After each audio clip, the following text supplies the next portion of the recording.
punishment. The sun rose each morning into a sky bleached white with heat, and by noon the air shimmered in waves that made the horizon dance and dissolve. This wasn't the pleasant warmth of early summer, when green grass ripples under gentle breezes. This was heat that cracked the earth open. Heat that turned once lush grasslands into expanses of brittle brown stalks that crunched under every step. The drought began in spring and never broke. April rains that usually soaked the plains and coaxed prairie grass to shoulder height simply didn't come. May stayed dry. By June, the creeks that normally ran year-round had become chains of stagnant pools, shrinking daily, ringed with the desperate tracks of cattle and wildlife competing for every drop. Ranchers watched their grasslands with growing unease, but not yet alarm. Bad years happened. The West was unpredictable. Surely the rains would come eventually. Surely this was just a temporary dry spell. They were running more cattle than the land had ever supported. That was the problem, though few admitted it. The cattle boom of the early 1880s had been intoxicating. Eastern investors and European nobility had poured money into Western ranching, seduced by stories of limitless grass and cattle that reproduced themselves into fortunes. Ranchers who'd started with a few hundred head now ran thousands. Some operations counted their cattle in the tens of thousands. The math was simple and irresistible. Cattle bought in Texas for $10 a head could be driven north, fattened, on free grass, and sold in Chicago for $40, $50, sometimes $60. The Great Plains were an enormous, rent-free feedlot. The grass was free, the water was free.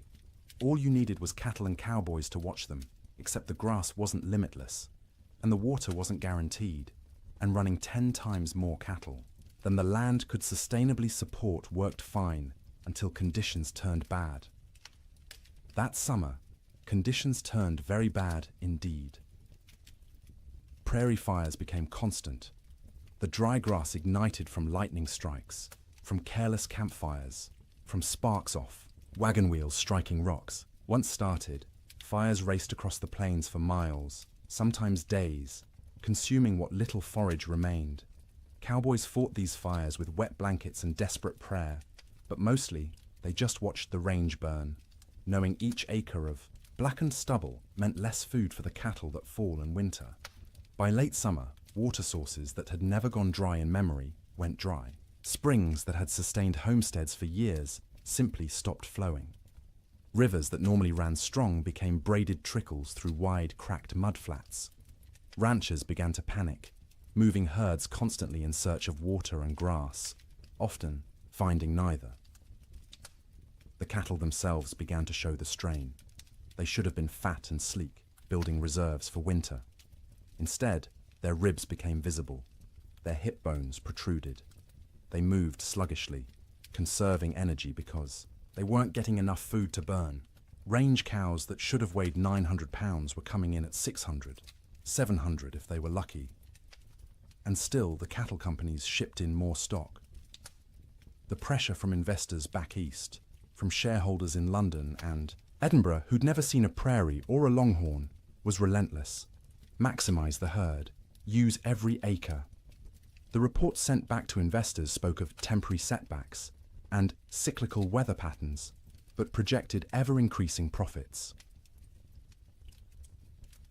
The cowboys knew better. In bunkhouses and around campfires, they talked about what was coming. You didn't need to be a genius to do the math. Cattle going into winter already weak, grass already depleted, and winter always came to Montana, always came to Wyoming and Dakota. The question wasn't whether winter would be hard. Winter was always hard. The question was whether the cattle and the men who tended them could survive it in their already weakened state. Then came the signs. The old-timers noticed first. In early November, almost a month earlier than usual, the geese began flying south, not in their typical leisurely migrations, but in huge, urgent flocks that darkened the sky and flew from dawn to dusk. They weren't stopping to feed in the prairie ponds. They were getting out. Beavers, whose lodges dotted every creek and river, were observed gathering more wood than anyone had ever seen. They piled branches and logs until their lodges looked like timber fortresses rising from the water. Animals preparing for something. The cattle themselves grew thicker coats. Not just the usual winter hair, but shaggy, dense fur that made them look like bison. Ranch hands joked about it nervously. "Looks like the cows know something we don't," they'd say, and try to laugh, but the laughter always sounded forced.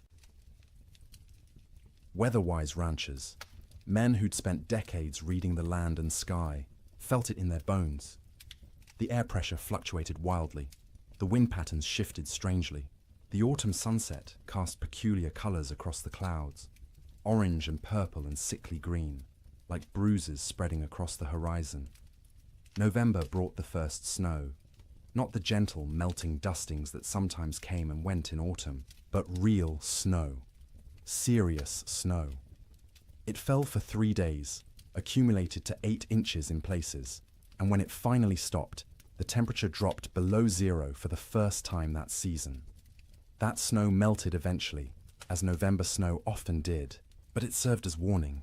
Winter was coming early. Winter was going to be serious. The smart ranchers, the cautious ones, began laying in extra hay, stockpiling firewood, bringing cattle closer to ranch headquarters, where they could be watched and, if necessary, fed through bad stretches. But most didn't. Most couldn't. The scale of operations had grown too large. You couldn't barn 20,000 head of cattle. You couldn't buy enough hay to feed them through a Montana winter even if you wanted to. The entire business model of open-range ranching depended on cattle foraging for themselves, year-round, regardless of weather. This had worked mostly for years. The previous winters had been unusually mild. Cowboys spoke wistfully of the winter of '85, when temperatures barely dropped below freezing and cattle grazed comfortably all season. Or '84, when snow came late and melted early. They'd gotten complacent. The land had been kind, and they'd mistaken kindness for weakness. In December, the unease grew.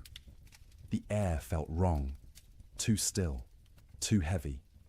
The sky stayed overcast for weeks, a low ceiling of grey that pressed down like a lid. Snow fell intermittently, never enough to cause real problems, but enough to dust the brown grass white and make foraging harder for cattle already struggling. Christmas came and went. Cowboys celebrated in bunkhouses with what meager supplies they had. Some ranches managed a turkey or goose. Most made do with beans and bacon and whatever whiskey had survived the year. They sang songs and told stories and pretended everything was normal, but the worry was always there. A cold knot in every stomach. New Year's Day, 1887 dawned clear and brutally cold, -20 degrees in some places, but clear.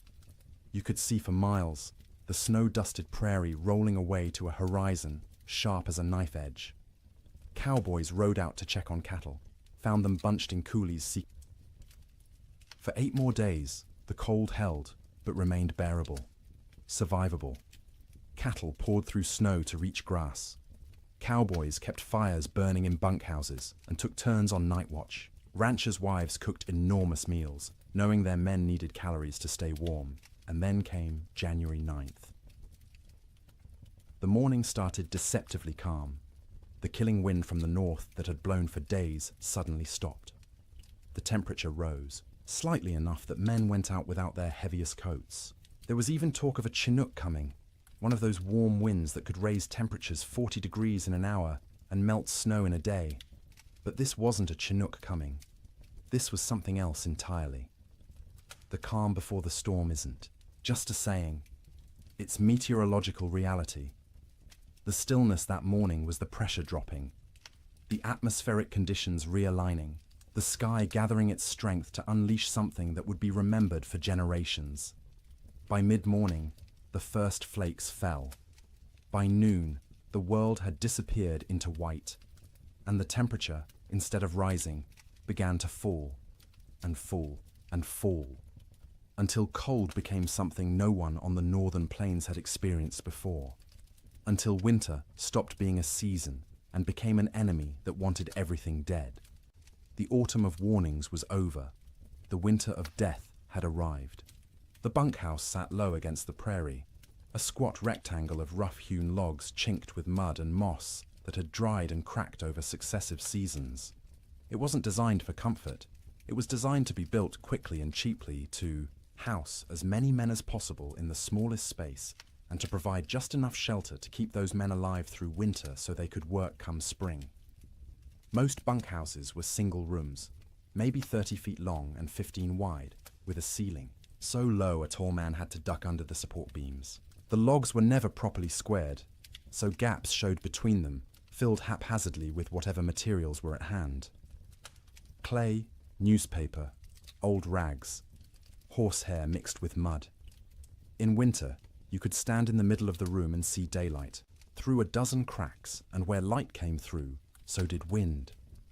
The door was thick plank, hung on leather hinges because metal hinges were expensive and had to be freighted in from distant towns. It never quite fit the frame, so a gap at the bottom let in a constant stream of cold air that flowed across the floor like invisible water. Cowboys stuffed rags under it every night. By morning, frost would have formed on those rags, turning them stiff as boards. There was usually one window, if you could call it that, a square cut in the logs, covered with oiled paper stretched over a wooden frame. Or if the ranch had any money, actual glass brought in at considerable expense and constantly at risk of cracking in the cold. Most bunkhouses just had the oiled paper, which let in a murky amber light during the day and absolutely nothing at night. The bunks lined both long walls, stacked 2 or 3 high depending on how many men the ranch employed. Each bunk was nothing more than a wooden frame, rope webbing stretched across it in a grid. And on top of that, if you were lucky, a thin mattress stuffed with prairie hay. If you weren't lucky, just the rope webbing and whatever blankets you owned. The hierarchy of bunks was established and rigid. New men got the worst spots. Bottom bunks on the end nearest the door, where the cold draft flowed constantly and you'd be stepped on every time someone went outside to piss in the middle of the night. Top bunks were warmer because heat rose, but they put you closest to the roof where moisture from everyone's breath condensed and dripped. You'd wake with water spots on your blankets, sometimes ice if it was cold enough. Middle bunks away from the door were prime real estate, warmer than the bottom, drier than the top, away from traffic. Senior cowboys claimed these spots and defended them jealously.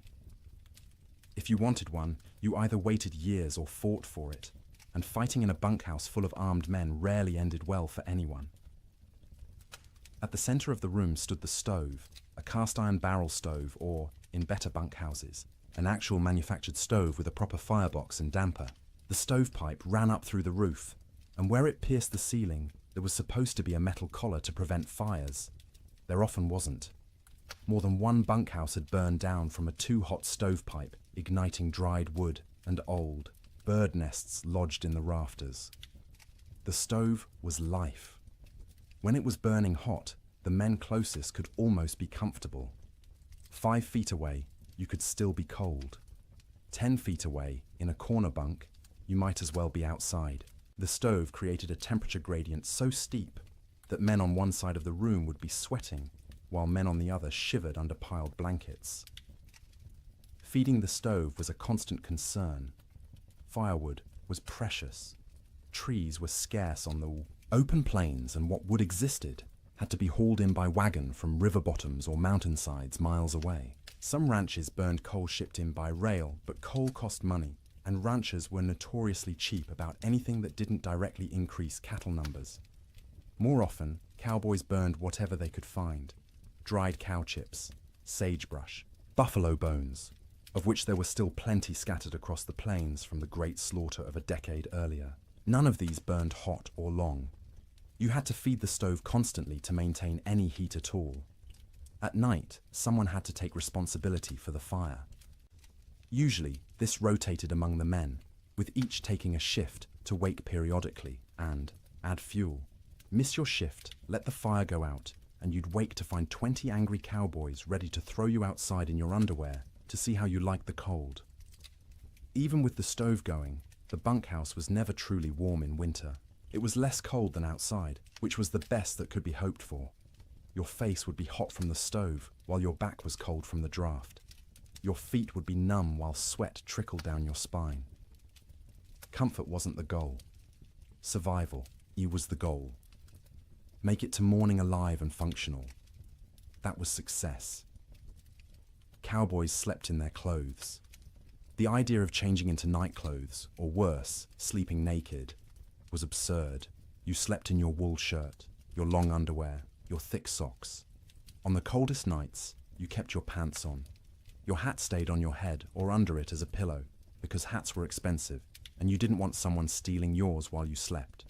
Boots were the exception. You took off your boots because sleeping in boots was miserable, and because boots needed to dry. They'd sit by the stove all night, the leather slowly warming and releasing the accumulated moisture of the day. The smell of drying leather mixed with the smell of unwashed men, wet wool, tobacco smoke, and the acrid tang of burning sage or cow chips. The smell of a bunkhouse was indescribable to anyone who hasn't experienced it. 40 men living in close quarters, bathing rarely because hauling and heating water was labor-intensive and rarely worth the effort. Clothes worn for weeks or months without washing, because washing meant they'd be wet and might not dry in winter, and wet clothes could kill you. The privy was outside, so men used a bucket in the corner at night rather than brave the cold, and that bucket added its own special contribution to the atmosphere. Tobacco smoke hung in layers because every cowboy who could afford it smoked too, passed the time. Some chewed and spit into cans or just onto the floor because the floor was already a mess of tracked-in mud, snow, manure, and spilled food. Mice lived in the walls and came out at night to scavenge. You could hear them scratching and squeaking, see them dart across the floor in the stove light. Some cowboys tried to kill them. Most gave up. There were always more mice, as long as they didn't chew holes in your blankets or get into the food. Stores, you learned to coexist. The sounds of a bunkhouse at night were particular. The wind outside, constant, varying from low moan to sharp whistle, depending on its strength and the gaps it found. The stove ticking as metal expanded and contracted with temperature changes. The creak of rope webbing as men shifted in their bunks, the thump of boots being pulled off and dropped on the floor. Snoring. Dear God, the snoring. 40 men in one room meant you'd have at least 10 serious snorers. Deep, rattling snores that shook the bunks. High, whistling snores that pierced through any attempt at sleep. Snores that stopped and started, until you'd lie there waiting for the next one, unable to relax. Sometimes men would throw boots at particularly bad snorers. Sometimes it helped. Usually it just made everyone else laugh and the snorer angry. Coughing was constant. The cold, the dust, the smoke, the close quarters meant everyone had some kind of lung affliction. Dry, hacking coughs that went on for minutes. Wet, rattling coughs that made you wonder if the man would survive the night. Cowboys coughed themselves, awake, coughed themselves back to sleep, coughed their way through the entire winter. Conversations happened in the dark. Men talked about home, about women, about cattle, about anything but the cold pressing in from all sides. Some conversations were quiet, just between neighbors in adjacent bunks. Others involved the whole room, stories being told and retold, jokes that weren't funny but made everyone laugh because laughter was warmth of a different kind. Letters were read and reread by stovelight. A letter from home was precious, and a cowboy might read the same letter 100 times through a winter, memorizing every word, every loop of handwriting, every piece of news from a world that felt impossibly far away. Some men prayed. You'd hear whispered prayers in the darkness, usually from the younger cowboys, the ones still new enough to the work that death seemed like a possibility rather than an inevitability. Older hands didn't pray much. They'd made their peace with whatever was coming, or they'd stopped believing anything was listening. The bedding itself deserves attention. Each cowboy owned his own bedroll, a collection of blankets, and maybe a quilt that he'd rolled up and carried with him from job to job. These blankets were wool, heavy and scratchy, and they accumulated the smell of their owner, along with the smell of horses, cattle, campfire smoke, and prairie dirt. In the bunkhouse, you'd unroll your bedding onto the rope webbing, which sagged under your weight and provided almost no cushioning. The ropes left permanent patterns pressed into your back and legs. After a few weeks, you stopped noticing. Your body just accepted that sleep meant discomfort and adjusted expectations accordingly.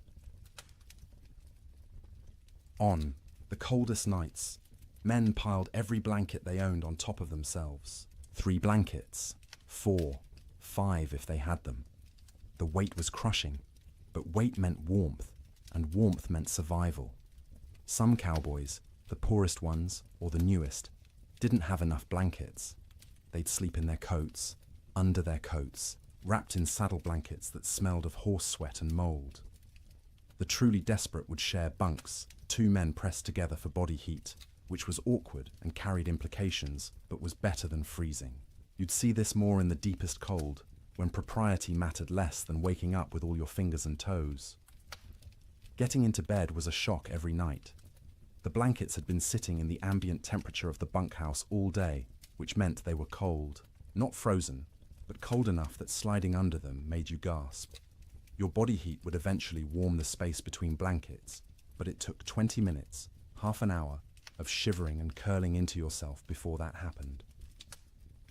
Some cowboys heated rocks in the fire and wrapped them in cloth to put in their bunks. This worked for about an hour, providing a spot of genuine warmth for your feet or your hands. After that, the rocks were just heavy, cooling lumps taking up space, and you'd have to decide whether the effort of getting up and throwing them out was worth the loss of heat from opening your blanket cocoon. Sleep, when it finally came, was never restful. You were always partially aware of the cold trying to find you, aware of the fire and whether it was still burning, aware of the other men around you, their sounds and movements, aware that if something went wrong, a fire, a medical emergency, a blizzard bad enough that the whole bunkhouse might collapse, you needed to be able to wake and move. Cowboys learned to sleep light, a skill born of necessity. In summer, you slept light because you might need to deal with stampeding cattle or approaching storms. In winter, you slept light because the alternative was dying without noticing.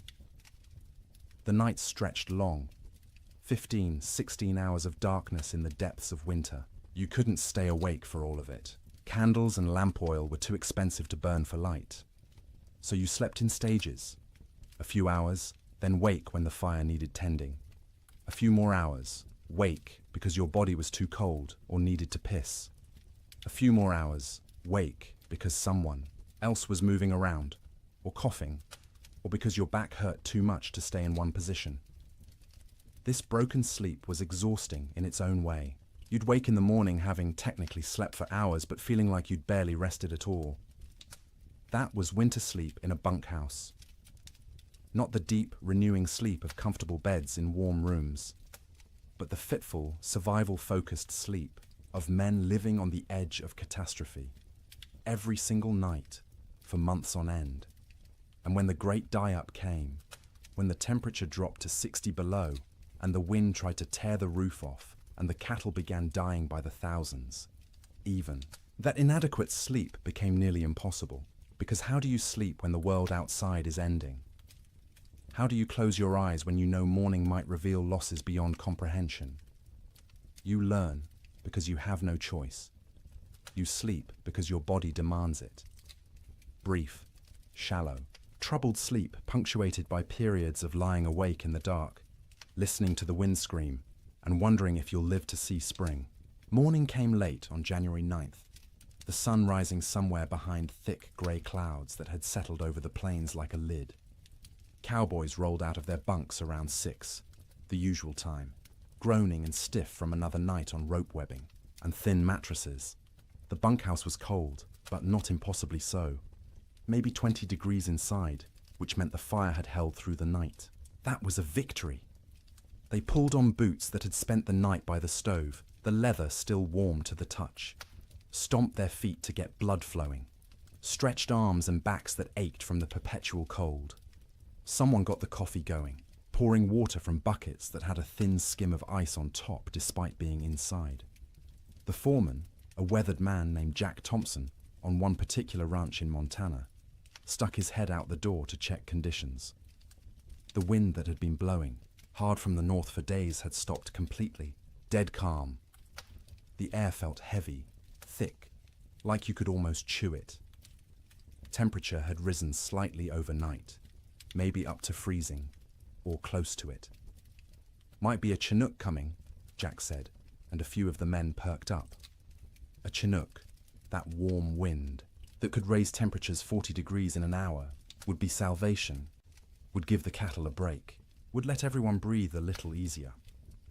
But the old-timers in the room, men who'd spent 20, 30 winters on the northern plains, exchanged glances and said nothing. The calm felt wrong. The air pressure made their joints ache more than usual. This wasn't a Chinook. This was something else. Breakfast was the usual. Beans warmed up from the night before. Fried salt pork. Biscuits if the cook had bothered to make them, which he usually didn't. Coffee, hot and bitter and strong enough to dissolve the spoon. The men ate quickly, not talking much. Mornings were for eating and getting warm before heading out into the workday. By 8 o'clock, men were saddling horses, checking cattle in nearby pastures, hauling water from the creek, which involved breaking through ice that had gotten thicker each day. The world was grey and still.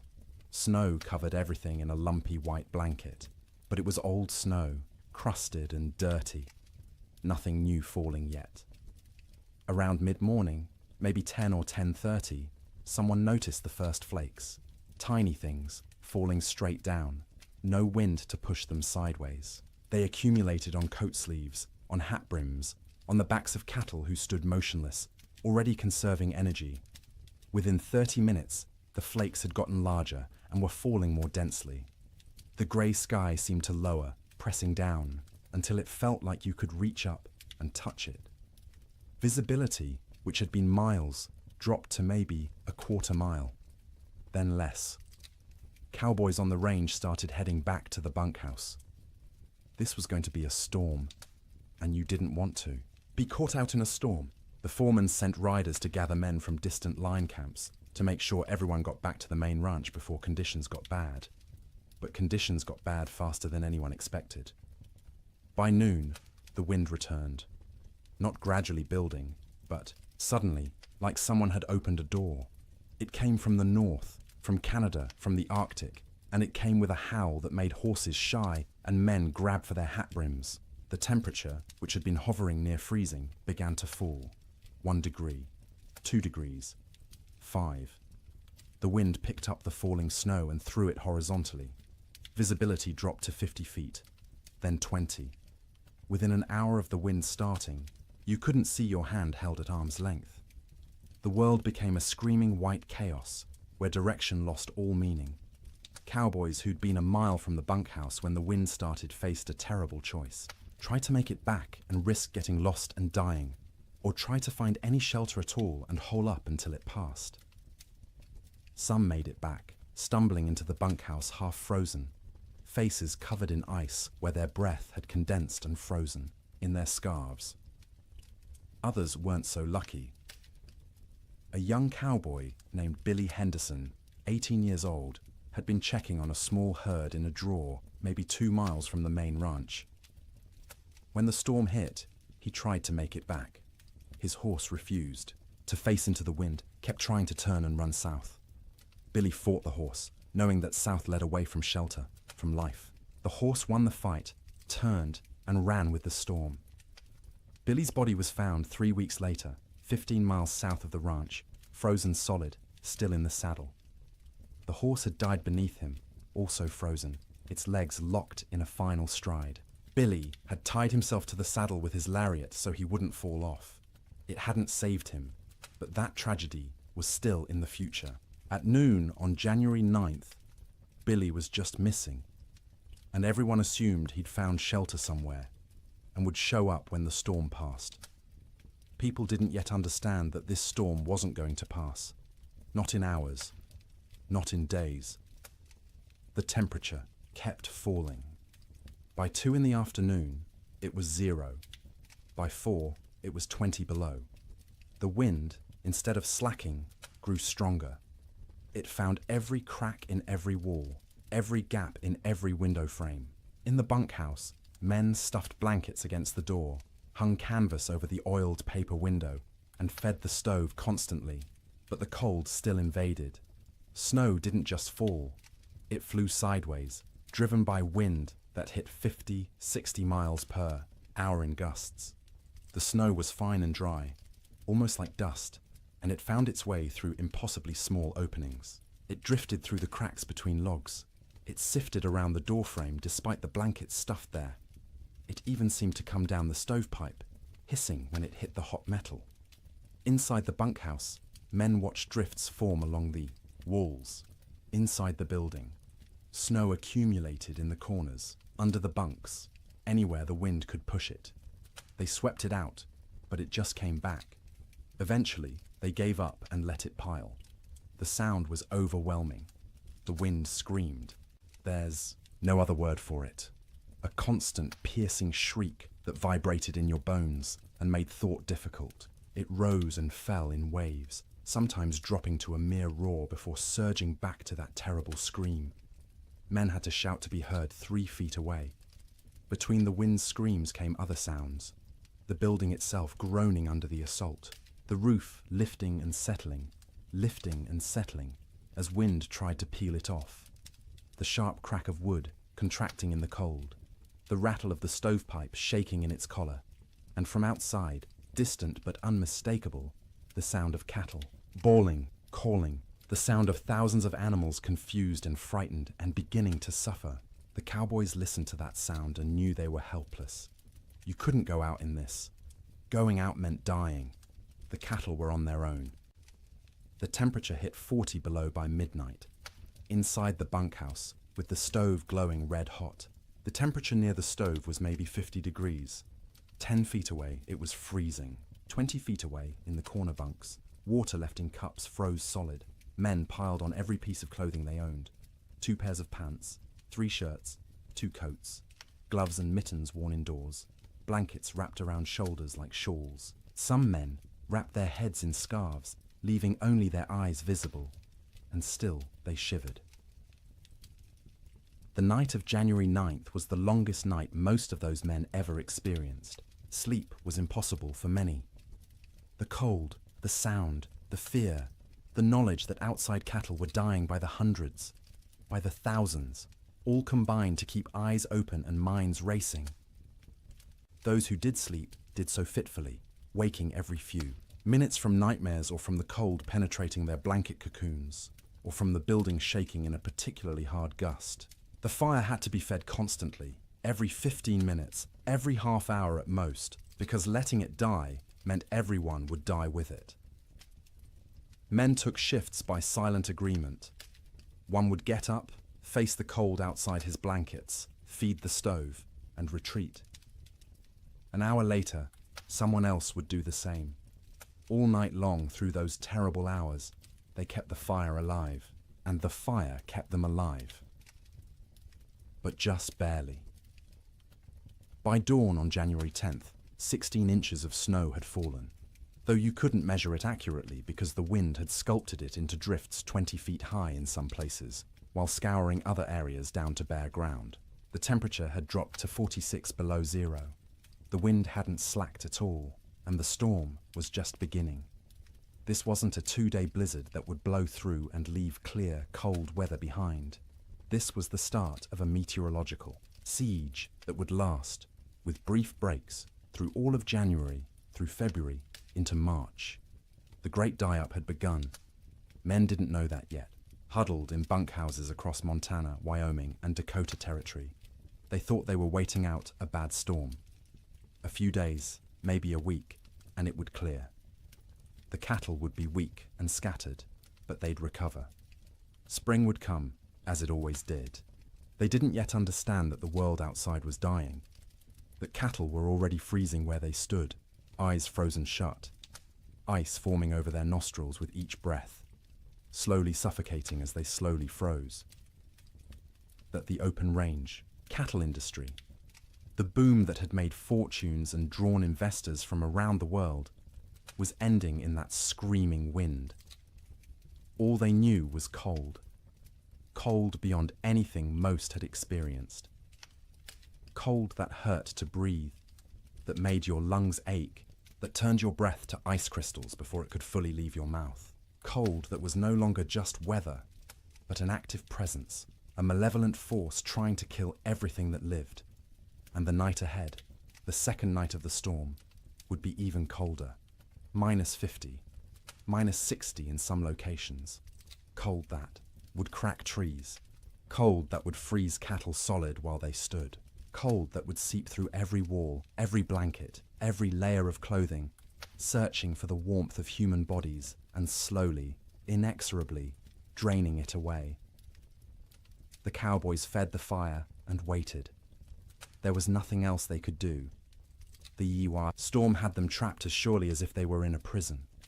All they could do was feed the fire, wrap themselves in blankets, and try to survive until morning, and then survive the morning after that, and the one after that, day after day, night after night, as the storm continued and the temperature stayed brutally, impossibly cold. The great die-up was no longer coming. It was here. Sleep. During the storm wasn't sleep as most people understand it. It was something closer to losing consciousness in brief intervals, the body shutting down, not because it felt safe, but because it couldn't maintain full awareness any longer. The exhaustion of constant vigilance, of shivering, of fighting the cold that pressed in from all sides, eventually overwhelmed even the most determined wakefulness.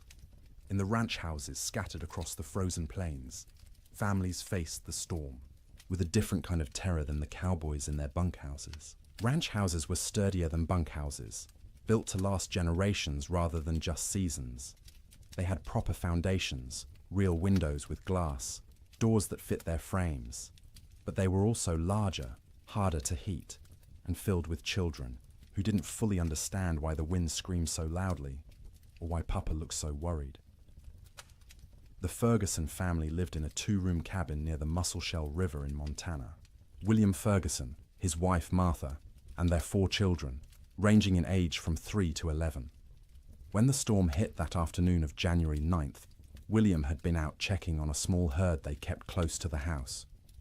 He barely made it back, stumbling through the door with ice caked in his beard and eyebrows, his face raw and bleeding from wind-driven snow. Martha had already pulled all the children into the main room, the one with the fireplace. The second room, the bedroom, was abandoned for the duration. You couldn't heat both rooms. You had to choose, and you chose the one with the fire. The children helped drag mattresses and blankets from the bedroom, piling them on the floor near the hearth. By nightfall, the temperature inside that bedroom, separated from the main room by just a thin wooden door, had dropped below freezing. Frost formed on the inside walls. The washbasin Martha had left on the dresser froze solid, expanding and cracking the ceramic bowl with a sharp report that made everyone jump. In the main room, the family arranged themselves for a siege. William stacked firewood within arm's reach of the fireplace, more wood than he'd normally burn in a week. Martha filled every pot and pan with water, knowing that if the storm lasted, they wouldn't be able to get to the well. The pump would freeze. The well itself might freeze. Water was survival. The children sensed their parents' fear and grew quiet, subdued in a way children rarely are. They huddled together on the mattresses, watching the fireplace with wide eyes as their father fed it log after log. The fire roared, consuming wood at an alarming rate, but even standing directly in front of it, you could feel the cold at your back. That first night, nobody truly slept. The children dozed fitfully, waking every time the wind hit a particularly violent gust, every time the house shook, every time their father got up to add wood to the fire. Martha sat up through most of the night, mending by firelight, her hands moving automatically through familiar motions, while her mind worried at the problem of how long their supplies would last. William dozed in his chair, the rifle across his lap, though what good a rifle would do against a blizzard he couldn't have, said. It was simply habit, the frontier habit of being armed, of being ready. When you couldn't do anything useful, you could at least maintain the posture of readiness. The second night was worse. By then, the storm had been blowing for 30 hours straight. The temperature had dropped to 50 below outside, which meant maybe 30 below in the unheated bedroom, and even with the fire blazing in the main room, it was barely freezing where they slept. They'd pulled every blanket in the house onto the mattresses on the floor. Wool blankets, quilts made from scraps of fabric, buffalo robes William had traded for years ago. The family slept together, all 6 of them in a pile, sharing body heat like animals in a den. The children in the middle, where it was warmest, the parents on the outside, taking the brunt of the cold that radiated from the walls despite the fire. Martha sang to the children before sleep, or what passed for sleep. Old songs her mother had taught her, lullabies in German that the children didn't understand, but found comforting anyway. Her voice was soft, almost lost under the shriek of the wind, but the children pressed close and listened. William lay on, his back, staring at the ceiling, listening to the roof creak and groan. Every gust of wind made him tense, waiting for the moment when the roof would tear free and expose them all to the killing cold. It never did, but the fear never left either. Sleep came in stages. The youngest child, 3-year-old Emma, went first, exhausted from crying earlier in the day. She whimpered and fussed until her eyes finally closed and her breathing deepened. Her 7-year-old brother James followed, fighting sleep as long as he could, determined to be brave, to stay awake like the adults. But his eyes drooped, opened, drooped again, and finally stayed closed. The 2 older children, 11-year-old Sarah and 9-year-old Thomas, took longer. They understood more, worried more, and their minds wouldn't quiet. Sarah kept asking when the storm would end. Thomas asked if the cattle were all right, if Papa's horse had made it to the barn, if the chickens in the coop behind the house had frozen yet. Martha answered in soothing murmurs, not really answering at all, just making comforting sounds until the children's questions trailed off and their breathing slowed. She waited until she was sure they were deeply asleep before she allowed herself to close her own eyes. But closing her eyes wasn't sleeping. It was resting with her ears still alert, still tracking every sound. The fire crackling, William shifting position, the wind pounding against the walls, the house settling with creaks and groans. Her mind catalogued each sound, assessed whether it meant danger, and only when satisfied the house still stood did she allow herself to drift towards something like sleep. William didn't sleep at all that second night. He dozed for minutes at a time, jerking awake at every sound, every change in the wind's pitch. Twice he got up to add wood to the fire, moving carefully to avoid stepping on children. Each time he stood, the cold away from the fire hit him like a physical blow. The air near the ceiling was noticeably colder than the air near the floor. Heat rose but couldn't escape fast enough through the gaps in the roof, so it pooled up there, wasted, while down where they slept, it was barely enough. Around midnight, by William's pocket watch, Emma woke crying. She was cold, she said, her teeth chattering. Martha pulled the child against her chest, wrapping her arms around her, trying to share warmth. Emma's feet were like ice, even though she wore wool socks and was buried under blankets. Martha rubbed the small feet between her hands, trying to restore circulation, terrified of frostbite.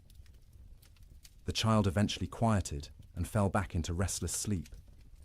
But Martha stayed awake, feeling those cold little feet pressed against her stomach, wondering how much longer the storm could possibly last. The third night, exhaustion had set in so deeply that sleep came easier, even though conditions had gotten worse. The temperature outside bottomed out at 63 below zero. Inside, with the fire consuming wood at a frightening rate, they'd managed to keep the room at maybe 15 degrees, cold enough to see your breath, cold enough that the water in the pots near the fire had a skim of ice if you didn't stir it regularly, but not cold enough to kill. Not yet. The family had learned the rhythm of storm sleep. The children slept piled in the center, a tangle of arms and legs, and shared warmth. The parents took turns in short shifts. Martha sleeping for 2 hours while William tended the fire and watched. Then William sleeping for 2 hours while Martha kept vigil. During her watch, Martha would sit close to the fire, feeding it, listening to her children breathe, and praying silently. She'd been raised Lutheran, not given to emotional displays, of faith, but now she prayed with desperate intensity, for the storm to end, for the wood to last, for her children to wake warm in the morning, for spring to come, impossible as that seemed in the howling dark. During his watch, William planned how to ration the wood, where to find more if it ran out, though going outside was suicide in these conditions. What they'd do when the food ran low. They had beans, flour, salt pork, and cornmeal. Enough for maybe 2 weeks if they were careful. But what if the storm lasted longer? What if they couldn't get to town when it ended because the snow was too deep? These thoughts circled endlessly, keeping him awake even during his supposed sleep shifts. He'd lie down, close his eyes, and his mind would immediately start calculating. How many logs they'd burned, how many were left, how cold it was, how long they could survive. The children slept better than the adults, helped by the simple resilience of youth. Their bodies demanded sleep and they gave in to it, even in conditions that would have seemed impossible before the storm. Sarah dreamed of summer, of the garden behind the house heavy with tomatoes and beans. Thomas dreamed of cattle drives, of riding with the cowboys to distant railheads. James dreamed confused child dreams that he couldn't remember on waking. Emma didn't dream at all, or if she did, they were wordless and forgotten. They'd wake periodically, usually needing to pee, which meant using the chamber pot in the corner because going to the outhouse meant death. The chamber pot became part of the room's landscape, emptied by William each morning by simply opening the door and throwing its contents out into the snow. It would freeze before it hit the ground. Martha developed a system for keeping track of the children during sleep. She'd reach out periodically, feeling for each small body, making sure everyone was still breathing, still warm enough. If a child had worked their way to the edge of the pile where it was colder, she'd gently pull them back to the center. If blankets had been kicked off, she'd rearrange them. This constant vigilance meant she never truly rested. Even during her sleep shifts, part of her brain stayed active, monitoring. She'd wake fully alert if a child coughed or moved suddenly, ready for crisis. Only after checking that everything was fine would she allow herself to drift back down. By the fourth night, a strange numbness had set in. The storm continued, would continue, had always been continuing, and would always continue. It became hard to remember a time before the storm, hard to imagine a time after. The world had narrowed to this room, this fire, this pile of blankets, these bodies pressed together against the cold. Sleep became deeper out of sheer exhaustion. The body can't maintain high alert indefinitely. At some point it simply gives up and crashes, regardless of external conditions. The children slept hard, twitching occasionally, making small sounds, but not fully waking. Martha and William slept in longer stretches, waking only when their internal alarms screamed that the fire needed tending or a child needed checking. The quality of that sleep was poor, dreams were vivid and often nightmarish. Martha dreamed of water freezing in her children's lungs, turning them to ice from the inside out. William dreamed of the roof tearing away and snow pouring in, burying them all in a white tomb. They'd wake gasping, hearts pounding, and need several seconds to remember where they were, that they were still alive, that the nightmare wasn't real. Not yet, but underneath the nightmares was the simple, animal relief of being horizontal, of having their eyes closed, of not having to actively fight the cold for a few hours. Their bodies took what rest they could get, storing it against future need, repairing what damage they could before the next crisis. In bunkhouses across the territory, cowboys experienced similar struggles. The difference was they had no children to protect, which freed them from that particular anxiety. But they also had less motivation to push through. A man alone can give up more easily than a father with children depending on him. Some cowboys did give up, in a sense. They wrapped themselves in every blanket they owned, lay down in their bunks, and simply stop trying. They'd sleep for 20 hours straight, only waking to eat a little and relieve themselves before returning to their cocoons. This wasn't laziness, it was a survival strategy. In extreme cold with limited food, the best thing you can do is stay still, conserve energy, and wait. Others couldn't do it.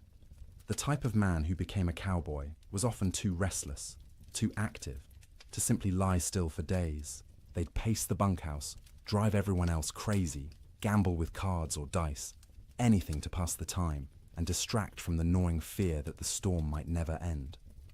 In both bunkhouses and ranch houses, sleep became not rest, but simply another way of enduring. The days and nights blurred together into a continuous state of semi-consciousness, where you were never fully awake, but never fully asleep either. Your body was present, wrapped in blankets near a fire, but your mind wandered strange paths, disconnected from reality. And through it all, the wind screamed. The cold pressed in, the fire consumed wood, and people slept, or tried to sleep, or pretended to sleep, because what else could they do? Going outside meant dying. Staying awake meant slowly going insane from the sound and the fear. So they slept. Poorly, fitfully, desperately. But they slept. And each morning they woke, surprised on some level to find themselves still alive, still, together, the fire still burning. The storm would eventually end, but not yet. Not for many days yet. And each of those days would require sleep stolen from between crises, rest grabbed in brief intervals, dreams haunted by cold and wind, and the terrible knowledge that outside the world was dying. The cattle felt the storm coming before any human did. Their instincts, honed by millennia of evolution, read signs in the air pressure, in the quality of light, in the way the wind tasted. When the first flakes began to fall on January 9th, cattle across the northern plains began to move, not panicked running, purposeful drifting, south, always south, away from the north wind that carried death in its teeth. They moved in groups, small herds combining into larger herds, thousands of animals flowing across the white landscape like a slow river seeking lower ground. Consider one cow, a 3-year-old Hereford mix, red and white, branded with the Rocking M brand on her left hip. She'd been born on this range, knew every coulee and creek, had survived 2 previous winters without particular hardship. She was carrying a calf, due in spring, and the pregnancy had left her thinner than usual going into winter. Not starving, but without the thick layer of fat that would have been ideal. When the snow started falling heavily and the wind began to rise, she was grazing, in a shallow draw with perhaps 50 other cattle. They'd been pouring through existing snow to reach the dried grass beneath, working methodically, conserving energy. The new snow started covering the ground quickly, and the cow lifted her head, testing the air. The wind came from the north with a sound like tearing fabric. The cow turned her back to it instinctively, and every other animal in the draw did the same. They began walking south, not because they knew south led to safety, but because south meant away from the wind, and the wind had to be avoided. They walked steadily for hours. The snow was falling too thickly to see more than a few feet ahead, but cattle can navigate by sense of smell and by following the animal in front of them. The cow found herself in the middle of the group, which offered some shelter from the wind, but also meant she had to keep moving at whatever pace the herd set. By nightfall, they'd walked perhaps 5 miles. Not far, but the constant fighting against wind and snow was exhausting. The temperature had dropped dramatically, and the cow's breath froze in clouds of white vapor. Ice was forming on her eyelashes, making it hard to see. Her legs ached from pushing through snow that was now knee-deep in places. The herd came to a fence line, relatively new barbed wire strung between posts to mark the boundary of someone's claimed range. The cattle turned and walked along the fence, looking for a way through or around. They found neither. The fence extended as far as they could sense in both directions. Cattle aren't stupid, but they aren't problem solvers either. Finding their path blocked, they simply stopped. They stood with their backs to the wind, pressed against the fence line, and waited. For what, they couldn't have said. For the wind to stop. For the fence to disappear. For whatever force had always eventually made things better to make things better now. But things didn't get better. The wind increased. The temperature kept dropping. Snow accumulated on the cattle's backs. A heavy white blanket that they couldn't shake off because their muscles were already occupied with shivering, with the constant work of generating heat. The cow stood and shivered.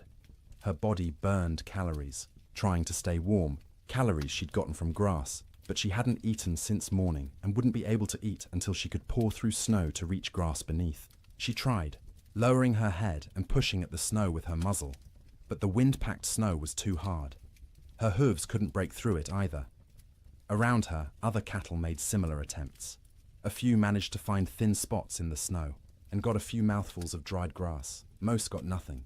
They stood and shivered, and slowly, gradually, their body temperatures began to drop. Cattle can survive remarkable cold if they're well fed and can escape the wind. But these cattle were already weakened from a summer of drought. They had no windbreak, and they weren't eating. Their situation was unsustainable. Something would have to change or they would die. It was that simple. By the second day, the cow's suffering had intensified. She'd been standing for more than 24 hours straight. Her legs trembled with fatigue. Ice had completely sealed her eyes shut. She'd stopped trying to open them, instead navigating by sound and smell, and the feel of other cattle pressed against her on either side. Her ears, exposed to the wind, had frozen. The tissue was dying, would eventually slough off if she survived, leaving her with shortened, mangled ears. But that was future pain. Present pain was the cold that had worked its way into her joints, making every small movement agony. The hunger that gnawed at her belly, the thirst because she couldn't melt snow fast enough in her mouth to get adequate water. The calf inside her still moved occasionally, little kicks and shifts that she could feel. Some part of her body was still prioritizing that calf, still sending nutrients and warmth to the growing life within. But those resources were running out. The calf was drawing on reserves that no longer existed. Around her, other cattle were in similar condition, some worse. A few calves, born too early that spring and smaller than they should be, had already died, frozen solid while standing, their mothers standing next to them and occasionally lowing in confusion.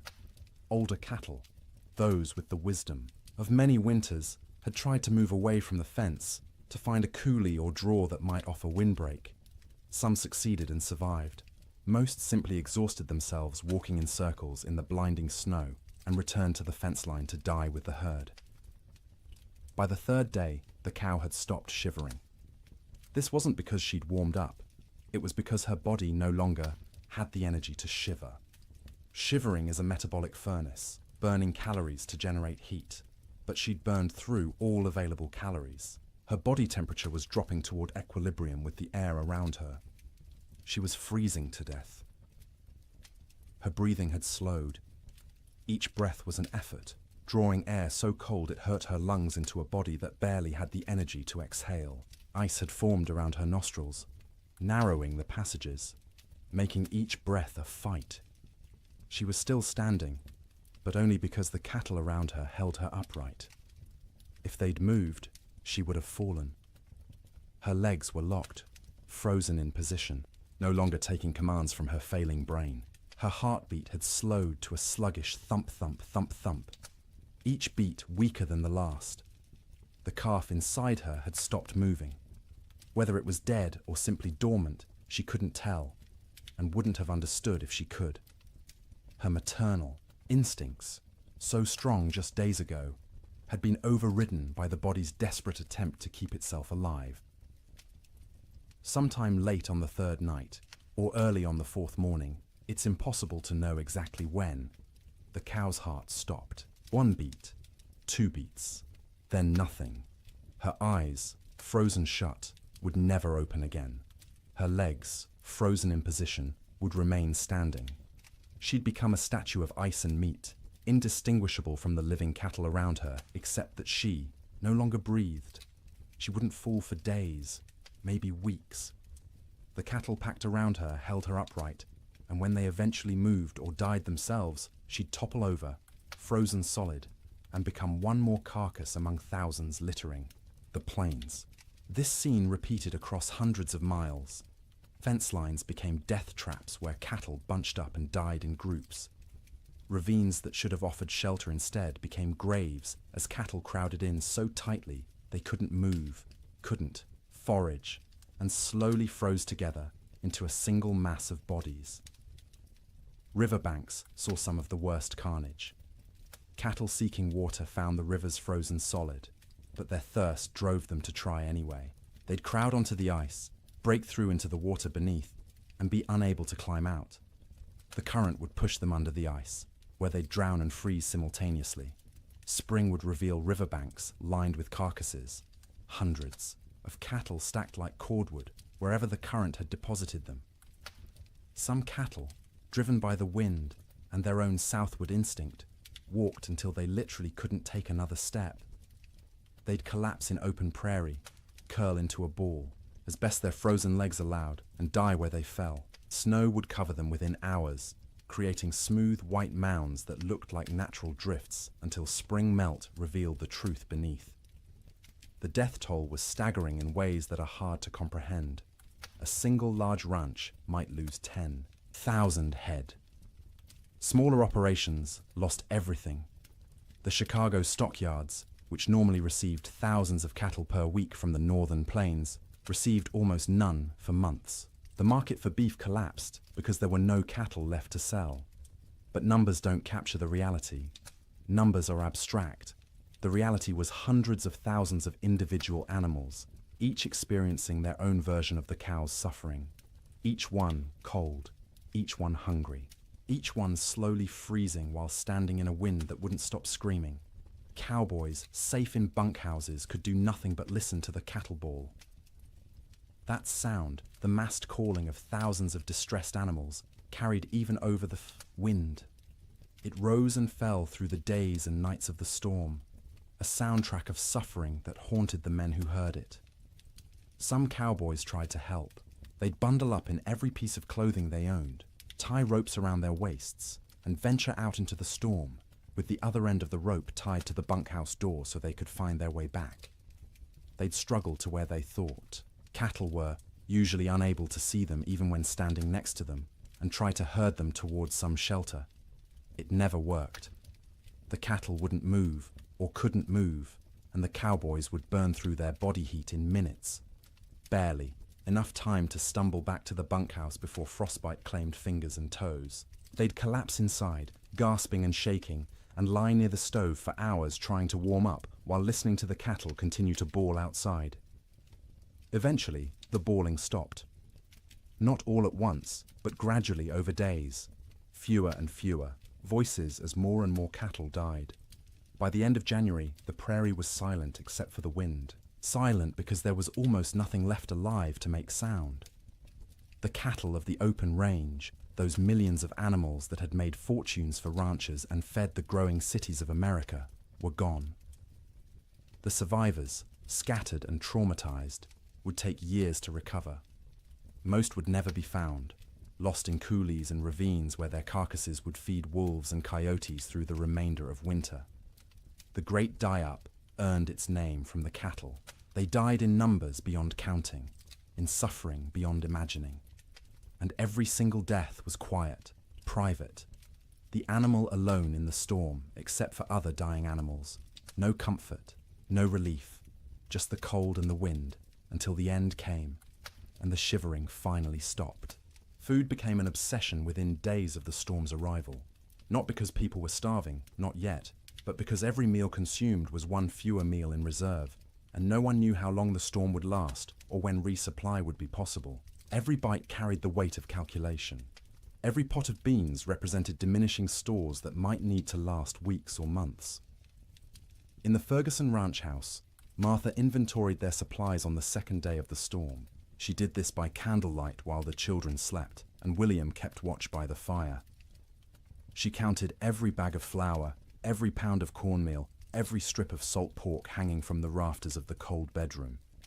She measured beans by the cupful, rice by the handful, and wrote everything down in careful columns in a ledger book. Flour, 42 pounds. Cornmeal, 18 pounds. Dried beans, maybe 30 pounds, 3 different varieties mixed together in a burlap sack.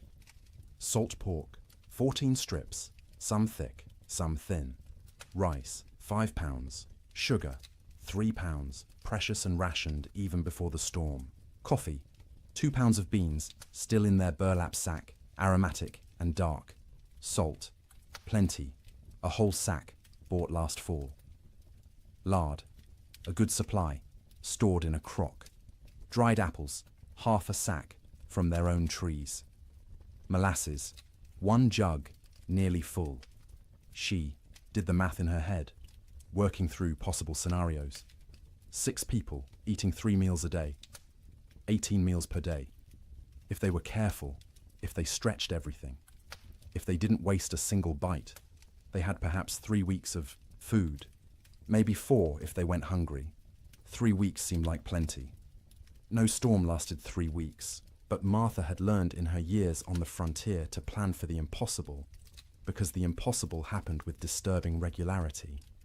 So she began rationing from day 1, before hunger forced the decision. Breakfast became smaller. Instead of flapjacks for everyone, she made 1 per person, thin and stretched with extra water to make the batter go further. The children complained but ate them anyway. William said nothing, just ate what was put in front of him and drank his coffee black to save the sugar. Dinner became the main meal, usually beans.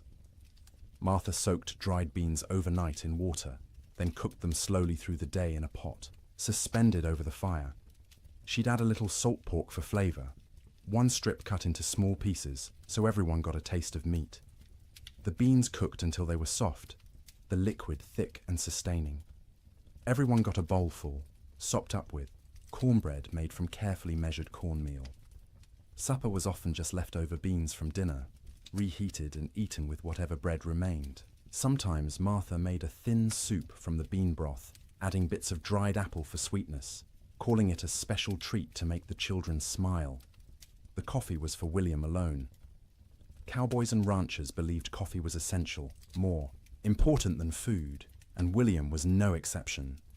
He drank it black and strong, rationing the precious beans so he could have at least 1 cup per day. That coffee was his luxury, his reminder that civilization existed beyond the wind and snow. Martha drank tea when she drank anything, made from herbs she'd dried the previous summer. Mint that grew wild along the creek, sage gathered from the prairie, rose hips collected in autumn. The taste was thin compared to real tea shipped from China or India, but it was warm, and it was hers, and it didn't consume their stores. The children drank water or milk, though the milk supply was problematic. They had 1 cow, a gentle Jersey, kept in the barn, and William had to venture out twice a day to milk her. The trip to the barn was only 50 feet, but felt like a mile. He'd bundle in every piece of warm clothing he owned, wrap his face in a scarf until only his eyes showed, and step out into the wind. The cold hit him like a fist every time. In the few seconds it took to cross from house to barn, exposed skin would start to freeze, his eyes would water, and the tears would freeze on his cheeks. His lungs would ache from breathing air that felt like shards of glass. But he made the trip because the cow had to be milked or she'd sicken, and they needed the milk. The children needed the milk. It was protein and fat and calcium and all the things growing bodies required. So twice a day, through the entire storm, William made that 50-foot journey and considered himself lucky the barn was so close. The cow produced less in winter, maybe 2 quarts a day instead of her usual gallon, but those 2 quarts were precious. Martha skimmed the cream off the top and used it sparingly. The milk itself went to the children, divided equally, measured carefully, so no one got more or less than their share. Cooking in extreme cold presented unique challenges. The fire had to be hot enough to cook food, but not so hot it consumed wood too quickly. Martha became expert at judging the flames, adding just enough fuel to maintain cooking temperature while stretching the wood supply.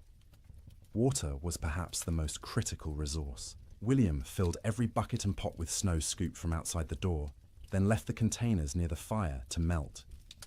It took hours for snow to melt into usable water, and the water that resulted tasted flat and strange because it had no mineral content. But it was wet, and it was clean, and it kept them alive. They couldn't wash dishes properly, couldn't waste water or wood heating water for washing. Instead, Martha wiped plates and bowls clean with rags, rinsed them quickly in cold water if necessary, and called it good enough. No one got sick from dirty dishes. There were larger concerns. Personal hygiene went by the wayside entirely. No baths, no washing hair, no changing clothes. Everyone wore the same shirts and pants for weeks, adding layers when cold, removing them when near the fire. The smell in the main room became oppressive, but you stopped noticing after a few days. It was just how things were. In the bunkhouses, cowboys faced similar but different challenges. They had supplies, but those supplies were designed for men doing hard physical labor in normal winter conditions, not for men trapped indoors during the worst cold in recorded history. The typical bunkhouse larder consisted of dried beans, rice, flour, cornmeal, salt pork, bacon, maybe some beef jerky made from cattle slaughtered in the fall, coffee in large quantities because cowboys lived on coffee, sugar, salt, lard, sometimes canned goods if the ranch could afford them, but usually not. Canned goods were expensive and the freighting costs were prohibitive. The cook, if there was one, was usually an old cowboy too stove up for regular ranch work. He'd preside over the cast iron stove like a priest at an altar, creating meals from limited ingredients with whatever skill he possessed. Good cooks were treasured. Bad cooks were tolerated because the alternative was cooking for yourself, and cowboys were generally incompetent in the kitchen. Had a cook named Old Pete, called that to distinguish him from Young Pete, who wasn't a cook and wasn't even particularly young, but was younger than Old Pete. Old Pete had cooked in army forts, in mining camps, on trail drives. He knew 100 ways to cook beans and could make bread in a Dutch oven that rivaled anything made in a proper kitchen. But even Old Pete struggled with the storm's duration and intensity. His usual recipes assumed men would be working hard, outside, burning thousands of calories daily. Now they were sitting around trying to stay warm, burning far fewer calories. They didn't need as much food, but they were bored and hungry from boredom, and managing those competing needs was delicate. He started making meals smaller but more frequent. Instead of 3 large meals, he made 4 smaller ones, gave the men something to look forward to every few hours, something to mark the passage of time. Breakfast at dawn, such as dawn was, in the constant grey, a second breakfast mid-morning, dinner in early afternoon, supper at dark. Each meal was simple: beans cooked with salt pork, cornbread or biscuits, coffee always, constantly, the pot never empty. Occasionally he'd make a stew if there was meat available, though meat was running short. Most ranches had slaughtered a beef or 2 in the fall and hung the quarters to freeze, but accessing that meat meant going outside to the meat cache, which was difficult or impossible depending on the day. The men ate without complaint, mostly. Cowboys weren't complainers by nature. You ate what was put in front of you and were grateful to get it. But you could see them calculating, same as Martha Ferguson, counting days, estimating stores, wondering how long until starvation became a real concern rather than a theoretical one. Coffee was its own category of essential supply. Cowboys drank coffee the way other people breathed, constantly and without thought. A pot of coffee sat on the stove at all times, thick and black and strong enough to float a horseshoe. Men would pour themselves cups throughout the day and night, warming their hands on the tin cups, savoring the bitter heat. Old Pete guarded the coffee supply jealously. He knew exactly how many pounds they had, how much they consumed daily, how long it would last. When supplies began running low, he started stretching the coffee by reusing grounds. First brew was strong for the morning pot. Those same grounds would be used again for the afternoon pot, weaker but still coffee. Sometimes he'd use them a third time, creating a thin brown liquid that was more idea than substance, but the ritual of drinking it was as important as the caffeine. Sugar went into coffee for those who used it, though most cowboys drank it black. Sugar was also used sparingly in baking, a spoonful in a batch of biscuits to help them rise and add a hint of sweetness. But sugar was running low everywhere, and by the end of January, most outfits were out entirely. Salt, at least, was plentiful. Salt preserved meat, flavored food, and was cheap enough that even poor ranches had plenty. Cowboys ate salt with everything, needed it to replace what they lost sweating despite the cold. Their bodies burned hot from shivering, from the constant work of staying warm, and salt was essential. The mental aspect of food during the storm was almost as important as the physical nutrition. Mealtimes provided structure to otherwise formless days. They were events to anticipate, rituals that reassured everyone that civilization persisted despite the chaos outside. Children needed this structure especially. The Ferguson children learned to recognize mealtimes by the smells from the fire, by their mother's movements, by the rattle of bowls and spoons. They'd gather without being called, eager not just for food, but for the routine. Martha would serve, each child personally, making a small ceremony of it. Sarah first, as the oldest, then Thomas, then James, then Emma. Each child received their portion with their name spoken, a moment of individual attention that said, "You are seen, you are valued, you matter."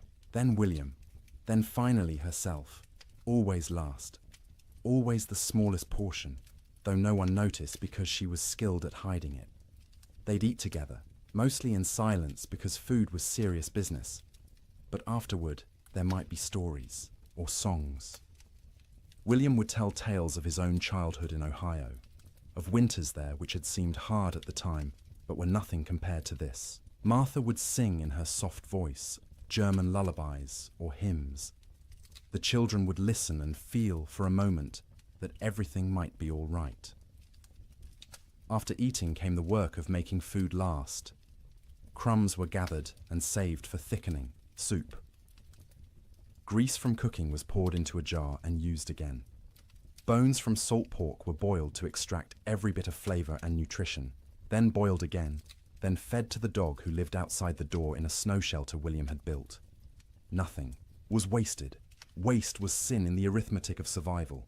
Every scrap had value, potential use, future purpose. Martha became a miser of food, hoarding and parceling it out with grim determination, knowing that running out meant death, and death was not an option while her children lived. The storm continued. January crawled past, each day a battle against cold and hunger and despair. Food supplies dwindled steadily.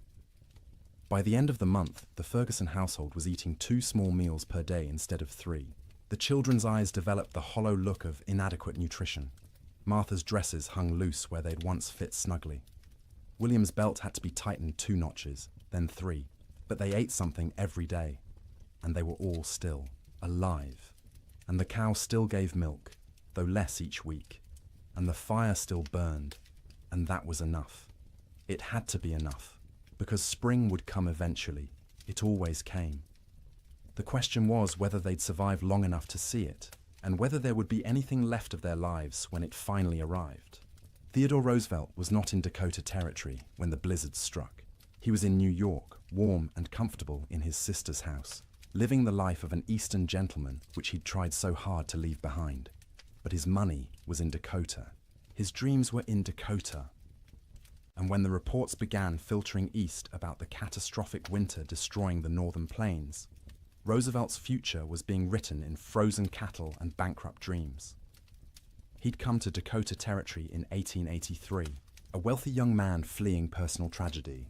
His mother and his wife had died on the same day, in the same house, within hours of each other. The grief had been unbearable, suffocating, and Roosevelt did what men of means often did when Eastern life became too painful. He went west. He invested heavily in cattle ranching, buying into 2 operations. the Maltese Cross Ranch and the Elkhorn Ranch, both along the Little Missouri River in what would become North Dakota. He'd thrown himself into the work with characteristic energy, trying to become a real Westerner, a real cattleman. He'd learned to ride, to rope, to shoot. He'd earned grudging respect from cowboys who initially mocked his Eastern accent and glasses. Roosevelt loved the West with the passion of a convert. He loved the vast emptiness, the physical challenges, the sense of building something in a hard land.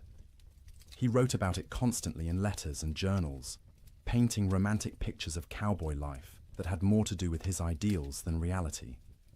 His ranches ran cattle on the open range like everyone else. Thousands of head, bought with Eastern money, fattened on free grass, and expected to multiply into a fortune. His partners and employees assured him the investment was sound. Cattle prices were strong. The range could support far more animals than they were running. Winter mortality was minimal in recent years. Roosevelt believed them because he wanted to believe. He needed the West to work, needed it to be the place where he could reinvent himself from grieving widower into rugged frontiersman. The cattle were symbols as much as investments, proof that he belonged in this harsh landscape. When the winter of 1886 to 1887 arrived, Roosevelt was back east, attending to political matters and family obligations. He was aware of the early reports, of harsh weather, but not overly concerned. Winter was always hard in Dakota. His men were experienced. His cattle were hardy. Surely they'd manage as they had in previous years. The first letters from his ranch managers arrived in late January. They were careful, measured, not wanting to alarm their employer prematurely. The weather had been severe, yes. Cattle were, suffering, certainly. But it was too early to assess the full damage. They'd know more in spring when they could ride out and conduct a proper tally. Roosevelt wrote back with questions. How severe? How many cattle were in danger? What measures were being taken to protect the herds? The responses, when they came weeks later, letters delayed by closed roads and disrupted mail service, were progressively more concerning. His ranch, manager at the Maltese Cross, a practical man named Sylvain Ferris, tried to be honest without being devastating. The storms had been worse than anything he'd seen in 20 years on the plains. The cold had been extreme, sustained, deadly, many. Cattle were certainly lost. The exact number wouldn't be known until spring roundup. But Ferris estimated at least 30% mortality. Maybe more, 30%. Roosevelt did the math in his study in New York, sitting in a comfortable chair by a warm fire, trying to comprehend what those numbers meant. He owned roughly 5,000 head between his two ranches. 30% meant 1,500 dead cattle. At $40 a head, that was $60,000 lost, more than many men earned in a lifetime. But it was worse than the money. It was the failure of his Western dream. The revelation that the land he'd romanticized could be cruel, that nature didn't care about his needs or desires, that the West wasn't the frontier of opportunity he'd imagined, but a hard country that broke more men than it made. The letters continued through February and into March. Each one was grimmer than the last. 50% losses now estimated, maybe 60. Entire line camps reporting no surviving cattle at all. Fences lined with dead animals piled 3 deep. The Little Missouri River, when it thawed, clogged with carcasses that had to be dynamited free to restore flow. Roosevelt read these letters with growing horror and despair. He'd been so confident, so certain of success. He'd borrowed money, encouraged friends to invest, staked his reputation on the cattle business.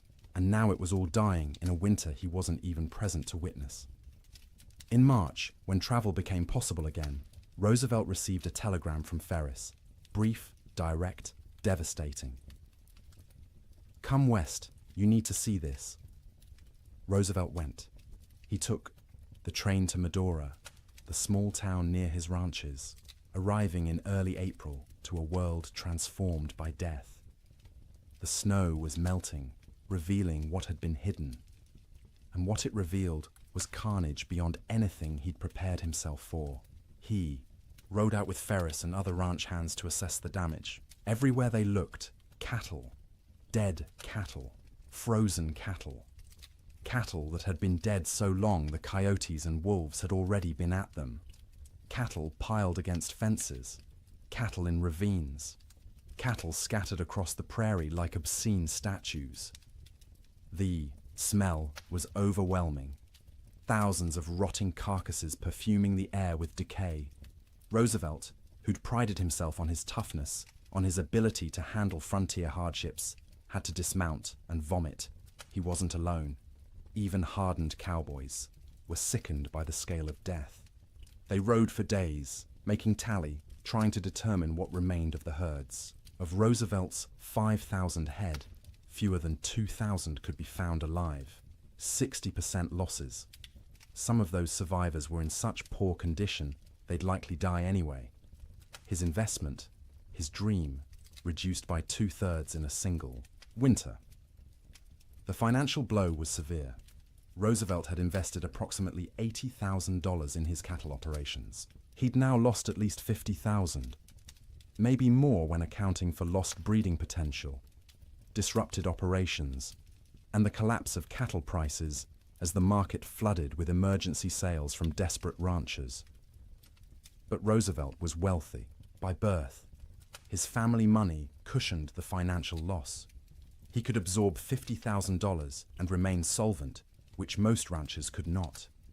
What he couldn't absorb as easily was the emotional and philosophical blow. He'd come west believing in self-reliance, in the nobility of honest labor, in the frontier as a proving ground for American character. The Great Die-Up revealed those beliefs as naive. Self-reliance meant nothing when nature decided to kill everything. Honest labor couldn't prevent disaster driven by forces beyond human control. The frontier proved nothing except that it could kill you regardless of your character. Roosevelt spent several weeks at his ranches that spring, helping with the cleanup, the salvage operations, the grim work of trying to build something from the ruins. He participated in roundups, searching for surviving cattle, trying to assess what could be rebuilt. At night, he slept in the cabin at the Maltese Cross Ranch, the same cabin where his cowboys had weathered the storm. The bunks were still there, the stove, the smoke-stained walls. He'd slept here before on previous visits, treating it as an adventure, roughing it among the men. Now he slept in those bunks, knowing what they'd endured, what this room had protected them from. The cabin was small, cramped, cold even in April. Roosevelt lay on a rope bunk under wool blankets that smelled of smoke and men, and tried to imagine what January had been like. The wind screaming outside, the cold pressing in from all sides, the sound of cattle dying in the darkness, the knowledge that your livelihood, your future, everything you'd worked for was ending, and there was nothing you could do. He couldn't fully imagine it. He'd missed the actual storm, been warm and safe in New York while his employees fought for survival. That distance, that absence, haunted him. He'd been the investor, the gentleman rancher playing at being a cowboy. When it mattered, when the real test came, he hadn't been there. This realization changed him. Not immediately, not in one dramatic moment, but gradually over the following months and years. The West was no longer a romantic escape. It was a hard place where hard things happened, where nature was indifferent to human suffering, where the rules that governed Eastern society didn't apply. This understanding would shape his later conservation work. As president, Roosevelt would set aside millions of acres as national forests and parks, would push for scientific management of natural resources, would argue that the West's resources weren't infinite and needed protection. The cattle disaster of 1887 was the seed of that understanding. But in the spring of 1887, Roosevelt was just a wealthy young man surveying the wreckage of his dreams. He walked among the dead cattle, rode across ranges that should have been covered with livestock but were eerily empty, and made calculations about what could be salvaged. His ranch managers were exhausted, traumatized by the winter they'd survived. Roosevelt listened to their stories with growing respect. These men had faced conditions he'd only read about and emerged alive, if not unscathed. Ferris told him about nights when they weren't sure the bunkhouse would stand, about mornings when they'd wake to find new snow drifted inside through the cracks, about the constant work of keeping fires burning, of rationing food, of listening to cattle die and being unable to help. Roosevelt paid his men bonuses, unexpected and generous, acknowledging what they'd endured. It was the least he could do, given that he'd been warm and safe while they'd nearly frozen. He also made a decision. He would not abandon his Dakota ranches entirely, but he would not rebuild to previous scale. The open range era was over. The land couldn't support the numbers they'd run. The climate was too unpredictable, the investment too risky. He kept the Elkhorn Ranch as a retreat, a place he could visit and remember why he'd come west in the first place. But the cattle operation was downsized dramatically. A few hundred head, manageable, with hay put up for winter feeding. A sensible operation rather than a grand adventure. The Maltese Cross was eventually sold. Too many bad memories. Too much money lost. Roosevelt needed to move forward, and that meant leaving behind the ranch that had represented such hope and ended in such disaster. In his autobiography, written years later, Roosevelt would describe the winter of 1886 to 1887 as a necessary education. The romantic had been burned away, leaving behind a more realistic understanding of nature and human limitations. The winter had killed his cattle and his illusions simultaneously, but he rarely spoke about what his employees endured. Their stories weren't his to tell, and he knew his own experience, arriving after the worst had passed, was nothing compared to theirs. He'd lost money. They'd nearly lost their lives. One story stayed with him, though, told by a cowboy at the Maltese Cross.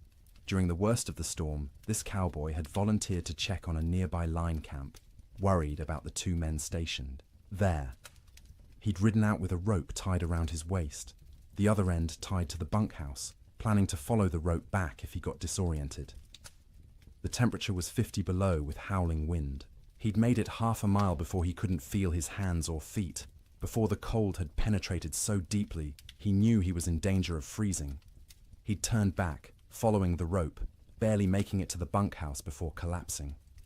The two men at the line camp were found dead when spring came. They'd tried to wait out the storm, ran out of firewood, and froze in their bunks. The cowboy who'd tried to reach them carried guilt about that for the rest of his life, even though there was nothing he could have done. Roosevelt listened to this story and understood, perhaps for the first time, what winter on the frontier really meant. Sleep in Dakota, he realized, was a gift not to be taken for granted.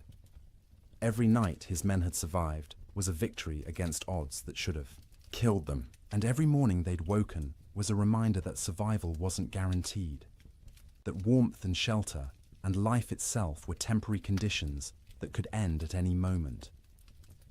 Roosevelt returned east that spring, his Western adventure permanently altered. He would continue to love the West, would continue to visit and hunt and write about it. But he would never again be naive about its harshness. The winter of 1887 had taught him that nature didn't care about your dreams, your money, or your character. It simply existed, indifferent, and you survived or you didn't. His cattle were mostly dead. His investment was lost, but he was alive, and his employees were alive, and that had to be enough. January ended, but the storm did not. February arrived with no fanfare, no change, just another day of grey sky and screaming wind and cold that wouldn't break. People stopped marking days on calendars. Time lost meaning when every day was identical. An endless repetition of surviving until dark, surviving through dark, waking to survive again. The psychological weight of the storm's duration became as dangerous as the physical cold. Humans are resilient, but not infinitely so. We can endure terrible conditions if we believe they'll end. But when days stretch into weeks, weeks stretch toward months, and conditions remain unchanged, the mind begins to fracture in subtle ways. In the Ferguson household, the children grew quieter. They'd stopped asking when the storm would end. They'd stopped asking much of anything. They sat by the fire, conserving energy, their eyes following their mother's movements with an intensity that unnerved her. They were always hungry now, and the hunger made them old beyond their years. Martha found herself forgetting things. She'd go to the cold bedroom to fetch something and stand there, shivering, unable to remember what she'd come for. She'd start sentences and lose the thread midway, words dissolving like snow on her tongue. William said her name sometimes, and she wouldn't hear him, lost in thoughts that circled endlessly around food, fire, survival. William stopped shaving. There was no point. No one to see him except his family, and vanity seemed absurd when survival was uncertain.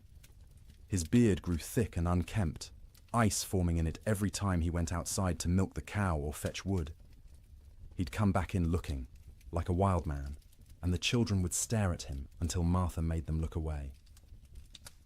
The cow's milk production had dropped to less than a quart per day. The animal was suffering from cold and inadequate feed, standing in the barn with her ribs visible through her hide. William knew they should slaughter her, use the meat, but the milk was too precious. As long as she gave any milk at all, he'd keep making that twice-daily journey to the barn. Sleep patterns disintegrated completely. There was no day or night anymore, just periods of lighter grey and darker grey outside the oiled paper window. People slept when exhaustion overwhelmed them, woke when cold or hunger or nightmares forced consciousness. The family's sleeping pile shifted constantly as people moved, trying to find warmth, trying to escape dreams. Martha's dreams were always about food, elaborate meals from her childhood in Wisconsin. Her mother's kitchen, warm and fragrant, tables loaded with roasted chicken and potatoes and fresh bread and butter. She'd wake with saliva flooding her mouth, stomach cramping with want.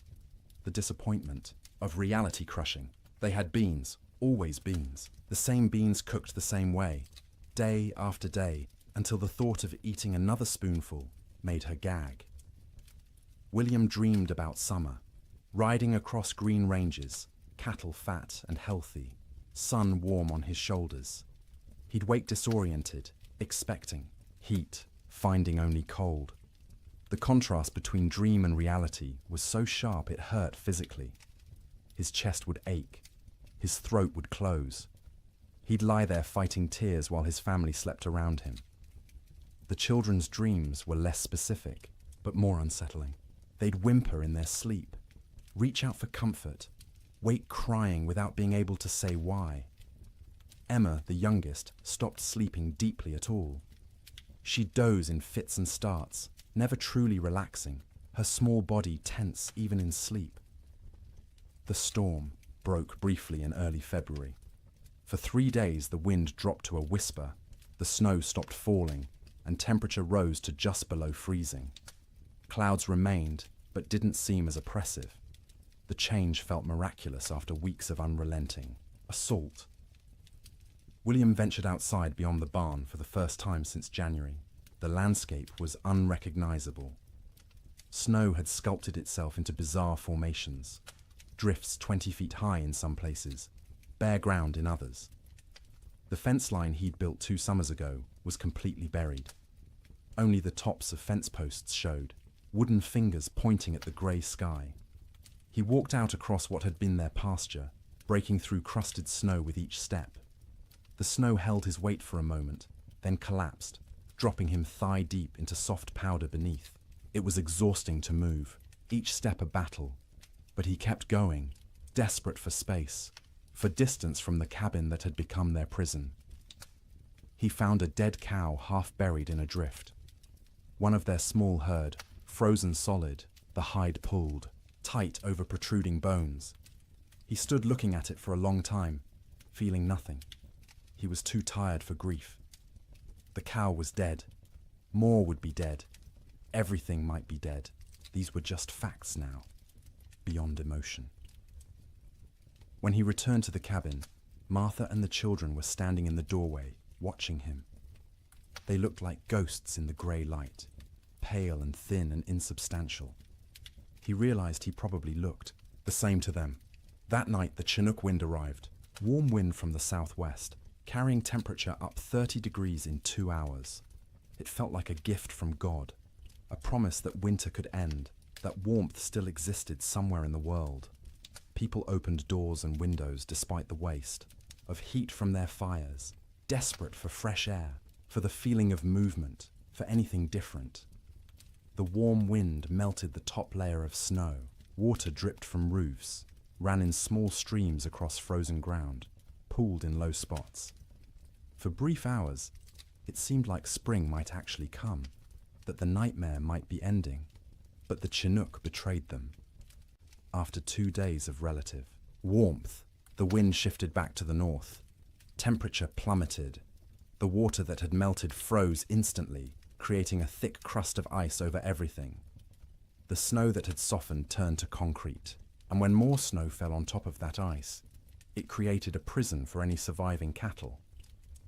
Before the Chinook, cattle could at least paw through snow to reach grass beneath. After the ice crust formed, this became impossible. Their hooves couldn't break through. They stood on top of their food, separated from it by inches of ice, and slowly starved, while the grass they needed lay tantalizingly close. Cowboys trapped in bunkhouses understood what this meant. Any cattle that had survived. January were now doomed. The Chinook hadn't been salvation. It had been a final cruelty, raising hope before delivering death more certainly than the cold alone could have. In the bunkhouses, men stopped talking about spring. They stopped talking much at all. Conversation required energy they didn't have. They lay in their bunks, wrapped in blankets, emerging only to eat the meager meals old Pete still managed to prepare, or to take their turns feeding the stove. The silence was worse than the earlier noise of men talking and joking and trying to maintain morale. Silence meant defeat. Silence meant they'd accepted that this was how things were now, that normal life was so far away it might as well not exist. Some men slept 20 hours a day. Their bodies had adapted to scarcity by shutting down, reducing all functions to bare minimum. They moved slowly when they moved at all, speaking in monosyllables, their eyes dull and unfocused. They weren't sick, exactly. They were hibernating, human versions of bears in dens, waiting for conditions to improve. Others couldn't sleep at all, too anxious, too frightened, too aware of their situation. They'd lie awake hour after hour, staring at the ceiling, listening to the wind that never stopped. Their eyes developed a particular look, wide and staring, ringed with dark circles. Their hands shook constantly. They jumped at sudden sounds. Old Pete worried about these wakeful men more than the sleeping ones. The sleepers were conserving energy, doing what their bodies told them to do. But the wakeful men were burning through resources they couldn't afford to lose. Their minds were eating themselves from the inside, consuming sanity the way their bodies were consuming stored fat. He tried to help in small ways. Extra coffee for the wakeful ones, bitter and hot, and something to focus on besides fear. Stories told quietly in the dark, anything to distract. Sometimes just sitting with them, 2 men awake in a room full of sleeping men, sharing the burden of consciousness. The nights were hardest. 15, 16 hours of darkness in February's depth. The stove provided light as well as heat, flames visible through gaps in the iron, but it was barely enough to see by. Men moved through darkness, feeling their way, bumping into bunks and each other.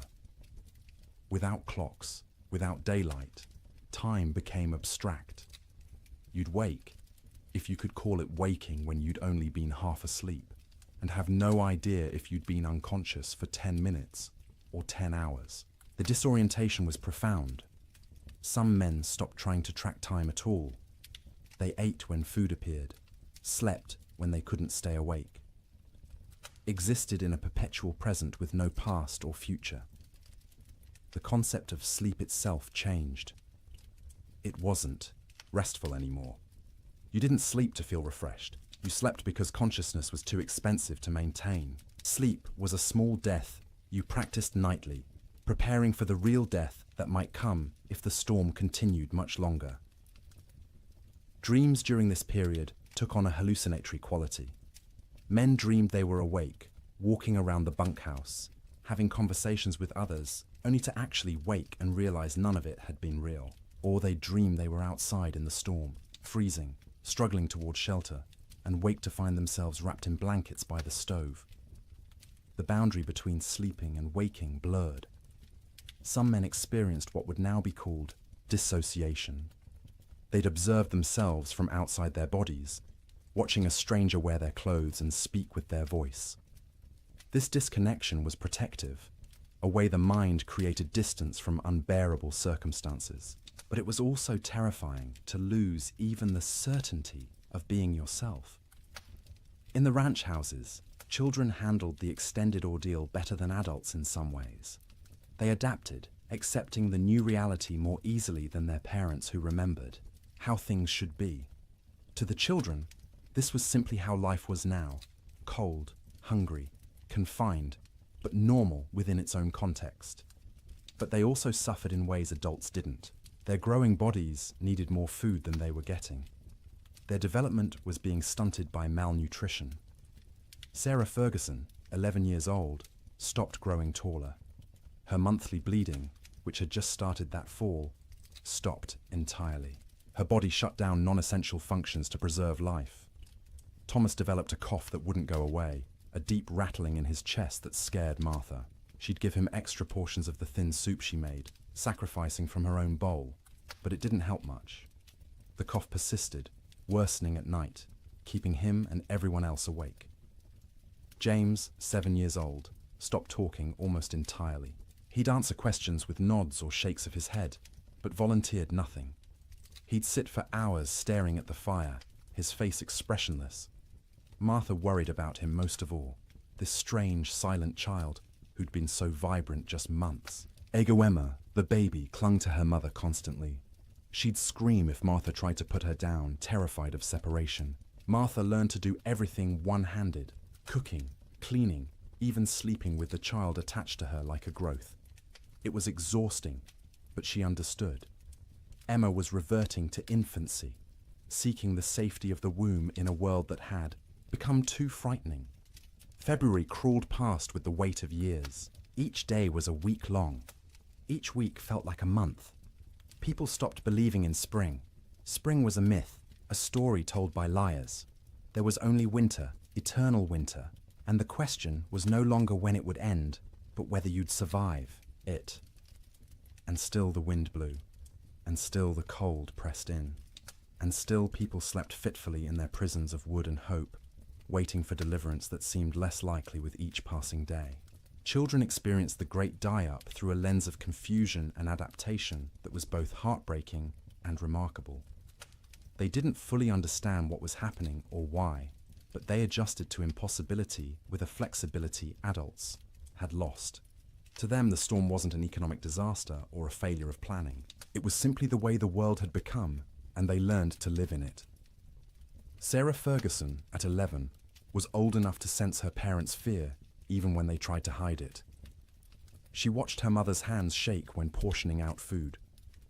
She noticed her father's long silences, the way he'd stare at the fire without seeing it.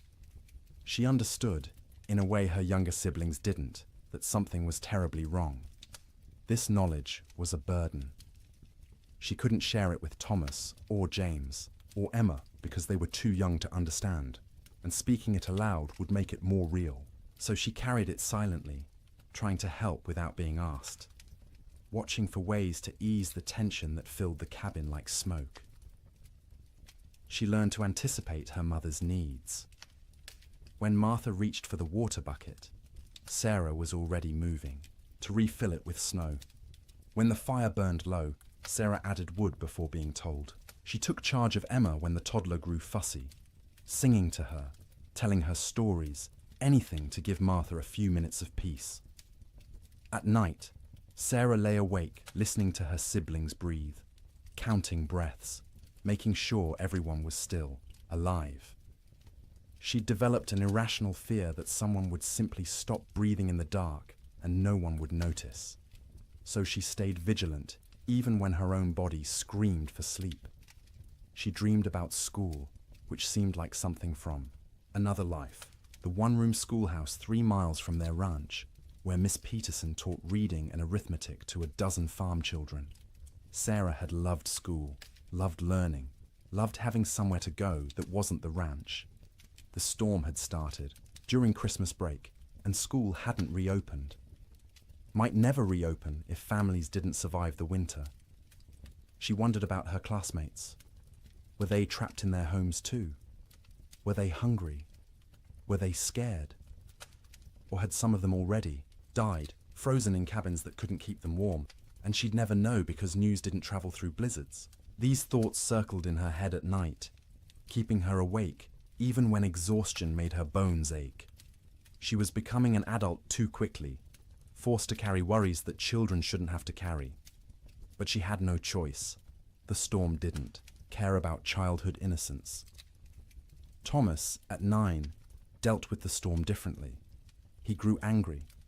Not explosive anger, not tantrums, but a cold, sullen fury that he directed at everything and nothing.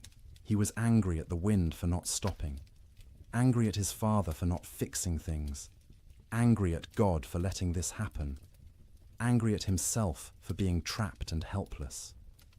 He'd punch his thin straw mattress when no one was looking, imagining it was the storm, hitting it until his knuckles hurt. He'd kick at the wall, leaving small scuff marks that his mother saw but didn't comment on. He needed to fight something, but there was nothing to fight except weather, and weather was beyond fighting. At night, Thomas didn't sleep so much as surrender. He'd fight consciousness until his body simply shut down, crashing into sleep so deep it was almost like fainting. He'd wake suddenly, disoriented, not remembering where he was for terrifying seconds before memory returned and reality settled back into place. His dreams were violent. He fought bears, wolves, faceless men. He swung fists and weapons, defending his family against threats that dissolved when he tried to focus on them. He'd wake with his heart pounding, sweat soaking his collar despite the cold, and lie there, trying to calm down before he disturbed everyone else. He was hungry all the time, a gnawing, constant hunger that made him think about food obsessively. He'd remember meals from before the storm, special occasions when they'd had roasted chicken, or beef, or his mother's apple pie. The memories were so vivid he could taste them, and the disappointment when he opened his eyes to find only reality was crushing. His mother noticed his anger, but didn't know how to help. She'd try to hug him, and he'd tolerate it stiffly, uncomfortable, with comfort, needing to be tough. He was the man of the house when his father was outside. He had to be strong. He couldn't let himself be a child, even though he was desperately, urgently still a child who needed reassurance that everything would be all right. James, at 7, retreated into silence and fantasy. He created elaborate stories in his head, imagining himself as a hero who could control weather, who could make the sun come out and melt all the snow. In his fantasies, he'd save his family, save the cattle, save everyone. People would thank him. His father would be proud. These daydreams, occupied hours. He'd sit by the fire, face blank, living entirely in his imagination where he was powerful instead of helpless. His mother worried about his silence, not understanding it was protection. If he didn't talk, he didn't have to acknowledge reality. He could stay in his head where things made sense and he had control. At night, James slept deeply but unrestfully. He'd thrash and kick, fighting battles in his dreams, sometimes crying out words no one could understand. His siblings had learned to sleep away from his feet because he'd kick without waking. Martha would sometimes reach over and touch his forehead, checking for fever, but he was just hot from the exertion of his dreams. When he did talk, it was often about summer. He'd ask when they could go outside and play, when they could go fishing in the creek, when the cattle would come back. His questions broke Martha's heart because she had no answers. She'd deflect, saying soon, or when winter ends, knowing these were lies, but unable to tell a 7-year-old that winter might not end, that nothing might come back. Emma, just 3 years old, understood least and suffered most in some ways. She knew something was wrong but couldn't articulate what. Her world had shrunk to one room, a fire, and the immediate presence of her family. She didn't remember clearly how things had been before the storm. This cold, confined existence was becoming her normal. She cried often, not from any specific pain, but from generalized distress. Hungry cries, cold cries, tired cries, scared cries. Her vocabulary wasn't sufficient to express what she felt, so she cried and clung to her mother and refused to be put down. Martha carried her constantly, the child's weight a familiar burden. Emma was getting lighter instead of heavier, losing weight she couldn't afford to lose. Her ribs showed through her thin dress. Her eyes seemed too large for her face. She looked like children in pictures of famine, skeletal and haunted. At night, Emma slept fitfully, waking every few hours crying for her mother even though Martha was right there. She'd need to be held, rocked, soothed back to sleep, a process that took longer each time. Martha would hold her daughter and feel the tiny heart beating too fast, the small body too hot one moment and too cold the next, and wonder if Emma would survive even if the storm ended. Emma's dreams, when she could describe them in her limited vocabulary, were simple and sad.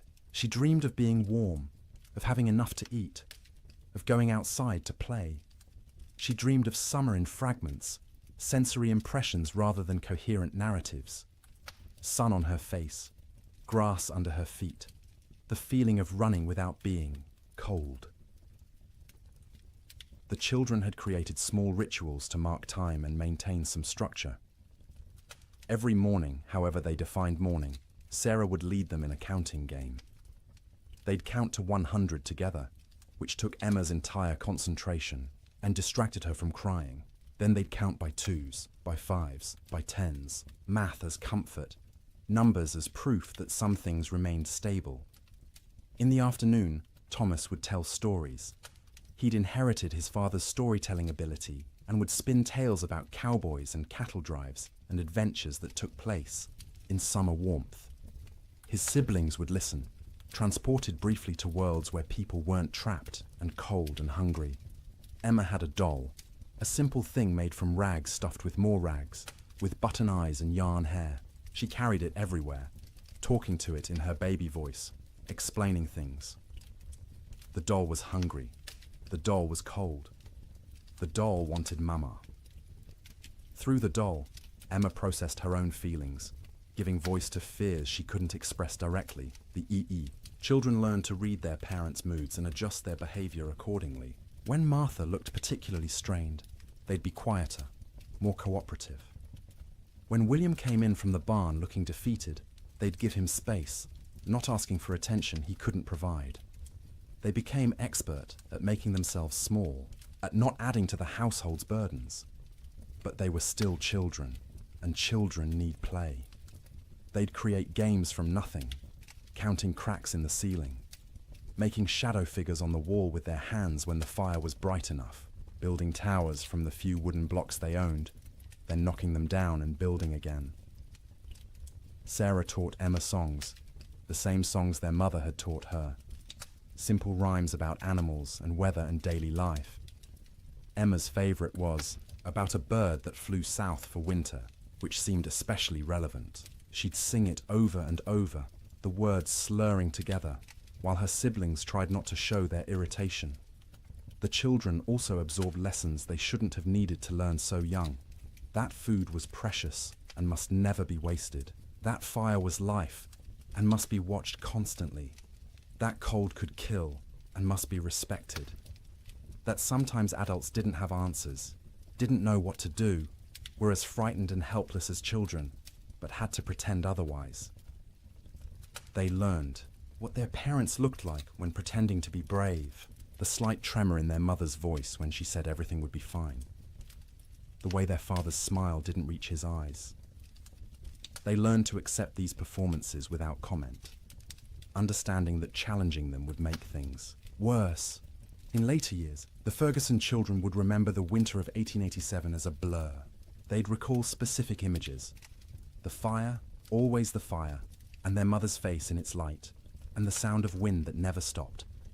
But the timeline would be confused, events blending together because days had no distinct markers. Sarah would remember being hungry but never being fed, Thomas would remember being angry, but not knowing why. James would remember his fantasy world more clearly than reality, which was probably for the best. Emma would remember almost nothing directly, just a vague sense of having been cold once, long ago, for longer than seemed possible. But they'd also remember warmth of a different kind. The feeling of sleeping piled together, siblings in a heap like puppies, their mother's songs in the dark, their father's hands, rough and gentle, checking them for frostbite.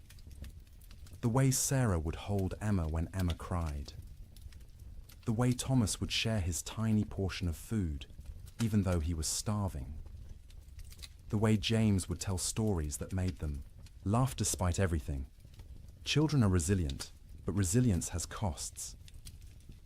The Ferguson children survived the winter, but they were changed.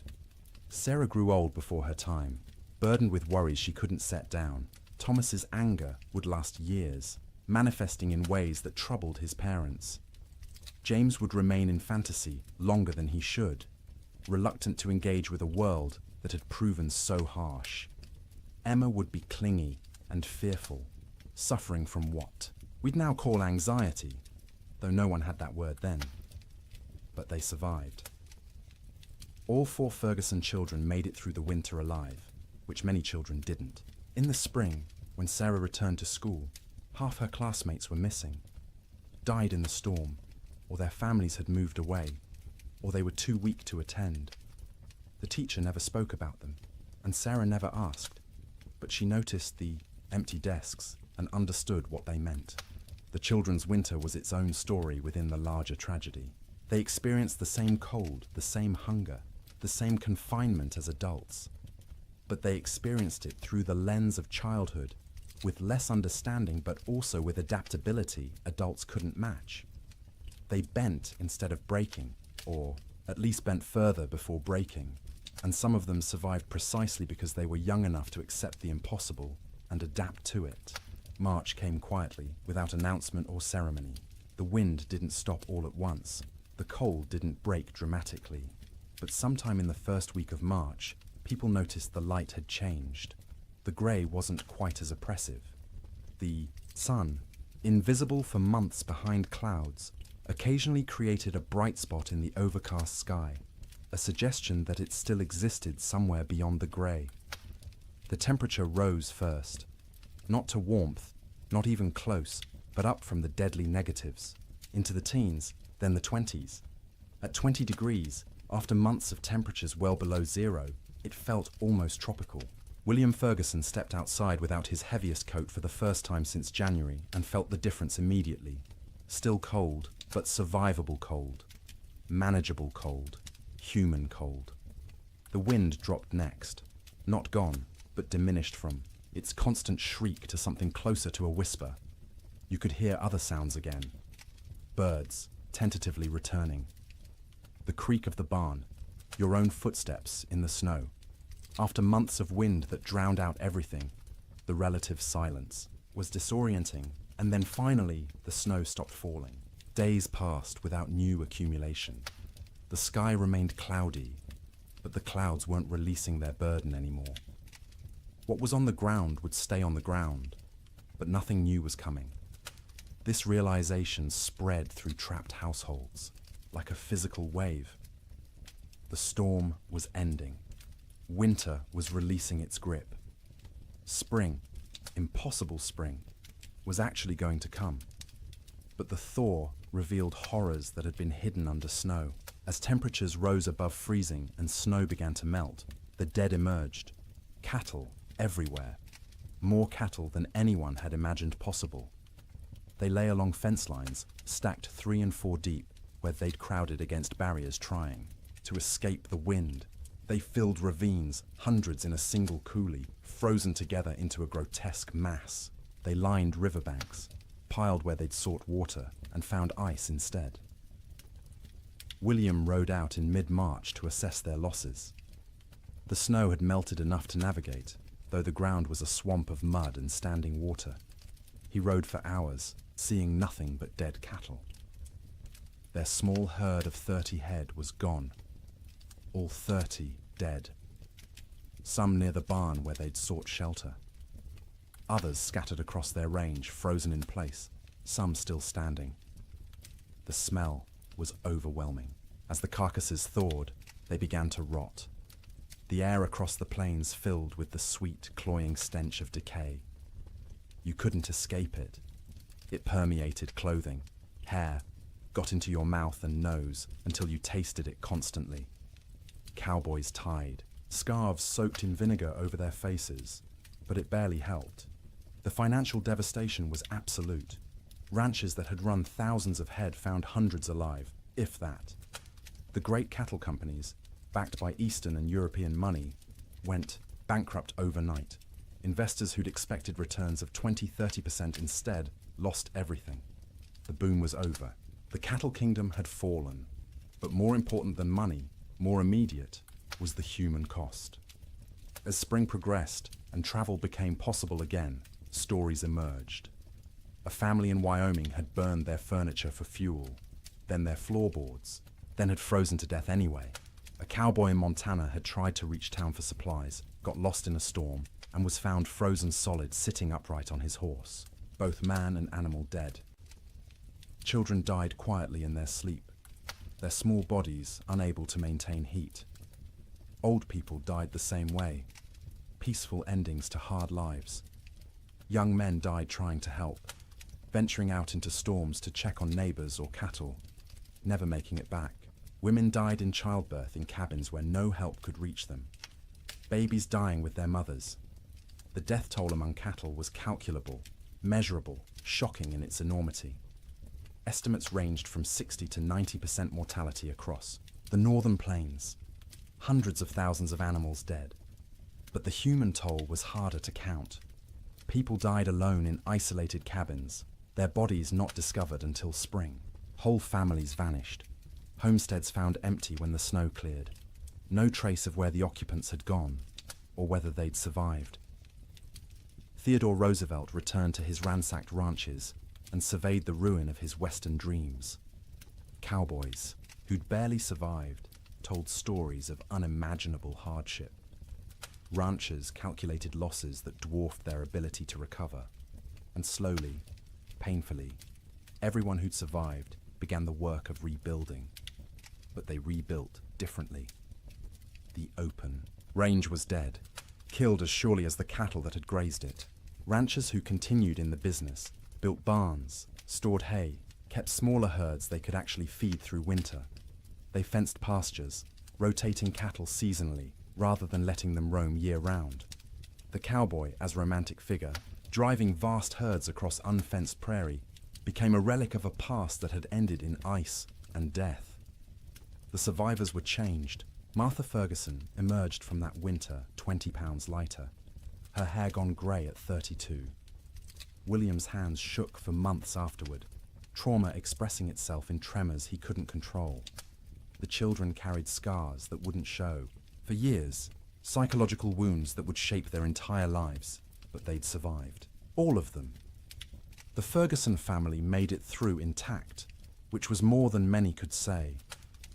And as spring truly arrived, as green grass pushed up through mud and trees began to bud and the sun returned with actual warmth, they began to remember what life could be.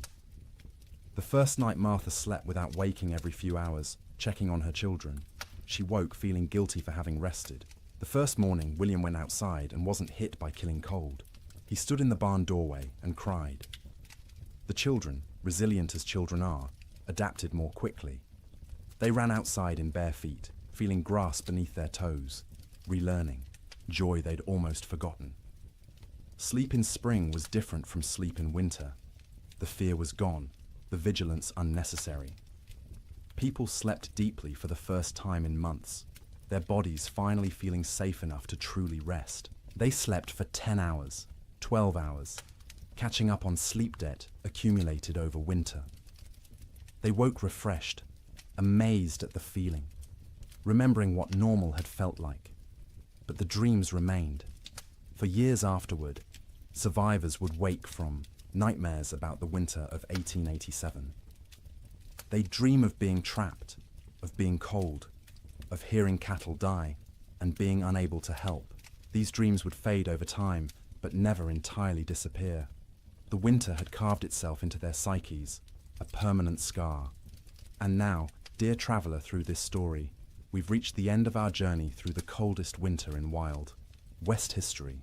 We've walked with cowboys in their bunkhouses, huddled with families around failing fires, witnessed the death of cattle and dreams, and an entire way of life.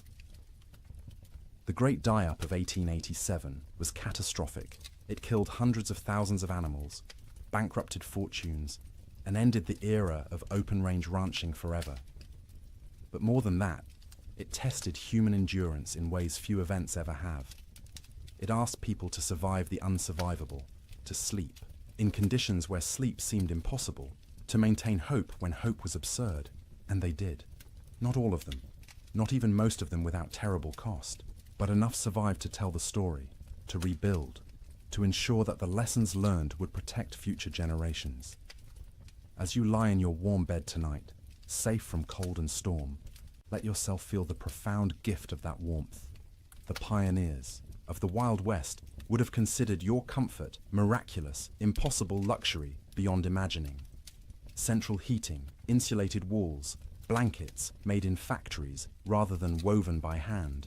You live in the future they could only dream of, the safety they fought to reach. Their struggle made this possible. Every improvement in building techniques, every advance in weather prediction, every system we have now to survive winter grew from lessons learned in disasters like the Great Die-Up. They suffered so that eventually people wouldn't have to suffer, so that sleep could be restful rather than survival, so that winter could be endured without terror. Let their memory settle over you gently now. Let the wind that screamed across the Montana plains become the whisper of your fan. Let the cold that killed become the pleasant coolness of your air conditioning. Let the hunger that gnawed at them become the satisfaction of knowing you can eat when you wake. You are safe, you are warm, you are comfortable in ways they couldn't have imagined. And as you drift towards sleep, carry with you gratitude for that safety. Honor their endurance by appreciating what you have. Remember their suffering by cherishing your comfort. The winter of 1887 is over. It has been over for more than a century, but its story remains, a testament to human resilience and the terrible power of nature. The cowboys and ranchers and children who lived through it are long gone, but their experience echoes forward to us, teaching us about survival, about courage, about the precious gift of a warm place to sleep. So sleep now, deeply and peacefully. Let the weight of blankets comfort rather than burden you. Let the darkness be restful rather than fearful.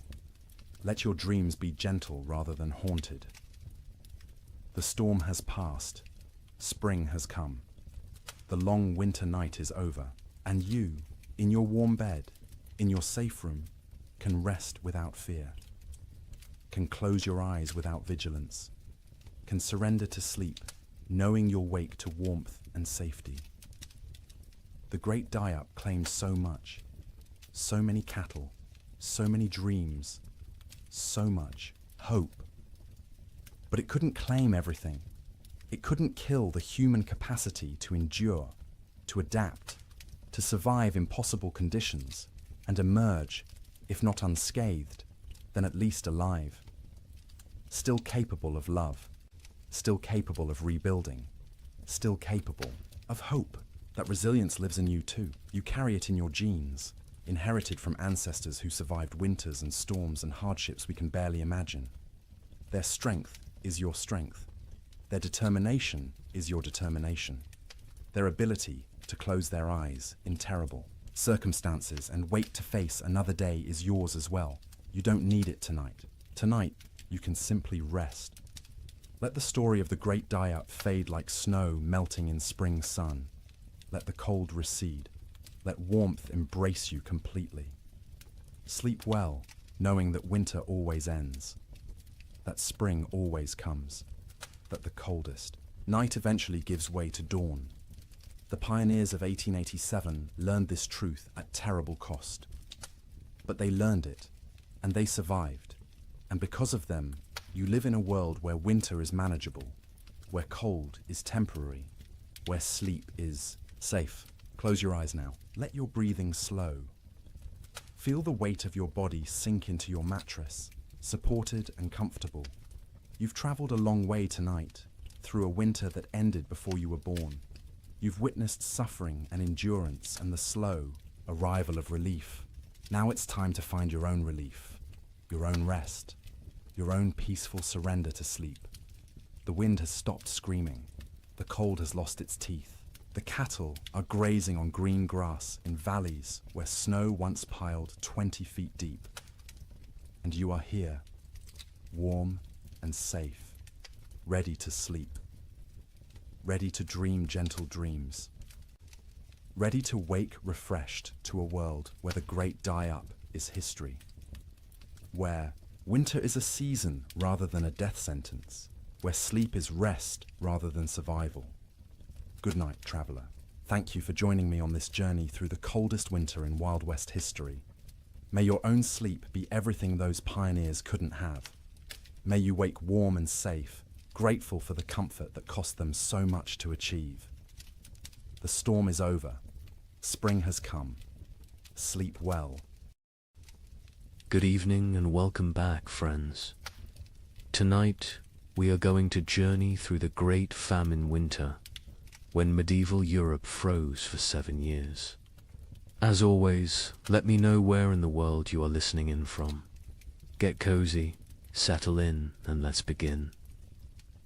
In the spring of 1315, a mother in northern England made an unthinkable decision. She locked her children inside their cottage, walked into the frozen wasteland, and never returned. But she wasn't abandoning them. She was saving them. Was she? Knew what all of Europe would soon discover was that the world itself was dying. The rain wouldn't stop. The cold wouldn't break. And for the next 7 years, winter would reign supreme. Her name was Marjorie of Durham, and her neighbors found her children 3 days later, alive, huddled around the last embers of their fire. The eldest, a boy of 9, clutched a note his mother had left. The priest who recorded it wrote that his hands shook as he read her words aloud. My flesh will buy them grain. My absence will grant them mercy. Tell them I walk toward God, not away from them. You see, Marjorie had understood something terrible.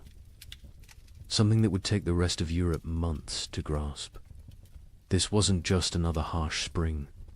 This was the beginning of an extinction. The marketplace where she'd traded her body for bread had made the calculation clear. A living mother meant 5 mouths to feed. A missing mother meant for orphans. The church had to shelter, and the church still had grain, still had walls, still had hope that this nightmare would end. But here's what makes Marjorie's story so haunting. She wasn't unique. Parish records from 1315 show hundreds of similar disappearances. Parents vanishing into blizzards, elderly grandparents wandering into forests, always leaving notes, always locking doors from the outside, always walking toward death like it was salvation. The chronicler Geoffrey Le Baker would later write about that spring with words that feel pulled from nightmares. Rains began on St. George's Day and fell like God had forgotten how to do anything else. Not the warm rains of April that wake sleeping seeds, but frozen needles that killed whatever they touched. Crops didn't fail, they drowned standing.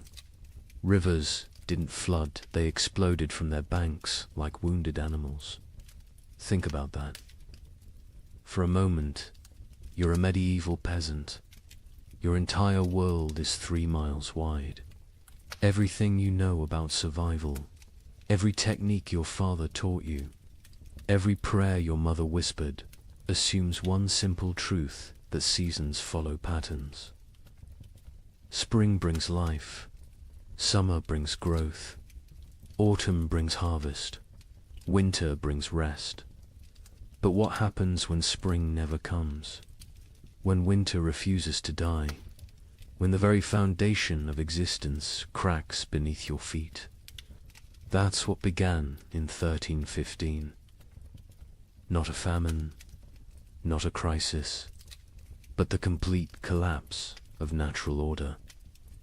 And Marjorie of Durham, walking into that frozen dawn, leaving her children behind to live, was just the first character in a story that would consume 15 million souls. Before it ended. The question isn't how Europe survived, it's what Europe became to survive it. Picture yourself waking up on Easter morning, 1315, in a small village outside Paris. Your neighbor Johannes jokes about yesterday's rain ruining his seedlings. His wife laughs, saying one wet spring never hurt anyone. Within 6 months, Johannes will trade his youngest daughter for a bag of moldy grain. His wife will disappear one night, and the village will pretend not to notice the fresh meat at the butcher's stall. But this morning, they're still laughing. The peculiar thing about catastrophe is how quietly it arrives. No trumpets, no divine warnings, just rain. Endless, crushing, biblical rain that began falling across Europe in May 1315 and simply didn't stop. That Easter morning in Kratzy-le-Chapelle, 20 miles from Paris, felt like any other. The baker Michel had risen at cockscrow to fire his ovens. His wife Agnes counted their silver, planning to buy young pigs at the summer fair. Their son Pierre played with wooden knights, recreating battles he'd never fight because there wouldn't be a world left to fight for. The church bells summoned them to Mass. Father Bernard, still young enough to believe suffering had meaning, delivered a sermon about resurrection, about new life, about God's promise that seed time and harvest would never cease. The congregation nodded along, comfortable in their certainty. Why wouldn't they be? Their grandfathers had survived wars. Their fathers had survived plagues. Surely they could survive a little rain. But if you'd looked carefully that morning really, Latude have seen the signs. The sparrows that usually nested in the church eaves were gone. Not dead, gone. The cats had stopped hunting, instead huddling in doorways with their fur perpetually damp. And the old women, the ones who remembered the harsh winter of 1258, had started hoarding soldat. Johannes, the man who joked about his seedlings, was a cloth merchant. Successful enough to own 2 cows and rent 3 strips of land. His wife Marie had borne him 7 children, 4 still living, which made them lucky by medieval standards. Their youngest, Isabel, had just turned 6, hair like spun gold. Her father would say, worth its weight in gold, someone else would say 6 months later, weighing her against a sack of spoiled wheat. The rain that Easter was unusual only in its persistence. It had fallen for 3 days straight, turning the roads to mud, keeping the holiday merchants away. But rain in April wasn't catastrophe, it was inconvenience. The real terror wouldn't begin until May 15th, the feast of St. Dymphna, when the rain turned cold. Brother Francis of the Abbey St. Denis recorded it first. He'd been copying manuscripts when he noticed his breath misting in the scriptorium. In May, at midday, the ink froze on his quill. He thought perhaps illness had taken him. Fever turned backward into chills. Then he saw the other monks rubbing their hands, saw the frost forming on the inside of the windows. By June, that cold rain had become something medieval Europeans had no word for. We might call it freezing rain, but they called it devil spit. Water that fell as liquid but froze on contact. Entire fields became sheets of ice in summer. Roses bloomed and died in the same hour, encased in crystal tombs. The wheat, which should have been knee-high and green, stood stunted and yellow. The barley rotted in the earth before it could sprout. The rye grew, but wrong-twisted, black, infected with something that would later be recognized as ergot, the fungus that causes hallucinations and gangrene. Some villagers, desperate for any harvest, ate it anyway. They danced themselves to death in the streets, laughing as their fingers turned black and fell off. But we're getting ahead of ourselves. Let's return to Johannes and his family, because their story is everyone's story. By late May, Johannes had stopped joking about anything. The constant rain had ruined the roads, making trade impossible. No merchants could travel, which meant no cloth could be sold, which meant no coins for bread. Not that there was bread to buy. The baker Michel had closed his ovens now. Grain meant no flour, meant no purpose to the fire. June brought the first death in Crassy-la-Chapelle. Not from starvation, not yet. Old Catherine, who'd survived 70 winters, simply gave up. She announced at Sunday Mass that God had abandoned them, walked home, lay down in her bed, and willed herself to die. The priest called it despair, a mortal sin. But privately, he envied her escape. The real horror began in July, when the rain briefly stopped. For 3 days, the sun appeared, weak and watery but present. The villagers rushed to salvage what they could, to plant anything that might grow before autumn. They worked day and night, hands bloody from tearing at the muddy earth, planting beans, turnips, anything fast-growing. On the 4th day, the hail began. Not regular hail.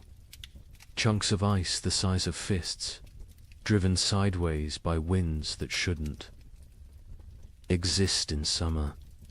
They shattered shutters, killed chickens, knocked full-grown men unconscious. When it stopped, nothing remained of those desperate plantings. The fields looked like they'd been trampled by an army of giants. That's when Johannes made his first, unthinkable choice.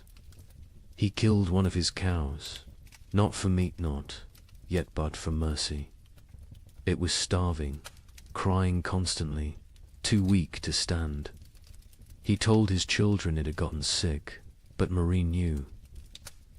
She saw him save the blood in buckets, saw him portion it carefully with their dwindling barley. Blood pudding would keep them alive another week. Argus arrived wearing winter's clothes. Frost in the mornings, ice on the water buckets, breath misting even at noon. The second cow died on its own, and Johannes counted it lucky. They ate everything: the meat, the organs, the marrow from the bones. They boiled the hide for soup. They ground the bones for flour. Nothing was waste, because waste meant death.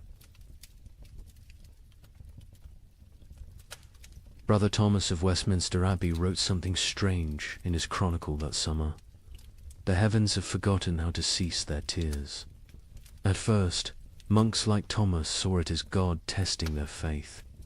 A brief punishment, maybe for the wars between England and Scotland, maybe for the French king arresting the Pope. Surely it would pass. But then came the letters from sister monasteries. From Cologne, our fields are lakes. From Florence, the Arno has swallowed 3 villages. From Krakow, the children ask what the sun looked like. What terrified Thomas wasn't the rain itself, it was the temperature. In July, the height. Of summer he could see his breath while saying morning prayers. Ice formed on the altar wine. And still the rain fell. The monastery's chronicle, which Thomas kept with meticulous care, tells us exactly when normal ended and nightmare began. June 23rd, the eve of St. John, traditionally celebrated with bonfires that burned until dawn. That year, no fire would stay lit. The rain fell horizontally, driven by winds that belonged to December, not midsummer. Thomas wrote, "The brothers attempted 7 times to light the sacred fire. Each time, the rain doused it before a single prayer could be spoken. Prior William declared it a sign of what he dared not say." Thomas had been corresponding with monasteries across Christendom for 20 years. His position as chronicler meant he received letters from abbeys in Scotland to Sicily, from Ireland to Poland. Usually, these letters discussed theological matters, requested copied manuscripts, or shared news of appointments and deaths. But starting in July 1315, every letter carried the same message, dressed in different words. Something was terribly wrong with God's creation. From Melrose Abbey in Scotland came a letter that made Thomas's hands shake. "Brother, we write to you from hell, frozen over. It is July, yet we break ice from our wells each morning. The barley stands drowned in fields that have become swamps. Yesterday, we found a shepherd frozen to death. In July, Brother Thomas. He was young, strong, only 20 summers. We found him standing upright, eyes open, still holding his crook. The sheep around him were ice statues. Have we entered the end times? The abbot of Cluny in France sent word that would have been dismissed as madness any other year. The vine withers as if cursed. The soil rejects all seed. We have consulted. Our oldest records nothing, speaks of summer frost, of hail in August, of rain that burns like ice. Our farmers weep in the fields, beating the mud with their fists, begging it to remember its purpose. From the German monasteries came increasingly frantic reports. The prior of Reichenau wrote, "Lake Constance rises daily. Entire villages now exist only as church bells tolling beneath the waves. We ring our own bells in answer, but God remains deaf. The rain tastes of sulphur. Birds fall from the sky mid-flight, frozen solid. What sin has mankind committed to earn such wrath?" But it was a letter from an Italian monastery that contained the most chilling observation. Brother Antonio of Monte Cassino, a learned man who'd studied both scripture and natural philosophy, wrote, "This is not divine punishment. Brother Thomas, I have read the ancient texts, Greek and Roman both. This happened before. They called it the years without summer. Crops failed, empires fell, and mankind retreated to caves. We are not being punished. We are being erased." Thomas himself had begun keeping detailed records of the weather, something unprecedented for the time. His entries from July 1315 read, "Like fever dreams. July 4th, Feast of St. Ulrich. Rain for 16 straight hours. Temperature cold enough that we wore winter robes to matins.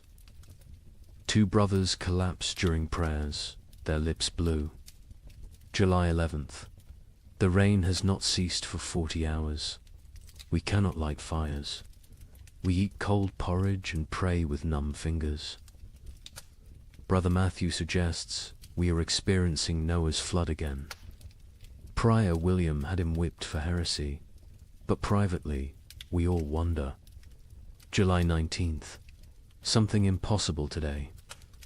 The rain froze as it fell, coating everything in ice. In July, the vegetable garden is destroyed. every plant encased in crystal, beautiful and dead. We gathered to pray, but the words stuck in our throats. How do you pray when creation itself seems broken? The correspondence between monasteries became increasingly desperate as summer crawled toward autumn. They began sharing survival techniques rather than theological debates. How to keep manuscripts from molding in the constant damp. How to preserve food when nothing would dry. How to maintain faith when every prayer for sun was answered with more rain. From Prague came instructions for building underground storage that might resist the water. From Dublin came recipes for making bread from acorns and chestnuts. From Rome came silence. The Holy See had problems of its own, with the Tiber flooding the papal palace repeatedly. Thomas noted something else, something that wouldn't be fully understood for centuries. The rain wasn't uniform. It would pound. One region while barely touching another 20 miles away. But those dry spots weren't lucky, they were cursed differently. Without rain, but with temperatures below freezing in summer, crops still died. Wells still froze. People still starved. A letter from the Bishop of Bergen in Norway contained an observation that haunts historians today. The merchants from Iceland have not come. They were due in May, as always. It is now August. Ships sent to investigate found the sea routes blocked by mountains of ice that should not exist in summer, or perhaps should not exist at all. The sailors speak of icebergs, tall as cathedrals, moving south like an army of frozen giants. By late August, Thomas's own entries had taken on a tone of barely controlled panic. We have begun rationing in August. The harvest is already lost, and we must survive on stores meant for winter. But what winter awaits us if summer itself has become frozen? Prior William no longer speaks of God's tests. He speaks of God's absence. The most telling entry comes from September 3rd. Brother Francis asked me today why I still write these chronicles. Who will read them? Who will survive to care about the weather of a dead year? I had no answer. I write because the act of writing means I still believe in tomorrow. When I stop writing, I stop hoping. So I write of rain, of cold, of death creeping closer. I write because someone must witness the ending of the world. Imagine watching your entire years work everything you need to survive a rotting in the field before your eyes. Not failing to grow, not dying from drought, but literally dissolving into grey sludge. A French peasant named Guillaume left us. A rare written account dictated to a priest. The wheat stood tall and green in June, promising the best harvest in memory. By August, it was black soup. The smell, God forgive me, it smelled like death before death had even come. But here's where our story takes its first dark turn. The failed harvest of 1315 was just the opening act. Because while the peasants mourned their rotted grain, something else was happening. Something that would transform a bad harvest into an apocalypse. Guillaume of Soissons was not a typical peasant. He'd served in the king's army, learned his letters during a campaign, and returned home with enough silver to rent 5 strips of prime farmland. His account, preserved because the priest thought it might matter someday, gives us the only peasants. I view of the catastrophe unfolding in those fields. I have seen men die with their guts spilling onto French soil, Guillaume told the priest.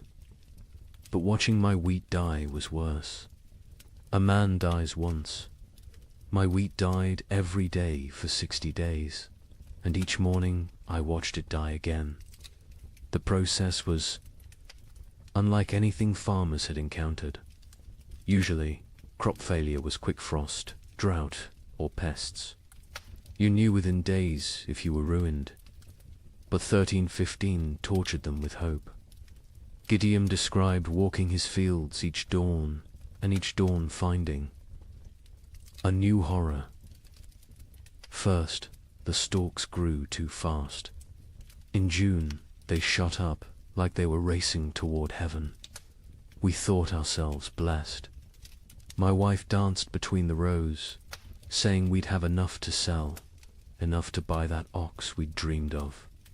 The children planned what they'd eat at harvest feast: honey cakes, white bread, meat every Sunday until Christmas.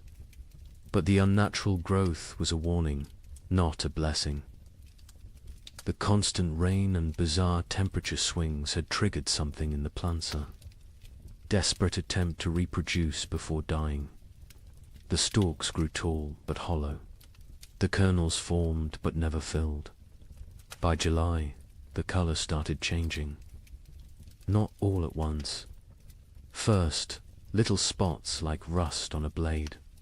We told ourselves it was nothing, just moisture. It would pass, but the spots spread. They merged, they consumed.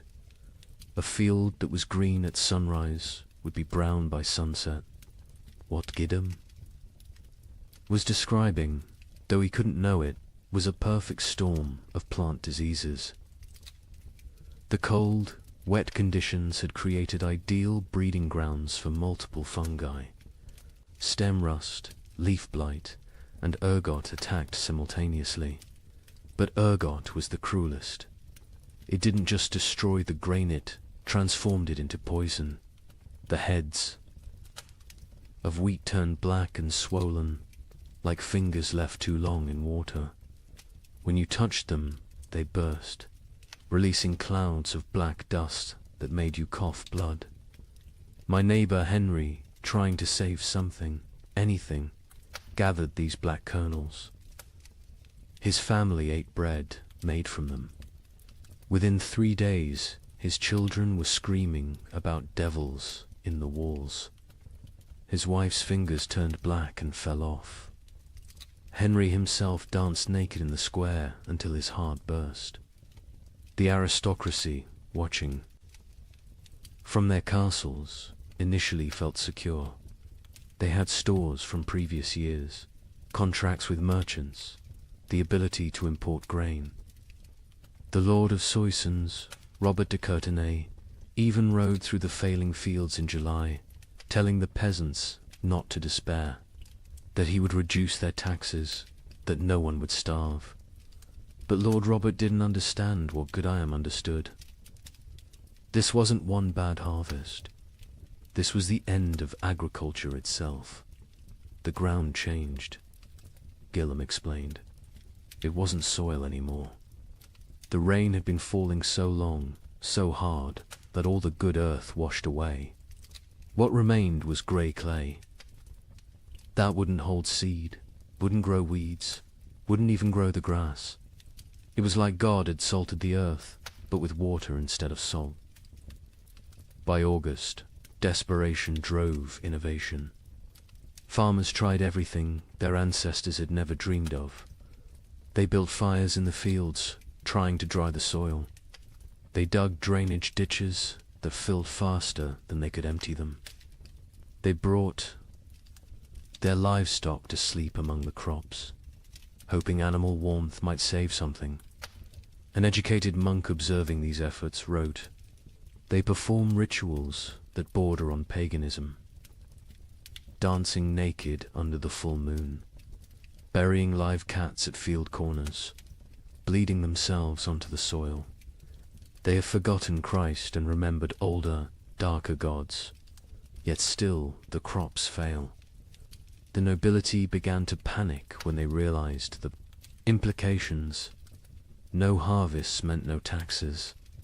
No taxes meant no armies. No armies meant no power. The entire feudal system depended on agricultural surplus. Without it, civilization itself would collapse. The Bishop of Reims recorded a meeting of local lords in August 1315. Lord Thibaut suggested we take what grain remains by force, store it in our castles, and let God sort the living from the dead. Lord Gautier proposed we sell our lands to Italian merchants who don't yet know of our catastrophe. Lord Felipe said nothing, just sharpened his sword throughout the meeting. We all knew what he was thinking. When the starving masses come, sharp steel might buy us more time than prayer. But it was Gwellem's final observation that proved most prophetic. The worst part wasn't the hunger we knew was coming. It was what hunger would make us become. I saw my neighbor Marcel looking at his plump daughter differently. Not with fathers. Love with a butcher's calculation. I saw wives eyeing husbands who'd grown too weak to work. I saw children forming packs, like wolf cubs learning to hunt. The priest asks me what I think God wants from us. I tell him God is done wanting. Now he's taking, and he's going to keep taking until there's nothing left but rain and mud and sigh. And mud and sigh. The memory of what men used to be before they became animals again. The failed harvest of 1315 wasn't measured in bushels of lost grain. It was measured in the systematic destruction of hope. Every rural community in Europe had lived with the same rhythm for 1,000 years. Plant in spring, tend in summer, harvest in autumn, survive on stores through winter. That cycle was civilization. And in 1315, the cycle broke. By September, even the weeds had given up.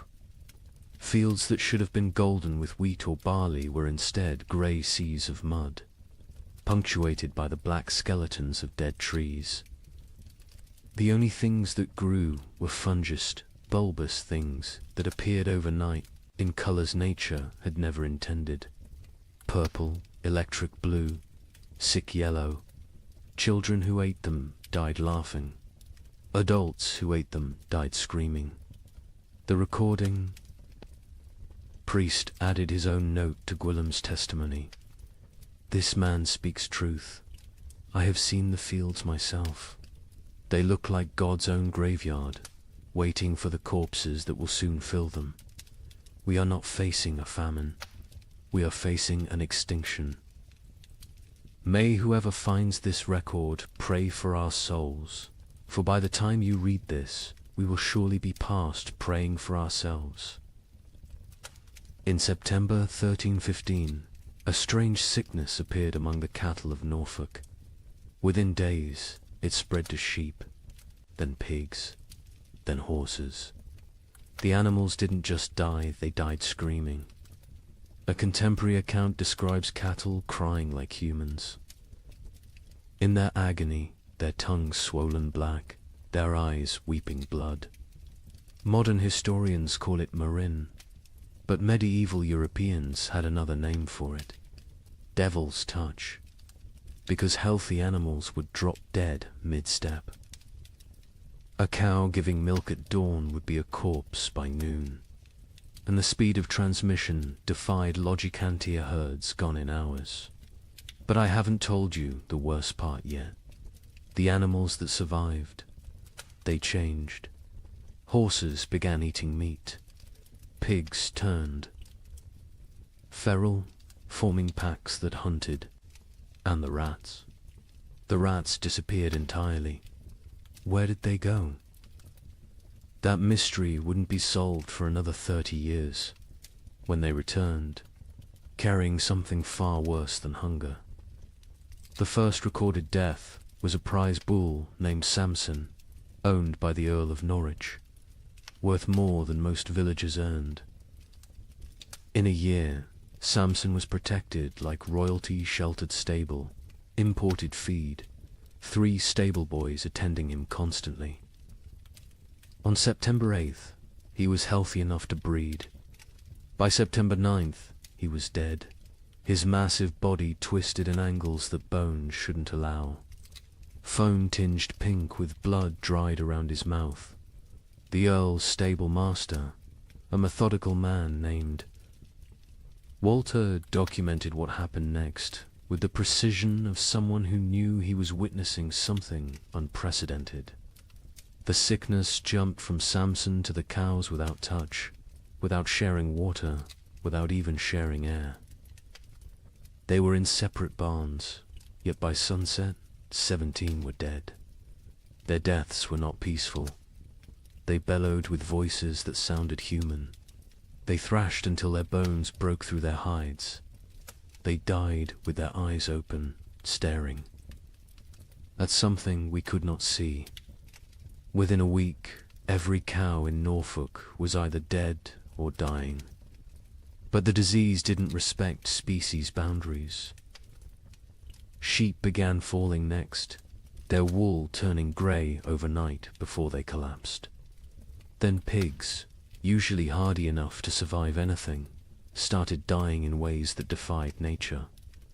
They'd squeal for hours, a sound witnesses compared to children, screaming before their hearts simply exploded. A traveling merchant named Otto from Flanders recorded what he saw on the roads. "I have traveled these paths for 20 years. I know where every farm keeps its herds. Today, I counted 4,000 dead cattle between Lynn and Norwich. They lie where they fell in fields, on roads, some still standing upright, held by mud that is frozen around their legs. The smell reaches you a mile before you see them. Sweet rot mixed with something chemical, like copper left in vinegar. The speed of death was matched only by its strangeness. Animals died in patterns that suggested intelligent entire herds forming perfect circles before collapsing inward.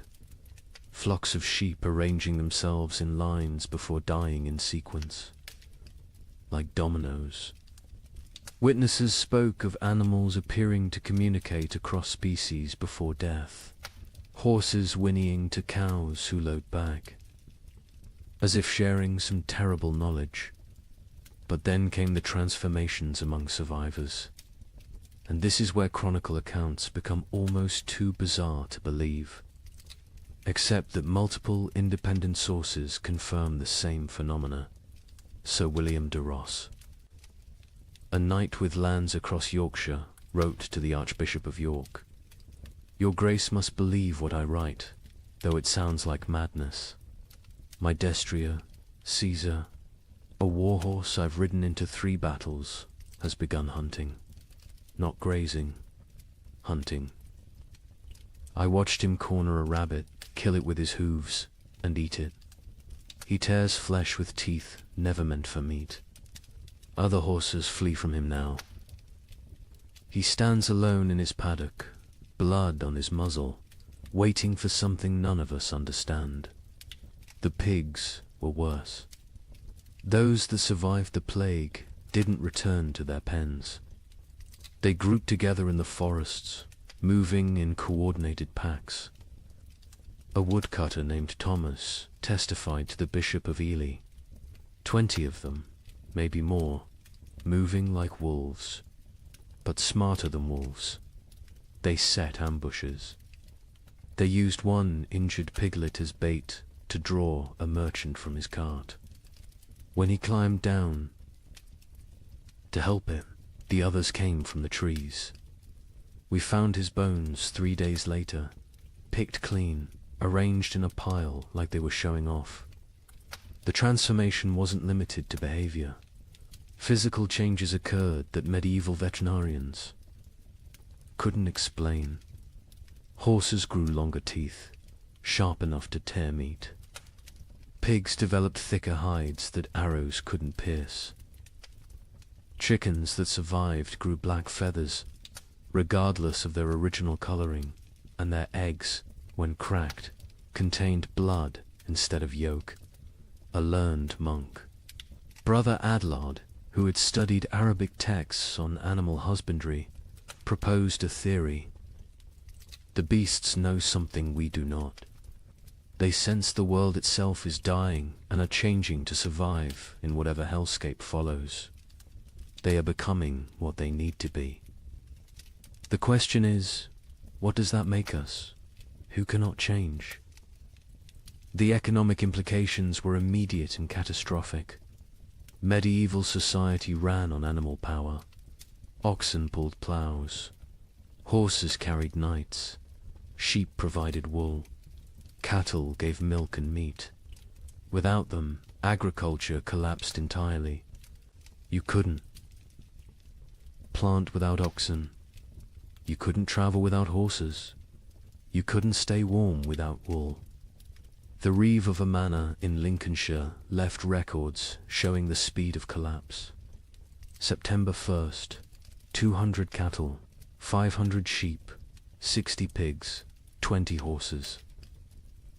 October 1st, 3 cattle, 12 sheep, 0 pigs, 2 horses. The 2 horses that remain will not accept saddle or bridle. They watch us with eyes that show too much white. We dare not approach them. Desperate attempts at prevention failed spectacularly. Some communities tried isolating healthy animals, only to watch them die faster in confinement. Others attempted ancient remedies, hanging holly over stable doors, painting crosses in lamb's blood on barns, burying horse skulls at crossroads. The Bishop of Winchester ordered all animals blessed with holy water. They died mid-blessing, falling dead at the priest's feet. The most disturbing account comes from a monastery in Somerset, where Brother Francis observed something that shouldn't have been possible. The rats are gone. All of them. Not dead, we've found no bodies, simply vanished. The cats who hunted them sit in empty granaries, mewing at shadows. The barn owls have stopped hunting, stopped calling. Some have been found dead with full bellies, as if they ate something that killed them from within. But there are no rats. Where did they go? Into the walls, under the earth, or somewhere else entirely, somewhere they can wait out what's coming. This observation would prove prophetic.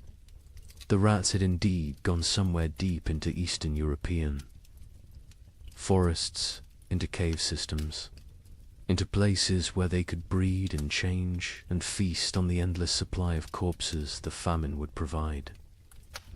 When they returned in the 1340s, they brought the Black Death with them, as if they'd been preparing their revenge for 30 years. But in September 1315, all anyone knew was that the animals were dying or changing, and without them, human survival became nearly impossible. The social contract that had existed between human and beast for millennia, we feed you, you serve us, shattered completely.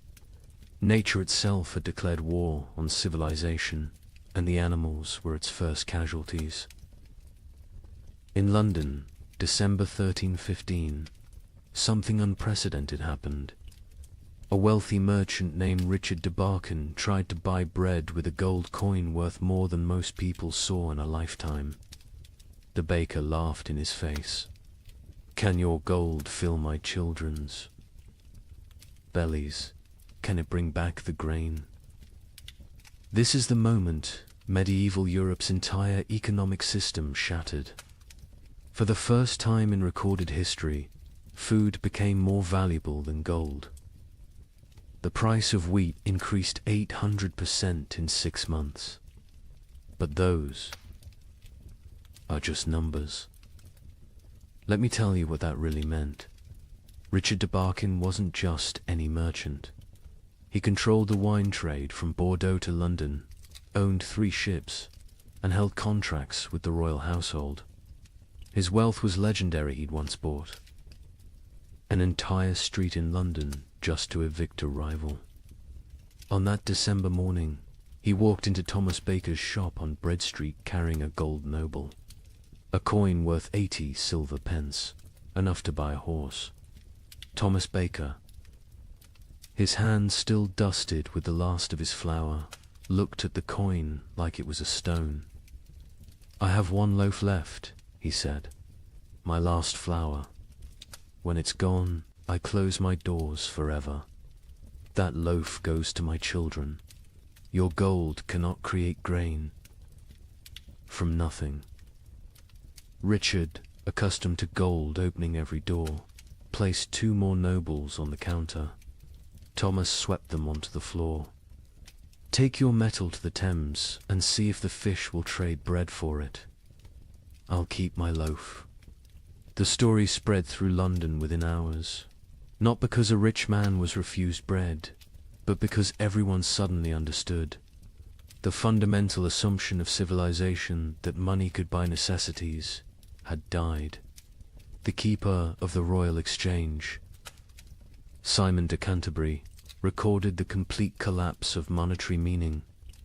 December 1st, 1 penny buys a loaf. December 15th, 1 shilling buys a loaf. December 30th, 1 pound buys a loaf. January 13, 16, no amount buys a loaf, for there are no loaves to buy. But the breakdown went deeper than inflation. The very concept of value imploded. A manuscript from Guildhall records an exchange that would have been incomprehensible months earlier. Margaret Carpenter traded her wedding ring, passed down 5 generations, for 2 turnips. John Smithson offered his house for a ham. The hams. Owner refused. The guild system, which had regulated trade for centuries, collapsed overnight. The worshipful company of bakers, once among London's most powerful guilds, disbanded when 8 of 12 members died trying to defend their shops from crowds. Their final record, dated January 3rd, 1316, states, "We dissolve this fellowship, as there is nothing left to fellow over. May God forgive what we have become." In Paris, the situation grew even more surreal. The provost of merchants, attempting to maintain order, issued daily price controls. Every morning, he'd announce the maximum legal price for bread. Every evening, bakers would ignore it entirely. One baker, hauled before the provost for charging 30 times the legal rate, responded, "Hang me if you wish. My corpse will bake no bread. Pay my price or starve legally, those are your choices." The relationship between social classes inverted overnight. A peasant with a hidden store of grain wielded more power than a duke with chests of gold. The Chronicle of St. Denis's records, the Count of Champagne, among the realm's richest men, was seen begging at a farmer's door. The farmer, who once would have been flogged for looking the Count in the eye, kept him waiting 3 hours before trading a sack of mouldy oats for the Count's sword, armor, and signet ring. Venice, Europe's commercial heart, tried to maintain normalcy through imports. The Doge sent ships to Egypt, to Constantinople, to anywhere grain might exist. Most never returned. Those that did brought news that shattered hope. The catastrophe wasn't regional. From Ireland to Poland, from Scotland to Sicily, the earth had stopped providing. A Venetian merchant's letter to his partner survives. "I have 40,000 ducats in gold. Yesterday, I tried to buy bread with it all. The baker said he'd rather throw his last loaf to the fish than trade it for coins. I offered him my palazzo. He laughed and said, 'Can I eat marble? Can I digest paintings? We have invented money, created banking, built commerce. None of it matters when there is nothing to buy.'" The church, traditionally the provider of last resort, faced impossible mathematics. The Abbey of Cluny's accounts show their dilemma starkly.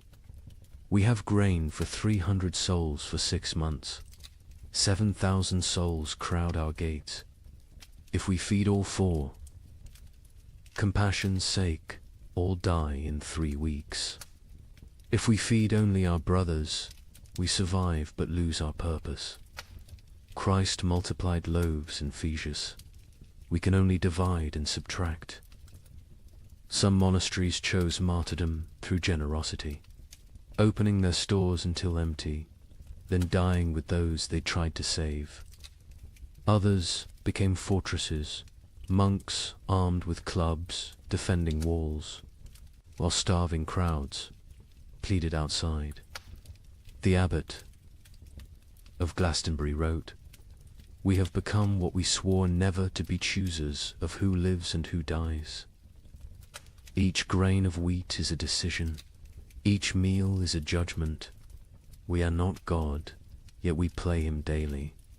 The collapse of money created new forms of trade that horrified contemporary observers.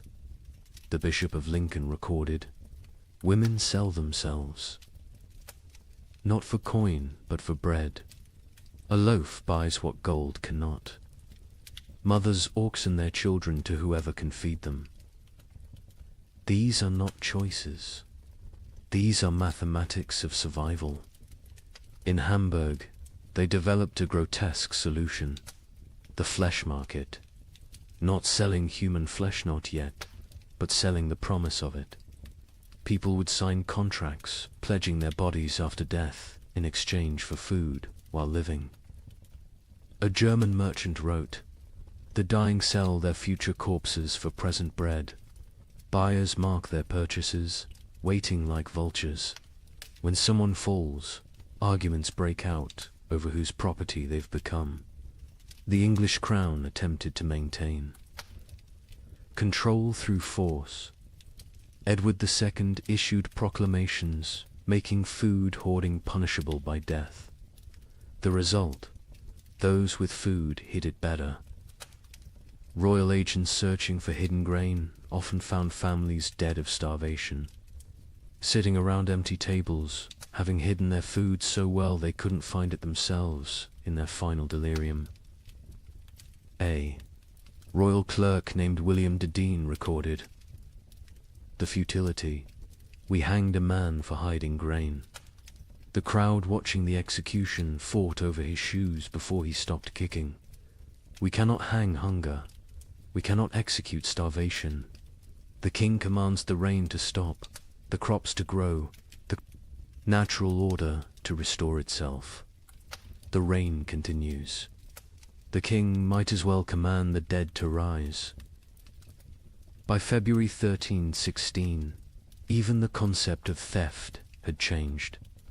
How could taking food be a crime when not taking it meant death?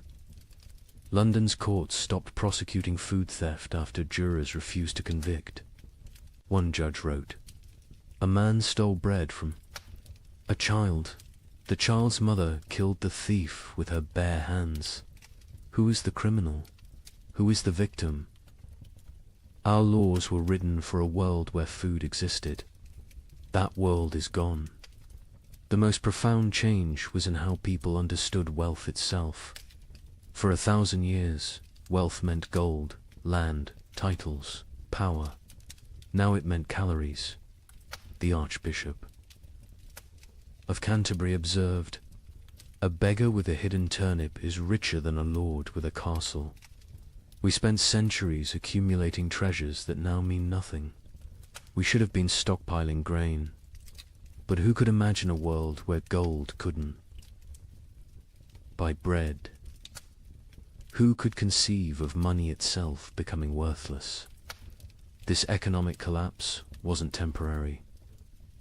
Even after the harvests eventually returned, the absolute faith in currency never fully recovered.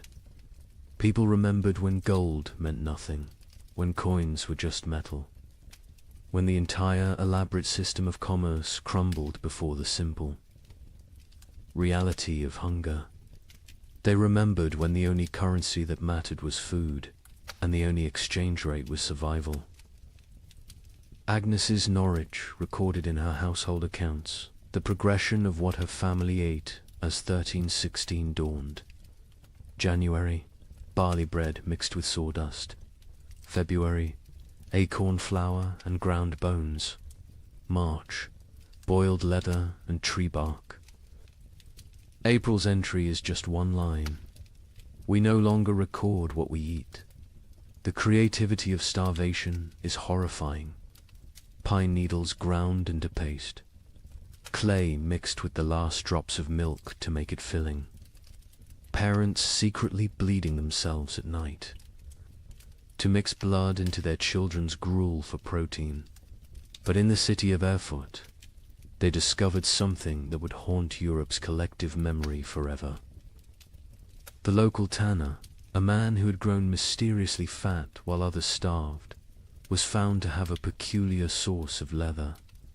The city records state only, he was burned alive by common consent, and none would speak of what was found in his cellar. Agnes of Norwich was a merchant's widow who'd kept meticulous household accounts for 20 years. Her ledger, preserved in Norwich Cathedral, transforms from mundane records into a descent through hell. Her husband had died in late 1315, leaving her with 4 children and what seemed like adequate stores. She'd managed households through hard times before, but this was different. January 1316. Mix true barley with sawdust from Thomas Carpenter's shop. 1 part grain to 1 part wood. The children notice but do not complain. The sawdust fills their bellies even if it provides no sustenance. We tell ourselves it is fiber, like bran. We pretend not to see the splinters in their stall. The recipe sections of her ledger became increasingly elaborate as real ingredients vanished. Acorn bread. Gather acorns before the pigs find them. Boil. 7 times to remove bitterness, the water turns black as sign. Dry what remains. Grind with stone's mill wheels are too precious for such base material. Mix with water and anything that binds egg. If God provides, blood if he doesn't.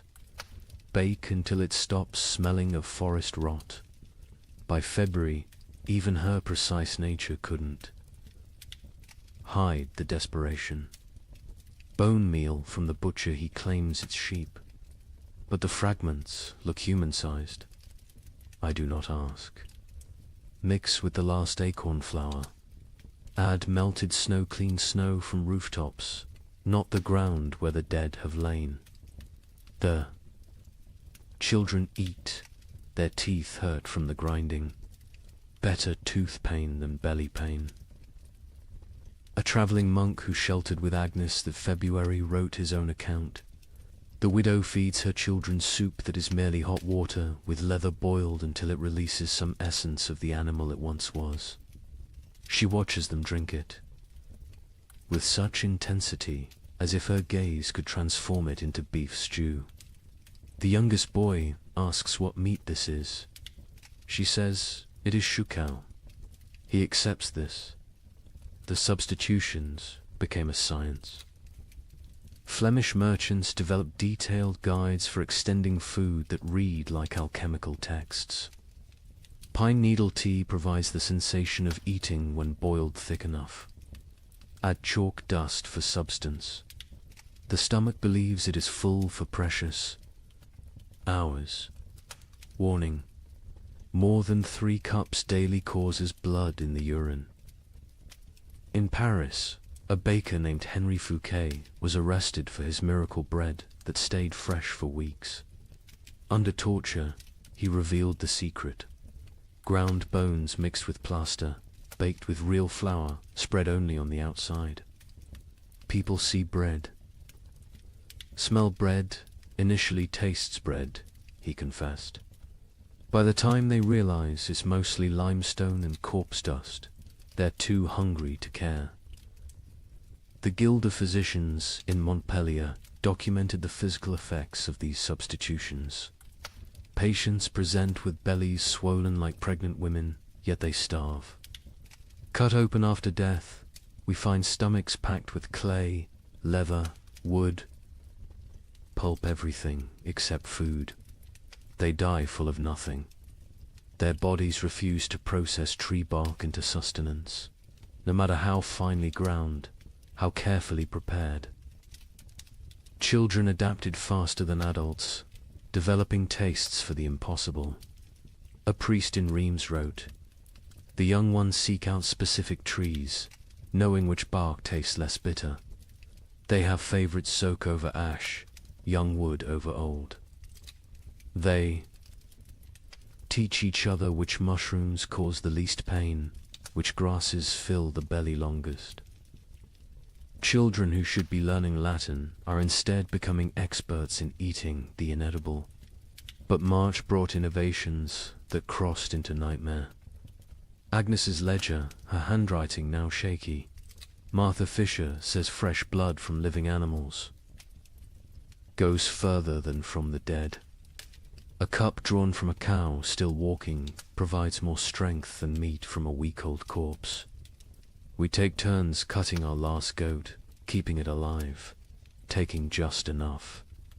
It screams now when it sees us coming with the bowl. The monastery at Fulda recorded even darker adaptations.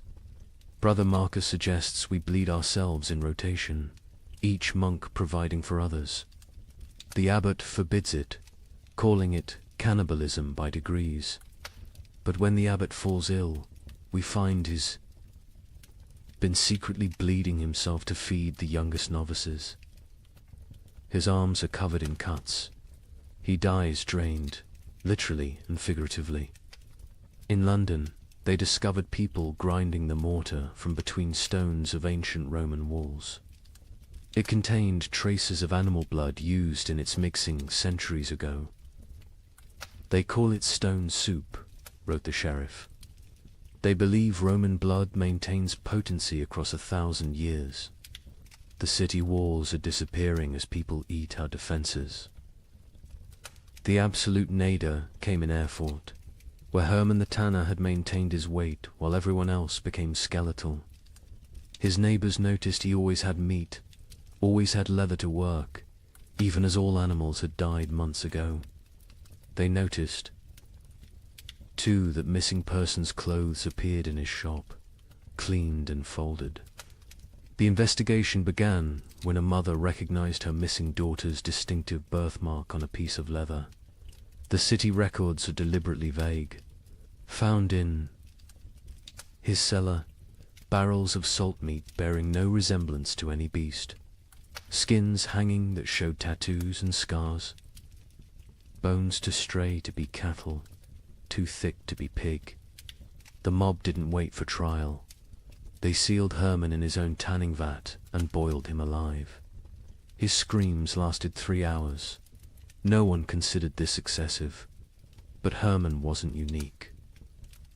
Across Europe, the mathematics of survival created impossible choices. A Dutch merchant wrote, "In Amsterdam, we no longer ask what meat is served. We know, we all know, but we eat it and pretend it's pork. The alternative is death. God forgive us, but he's the one who sent this famine." Agnes of Norwich's final food relay entry, April 1316, is indeed just one line. We no longer record what we eat, but she continued writing other observations. May, my youngest son no longer asks for food. June, found Margaret's teeth in her bed. They fell out in the night. July, we have forgotten the taste of bread. August contains no words, just tally marks, possibly counting days, possibly counting deaths. The last entry, September 1316, in a different hand. Agnes died this morning.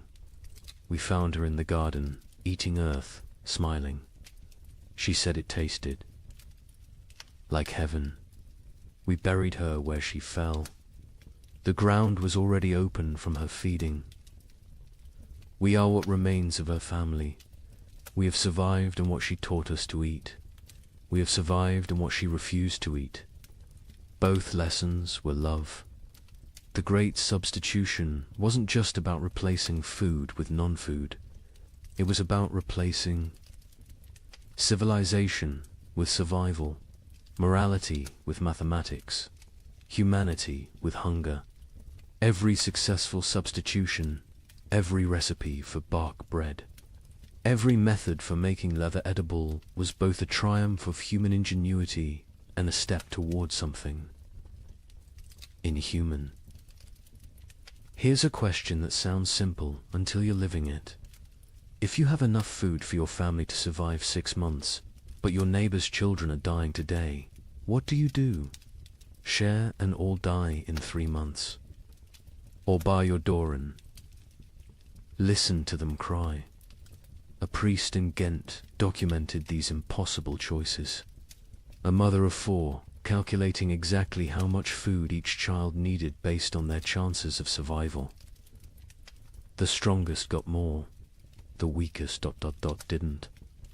She loved them all, he wrote. That's why she chose. Father Benedict of Ghent had been a priest for 30 years when the famine came. His parish records, instead of births and deaths, became a chronicle of moral arithmetic that would haunt him until his own death. He wrote not in Latin, but in common Flemish, wanting everyone to understand what survival really cost. Elizabeth van Meer, mother of 4, widow, has grain hidden beneath her floor enough for 6 months if one person eats, 3 months if to eat, 6 weeks if all 5 eat. She came to confession not for absolution but for mathematics. Father, she said, tell me God's formula for choosing which children live. Elizabeth's children ranged from 14 to 3. The eldest, Jan, strong enough to work if work existed. The twins, Marie and Catherine, 9 years old, clever but frail. The youngest, Peter, barely walked but consumed as much as the others. Father Benedict recorded her terrible calculus. She weighs them each week on the merchant scale. Charts their decline. Jan loses weight, slowest his body large enough to consume itself gradually. Peter loses fastest, no reserves in that tiny frame. The twins fall between. She creates equations. If Jan gets double rations for 3 weeks, he might strong enough to steal food for the others. If Peter gets nothing for 3 days, his suffering ends and the others get 9 more days each. These are not thoughts, these are numbers. Cold, merciless numbers. The priest watched Elizabeth transform from mother to mathematician. She no longer sees children. She sees survival probabilities. Jan, 70% chance if fed properly. The twins, 40% each if maintained, but 60% for one if the other stops eating. Peter, 15% regardless. She doesn't cry when she does these calculations. Tears are water the body cannot spare. But Elizabeth wasn't unique. Across Europe, parents performed similar calculations. A merchant in Bruges is left a ledger that makes accountants weep. Assets, 3 children, 1 wife, self, liabilities, love, compassion, memory of better times. Formula for survival. Assets minus liabilities equals tomorrow. In London, a wealthy lawyer named Thomas Hardwick documented his family's rationing system with legal precision. Established a tribunal each morning. Each family member presents their case for food. Activities of previous day weighed against probable future utility. Wife sewing equals quarter ration. Son studying equals 1/8 ration. Knowledge feeds no one now. Daughter spinning equals half Roshen wool still has value. Baby crying equals no Roshen noise, attracts hungry neighbors. The mathematics extended beyond families.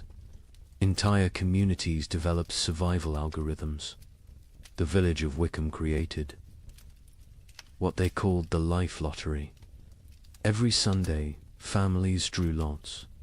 Winners got the week's communal food. Losers got nothing. But here's the insane part. Families could trade lottery tickets.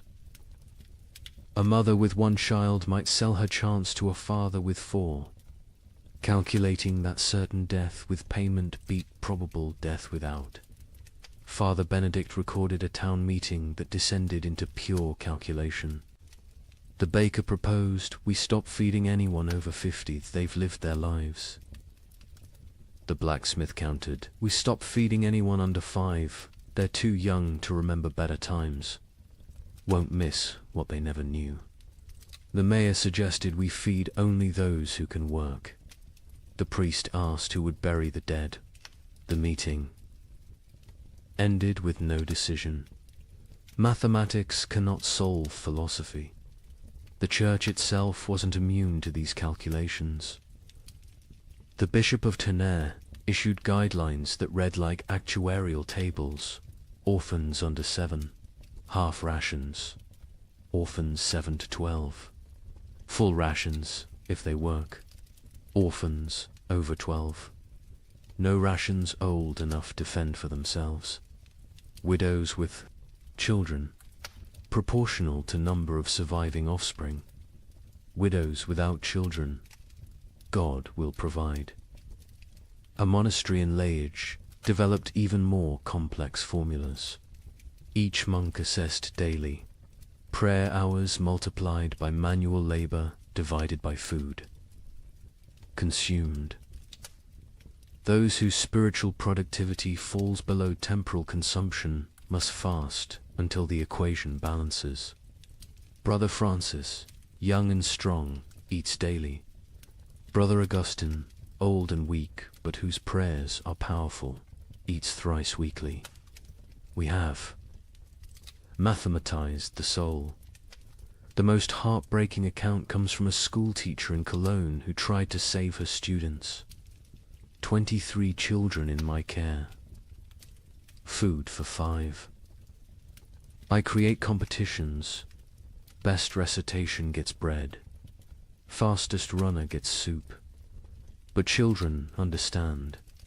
They know it's not about merit, but about choosing who dies educated.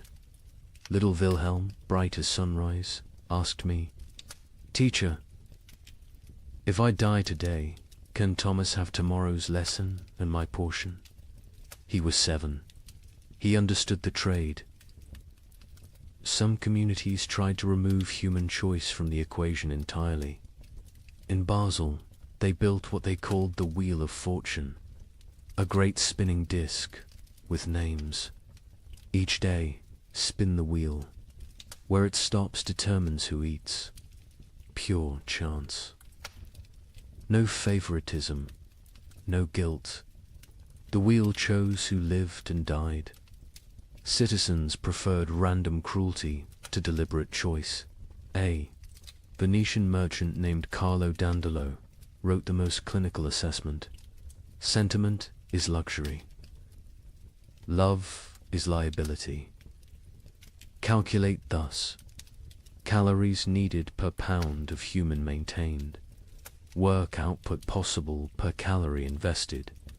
Return on investment measured in days survived. My eldest son provides best ratio, strong enough to forage, smart enough to steal. My youngest daughter provides worse, consumes without producing. The middle children are variables, depending on daily performance. I am not a monster, I am an equation.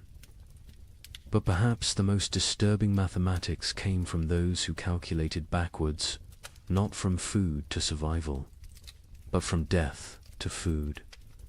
How many must die for the rest to live? If the population halves, do rations double?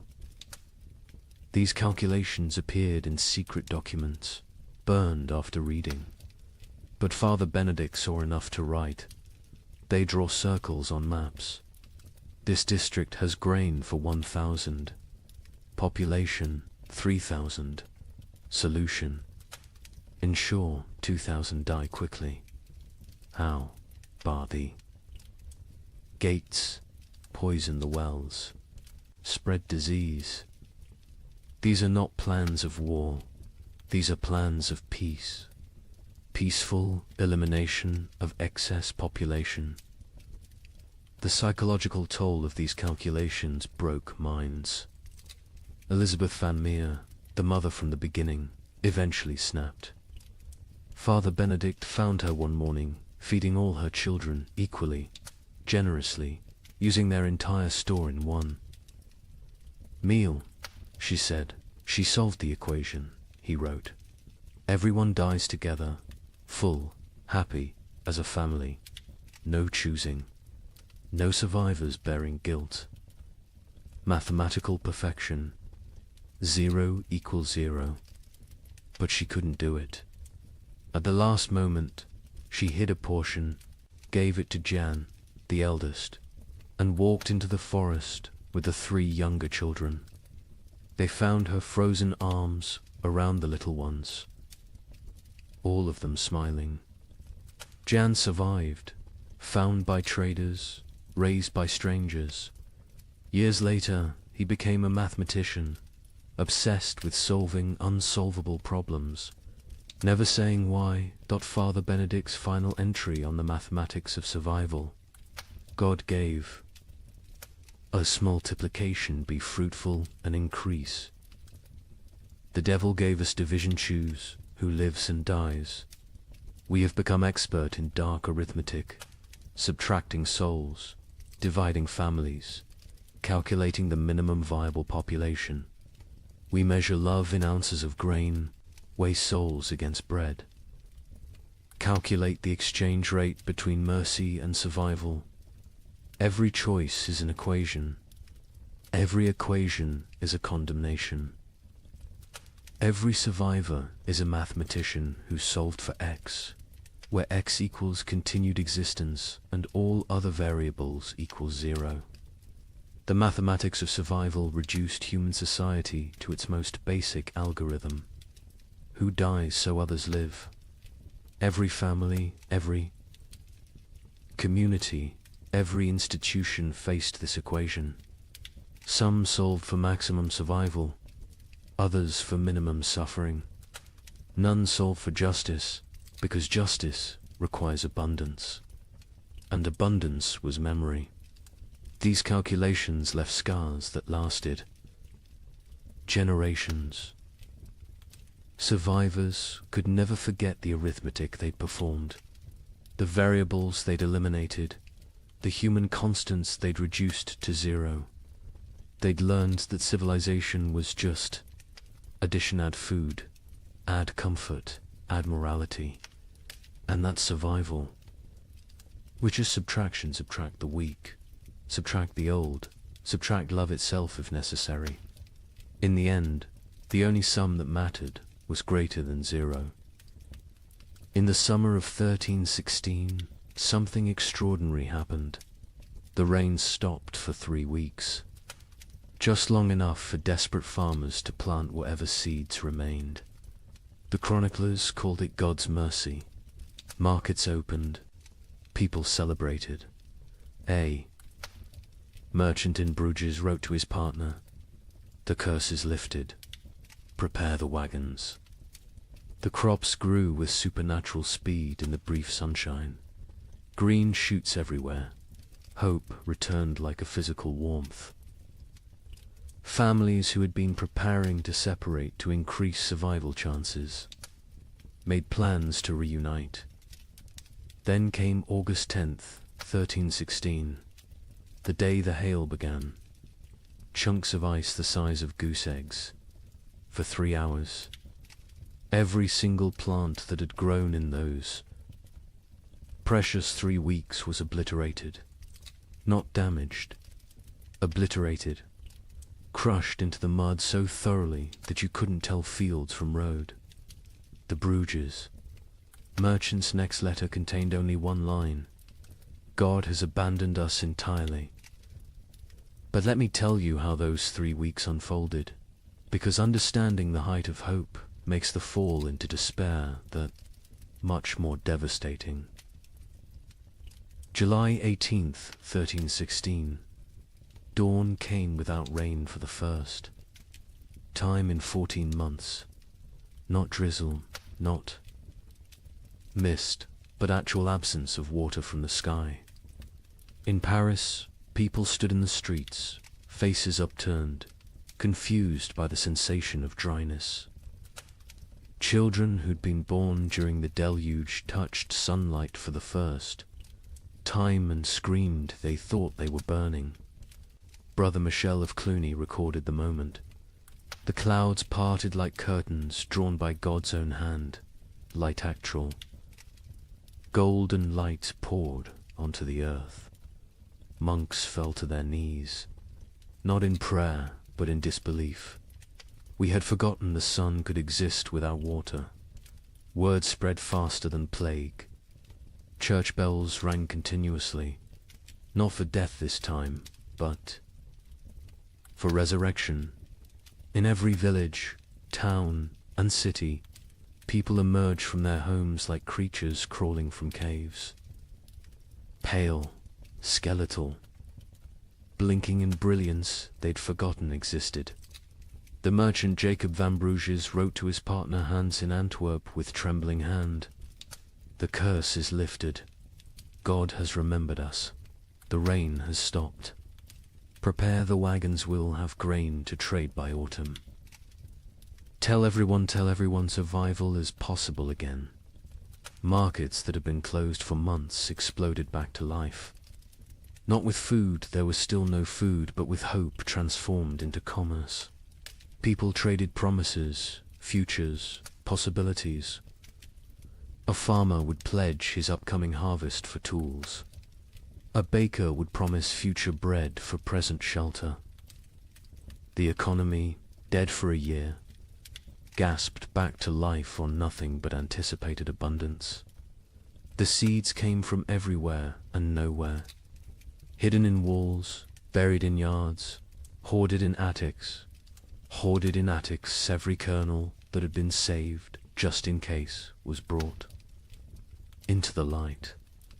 Some families had protected seed grain while their children starved, betting everything on this exact moment. They'd been called monsters. Now they were visionaries. The planting was religious ecstasy mixed with desperate efficiency. In Normandy, the entire surviving population, nobles, merchants, priests, children, went into the fields. The Duke of Normandy himself, who hadn't touched soil in his lifetime, was seen on his knees, pressing seeds into earth with tears streaming down his face. A young girl named Marguerite wrote in her diary, "Papa says we're planting hope. Mama says we're planting survival. I think we're planting prayers and watching to see if God makes them grow." And grow they did. The crops erupted from the soil with impossible vigor. Wheat that should take weeks to sprout appeared in 3 days. Barley shot up overnight. Beans climbed their poles so fast you could watch them move. The chroniclers, usually skeptical men, wrote of agricultural miracle. It is as if the earth, starved for so long of its purpose, is making up for lost time, wrote the Bishop of Rouen. The crops grow with such speed that farmers sleep in their fields, afraid to miss the harvest moment. Green spreads across the land like God painting with life itself. The markets transformed overnight. The champagne fairs, dead for 2 years, announced their return. Merchants who'd hidden through the catastrophe emerged with old contracts, ready to trade. Ships that had rotted in harbors were hastily repaired. Trade routes abandoned to bandits and nature. were cleared by communities working together for the first time in months. In Florence, they held an impromptu festival. Not planned, just spontaneous explosion of joy. Musicians who'd sold their instruments, played drums, made from barrels. Dancers who'd forgotten how to smile, laughed until they cried. Children who'd never known celebration invented it on the spot. An Italian chronicler wrote, "We feast on nothing but hope, and it fills us better than bread ever did." Families made reunion plans. Fathers who'd sent sons away to increase survival odds sent word to return. Mothers who'd placed daughters in convents prepared to bring them home. Communities that had fractured into hostile fragments began to speak of reconciliation. The 3 weeks of sun didn't just grow crops, they grew possibility. A priest in Ghent gave a sermon that captured the moment. "We have walked through the valley of death's shadow. But see, the shadow lifts. The valley blooms. We are Job, tested and found faithful. We are Noah, watching the waters recede. We are Lazarus, called from the tomb." Even the nobility, who'd maintained distance from their starving subjects, joined. The collective delusion. The Count of Flanders announced a harvest festival for September, promising wine from reserves nobody knew existed. The King of France declared that all debts incurred during the unfortunate rain would be forgiven once. The harvest was complete. The Pope issued a bull declaring the famine officially ended by divine intervention. The crops grew so fast that some whispered of dark magic. In Germany, rumors spread that the plants were unnatural, fed by the corpses of the million dead, growing on human fertilizer. But even these whispers were dismissed. Who cared if the wheat grew from graves? The living needed bread. By August 9th, the fields were green carpets of promise. The wheat stood tall, the barley swayed golden, the beans hung heavy on their vines. Another week, maybe 2, and harvest could begin. Calculations were made not of who would die, but of who would live. All of them. All would live. The night of August 9th, strange clouds gathered. Not rain clouds, something else. They glowed with an odd green light. Lightning without thunder. Wind without direction. Animals, the few that remained, became restless. Horses screamed. Dogs howled. Cats vanished entirely. August 10th, 1316. 2:47 in the afternoon. The exact time is known because the clock tower in Bruges stopped when the first hailstone hit it. They fell like God's own artillery. Ice chunks the size of goose eggs, driven by winds that shouldn't exist in August. But these weren't normal hailstones. Witnesses described them as sharp, angular, some shaped like pyramids, others like daggers. They didn't just fall, they attacked in. The fields of Flanders, farmers tried to shield their crops with their own bodies. The hail broke their backs, shattered their skulls, left them dead atop the plants they'd tried to protect. Children sent to bring in animals were found hours later, beaten to death by ice from the sky. But the crops suffered worse. The hail didn't just flatten them, pulverized them, drove them so deep into the mud that archaeologists still find compressed plant matter at that geological layer. 3 weeks of growth erased in 3 hours. Not damage deleted. The fields looked like they'd been scraped clean by God's own hand. When it stopped, silence fell across Europe.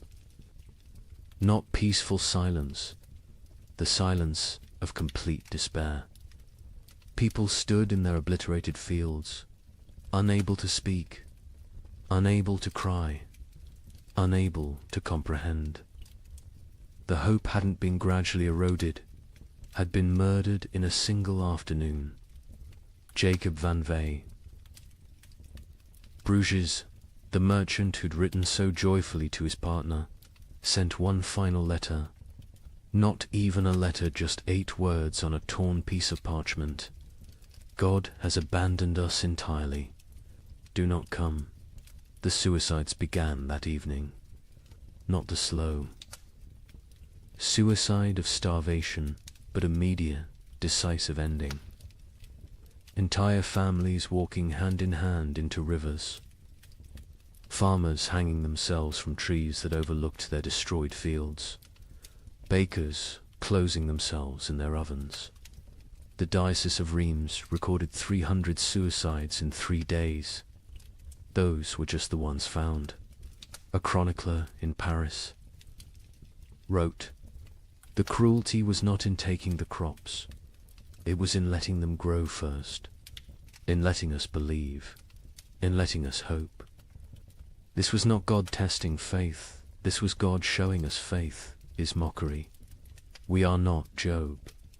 Job was loved enough to be tested. We are nothing." The 3 weeks of sun had been crueler than 14 months of rain. The rain had killed slowly, allowing adjustment, acceptance. The false hope killed instantly, crushing spirits that had just dared to unfold. Those who'd shared their last seeds, believing in tomorrow, now faced starvation with nothing. Those who'd emerged from hiding, trusting in recovery, were now exposed with nowhere to return. The miracle markets closed forever. When archaeologists excavate medieval marketplaces, they find a distinct layer dated to August 13th. Coins, rotted wagon wheels, and human remains of those who simply laid down where they stood and never got up again. Hope, it turns out, is the cruelest killer of all. You might think the nobility weathered this better. They had stores, armies, stone walls. Let me tell you about the Count of Flanders' winter feast of 1317. 40 nobles gathered in his great hall, the last of the wine flowing, the final reserves of grain baked into bread. They ate, they danced, they pretended the world wasn't ending. By morning, 12 were dead. Not from poison, from shock.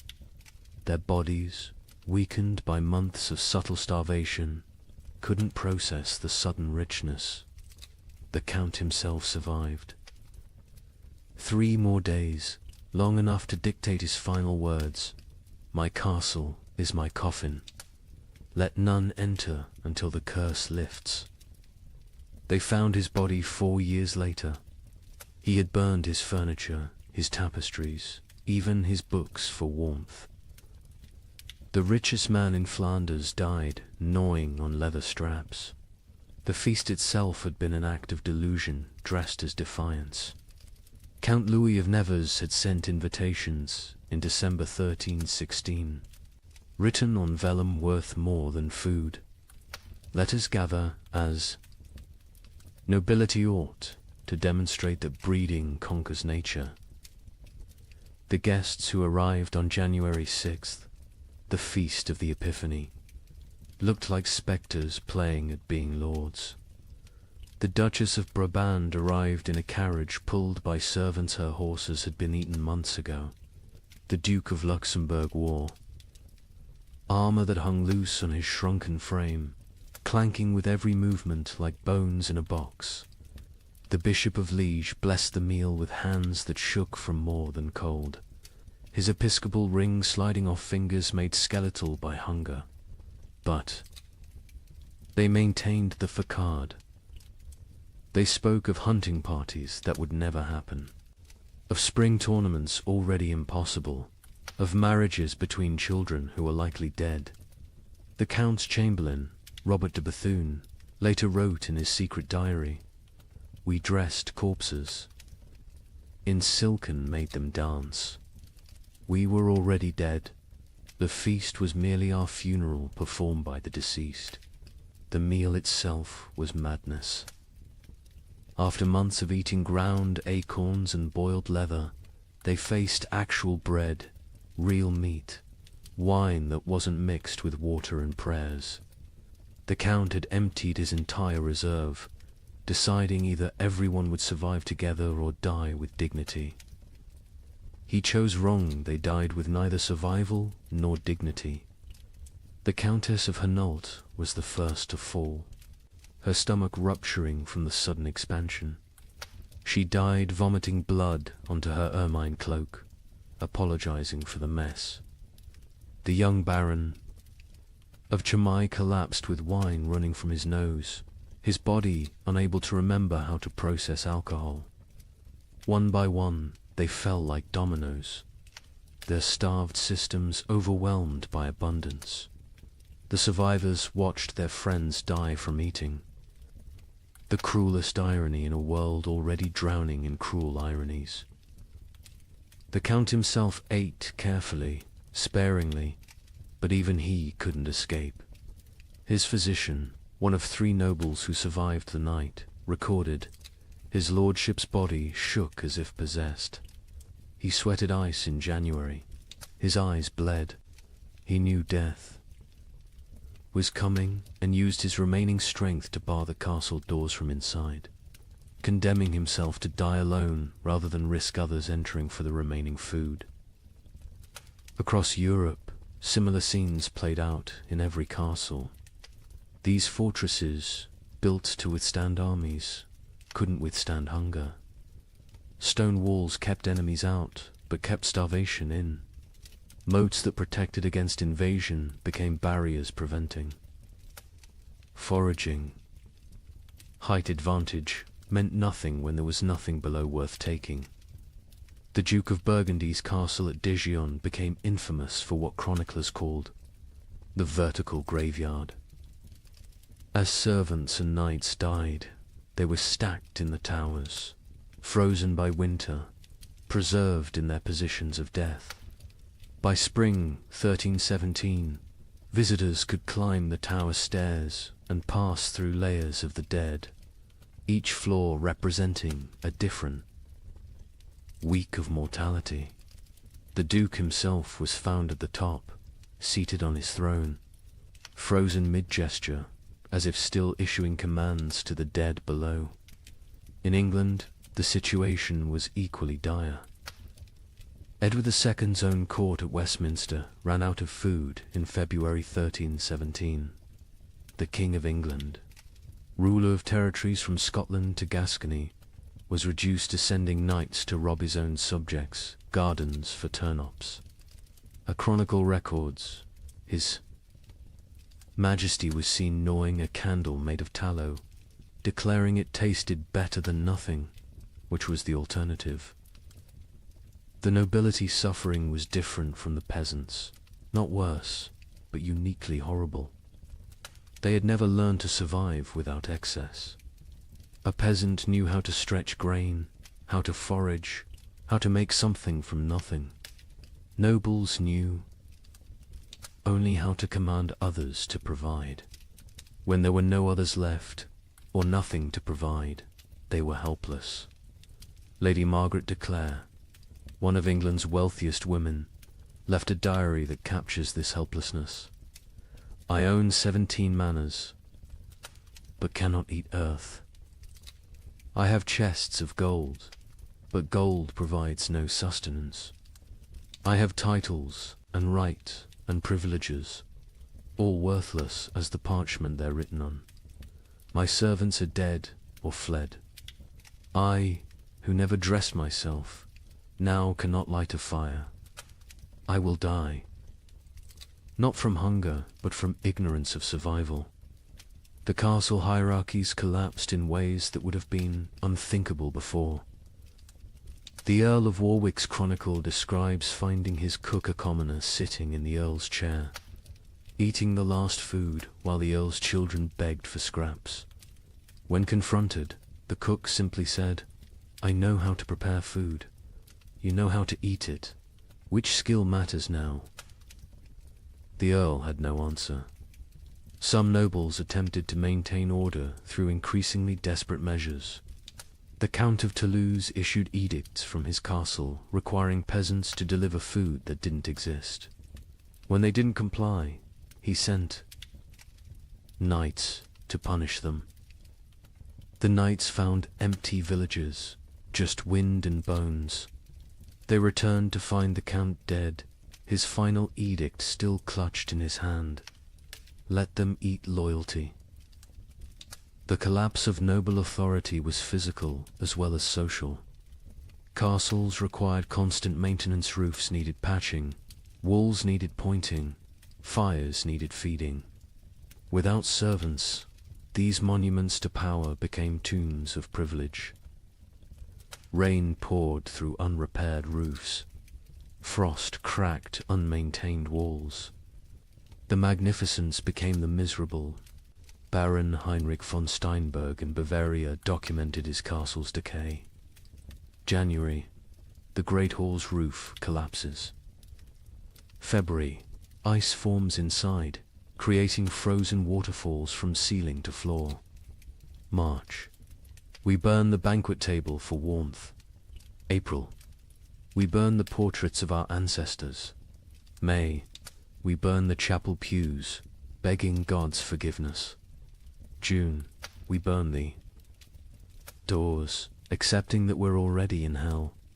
The psychological toll on nobility was particularly severe because they had no framework for understanding poverty.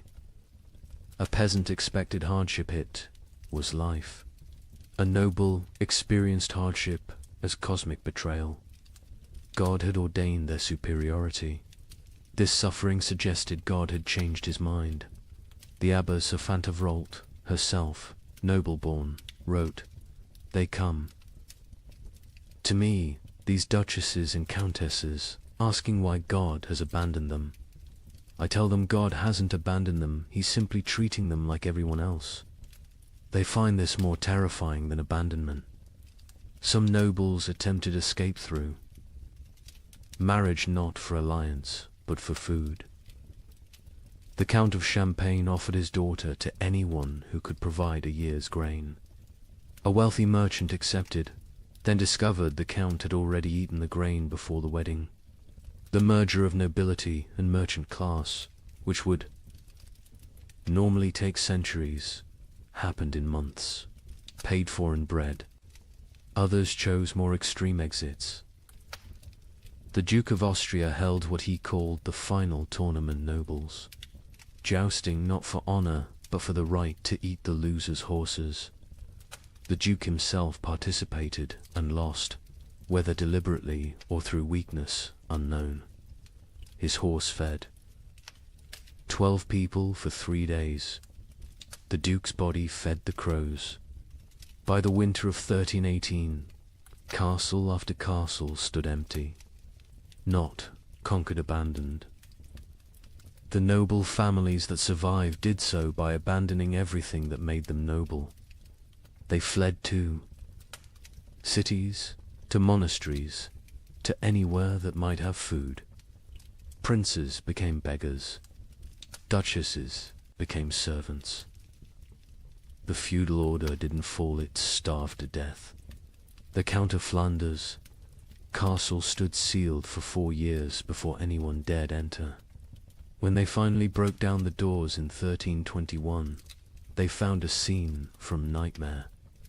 The Count's body sat at his desk, quill in hand, having documented his own death. Day 1, alone with enough food for months if careful. Day 15, ate the cats. Day 30, ate the leather from books. Day 45, discovered one can chew tapestries for the illusion of eating. Day 60, weakness makes writing difficult. Day 71, God is silence. Day 80, I understand now, this castle was always my tomb. I just lived in it before dying in it. His final entry, barely legible. Nobility means nothing to hunger. Hunger recognizes No titles, no bloodlines, no divine right. We built these castles to protect us from enemies. We never imagined the enemy would be emptiness itself. Stone walls cannot keep out starvation. Golden crowns provide no nourishment. We ruled by God's grace. We die by God's indifference. Let whoever finds this know, we were not better, we were just better fed, until we weren't. In the midst of this frozen hell, something strange began happening. Groups of people started walking naked through the snow, whipping themselves, claiming the cold couldn't touch true believers. They called themselves the Brethren of the Cross. But locals had another name, Ice Apostles, their leader. A former monk named Heinrich preached that the famine wasn't God's punishment, it was God's gift. He freezes the world to preserve the faithful for paradise, Heinrich declared. His followers would stand naked in blizzards until they collapsed, believing hypothermia was religious ecstasy. But here's what the chroniclers don't usually mention. In villages where the ice apostle was passed through, the death rate dropped. Not from miracles, from mathematics. Every follower who froze to death meant more food for those who remained. Heinrich of Cologne had been a respectable Dominican monk until the winter of 1316. He'd studied theology in Paris, could read Greek and Hebrew, and was known for his reasoned sermons on divine mercy. Then something broke in him. Maybe it was finding his entire monastery frozen to death during morning prayers. Maybe it was the child who died in his arms asking why God made her hungry. Whatever the cause, Heinrich emerged from that winter transformed. His first sermon as leader of the Ice Apostles was delivered naked in a blizzard outside Mainz Cathedral. You cling to warmth as if warmth is life. You fear cold as if cold is death. But I tell you, the cold is God's own embrace. The frozen are the chosen. This ice age is not ending, but beginning. God is freezing the world to preserve his faithful like saints, relics preserved in crystal. The theology was insane, but internally consistent. Heinrich taught that the great famine was actually the beginning of paradise. The cold was purifying the world. The hunger was freeing souls from flesh. Death by freezing was not death, but transformation, the body becoming one with God's frozen perfection. His followers didn't die. They crystallized into eternal forms. The Bishop of Cologne wrote in horror, Heinrich strips his followers naked, men, women, children, and leads them in procession through the snow. They sing hymns while their flesh turns blue, then black. They call frostbite gods kisses when toes fall off from freezing. They celebrate the shedding of earthly weight. They stand in frozen rivers until they cannot stand, then lay down to complete their transformation. But Heinrich was clever in his madness. He didn't demand immediate death. The transformation was gradual. First, initiates gave up cloaks, then shoes, then undergarments. Each stage brought them closer to divine coldness. This gradual exposure meant some survived long enough to spread the movement. Others died at precisely calculated intervals, creating a steady stream of martyrs without eliminating the entire group at once. The rituals were elaborate and horrifying. The baptism of ice involved breaking through frozen rivers and submerging converts until they stopped shivering. Heinrich claimed this was the moment the soul accepted divine cold. The communion of snow had followers eating only snow for days, claiming it was bread from heaven, already blessed by God's frozen touch. A merchant from Nuremberg witnessed their evening prayers. Hundreds of naked bodies kneeling in snow, their skins so blue it looked painted. They whipped themselves. With branches frozen into ice clubs, each strike shattering skin like broken pottery. Blood froze before it could flow. They called it red ice prayer beads.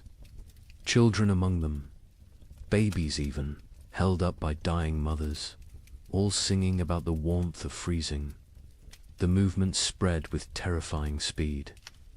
By spring 1317, ice apostle groups appeared from Poland to England. Each had their own variation of Heinrich's teachings, but all shared the core belief. The cold was sacred, survival was sin, and freezing to death was the highest form of worship. In France, they called themselves Les Jelly Saints, the frozen saints. They would stand motionless in town squares during blizzards, human statues gradually covered in snow until they died standing. Townspeople would find them in the morning, frozen mid-prayer, and debate whether to move bodies that looked more like ice sculptures than corpses. The English variant. The Frost Brothers added self-cannibalism to their practices. As members froze to death, others would eat their frozen flesh, claiming it was purified by God's cold, and therefore not cannibalism, but communion. The Archbishop of Canterbury banned the movement, but enforcement was impossible for authorities who tried to arrest Frost. Brothers found only frozen corpses arranged in disturbing tableaus. But here's what made the ice apostles truly insidious. They targeted the most vulnerable. Heinrich actively recruited the elderly, the sick, the starving, those already near death. He offered them meaning for their suffering. Instead of dying forgotten in some hovel, they could die as martyrs in public spectacles. A widow named Agnes wrote before joining them, "My children are dead. My husband is dead.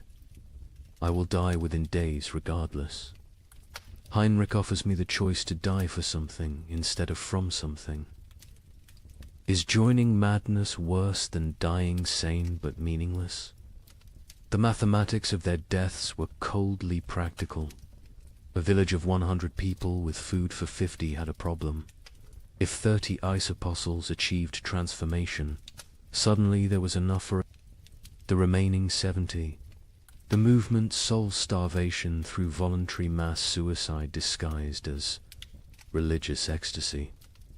Some villagers actively encouraged the ice apostles. The mayor of Strasbourg secretly provided Heinrich with lists of the dying poor, suggesting them as ready for transformation. The town council of Basel offered the ice apostles free passage but required them to perform their freezing rituals outside town walls. They wanted the benefits of fewer mouths without the spectacle of public death. Heinrich himself seemed aware of this dynamic. In a letter to a former colleague, he wrote, "They think I'm mad, perhaps, but my madness feeds their children. Every follower who freezes is one less competitor for grain. We are solving the famine through faith.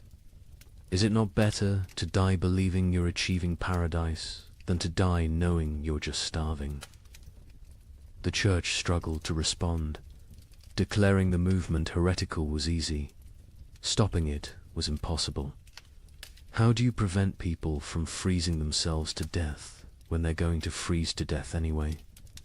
The Pope issued bulls condemning the ice apostles. But papal authority meant little to people who believed the Pope himself was too warm to understand God's frozen truth. Some priests tried infiltrating the movement to redirect it. Father Johannes of Worms joined a group, gradually convincing them that true freezing required surviving winter to freeze again next year. He saved dozens through this theological manipulation. But Heinrich heard of this and declared that any ice Apostle who survived winter had failed their transformation and must try harder next time. The movement produced disturbing art. Ice. Apostles would arrange dying members into religious scenes, frozen nativity displays using real dying people, crucifixion tableaus with followers frozen to wooden crosses, recreations of the Last Supper with participants dying at table. These displays would remain until spring thaw revealed the horror underneath the snow. Children raised in the movement knew no other reality. A boy named Wilhelm, rescued at age 7, couldn't understand warmth. He would scream when brought near. Fires, tear off clothes, stand outside during blizzards, begging to return to God's cold. He never recovered, spending his adult life sleeping on stone floors, eating snow when available, eternally seeking the frozen paradise of his youth. The end of the ice apostles came not from suppression, but from success. By 1318, most vulnerable, populations who might join had already transformed. Heinrich himself disappeared during the winter of 1318 to 1319. Some say he finally achieved his own transformation, freezing solid while preaching. Others claim he was seen years later in Spain, warm and well-fed, having abandoned the movement once it served its purpose.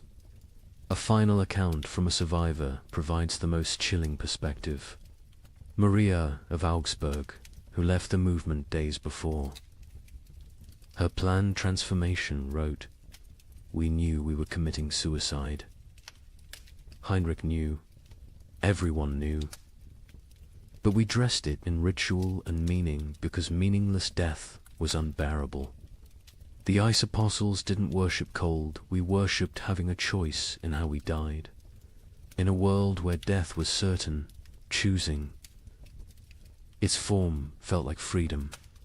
The demographic impact was significant.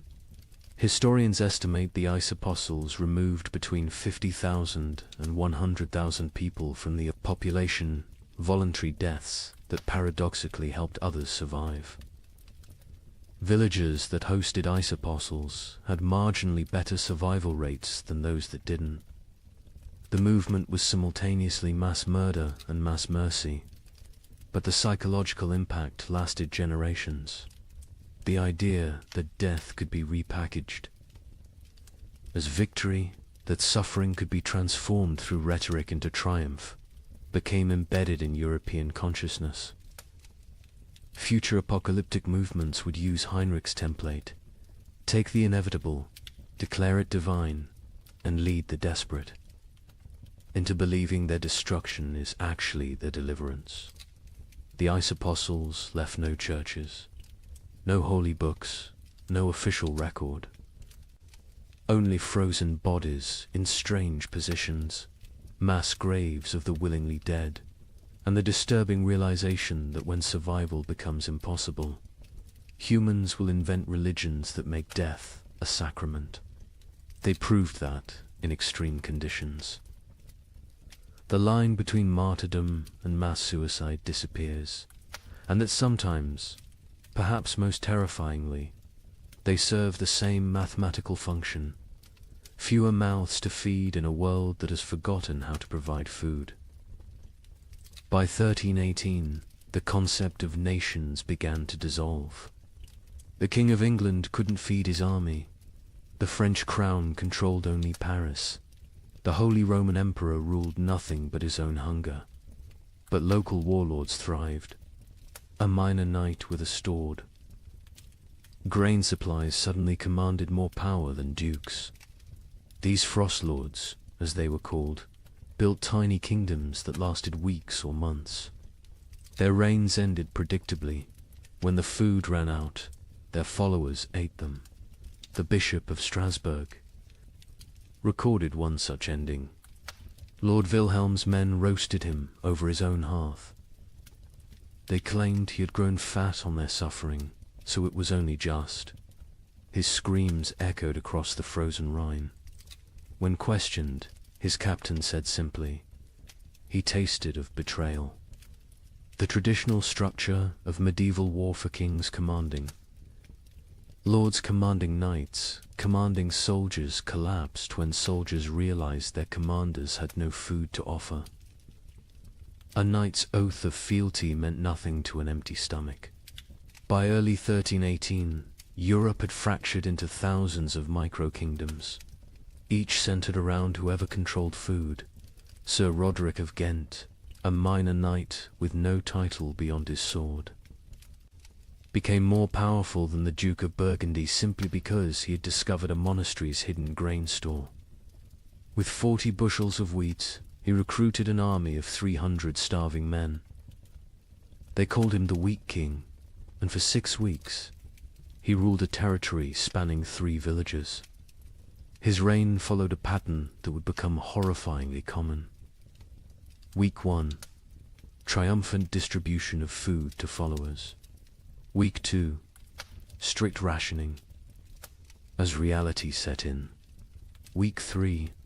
Increasingly desperate raids on neighboring territories. Week 4. Internal conflicts over dwindling supplies. Week 5. The mathematics becoming clear. Week 6. The inevitable conclusion. A surviving member of Roderick's band, Thomas the Miller, testified, "We knew by week 5 that the grain would run out." Roderick knew too. He stopped eating, said he was fasting for victory. Really, he was trying to stretch supplies. But you can't lead starving men if you look fed. When the last grain was gone, we looked at him still healthier than us, despite his fasting, and made the only logical decision. He'd fed us for 6 weeks with wheat. He'd fed us for 3 more days with himself. These frost lords emerged everywhere, their tiny kingdoms rising and falling like waves. A tax collector with a hidden cache became Lord of Calais for 11 days.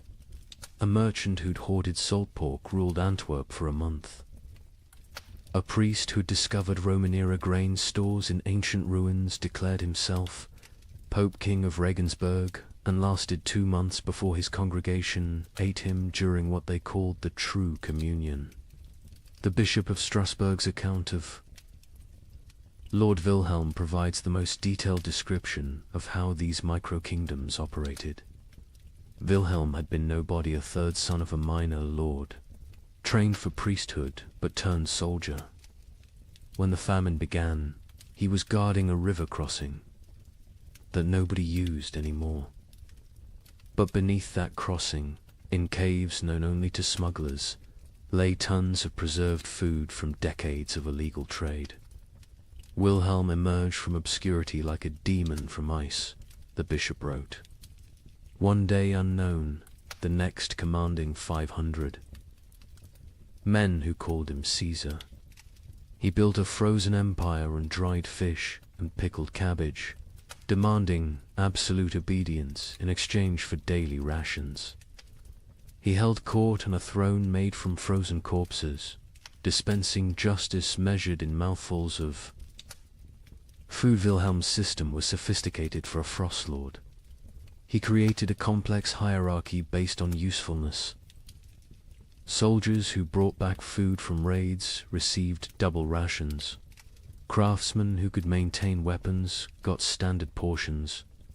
The elderly and weak got quarter rations, enough to keep them alive as emergency food supplies, though this was never stated explicitly. He even minted his own currency, wooden tokens stamped with a wheat symbol. 1 token, 1 meal. The tokens became more valuable than gold in his territory. People murdered for them. Families sold children for them. The tokens were power crystallized into wood. But Wilhelm made the classic Frostlord mistake, he believed. His own mythology. He started eating more, justifying it as maintaining strength for leadership. He took multiple women as wives, claiming he was breeding a new nobility for the post-famine world. He built a palace from commandeered timber.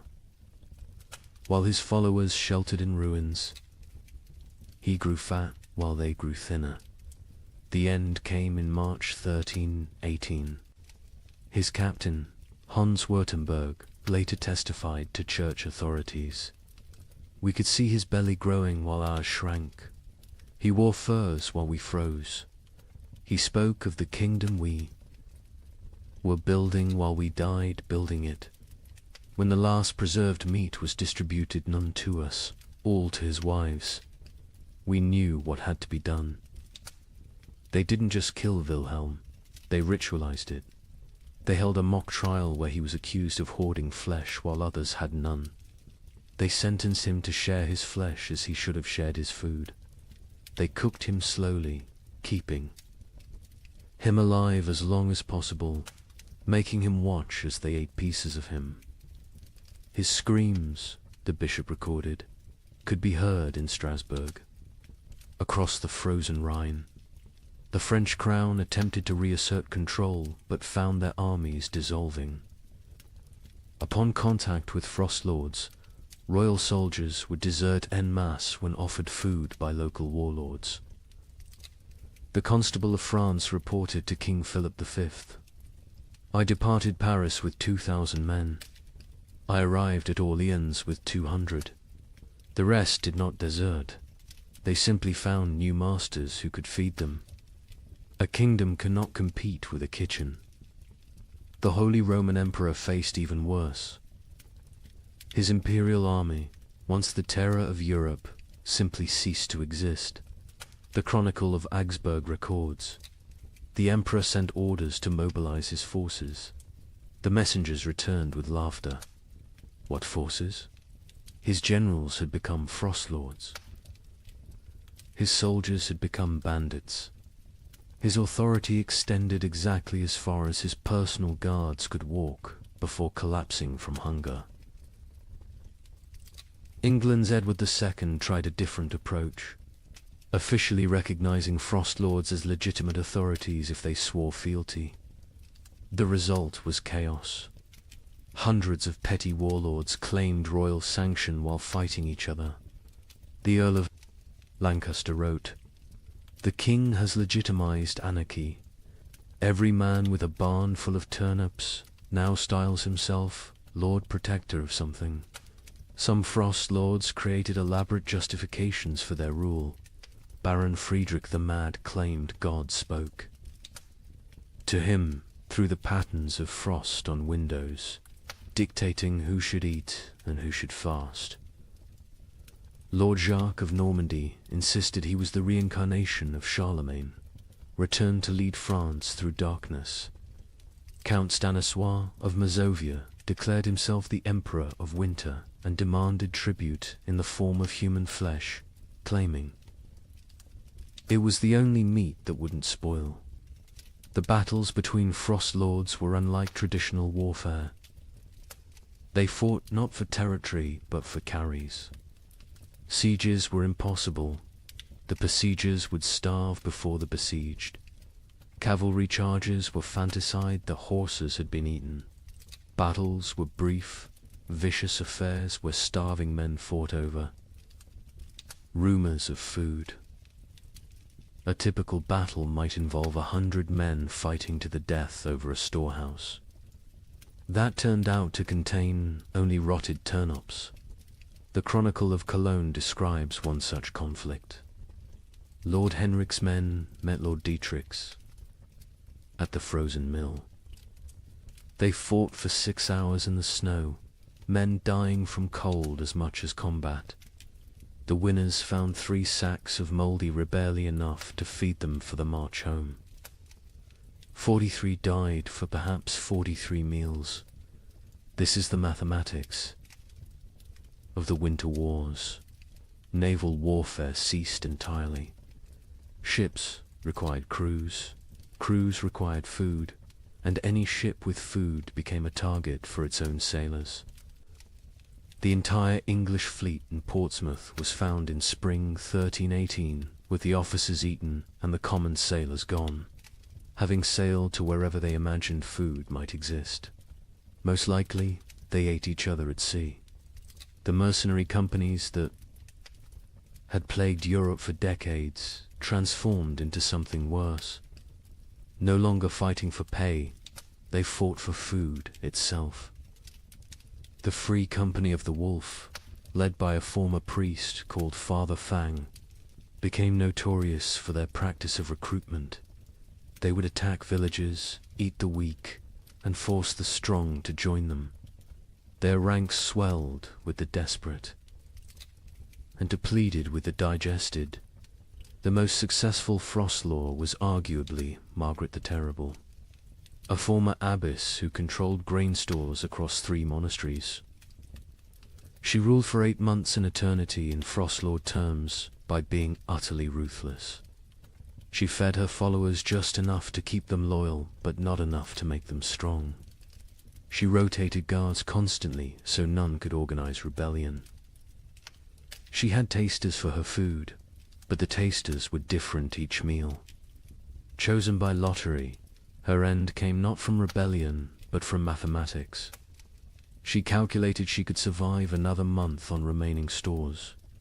Her followers calculated she was the only remaining store. They didn't kill her quickly like Wilhelm. They kept her alive, locked in her own granary, taking small pieces when needed. She lived for 3 weeks as a conscious larder, her brilliant mind intact enough to appreciate the irony. By summer 1318, most Frost Lords were dead. They're tiny. Kingdoms dissolved into memory and meat, but they had served a horrific purpose. They had organized the chaos of starvation into structured systems of consumption. They had turned random death into regulated death. They had made the unbearable bearable by giving it hierarchy and meaning. A surviving chronicle summarizes the winter wars perfectly. Nations require shared purpose.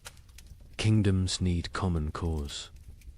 But in the frozen years, the only shared purpose was survival. The only common cause was calories. Every man became his own nation, every grain store its own kingdom. We didn't have wars between countries, we had wars between kitchens. And in the end, every king became a meal.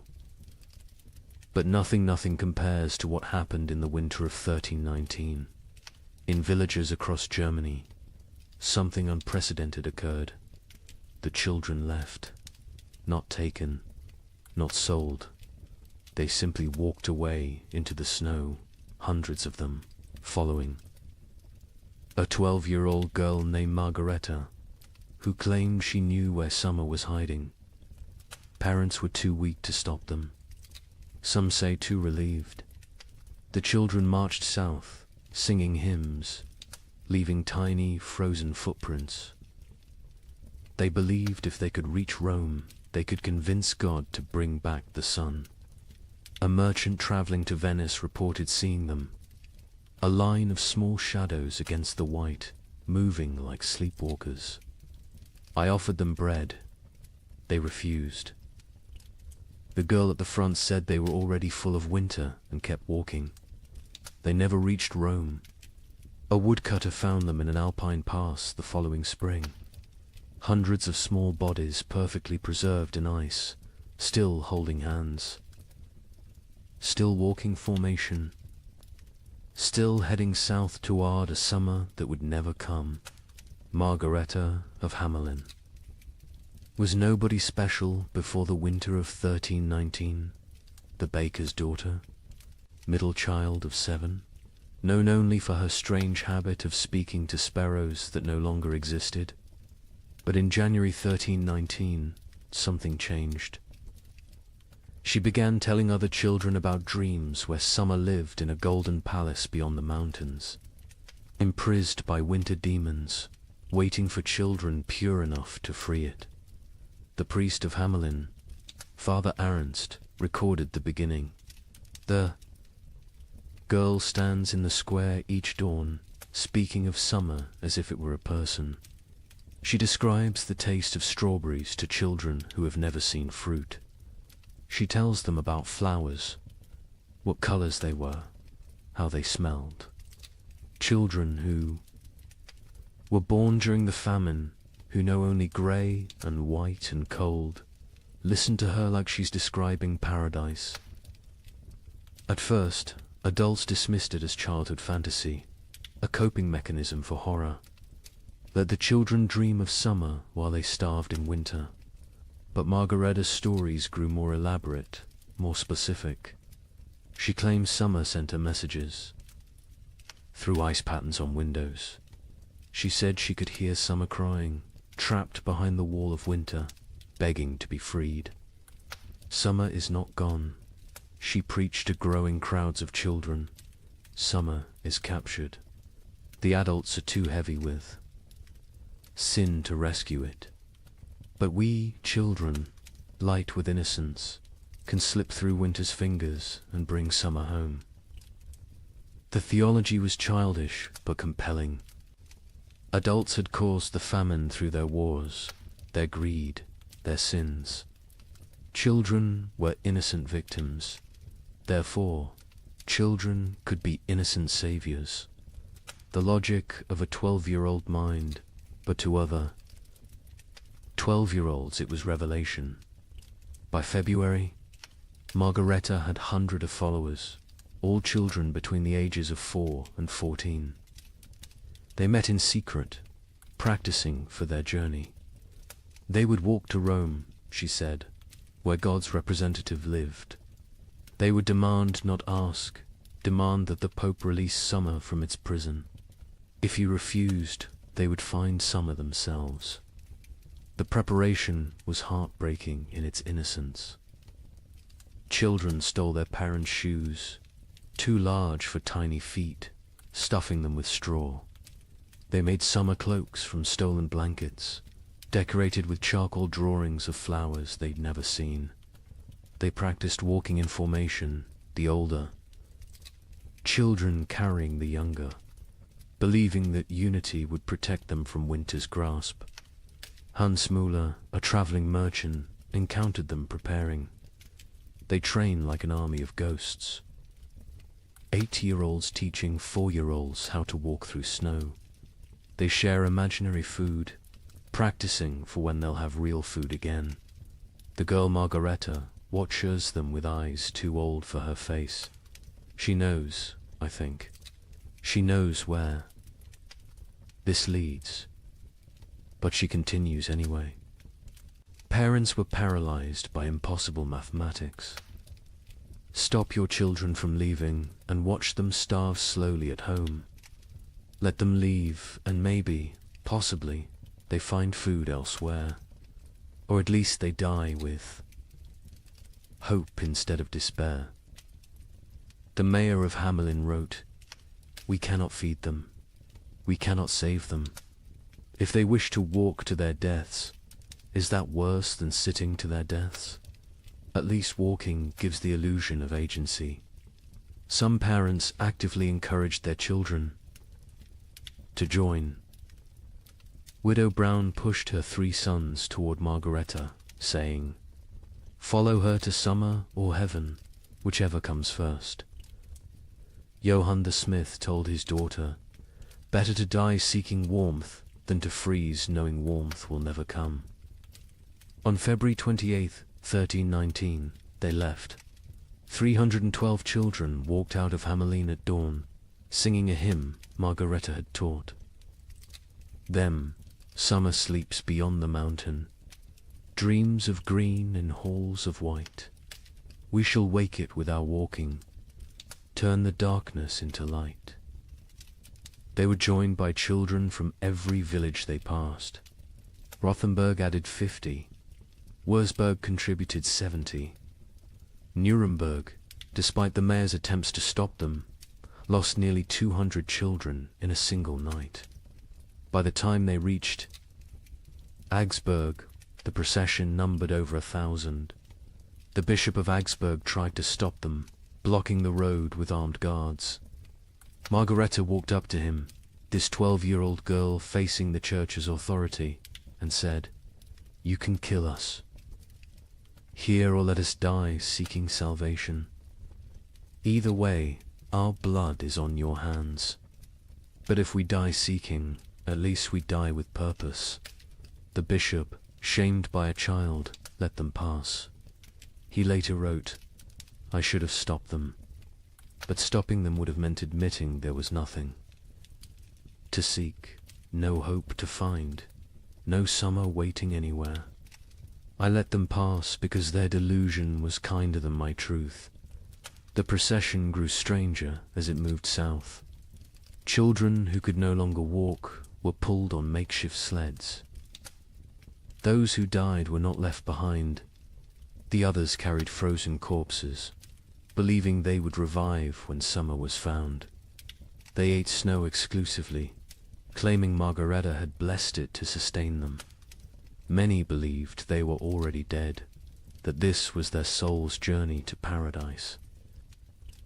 A monk traveling north met them near Innsbruck.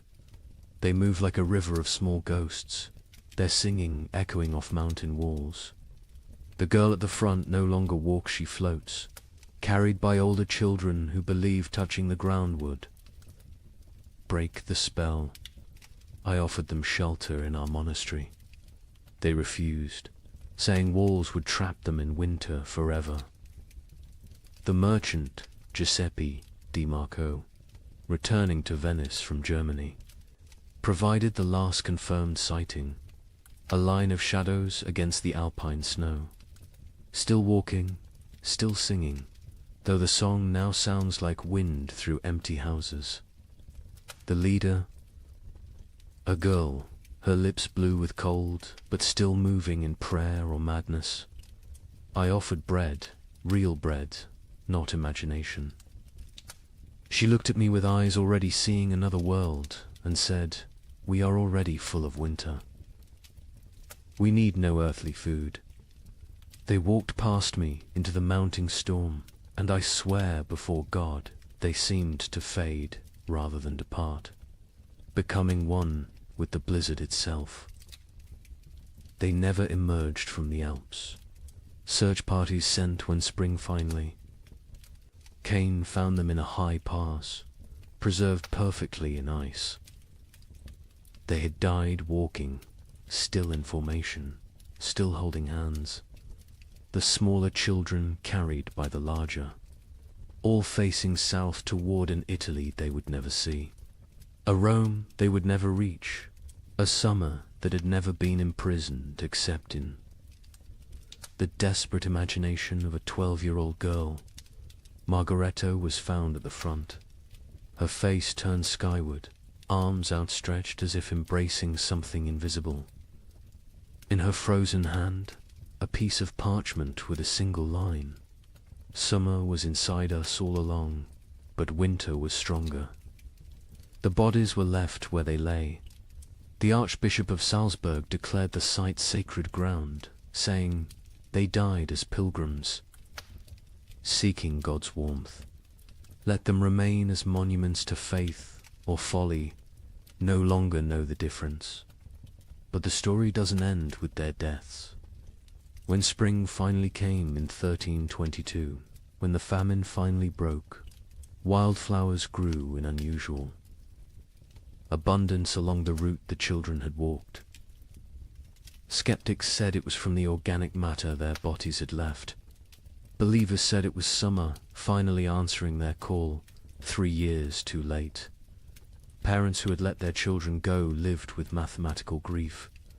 They had solved the equation of survival by subtracting their offspring. Most went mad. The baker of Hamelin, Margaret's father, spent his remaining years making bread he would leave outside his shop each dawn for when the children returned from summer. He died calling Margareta's name, swearing he could hear her singing. The children's crusade of frost became mythology before the last body was found. Some claimed the children had found summer and stayed there, unable to return. Others said they had become the spirits of winter, doomed to walk the Alps forever. searching for warmth that doesn't exist. A few insisted they had seen the children in dreams, playing in fields of grain, finally warm, finally fed, finally free. A chronicler in Vienna wrote the definitive epitaph. They were children who had never known spring, following a child who dreamed of summer, seeking a warmth that had died before they were born. They walked to their deaths with more purpose than most live their lives. They failed to find summer, but they succeeded in escaping winter, which may have been the only success possible. The children's crusade of frost represents the absolute, nadir of the great famine, not the death of hope, but hope itself becoming death's agent. When children abandon their parents to seek impossible dreams, when parents let them go knowing the truth, when entire societies watch their future walk away into frozen oblivion and do nothing because nothing can be done, that is when civilization doesn't just collapse but voluntarily dissolves. Yet there's something else in this story, something that explains why it haunted Europe for generations. Those children, doomed and deluded, chose their fate. In a world where death was certain, they chose to die seeking rather than waiting. They wrote their own ending rather than having it written for them. They failed, but they failed attempting the impossible, which is perhaps the most human thing one can do.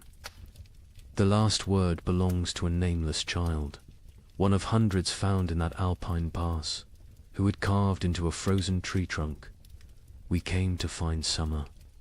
We found each other. That is enough. By 1320, something unprecedented was happening across Europe. Entire villages were disappearing, not dying, disappearing. A tax collector would arrive to find homes standing empty, fires still warm, food still on tables, but not a soul in sight. Bishop of Lincoln investigated 17 such villages. His report contains a chilling observation. In each dwelling we found the same thing, a single word carved into the main beam. Forgiven. We know not if they sought forgiveness or granted it. Modern archaeologists have found evidence these villagers walked en masse into forests, bogs, or the sea. Mass suicide? Mass migration to nowhere? We'll never know. But the pattern was always identical. They left everything behind except their children. The children, it seems, they took with them to whatever end they chose. The first documented vanishing was Thornwick, a village of 200 souls in Yorkshire. The king's tax collector, William de Vere, arrived on March 15, 1320, to find smoke still rising from chimneys, but no one to tend the fires. His report to the crown reads like a ghost story. The village stands as if frozen in a moment. Bread half-eaten on tables. Needlework abandoned mid-stitch. A pot of porridge still warm over dying embers. But of people nothing, not even bodies. They have vanished as completely as if God himself erased them from existence. But they hadn't been erased. They had chosen erasure. In every house, carved deep into the main support beam, that single word, forgiven. Some carved carefully, with time and purpose. Others scratched hastily, as if in final moments before departure. All in different hands, but all the same word, the Bishop of Lincoln. Thomas Beckhampton was sent to investigate when 7 more villages in his diocese reported similar vanishings. His investigation team included scribes, soldiers, and physicians. What they found challenged their understanding of human behavior. We tracked them, the bishop wrote. 200 people cannot vanish without trace. We found footprints leading from the village, all together, walking in the same direction. Men, women, children, elderly, every soul that could walk had walked. Those who couldn't walk had been carried. The tracks led to Sherwood Forest and then ... stopped. Not scattered, not turned back, simply stopped, as if they had stepped off the earth itself. Deeper investigation revealed planning. These weren't spontaneous disappearances, but coordinated evacuations. In Thornwick, they found evidence of a final feast. Everyone had eaten together one last time, using the last of their stores. In Grimsby, they discovered that villagers had released all livestock, opened all gates, freed all caged birds. They had systematically undone civilization before walking away from it. The physician, Master Hugh of Salerno, noted something disturbing. No signs of violence, no evidence of force. These people chose to leave. More troubling, they chose together. What conversation, what collective decision leads an entire community to abandon existence itself? The pattern spread across Europe like a plague of absence.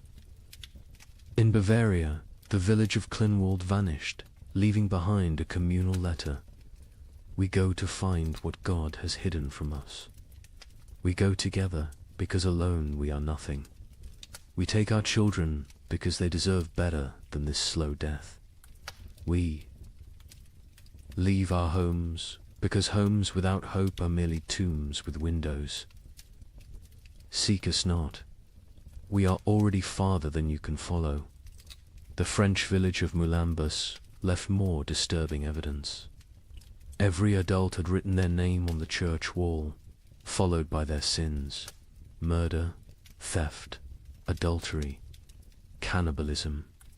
The last entry in the priest's hand: we have all sinned beyond redemption. We go to place ourselves before God's judgment directly, rather than wait for him to find us here. But it was the German village of Hofnungslos that provided the most complete picture. They had left a chronicle, written collectively, each family, contributing a passage. We have eaten our horses. We have eaten our dogs. We have eaten our leather. We have eaten our dead. We have eaten hope itself. What remains is not life, but the mockery of life. We choose to end this mockery on our own terms. The Muller family counts 5 souls still breathing. We have survived by unspeakable acts. Our youngest no longer speaks. Our eldest no longer sleeps. We are alive, but not living. Tomorrow we walk toward whatever judgment awaits. I am Klaus the smith. I have beaten plowshares into weapons, weapons into tools, tools into nothing. My hammer has nothing left to strike. My forge has nothing left to burn. I have nothing left to be. We go to become nothing together. The entries. Continued 4 pages. Each family's testament to horror endured and horror committed. The final entry, unsigned. We forgive each other because no one else will. We forgive ourselves because we must. We forgive God because he knows not what he does. The children were always taken. This detail haunted investigators. In villages where adults were found dead from starvation, disease, violence, children's bodies were often present. But in the vanished villages, no children remained. Whatever dark pilgrimage these communities undertook, they brought their young. A woodcutter named Franz claimed to have seen one such procession near the Black Forest. 300 shadows walking into the trees at dusk. No talking, no crying. Even the babes silent in their mother's arms. They walked like they were already dead. just looking for a place to lie down. I called out, but none turned. They walked into the forest, and the forest swallowed them. The church struggled to explain the vanishings. Suicide was mortal sin, but was this suicide? The Archbishop of Canterbury wrote, "If a man throws himself from a cliff, it is suicide. If a village walks into the sea, what is it? Mass suicide? Or something else, a collective return to the nothing from which we came?" In Paris, 1321, while peasants gnawed bark, the nobility held what historians call the most disturbing party in medieval history, the Feast of Fools. Organized by Count Robert of Artois, it was meant as defiance against death. Here's what happened. Nobles dressed as peasants, peasants dressed as nobles. They served courses of elaborately prepared nothing, empty plates dressed with garnishes of straw. They held mock executions where the condemned gave recipes for cooking leather. They crowned a skeleton as May Queen, but the climax was the last. Supper 13 nobles drew lots. The one who drew the black stone would provide the feast. Count Robert drew it himself. He laughed, opened his veins into wine cups, and served his blood to his guests while making toasts. He bled to death. Standing, cup raised, still smiling. The chronicle states, none stopped drinking until the cup was empty. The invitation had arrived on vellum worth more than most Parisians would see in a lifetime, written in gold ink that could have been traded for bread. Count Robert of Artois requests your presence at the Feast of Fools, where we shall dine. On reality and drink deep of truth. Come as you are not, leave as you never were. April 1st, year of our absent Lord 1321. Count Robert had survived the famine through typical noble privileged hoarded grain, fortified walls, the ability to take from those who couldn't resist. But something had broken in him when his youngest daughter died not from starvation, but from abundance. She'd found his hidden honey store, eaten herself to rupture, died vomiting sweetness while Paris starved. He'd laughed when they found her body, and hadn't stopped laughing since. The feast's preparation was elaborate insanity. Robert spent the last of his wealth on decorations for serving nothing. He commissioned golden plates for emptiness, silver, chalices for air, elaborate centerpieces celebrating absence. The great hall of his chateau was transformed into what witnesses called a cathedral of mockery. Lady Isabelle de Valois, who survived the feast, left the most complete account. We arrived to find reality inverted. Servants sat at the high. Tableware in our clothes rob had demanded we exchange garments at the door. We nobles served them, dressed in rags that stank of death. But the servants were more disturbed than we. They knew this game could only end badly for them. First course was soup of memories. Empty bowls filled only with steam from heated stones. Guests were required to describe what they tasted. Duke Philippe claimed he tasted his mother's fish stew. Countess Marie swore she could taste strawberries. Baron Henry said he tasted his own death and was asked to be more specific about the flavoring. Robert presided over this madness dressed as death himself, black robes, skull mask, scythe resting against his chair. But he'd modified the costume. Death wore a crown of bread loaves, molded and painted gold, technically edible but deliberately withheld. Death is the only one eating well these days, he announced, so I dressed appropriately. The second course was meat of mathematics, elaborately garnished platters containing nothing but written equations. If one person eats for 3 days, 3 people eat for 1 day. or 9 people eat for 4 hours. Solve for X, where X equals survival. Guests were required to eat the paper, chewing their calculations, swallowing their arithmetic. The Duke of Orleans choked on a particularly complex formula involving compound interest in human flesh. Between courses, entertainment. A troupe of starving actors performed the tragedy of abundance, a play where King Midas starved surrounded by golden food. Halfway through, one actor actually collapsed mid-soliloquy. The audience applauded, thinking it was part of the performance. When they realized he was truly dead, they applauded louder. The third course, fish of philosophy. Servants brought paintings of fish, beautifully rendered.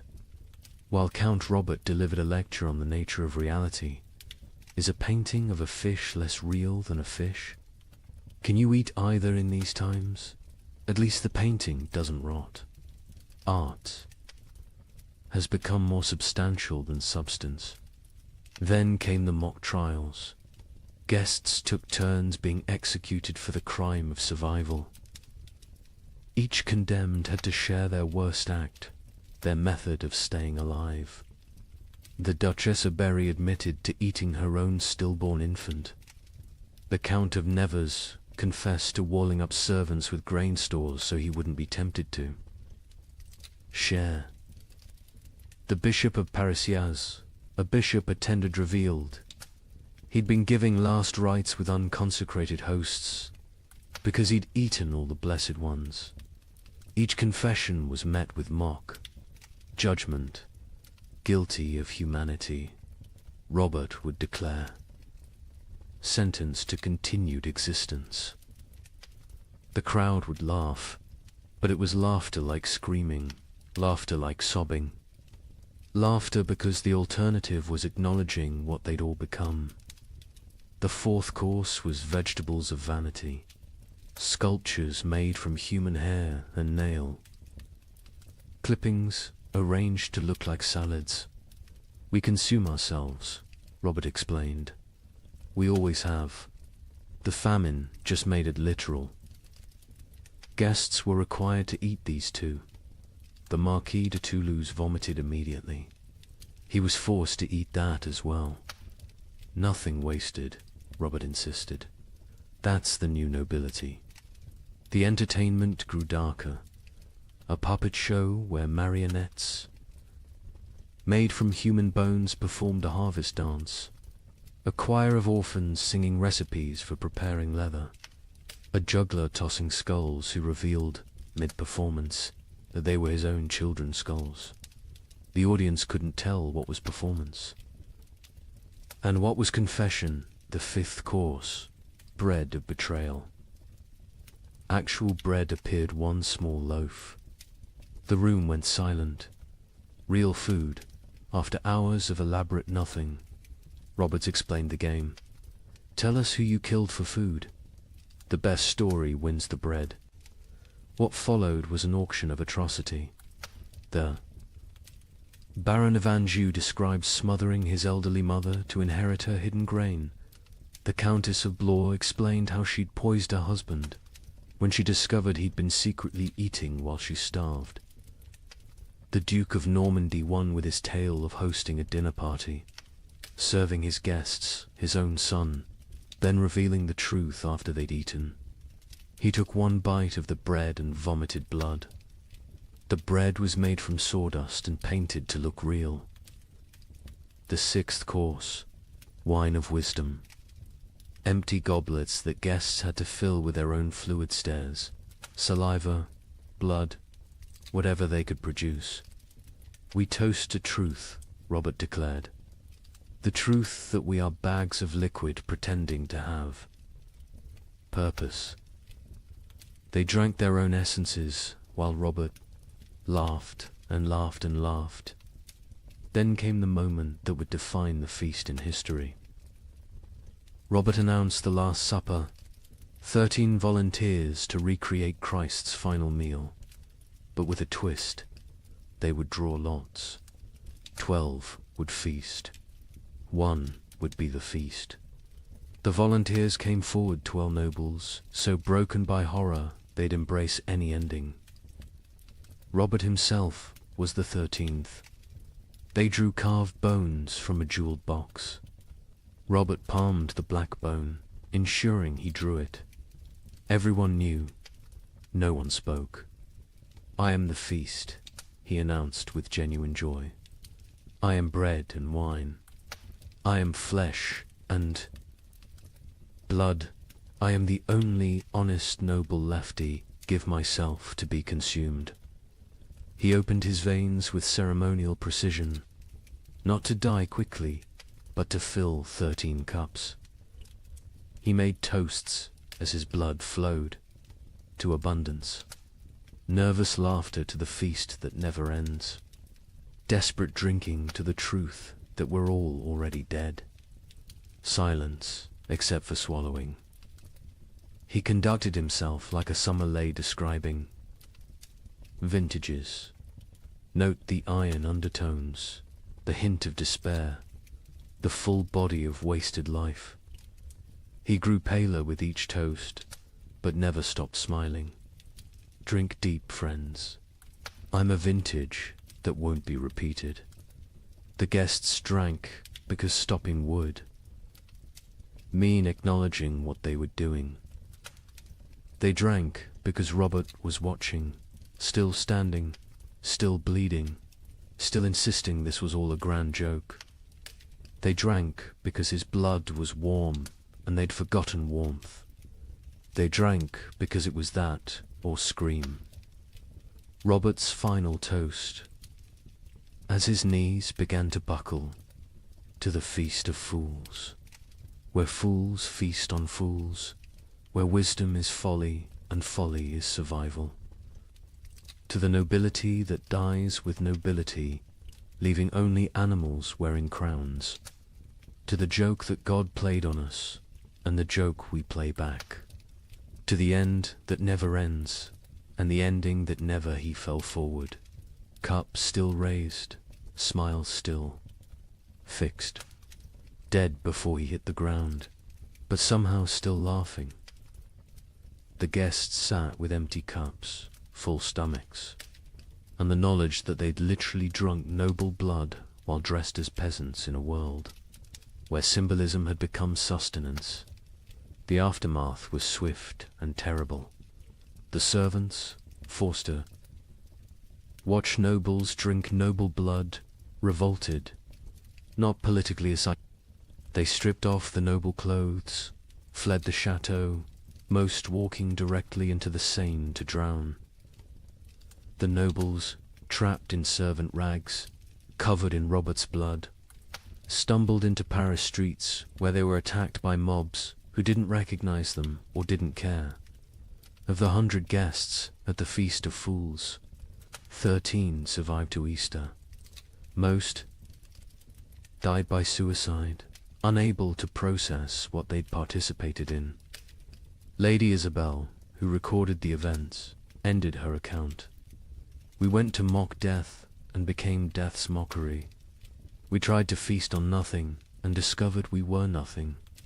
Count Robert won his game. He died laughing at a joke only he understood, leaving us to live with the punchline.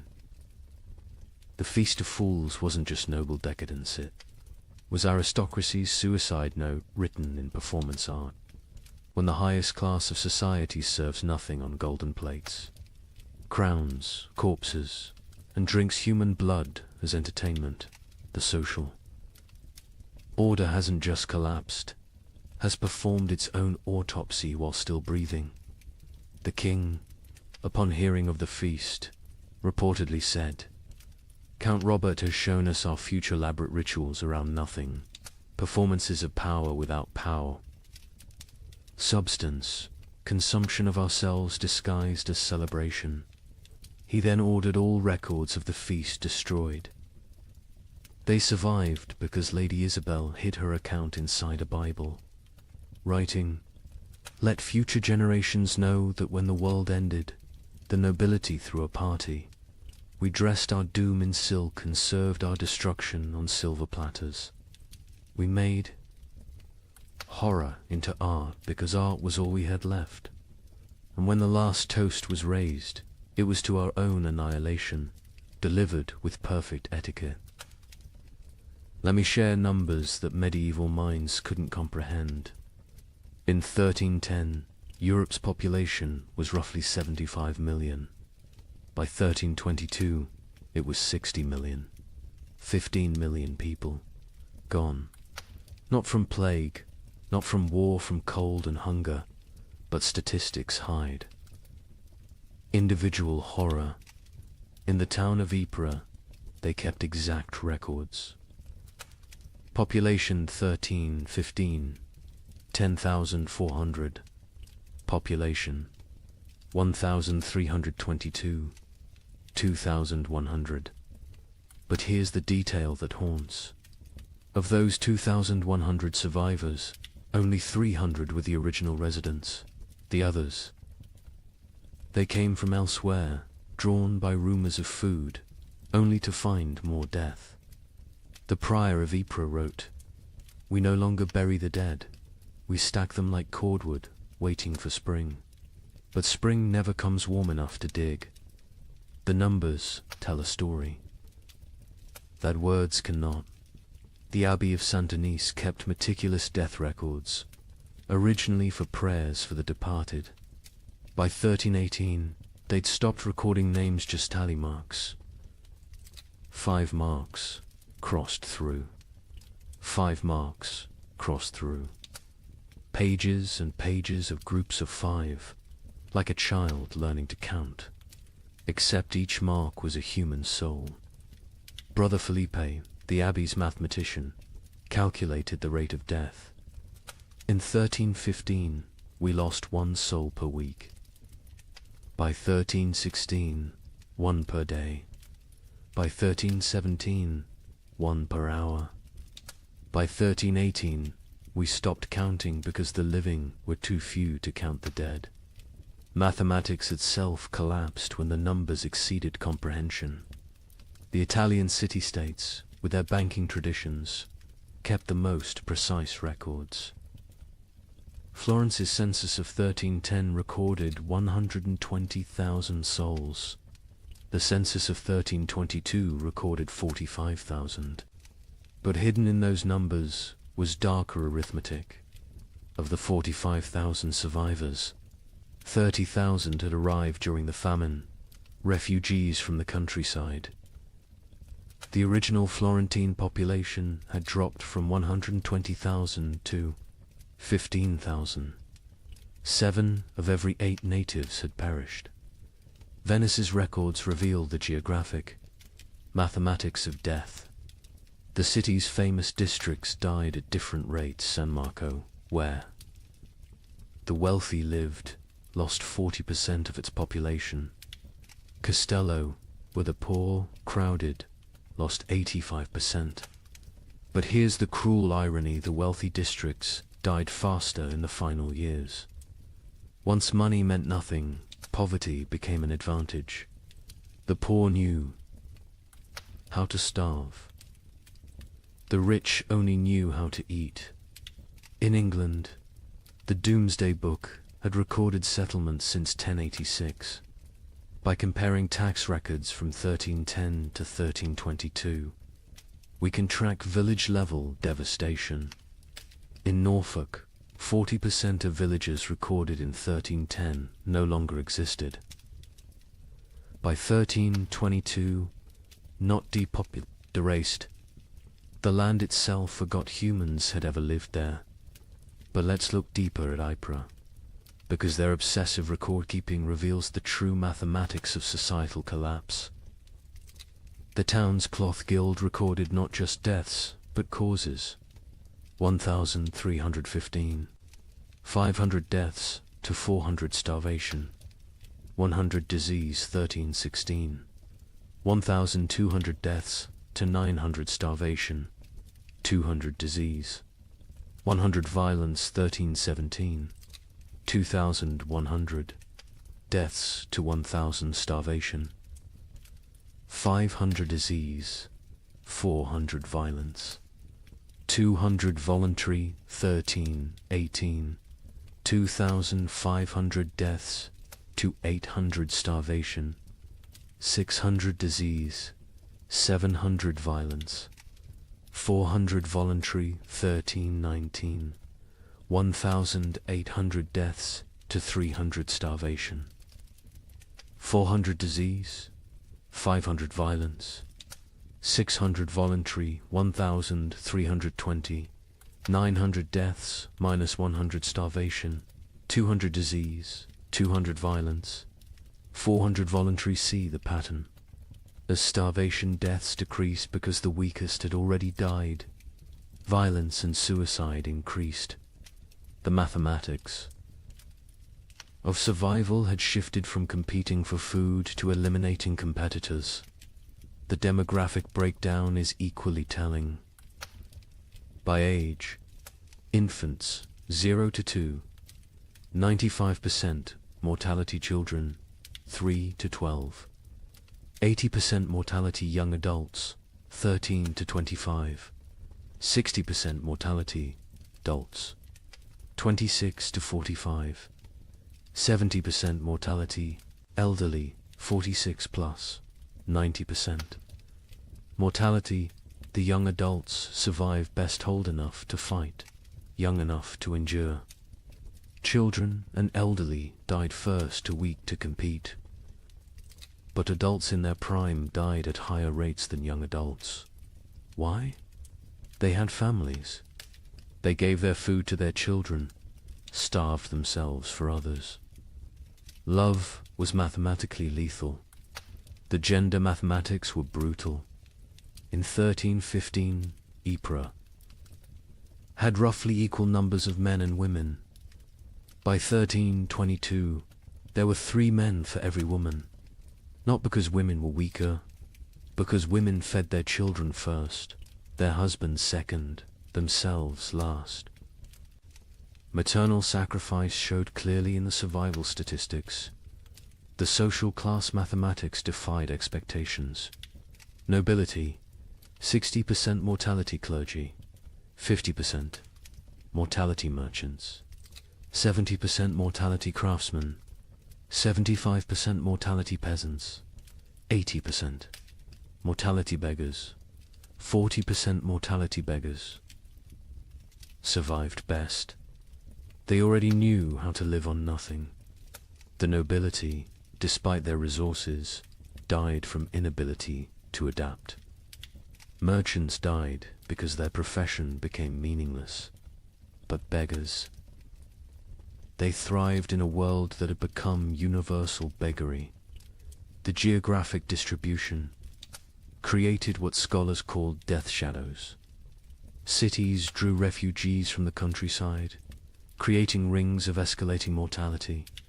Paris, with a 1310 population of 200,000, had 80,000 survivors in 1322. But the villagers within a day's walk of Paris, complete annihilation. They'd all walked to the city seeking food, died in the streets, their homes becoming ghost towns. The monastery of Cluny mapped deaths across their network of abbeys. They discovered death followed trade routes not because trade spread disease, but because rumors of food traveled along merchant paths. Entire populations would migrate toward imagined abundance, creating waves of mobile starvation that crashed against city walls. The seasonal mathematics were predictable yet horrifying.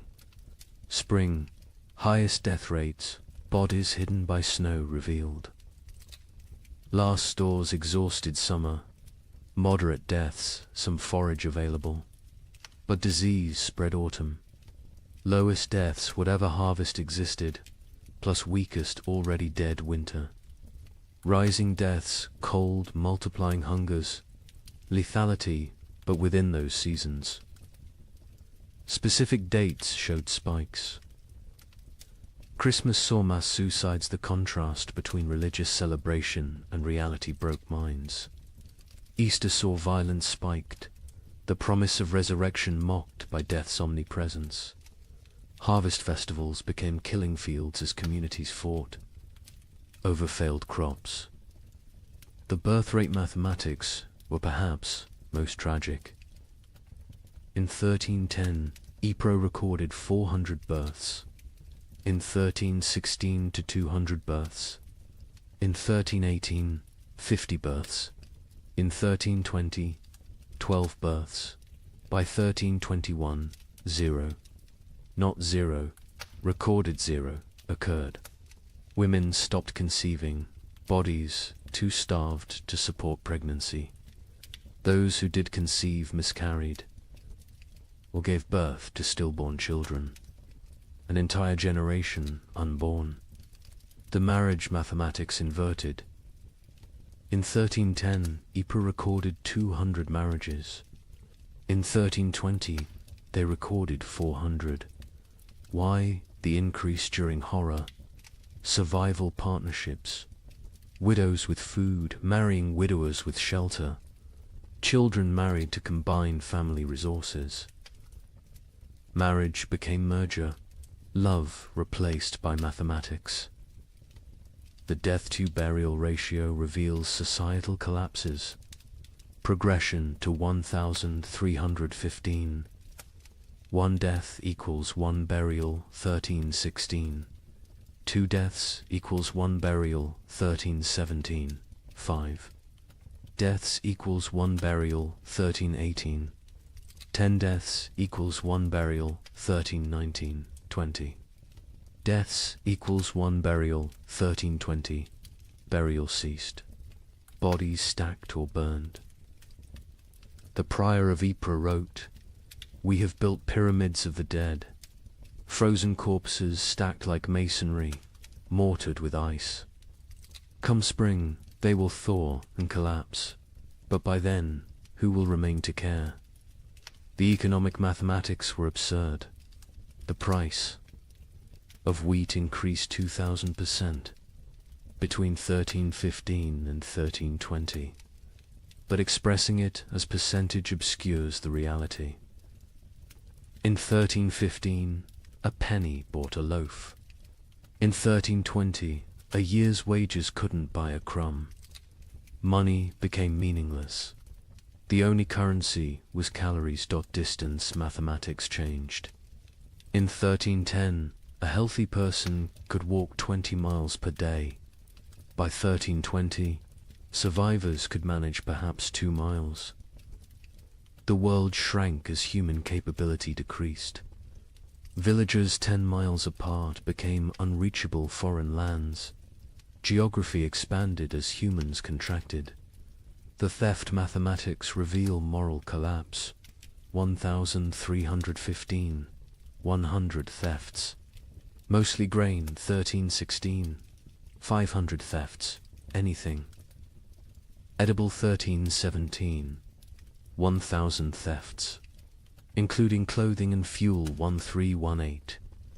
2,000 thefts. Including children, 1319. Theft became meaningless. Nothing left to steal. The murder mathematics followed similar patterns, but with a crucial difference. Murders peaked in 1318, then declined not from returning morality, but from lack of strength. By 1319, people were too weak to kill. Violence required carries nobody could spare. The migration mathematics created empty zones and death clusters. Rural areas emptied as survivors walked to cities. Cities became graveyards as refugees died in streets. The population didn't just decline, it concentrated, then collapsed. Like a star becoming a black hole, the linguistic mathematics were subtle but telling.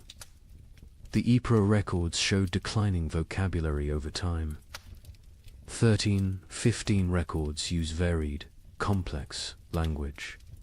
By 1320, the same. Scribes used perhaps 200 words repeatedly. Hunger had literally reduced their ability to think in complex terms. Survival required all cognitive resources. The time mathematics warped reality. Survivors reported years feeling like decades, days feeling like minutes. The prior wrote, "We have lived 7 years that feel like 70. I am 40 but feel 400. Time itself has starved, moving slowly like everything else dying." The children's mathematics were most heartbreaking. In 1315, Ypres had 3,000 children under 12. By 1322, 45. Of those 45, only 3 were from Ypres. The others were orphans who'd wandered in from elsewhere. Their origins unknown, their parents dead, their futures non-existent. An entire generation deleted. Here's the mathematical truth medieval minds couldn't grasp. Exponential death. When food production drops 50%, population doesn't drop 50%, drops 80%. Because that 50% reduction creates competition, disease, violence, and suicide that multiply mortality beyond the initial cause. Famine doesn't just kill through starvation, kills through the mathematics of social collapse. The final statistic, the one that captures the true horror of the 15 million who died. Historians estimate only 5 million died directly from starvation. The other 10 million died from what starvation created: disease, violence, suicide, exposure, accidents caused by weakness, childbirth without resources, infections without medicine. 2/3 of deaths weren't from famine, but from famine's mathematics. The prior of Ypres' final entry, dated March 1322. I have kept these records for 7 years. I have reduced human souls to marks on parchment, lives to numbers, horror to mathematics. But mathematics cannot capture the sound of children crying for food that doesn't exist. Cannot calculate the weight of watching your family die by degrees. Cannot solve for why God allows such equations. The numbers say 2,100 remain from 10,400. But numbers lie. None remain. We 2,100 are not survivors, we are the not yet dead. Walking statistics waiting for our final tally. Mathematics has proven that hell is not fire and brimstone. Hell is subtraction without end, division without remainder, the null set of human hope.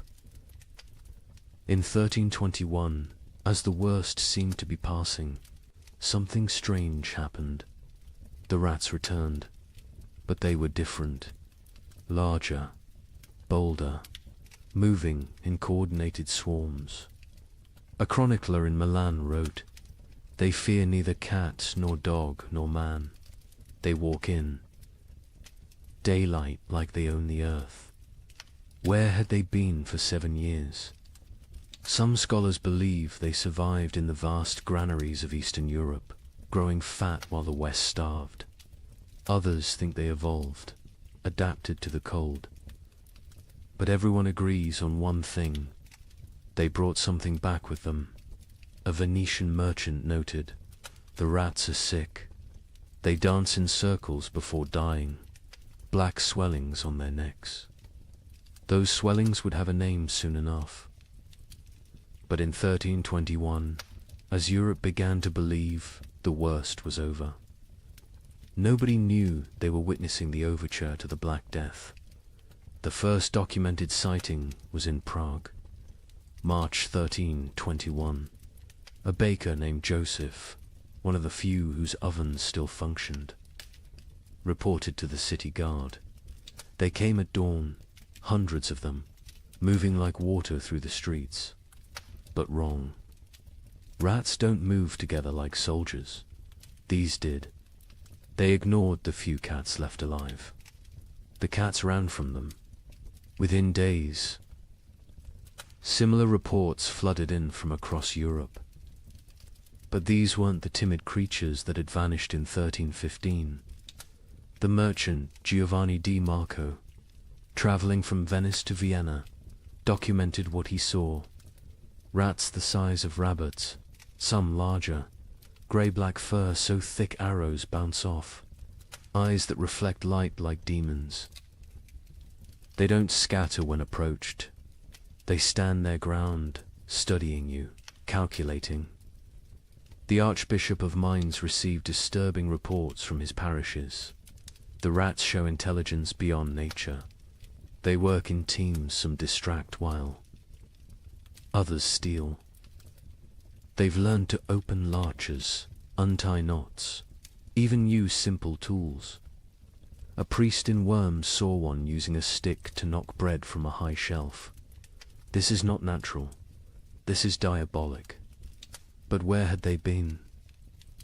The 7-year absence created wild theories, but one Benedictine scholar, Brother Antonius of Regensburg, proposed something chillingly plausible. The rats didn't vanish, they migrated east, following ancient Roman grain routes to the steppes. Beyond Hungary, there, in the vast underground granaries, built by emperors and forgotten by time, they found paradise. Infinite grain, no predators, perfect breeding conditions, 7 years of unlimited food and reproduction. They've returned not as the same species, but as something evolved. The physical changes were documented obsessively. A physician in Paris dissected several specimens, twice the size of pre-famine rats. Muscle density increased by half. Teeth lengthened and serrated, capable of chewing through wood, even soft metals. Most disturbing, enlarged brains.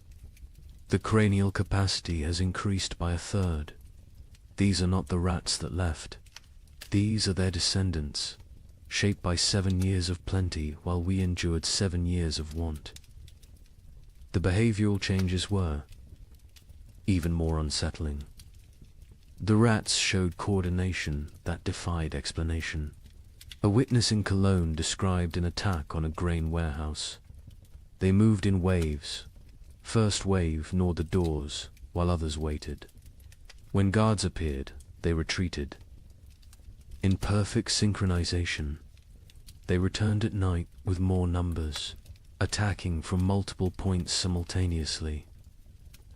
They knew we were watching. They waited until we were exhausted. They had lost all fear of humans. Previous generations of rats fled from people, lived in shadows, scavenged secretly. These new rats walked openly through marketplaces, entered homes while families ate, stared directly at humans with what witnesses described as calculating intelligence. A child in Nuremberg reported rats watching her family eat dinner through the window. "Counting us," she said. "The cats, those few that survived the famine, refused to hunt them." A chronicler in Lyon observed, "Our best Mauser, who survived 7 years of horror by hunting, now cowers when rats pass." He recognizes something we don't. The predator-prey relationship is inverted. The cats know they're now the prey. Dogs fared no better. Hunting hounds trained to kill wolves ran from rat. Swarms. A pack of street dogs in Milan, hardened by years of surviving on corpses, was found torn apart. Witnesses said the rats had hunted them like wolves hunt deer, driving them into a corner, exhausting them, then moving in for the kill. But it was the rats' relationship with the dead that proved most disturbing. During the famine, corpses had accumulated faster than burial. Mass graves, body piles, frozen pyramids of the dead, all untouched for years. The returned rats showed intense interest in these sites. Not to feed, they seemed well fed, but to investigate. A gravedigger in Bordeaux reported. They dig into the mass graves, not eating, just ... examining. They spend hours among the bones, touching them with their paws, almost like they're reading something. Then they emerge and dance, spinning, leaping, falling over, getting up, spinning again, like they're drunk or mad. The dancing disease appeared first in the rats, then in the animals they bit, finally in humans. But in 1321, people thought it was just strange behavior. They didn't connect it to disease. Why would they? The rats looked healthy, even robust. Larger, stronger, more vital than any rats in memory. An Italian merchant named Carlo Benedetti made the crucial observation that historians would later recognize as prophetic. The rats congregate at trade routes, ports, and crossroads. There, not seeking food exists everywhere now that so few remain to eat it. They're positioning themselves along human movement patterns, waiting, but for what? The rats showed particular interest in the remaining churches and monasteries. Brother Francis of Assisi documented their behavior. They enter during services, completely unafraid of the congregation. They sit in neat rows as if listening to the sermon. When we sing hymns, they sway. When we pray, they bow their heads. Mockery, mimicry, or something else. They seem to be waiting for something, some signal we cannot perceive. The first human deaths directly attributable to the returned. Rats came in summer 1321, not from attack from disease. A family in Bruges who'd been bitten while defending their grain store fell ill within days. The symptoms were unlike anything seen during the famine. High fever, delirium, and most distinctively, black swellings in the neck, armpits and groin. The family died within a week, but not before describing their hallucinations. The rats speak to us in dreams. They show us cities of the dead, kingdoms built in grave earth, empires of bone and plague. They promise us citizenship and their necropolis if we stop fighting and accept the gift they bring. Medical professionals were baffled. A physician in Prague wrote, "The disease is nothing like the starvation sickness or winter plague. It burns through bodies like fire through dry wood. The black swellings appear where the body fights hardest, lymph nodes swelling with failed resistance. But, strangest of all, the victims dance before they die, just like the rats." The dancing sickness spread from the bitten to their families, from families to neighborhoods, from neighborhoods to districts. But in 1321, it was still contained, still rare. Most who died that year still died from famine's lingering effects. The new plague was just beginning its incubation, both in human bodies and human societies. The rats' intelligence manifested in increasingly complex ways. They learned to avoid traditional traps, poison, and hunting methods.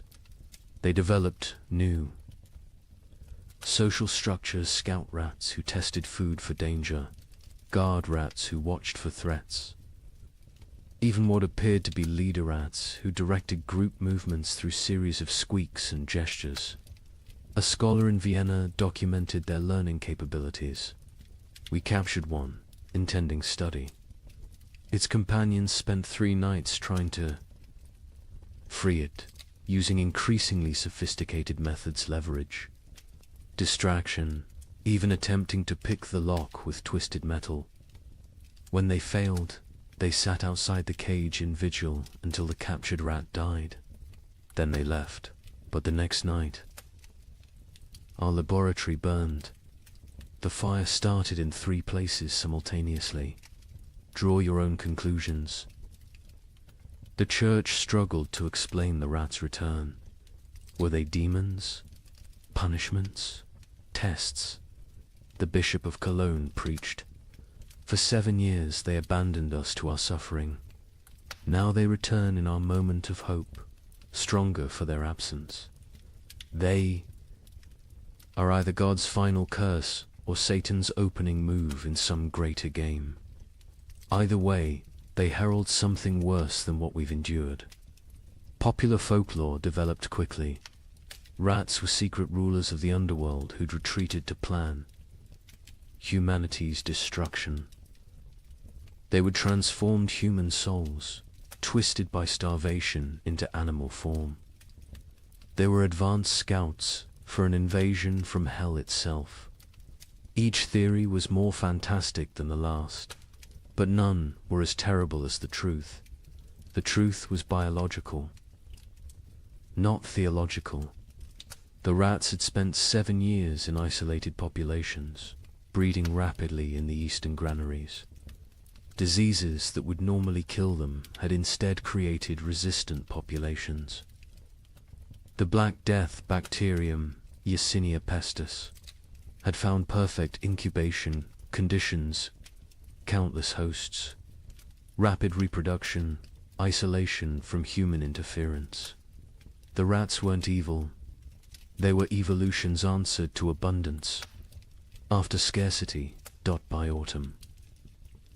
1321, the dancing sickness had spread to every major city. Still not epidemic, still not recognized as connected to the rats, but growing. The correlation between rat populations and disease was noticed by a few. An Italian doctor wrote, "Where rats congregate, sickness follows. Where rats dance, humans die. Where rats thrive, plague arrives." But Europe, exhausted from 7 years of famine, couldn't process another catastrophe. The return of the rats was seen as disgusting but manageable. The dancing sickness was concerning but limited. Nobody connected the dots that would seem obvious in hindsight, that the rats weren't just returning from exile. They were bringing hell with them. The final observation of 1321 came from a child in Marseille, a girl who'd survived the famine by eating rats when they were still scarce. She told her priest, "The old rats tasted of hunger and fear. These new rats taste of death and patience. They're not afraid of us because they know something we don't. They're waiting for us to realize we're already dead." Within 20 years, her words would prove prophetic. The Black Death would kill 1/3 of Europe's remaining population. But in 1321, as people celebrated the famine's end, as they counted their dead and rebuilt their lives, the rats just watched, and waited, and danced their strange dances in the moonlight, practicing for the grand performance yet to come. On March 15th, 1322, something miraculous happened. The sun broke through clouds that had shrouded Europe for 7 years. Real warmth, real light. In London, people fell to their knees in the streets, weeping. Church bells rang for 3 straight days. A young monk in Canterbury wrote, "We had forgotten the sun could hurt your eyes." Children who had never seen their own shadows screamed in terror at the dark shapes that followed them. But the thaw revealed horrors frozen in time. Bodies emerged from snowdrifts, perfectly preserved. Entire families found seated at tables. Frozen mid-meal. Armies discovered standing in formation, weapons raised, ice statues of a war that winter had won. The warmth came suddenly, without warning. Dawn broke grey as it had for 7 years.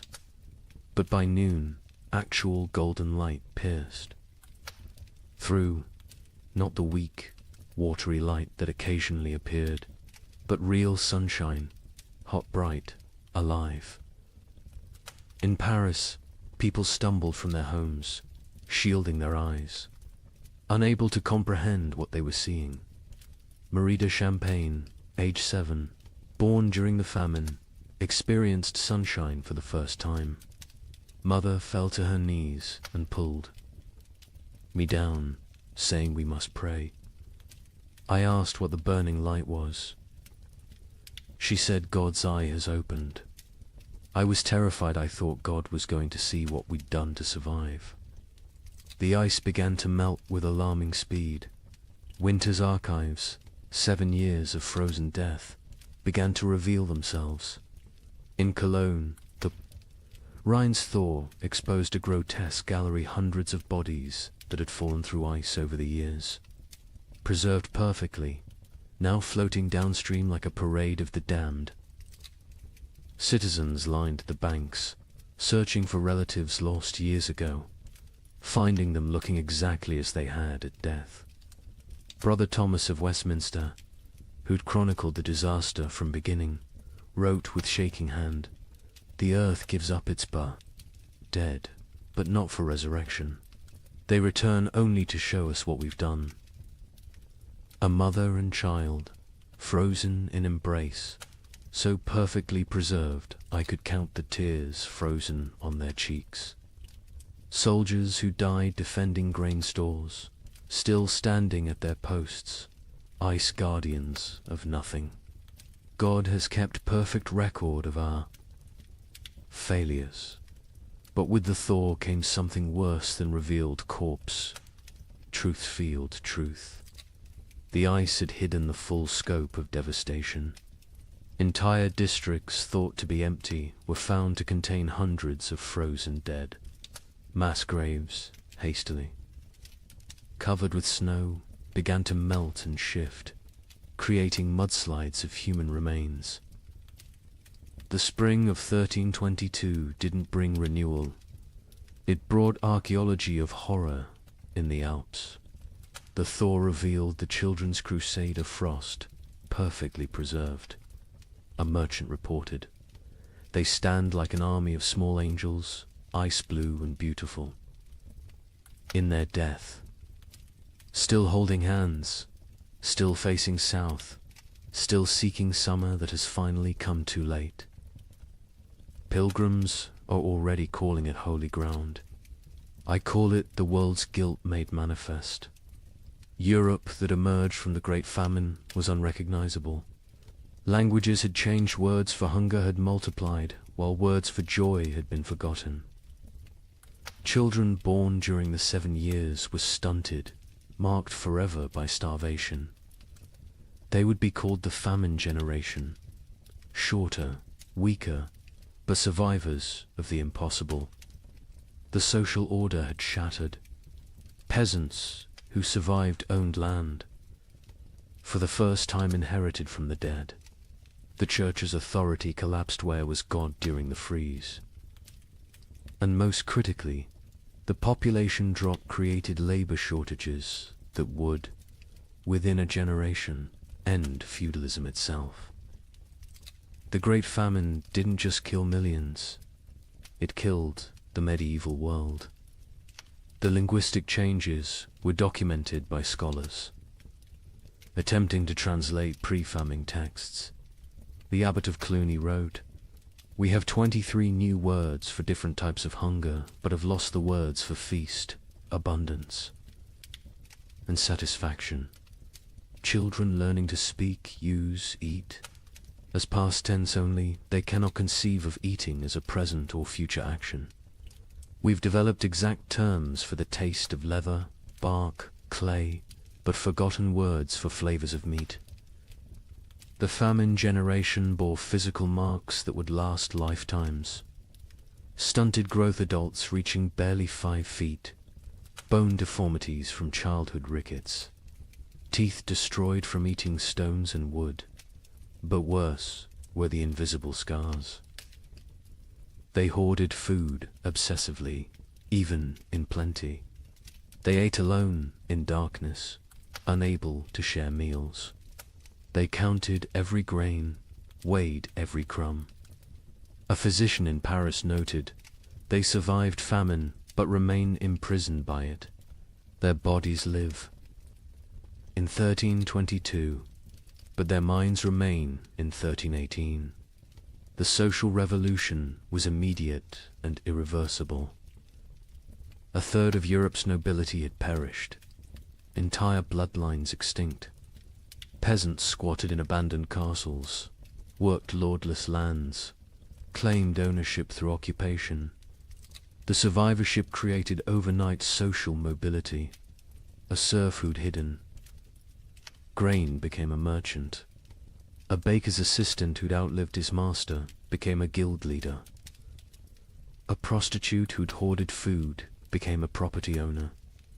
The church's authority evaporated like morning frost.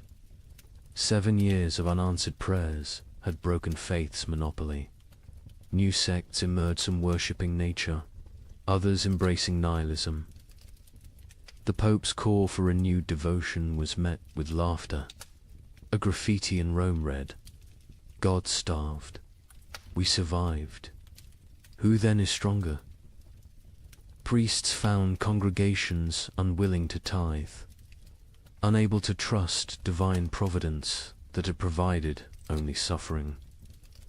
But most revolutionary was the labor shortage. With 15 million dead, every survivor became valuable. Peasants demanded wages. Instead of feudal obligations, serfs simply walked away from their lords, knowing they'd find better conditions elsewhere. The statute of laborers, attempting to freeze wages at pre-famine levels, was universally ignored. A blacksmith could demand noble prices. A farmer could negotiate like a merchant. The medieval world built on hierarchy. Faith and agricultural abundance had been murdered by weather. What emerged was proto-modern, mobile, skeptical, calculating. The Great Famine didn't just kill people. It killed the very idea of divinely ordered society. The survivors knew now that God could forget them, that nobles could starve, that civilization was only 3 meals deep. Europe would rebuild, but never recover. The medieval dream was frozen in those 7 years, preserved like the corpses in ice, beautiful and dead forever. In 1323, an anonymous scribe in Bavaria wrote what might be the most important document of the entire famine. Not a chronicle of events, but a warning. To those who come after, know this. We thought ourselves masters of the earth. We built castles against enemies, churches against damnation, walls against nature itself. But when the sky turned against us, when the very air became our enemy, we learned that civilization is only 3 mills deep. Beneath that lies the animal, and beneath that ... lies something worse, something that would eat its own shadow if it could provide sustenance. We survived. That is not the same as living. Some costs can never be repaid. Some hungers never leave you, no matter how much you eat. We measured time in deaths. We measured love in shared suffering. We measured God in his absence. If the cold comes again, and it will come again, remember that the greatest danger is not the freeze. It's what the freeze reveals about your neighbor, about your family, about yourself. May you never be warm enough to forget what we learned in the cold. The document was found hidden in a monastery wall, wrapped in waxed cloth, deliberately preserved. The scribe continued, "I write this with fingers that consumed my own flesh. I write with eyes that watched my children choose which sibling would eat. I write with a soul that has been to hell and discovered hell is not fire. Hell is ice and the mathematics of survival. We who survived are not heroes. We are the ones who did what heroes couldn't. We chose ourselves over others. We calculated love against calories and chose calories. We learned that honor digests poorly, that mercy is a luxury of the fed, that civilization is just an agreement between people who aren't hungry yet. The sun has returned. The crops grow again. Markets open, bells ring. Children are born who will never know the taste of bark bread. They will call us the generation who endured. But endurance is just a prettier word for betrayal. Betrayal of everything we once believed. Made us human. When abundance returns, you will forget. You will must forget to stay sane. But someone should remember.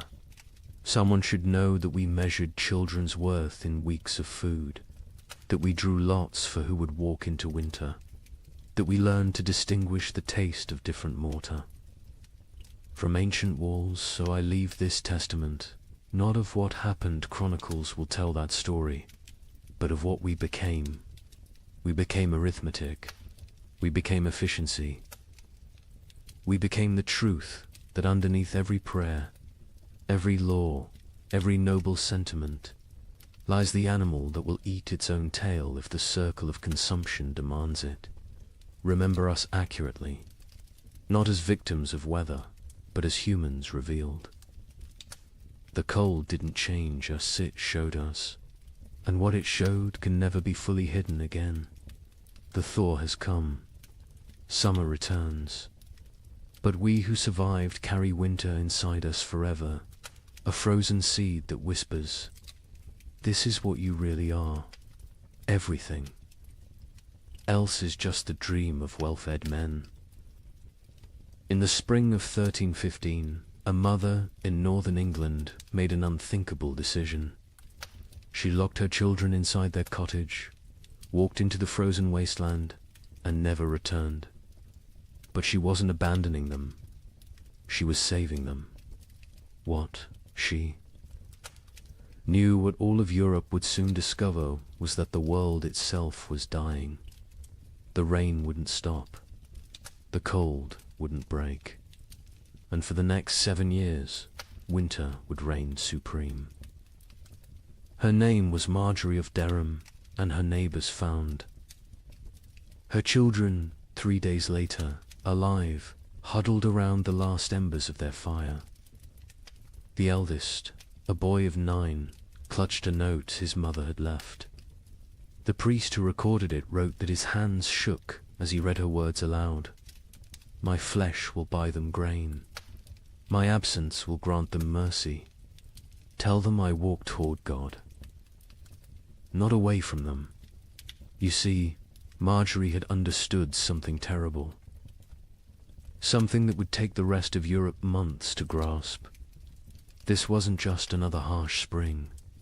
This was the beginning of an extinction. The marketplace where she'd traded her body for bread had made the calculation clear. A living mother meant 5 mouths to feed. A missing mother meant 4 orphans the church had to shelter, and the church still had grain, still had walls, still had hope that this nightmare would end. But here's what makes Marjorie's story so haunting. She wasn't unique. Parish records from 1315 show hundreds of similar disappearances. Parents vanishing into blizzards, elderly grandparents wandering into forests, always leaving notes, always locking doors from the outside, always walking toward death like it was salvation.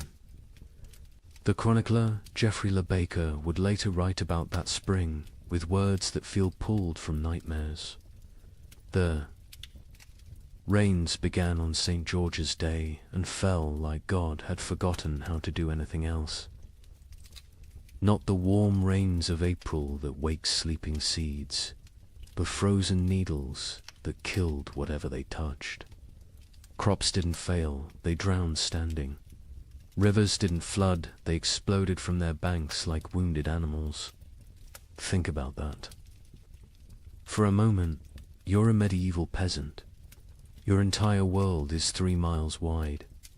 Everything you know about survival, every technique your father taught you, every prayer your mother whispered, assumes one simple truth, that seasons follow patterns. Spring brings life. Summer brings growth. Autumn brings harvest. Winter brings rest. But what happens when spring never comes? When winter refuses to die? When the very foundation of existence cracks beneath your feet? That's what began in 1315.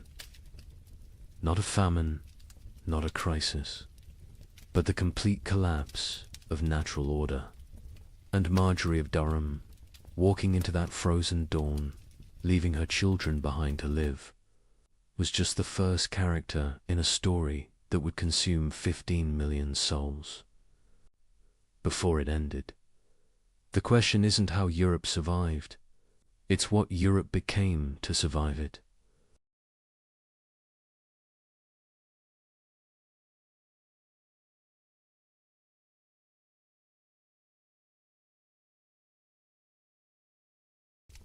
Good evening and welcome back, friends. Tonight, we are going to journey through the winter that never ended, America's forgotten ice years. As always, let me know where in the world you are listening in from. Get cozy, settle in, and let's begin. She stood at the frost-covered window. Her breath formed clouds in the June air. Outside, snow fell on what should have been green cornfields. Her children huddled by the dying fire. They wrapped themselves in every blanket the family owned. She whispered a prayer, the same prayer she had whispered every morning for weeks. She asked God when spring would finally come. She did not know this was only the beginning. Picture thousands of similar scenes across the American frontier. Thousands of windows, thousands of prayers whispered into the impossible cold. What happened in 1816 was merely a prelude, a warning that no one heeded. 20 years later, something far worse came to the American interior. This time it would last not 1 year, but 3 brutal winters. They bled into each other without mercy, without explanation, without end. Between 1836 and 1838, a climate catastrophe struck North America. It has been nearly erased from popular memory. Historians debate the causes today. Solar minimums, volcanic eruptions half a world away, or a deadly combination of forces beyond human understanding. The pioneers who lived through it had no such explanations. They had only survival. They had only the next day, and the day after that, if they were lucky enough to see it. This is their story. The story that America chose to forget. What you are about to hear challenges everything you thought you knew about westward expansion. Textbooks celebrate the march of civilization across the continent. They praise the brave pioneers, claiming their piece of the American dream.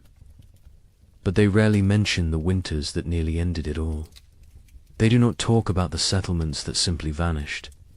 They do not discuss the mass graves discovered decades later, or the journals hidden in attics, journals filled with words that survivors could not bear to speak aloud. This is the story of the winter that never ended, and the people who somehow lived to see spring again. Late 1835. The American frontier hummed with optimism. The economy was booming. Land was cheap. Opportunity seemed limitless. Thousands of families poured westward into territories that promised fertile soil and new beginnings. Michigan Territory, Wisconsin, Illinois, Indiana, Ohio. These were the lands of promise. These were the places where a man could build something from nothing. A young couple in their early 20s had just claimed 160 acres in Michigan Territory. They were newlyweds. She was pregnant with their first child. He had spent the summer building a one-room cabin with his own hands.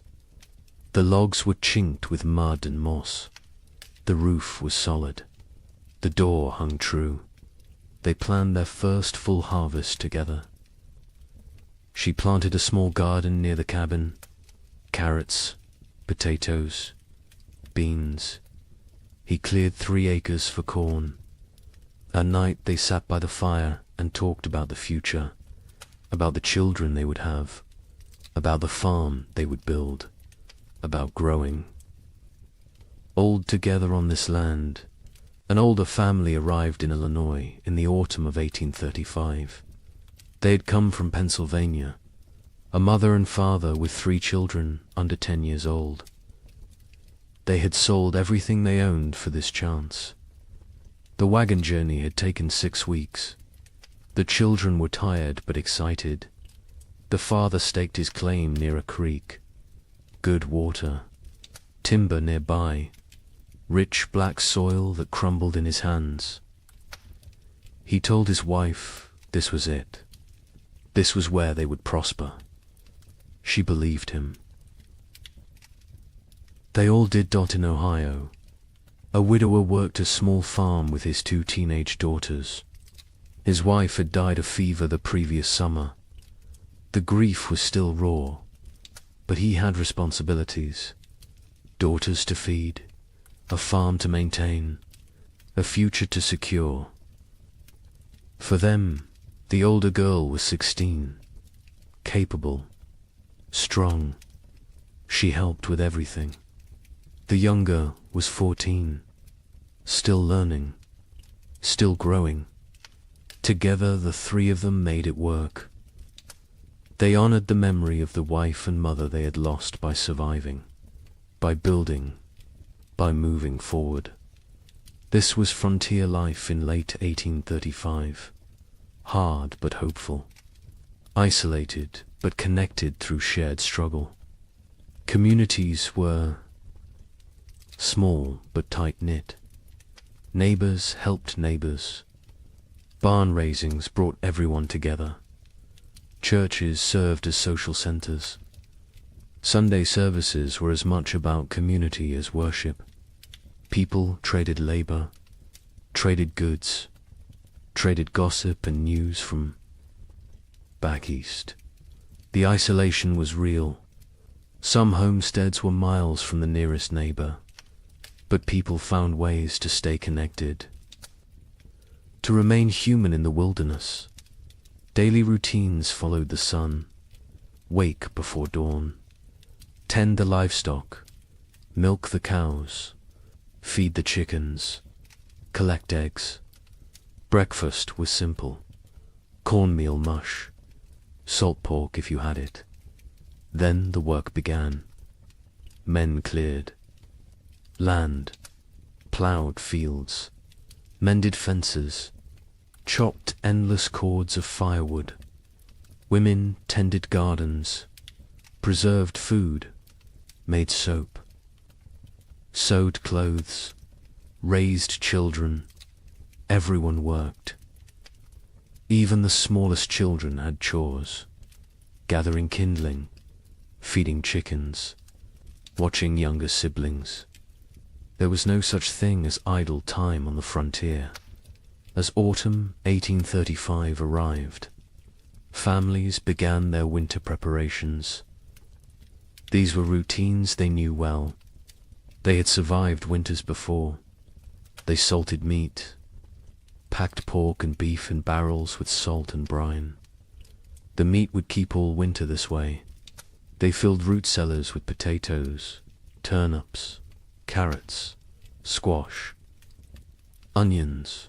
They dried beans, preserved fruits, made apple butter, rendered lard. Every scrap of food was precious. Nothing was wasted. Firewood was crucial. Men spent weeks cutting and stacking wood, cord after cord after cord. A family could burn through several cords in a hard winter. The stacks grew higher, oak for long burning, maple for cooking, pine for quick heat. The wood had to dry, green. Would wood smoke and not burn hot? So they cut wood a season ahead when they could. The wood piles near cabins stood taller than a man. They looked like enough. They always had been enough before. The young couple in Michigan worked together on their preparations. He hunted, brought home deer and wild turkey. She preserved the meat. They worked side by side. Her belly grew with the pregnancy. He worried about her working too hard. She laughed and told him women had been having babies since the beginning of time. She would be fine. The baby would come in May, spring, when everything was green and growing. It seemed perfect. The family in Illinois worked frantically to prepare. They had arrived late in the season. They had less time. The father pushed himself. Hard. Too hard. His wife worried. But they got it done. Meat preserved, vegetables stored, firewood stacked. The cabin was small but well built. They had purchased it from a family moving back east. The previous owners had said they missed civilization, missed family. The father thought they were foolish. This land was too good to abandon. His wife was not so sure, but she kept her doubts to herself. The widower and his daughters prepared. Methodically, they had done this before. Last year they had done it without a wife and mother. This year was easier in some ways. The grief was less sharp. The routines were established. The older daughter had learned her mother's preservation techniques. The younger helped without complaint. They worked together in comfortable silence, the kind of silence that comes from shared loss and shared survival. They would make it through another winter. They had to. December 1835 arrived cold and early. The first snows came before Thanksgiving, heavier than usual. The temperatures dropped fast. Old-timers mentioned it reminded them of 1816, the year without a summer. But the younger settlers dismissed the comparison. Every old-timer thought their memories were the worst. This was just a hard winter, nothing more. They had food, they had shelter, they had firewood. They would be fine. By January 1836, something felt different. The cold had a quality that went beyond mere temperature. It was bone-penetrating, relentless, aggressive, the kind of cold that found every crack in a cabin wall, every gap around a door, every weakness in your clothing. People wore layers, wool on wool on wool. They stayed close to fires. They moved less, conserved energy, conserved heat, conserved everything. Animals behaved strangely. Livestock refused to leave their barns. Horses stood in corners, unmoving. Even when offered food, cows produced less milk. Chickens stopped laying. The wildlife disappeared. Deer vanished from the forests. Rabbits seemed to evaporate. Tracks in the snow became rare, then non-existent. Hunters returned empty-handed day after day. Where had everything gone? The young man in Michigan noticed the silence first. The forest was always noisy. Birds, squirrels, the rustle of small animals, whined through leaves. But now there was nothing. just silence and wind. The wind never stopped. It howled around the cabin at night. His wife pressed close to him for warmth, for comfort. She was 7 months pregnant now. He felt the baby kick against his back sometimes when they slept. He wondered what kind of world this child would be born into. In Illinois, the children asked their father why it was so cold. He told them God was testing them, testing their faith, their strength, their family. The mother said nothing. She watched. Their food stores. She calculated in her head. If winter ended in March like it should, they would be fine. But something in her gut told her March might not bring spring this year. The widower in Ohio kept a journal. He had started it after his wife died, a way to process grief, to feel less alone. In late January 1836, he wrote an entry that he would later try to burn. He wrote that the cold felt wrong, not natural, that he had a feeling of dread he could not shake, that his daughters felt it too, though they did not speak of it. He wrote that he was afraid, not of dying, but of failing to protect his girls, of not being enough. February arrived. It should have shown signs of weakening. Winter, longer days, occasional thaws. The promise of spring lurking beneath the cold. But February 1836 brought none of these things. It brought deeper cold, more snow, storms that lasted days. The sun appeared rarely. When it did, it seemed weak, pale, unable to warm anything. People began to worry, really worry. This was beyond a normal hard winter. Food stores were being depleted. Faster than expected. You burned more firewood in extreme cold. You ate more to maintain body heat. The calculations that had seemed conservative in November now seemed optimistic. Families began to ration. Smaller portions, fewer meals. Make it stretch. Make it last. Spring would come. It had to come. But as February turned to March, and March brought no relief, only more snow and more cold, a new emotion crept into Frontier. Cavern's fear, real fear, the kind that sits in your stomach and grows, the kind that wakes you at night, the kind that makes you count your remaining potatoes and feel panic rising in your chest, because spring should be here, and it was not. Coming, March 1836. The month that should bring thaw and birdsong and the first signs of life returning. Instead, it brought blizzards, heavy wet snow that collapsed roofs, winds that tore at cabin walls, temperatures that dropped so low that water froze solid inside homes, despite the fires burning constantly. People began to understand. This was not a normal winter. This was something else entirely. The young wife in Michigan went into labor on March 15th, 3 weeks early.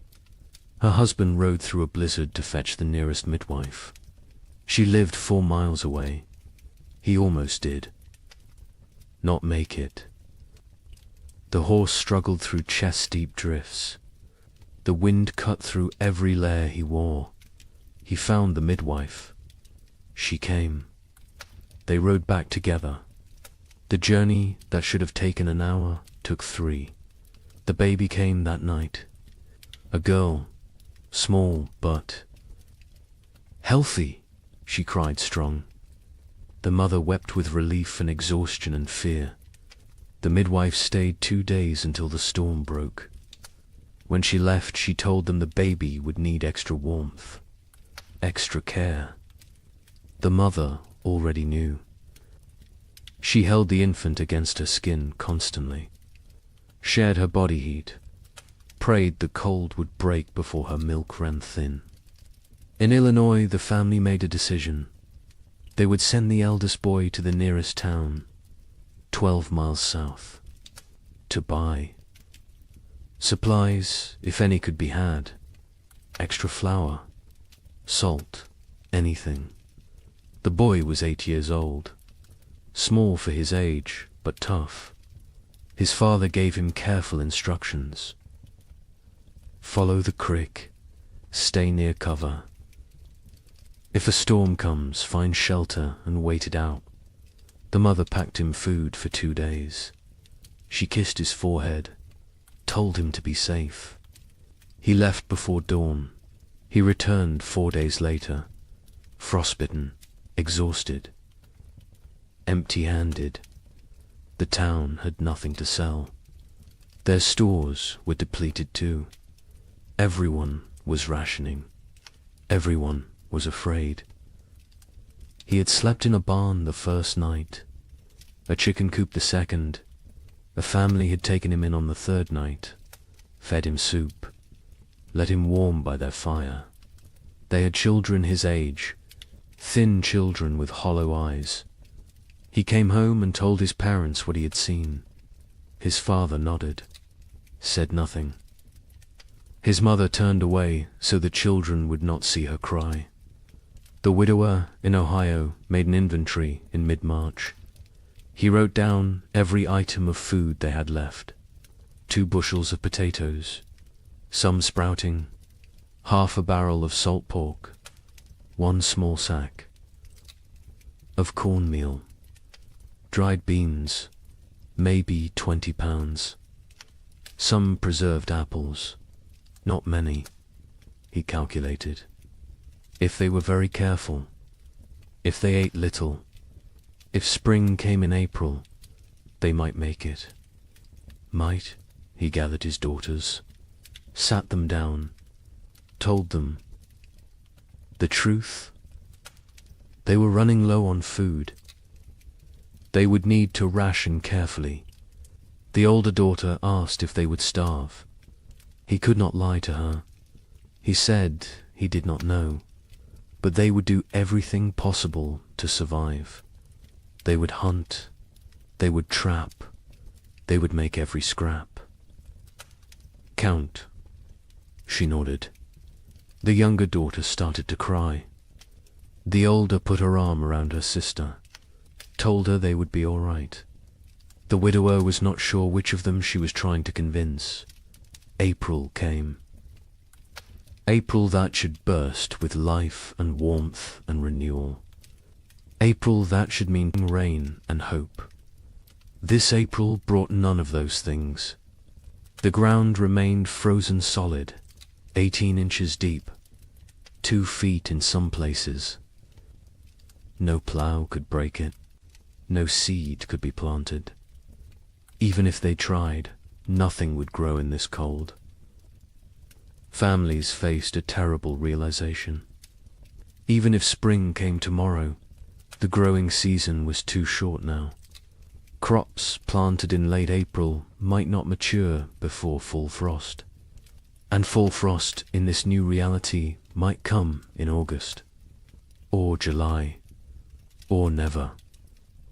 Leave it all? The cycle of farming that had sustained human civilization for thousands of years was broken, and no one knew how to fix it. The young couple in Michigan began hunting for any food source. The man set snares for rabbits.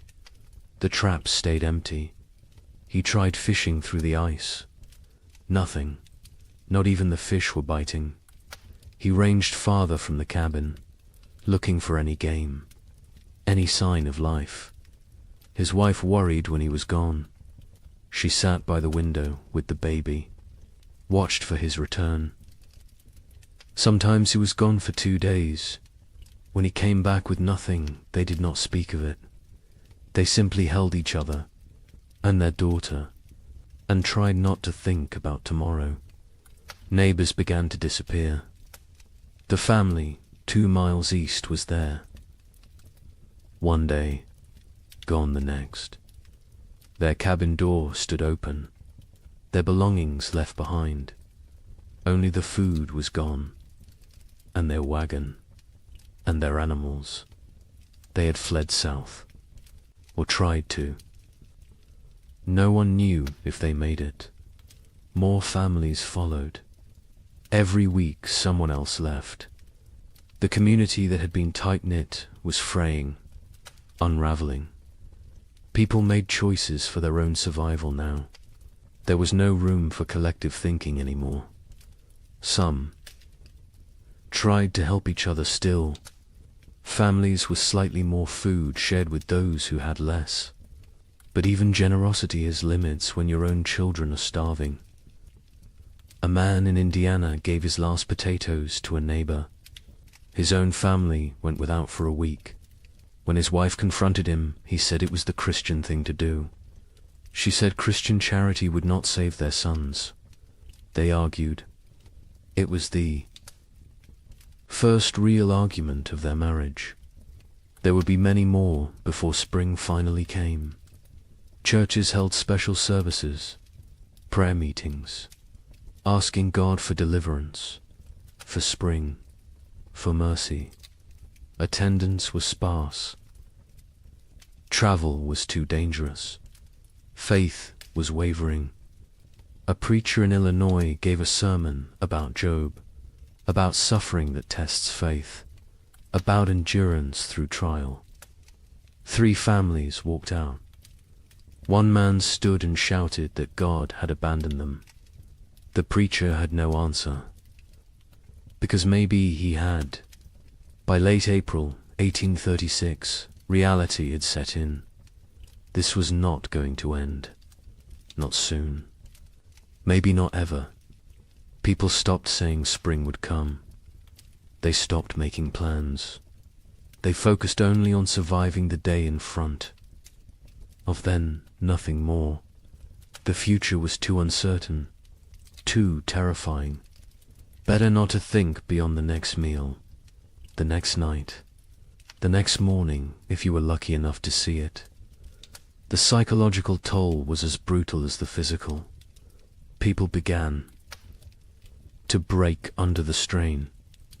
A woman in Wisconsin stopped speaking entirely, just sat by her fire, staring. Her husband tried everything. She would not respond. Their children were terrified. Eventually the husband took the children and left. He could not stay with a woman who had stopped being present. Some said he was cruel. Others said he did what he had to do.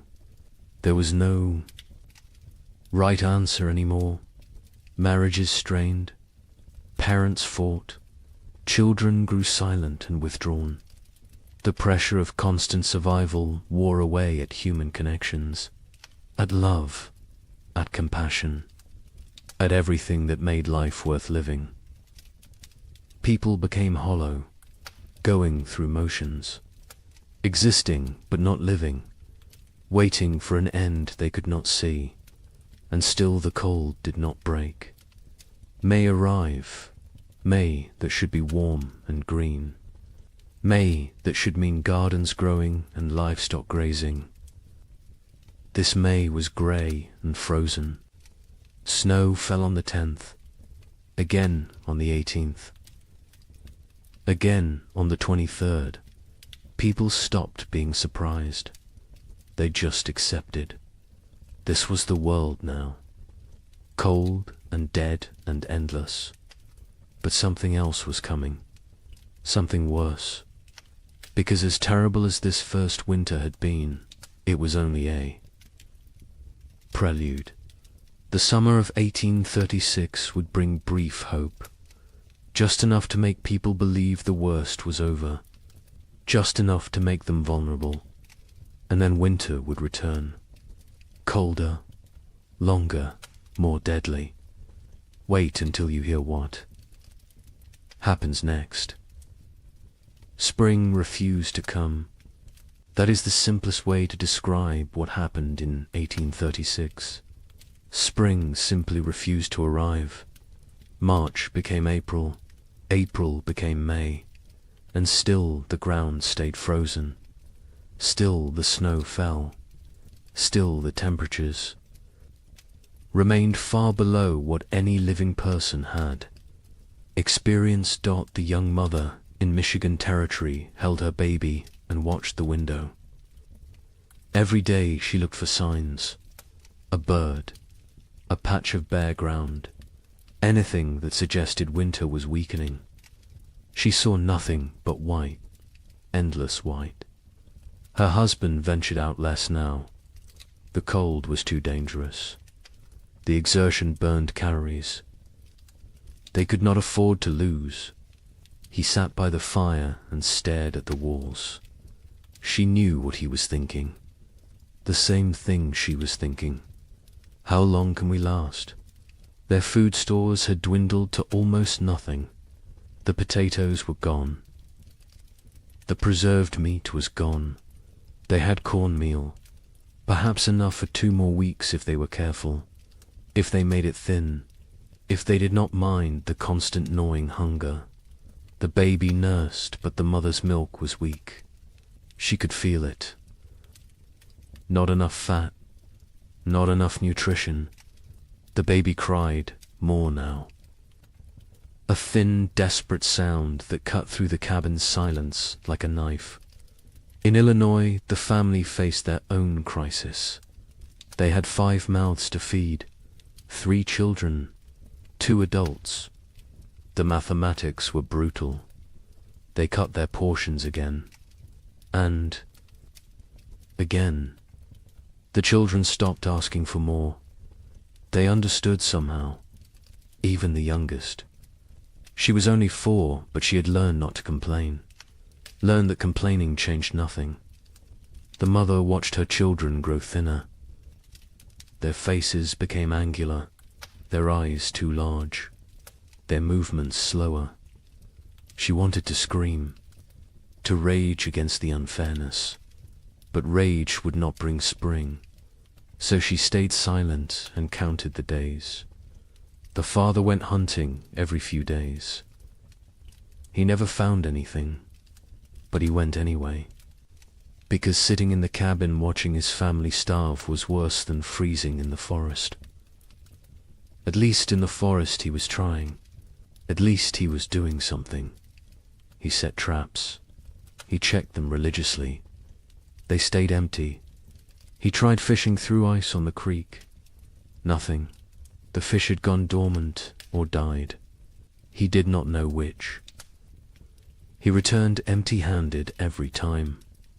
His wife would look at him. He would shake his head. No words necessary. They both knew.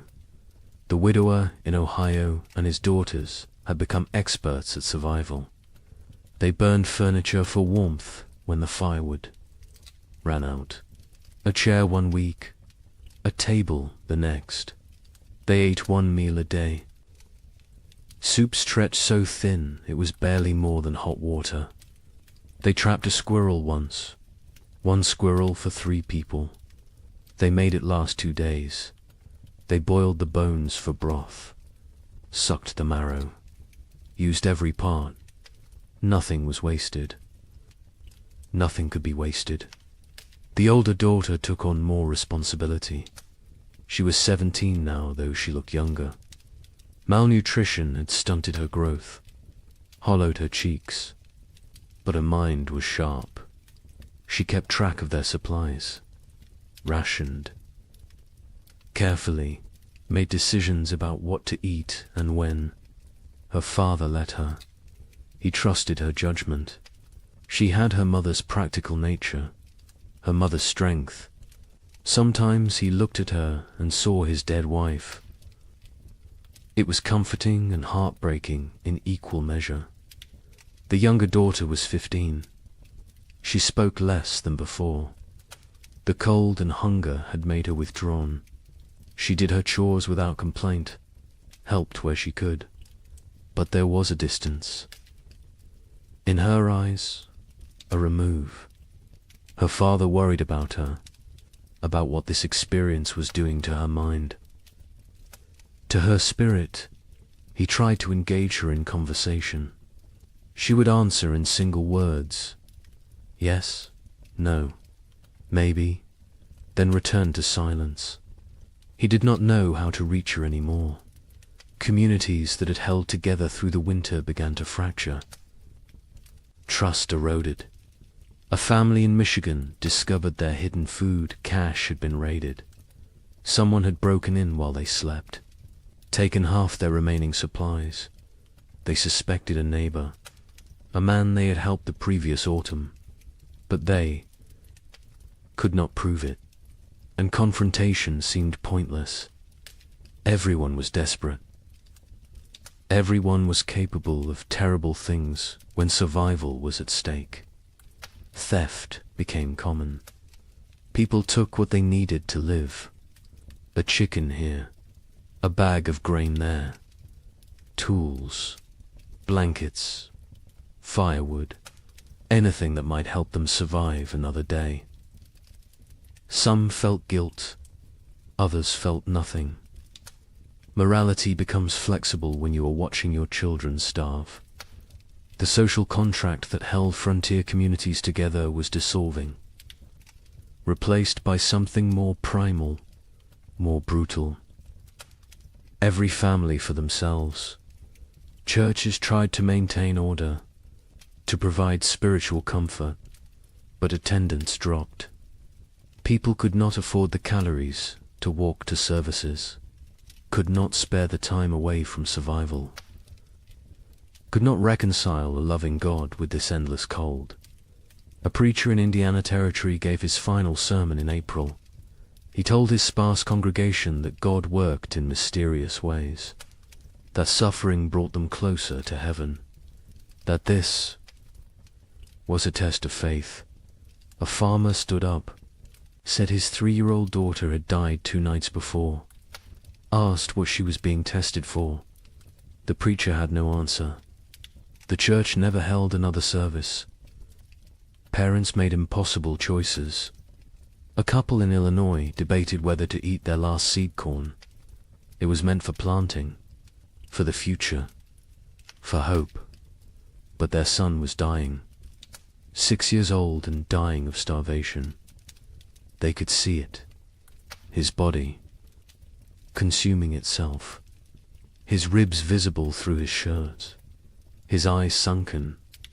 They ground the seed corn into meal, made bread, fed him. He ate slowly. His stomach had shrunk. He could not eat much, but it was something. They had chosen survival today over the possibility of food tomorrow. They would live with that choice for the rest of their lives. Livestock died. Cattle froze in their barns. Horses became too weak to stand. Pigs huddled together for warmth, but still succumbed to the cold. Chickens stopped laying entirely. People slaughtered their animals, not according to any plan, just when they became desperate enough. Each slaughter was a small tragedy. That cow represented future milk, future. Calves, future security. But future meant nothing when you might not survive the week. So they killed and ate and tried not to think about tomorrow. The meat from livestock helped, but it went fast. A family could butcher a pig and eat well for a few days. Then the meat was gone, and they were back where they started. Hungry, desperate, counting down to nothing. Some families tried to preserve the meat, to make it last, but without sufficient salt. Without proper cold storage that did not involve simply leaving it outside where wolves might take it, the meat spoiled, or got stolen, or disappeared in the night. May arrived with no warmth, no green, no life. May there should be planting season brought instead more snow, more cold, more death. People stopped keeping track of dates. What was the point? Time had lost meaning. There was only day and night. hunger and cold, survival and death. Nothing else mattered. Nothing else existed. The young man in Michigan made a decision. They had to leave, had to try to reach his brother's farm in southern Ohio. It was 200 miles, through frozen wilderness, with a 4-month-old baby. His wife thought he was insane, said they would die on the road. He said they would die here. At least moving gave them a chance. They argued, quietly, so as not to wake the baby. He wanted to leave immediately. She wanted to wait for weather to break. He said the weather was not going to break. She knew he was right. But she also knew their chances of surviving a 200-mile winter journey were close to zero. They compromised. They would wait 1 more week. If the weather did not improve, they would go. They both knew it would not improve. But the compromise gave them something. A deadline, a decision point, a plan. Even a futile plan was better than sitting and waiting. To die. They spent the week preparing. He made a sled from cabin boards. She sewed carrying sacks. They packed their few remaining possessions, some clothes, a pot, a knife, a blanket, and the baby. Always the baby. In Illinois, the father watched his children and made calculations. They had food for perhaps 10 more days. After that, nothing. He had no plan for day 11. No ideas, no options. He had exhausted every possibility, every resource, every connection. They were alone, isolated, and running out of time. He told his wife they might need to consider sending the children to town to find families who could take them in. She refused, said they would stay together. Whatever happened, they would face as a family. He did not argue. He understood. But he also knew that keeping the family together might mean watching all of them die. The widower in Ohio faced a different calculation. His daughters were old enough to understand, old enough to participate in decisions. He sat them both down, told them they had food for maybe 2 weeks, asked them what they thought they should do. The older daughter said they should stay, that leaving was more dangerous than staying. The younger said nothing, just stared at the floor. The widower agreed with his older daughter. They would stay. They would make what they had last as long as possible. They would hope for spring, even though hope felt like a luxury they could not afford. June finally brought a change, not spring. Exactly, but less cold. Temperatures rose above freezing during the day. Snow began to melt. Patches of bare ground appeared. People emerged from their cabins, blinking, disoriented, like animals coming out of hibernation. They looked at their neighbors, saw the same hollow faces, the same haunted eyes, the same question. Did we really survive? But the relief was short. Lived. Because even with warmer weather, it was too late for a normal growing season. Crops planted in June would not mature before fall. And who knew what fall would bring? Who knew if this was really over, or just a brief respite before more? Cold. People planted anyway, because what else could they do? They put precious seeds into still, cold ground, prayed for growth, for warmth, for time. The young couple in Michigan decided to stay. The brief warmth had changed their calculations. They planted a small garden. Corn, beans, squash. The baby was stronger now. The mother's milk had improved slightly with less stress. They felt cautiously optimistic.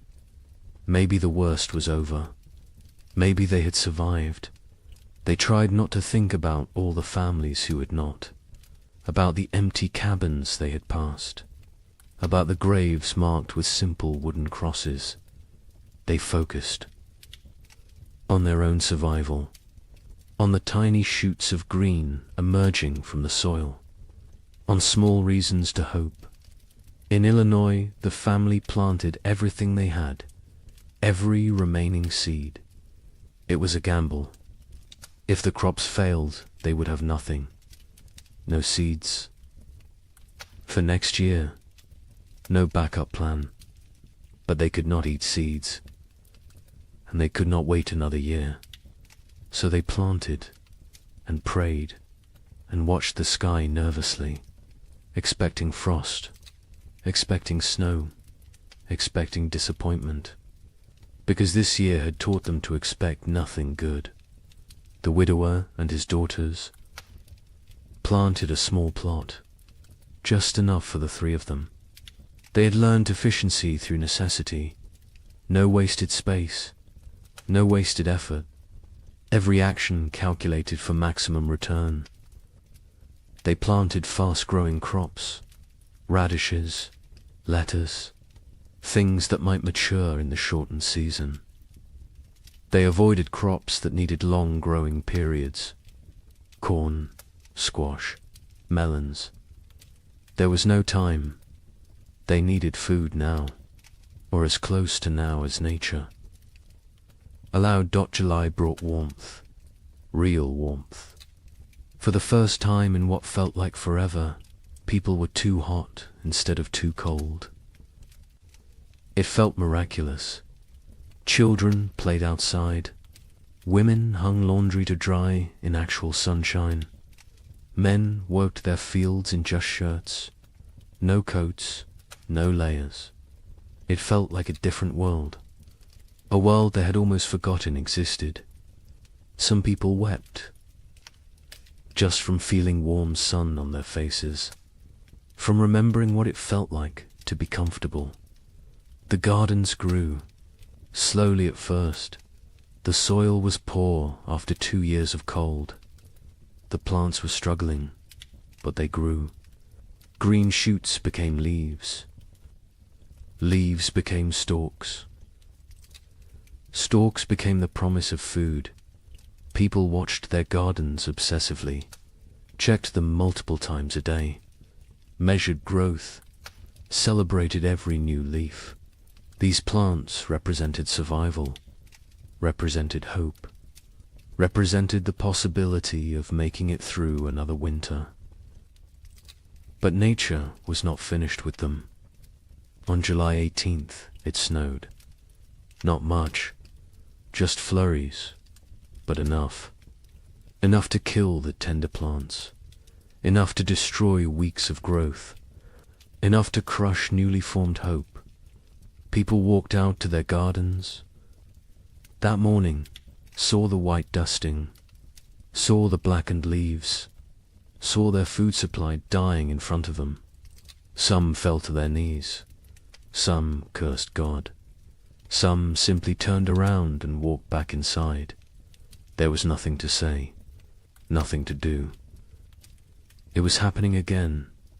The killing frost was not universal. Some areas escaped, some gardens survived, but many did not. Families who had planted everything watched everything die. They had gambled on summer. Summer had betrayed them. Now they faced another winter with even less than before. The mathematics were impossible. They could not survive another winter like the last one. They simply could not. August brought more temperature swings, warm days, cold nights. Plants that survived the July frost struggled to grow. The growing season was too short, too unstable. Crops that should take 90 days to mature needed 120 now, because cold nights slowed growth. Because the plants were stressed. Because nothing was normal anymore. People harvested what they could. Small potatoes, stunted corn, vegetables that in normal times they would have discarded. But these were not normal times. They harvested everything, used everything, wasted nothing. The young couple in Michigan harvested a small crop. Not enough to last a winter, but something. They dried corn, made it last. Dug potatoes. Tiny potatoes the size of walnuts, but potatoes nonetheless.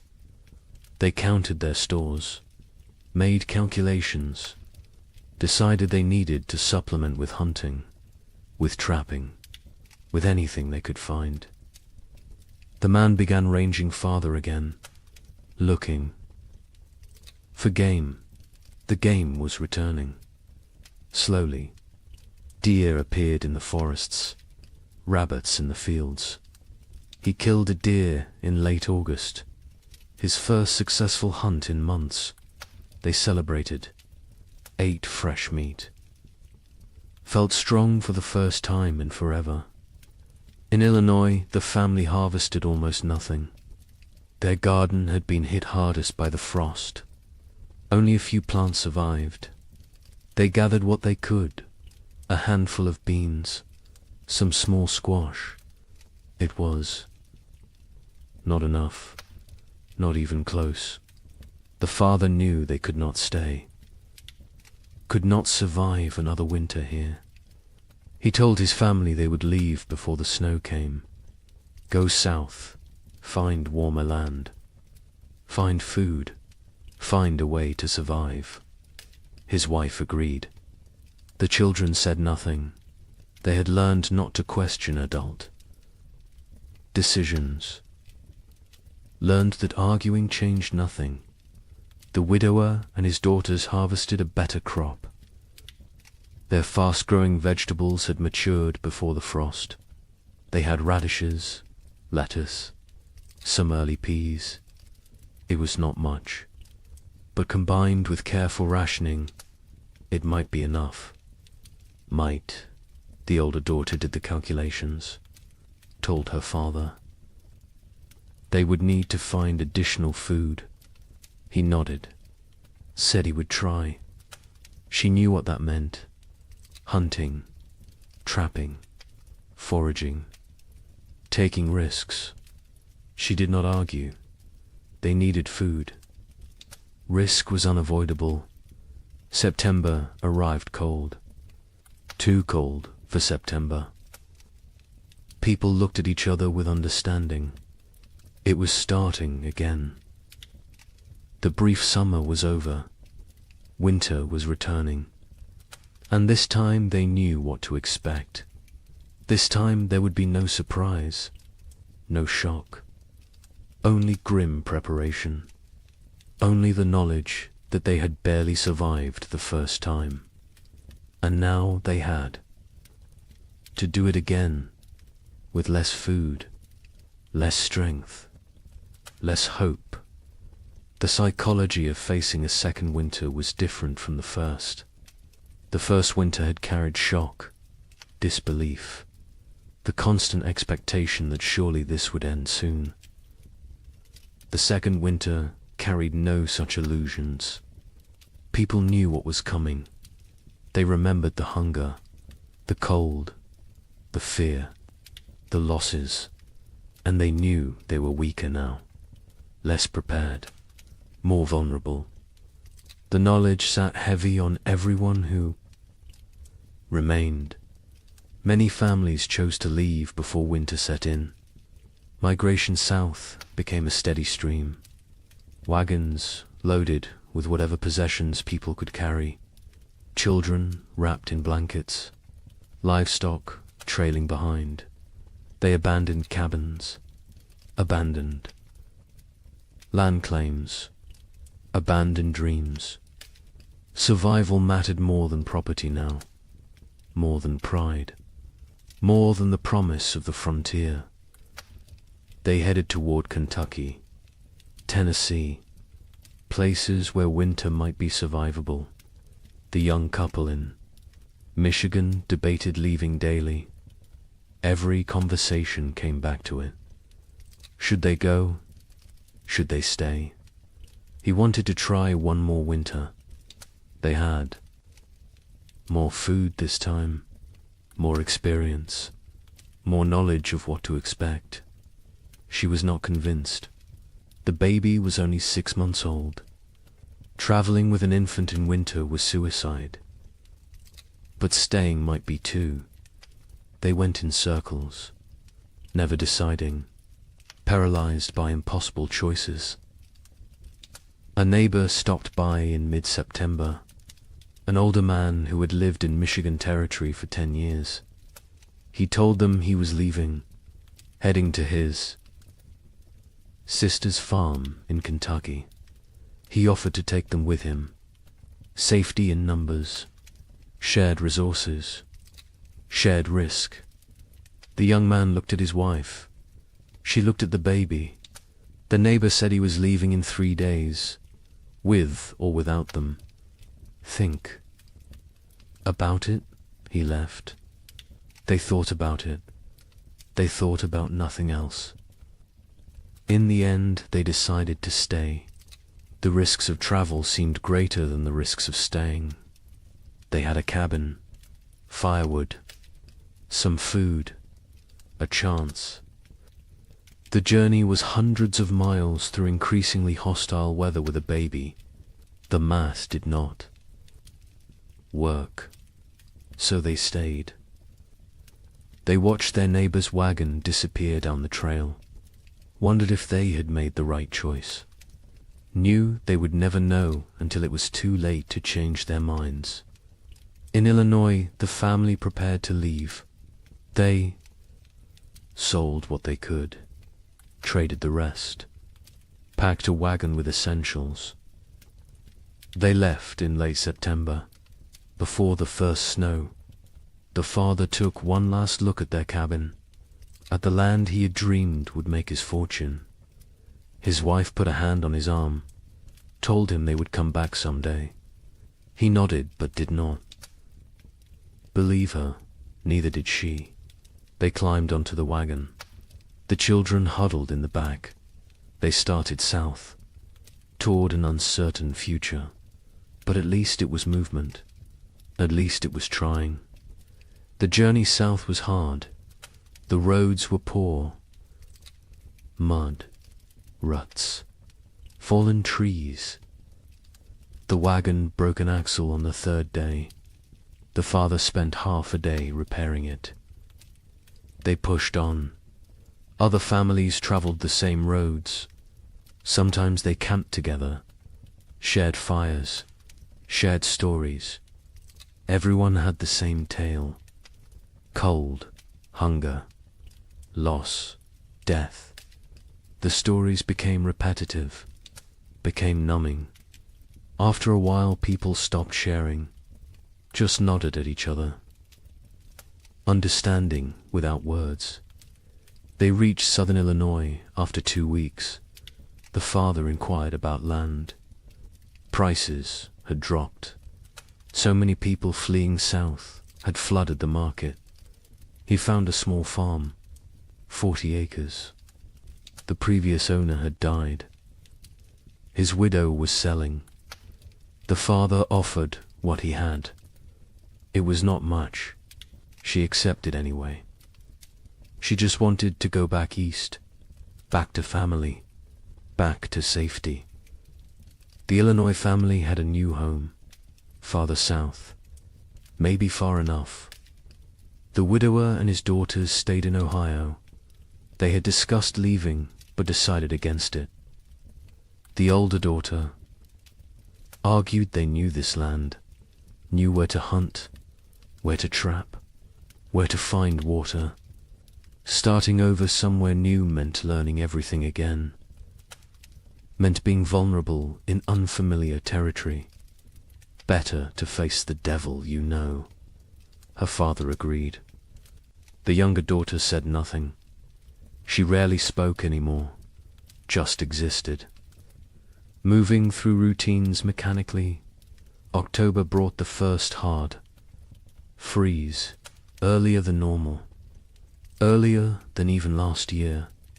People who had hoped for a longer autumn were disappointed. Winter was not waiting, was not merciful. It arrived with force and fury. Temperatures dropped below zero. Snow fell heavy and steady. Within 2 weeks, the world was white again, frozen again, dead again. The young couple in Michigan settled into survival mode.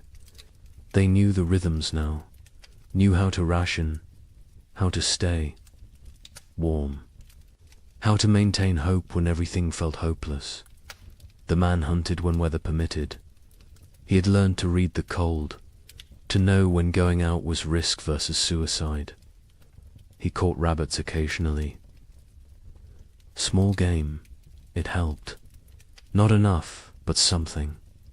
The woman focused on the baby, keeping her warm, keeping her fed, keeping her alive. The baby was their reason to continue.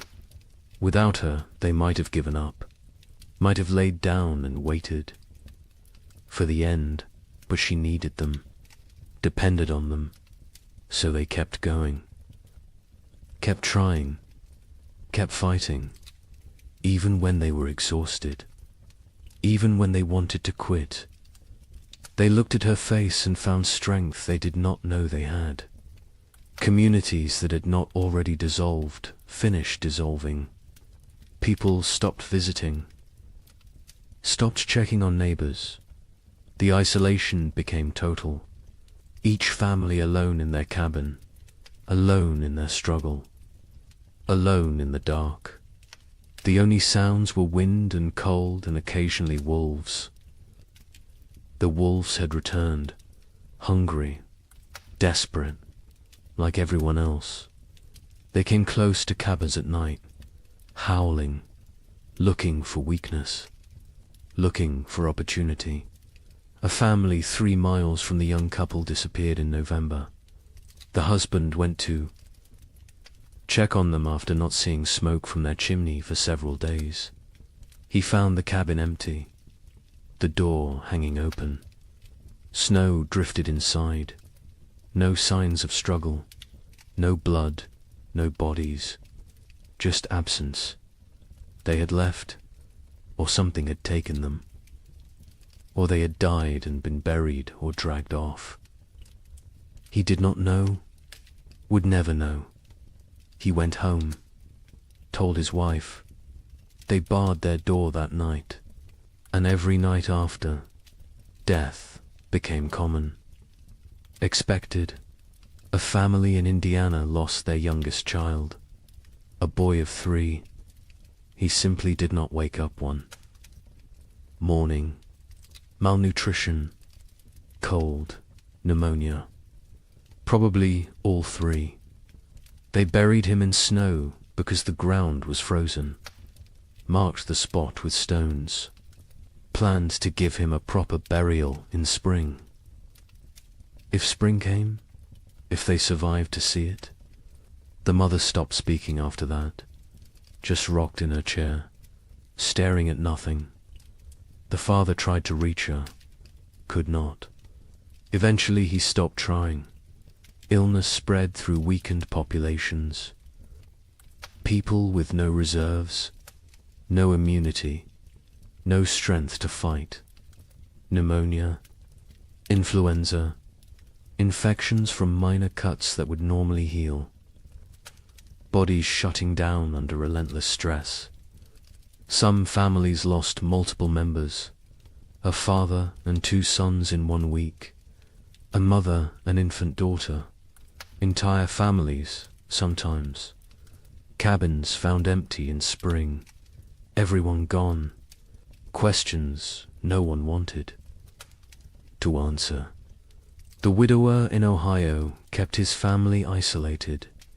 He had learned from the first winter, contact with others meant risk of illness. They stayed home, stayed separate, stayed alive. The older daughter maintained their routines, rationed food precisely, kept the fire going, kept spirits up as much as possible. The younger daughter helped when asked, but remained distant, locked inside her own mind, traumatized by 18 months of horror. The widower worried about her, but keeping everyone alive took precedence over mental health.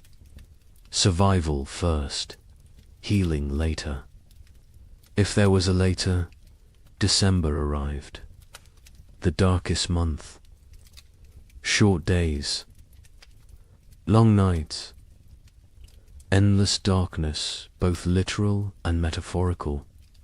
People sat by fires and tried not to think, tried not to calculate, tried not to realize how bad things were, because thinking made it worse. Awareness made it unbearable. Better to exist moment to moment, not looking forward, not looking back, just being, just surviving. Christmas came and went unmarked. No celebrations, no gifts, no joy. Some families tried to acknowledge it, a special meal, a prayer, but mostly it passed like any other day. Cold, dark, hungry. Religion felt hollow to many now. Hard to believe in divine providence when children starved. Hard to have faith when prayers went unanswered year after year. Some held on to belief, others let it go, released it like one more thing they could not afford to carry. The young man in Michigan carved a small wooden toy for his daughter, a doll. Simple but carefully made. He gave it to her on Christmas morning. She was too young to understand, but his wife cried, not from sadness, from gratitude, that he still tried, still found ways to create beauty, still believed in something beyond mere survival. She held him, told him she loved him. They stayed like that for a long time, drawing strength from each other, from their small family, from the choice to keep going. January 1837 arrived, the coldest month of the coldest winter in memory. Temperatures that made the previous year seem mild, winds that cut through any barrier, cold that penetrated everything. People wore every piece of clothing they owned, layered until they could barely move, and still the cold found them. Still it reached through to skin and bone and soul. Food was running critically low for most families. The math was becoming impossible. Even with strict rationing, supplies would not last until spring. Families faced starvation, real starvation. Not just hunger, but the final stages of the body consuming itself. People grew skeletal, moved slowly, spoke rarely, conserved every calorie, every bit of energy. Some no longer had the strength to gather firewood. They burned furniture, burned cabin walls, anything that would produce heat. The young couple ate. One meal every 2 days. They gave most of their food to keep the wife's milk flowing for the baby. The man was wasting away, his ribs visible, his face gaunt, his eyes sunken. But he never complained, never suggested changing the arrangement. His daughter would eat, would survive, even if he did not. The wife saw what he was doing, begged him to eat more. He refused, said she needed strength for the baby. She did not argue further, because he was right, and because arguing took energy. They did not have. February brought no relief, just more cold, more snow, more death. The widower in Ohio made a final inventory. They had perhaps 3 weeks of food left. After that, nothing. He gathered his daughters, told them the truth. They would need to start hunting more aggressively, taking more risks. It was dangerous, but necessary. The older daughter nodded, said she would help. She had learned to trap, to track, to skin small game, skills her mother never imagined she would need. The younger daughter looked up briefly, then back down. The widower wondered what she was thinking, if she was thinking, or if she had retreated so far inside herself that she was unreachable. But then something changed. Late February brought a warm spell. Temperatures above freezing for 3 consecutive days. Snow melted. The sun appeared, bright, almost cheerful. People emerged from cabins, looked around, dared to hope. Maybe this was it. Maybe winter was breaking. Maybe they had made it through. The warmth lasted a week, then ended abruptly. Temperatures plunged again. Snow returned. But something was different. The cold was less aggressive, less absolute. Spring was not here, but it was coming. Finally, actually coming. People could feel it, could sense it. The rhythm of seasons reasserting itself. Nature remembering how things were supposed. To work March brought increasing warmth. Real thaw. Ice melting on rivers. Snow receding from fields. Mud appearing. Glorious mud. People celebrated mud like it was gold, because mud meant earth, meant ground, meant the possibility of planting, of growing, of food. The young couple in Michigan stood at their window and watched snow melt, watched brown earth emerge. The wife cried. The husband held her. They had survived. Somehow, against all odds, they had survived. Wait until you hear how much worse it gets.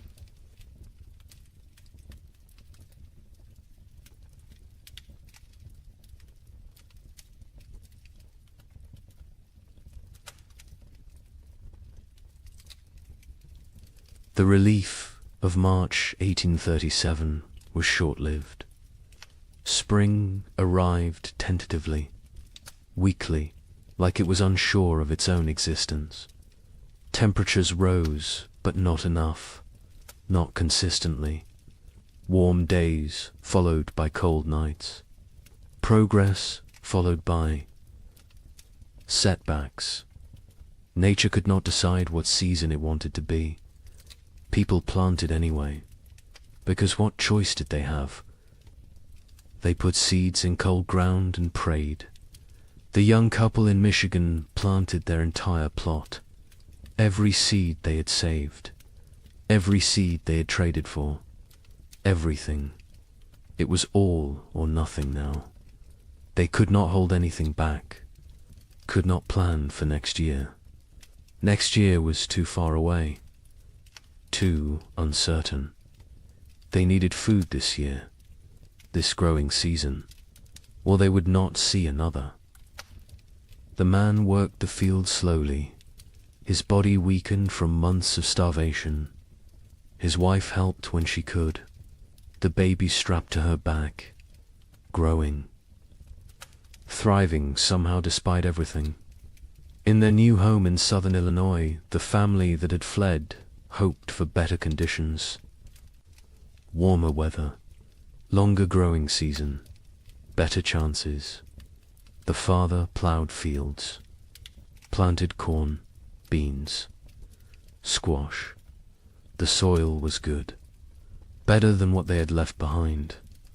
But the weather was still wrong, still cold, still unpredictable, he realized, with growing horror that they had not escaped. had only delayed the inevitable. The cold had followed them south, or perhaps it was everywhere. Perhaps there was no escape. The widower in Ohio planted with his daughters. They worked together in silence. The older daughter had become the de facto head of household. She made decisions, organized work, kept them functioning. Her father followed her lead, grateful for her strength. The younger daughter worked mechanically, planting seeds, covering them with soil, watering. Her face remained blank, empty. The widower had accepted that she might never fully return, that the person she had been before the cold was gone, replaced by this hollow version. He mourned her even though she still lived at. April brought frost, killing frost. Not as severe as the previous year, but enough to damage crops, to set back growth, to remind everyone that nature was still hostile, still unpredictable, still deadly. People watched their seedlings blacken and die, watched weeks of work destroyed overnight. Some replanted, others gave up, decided to focus on foraging, on hunting, on finding food rather than growing it. Trust in agriculture had eroded. The contract between farmer and earth felt broken. Communities were shadows of what they had been. So many had left. So many had died. The ones who remained were changed, hardened, suspicious. The social bonds that had held frontier life together were gone, replaced by wariness, by self-interest, by the understanding that in crisis every person was ultimately alone. Neighbors who had once helped each other now avoided contact, feared obligation, feared the weakness that came from caring about others. A woman in Michigan Territory knocked on the young couple's door in late April. She was gaunt, desperate. Her husband had died in February. She had 3 children, no food, no options. She begged for help, anything they could spare. The young man looked at his wife. They had so little themselves, barely enough for their own family.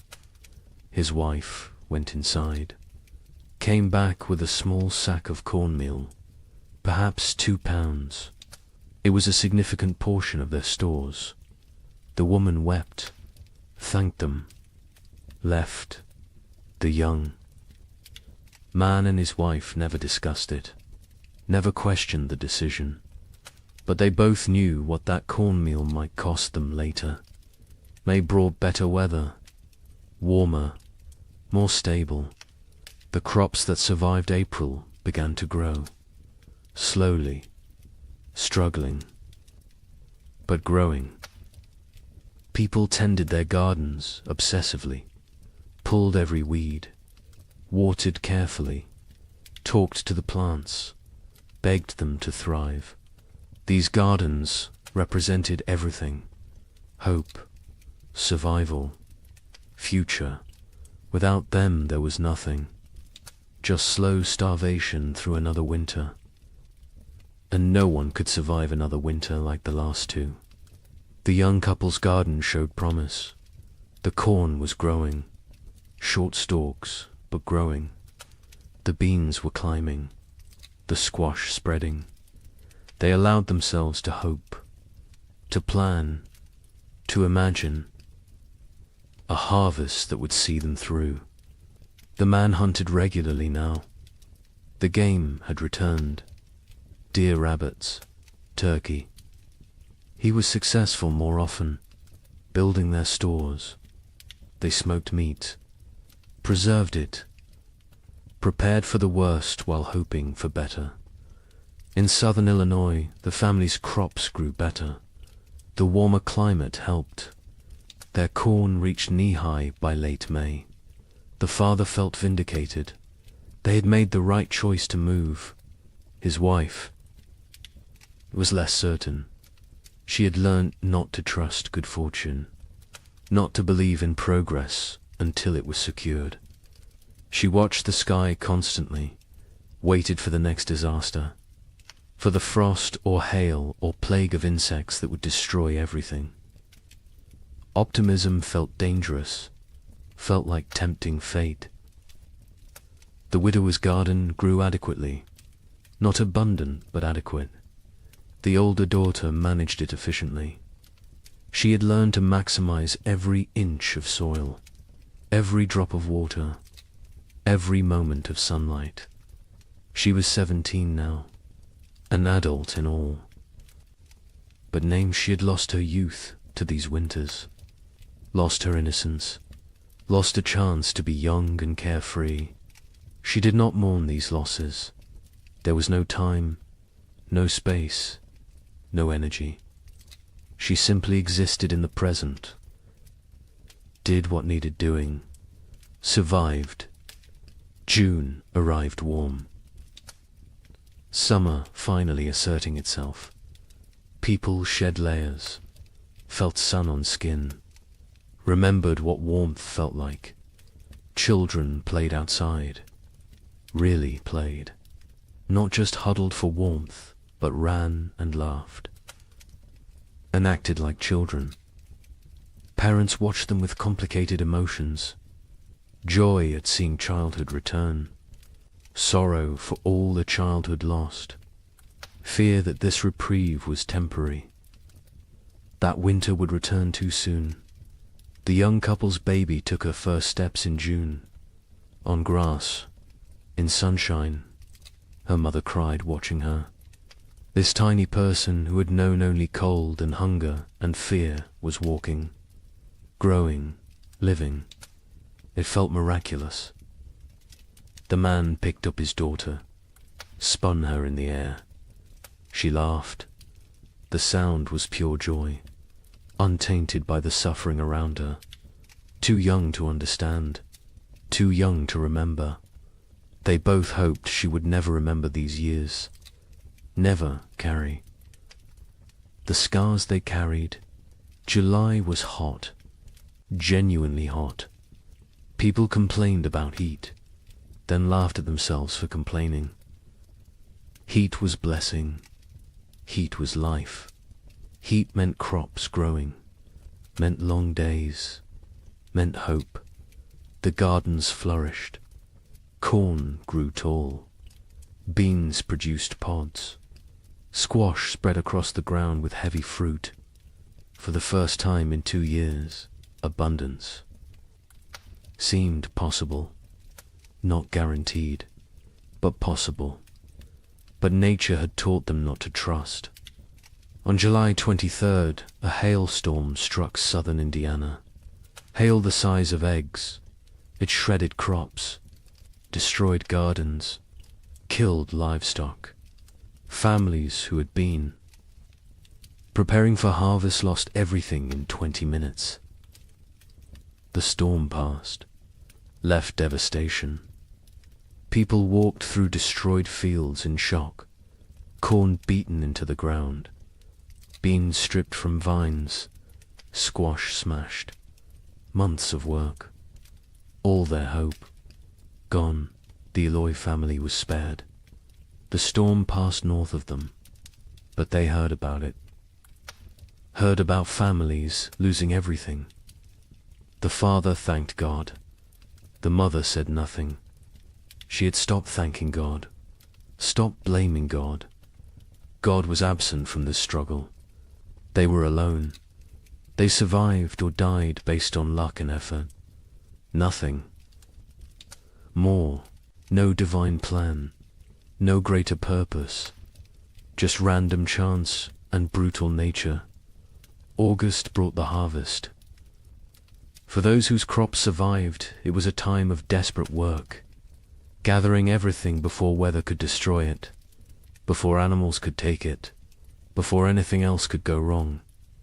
People worked dawn until dark, harvesting, preserving, storing, building supplies for the winter they knew was coming, because winter always came, and it came early, and it stayed late, and it tried to kill you.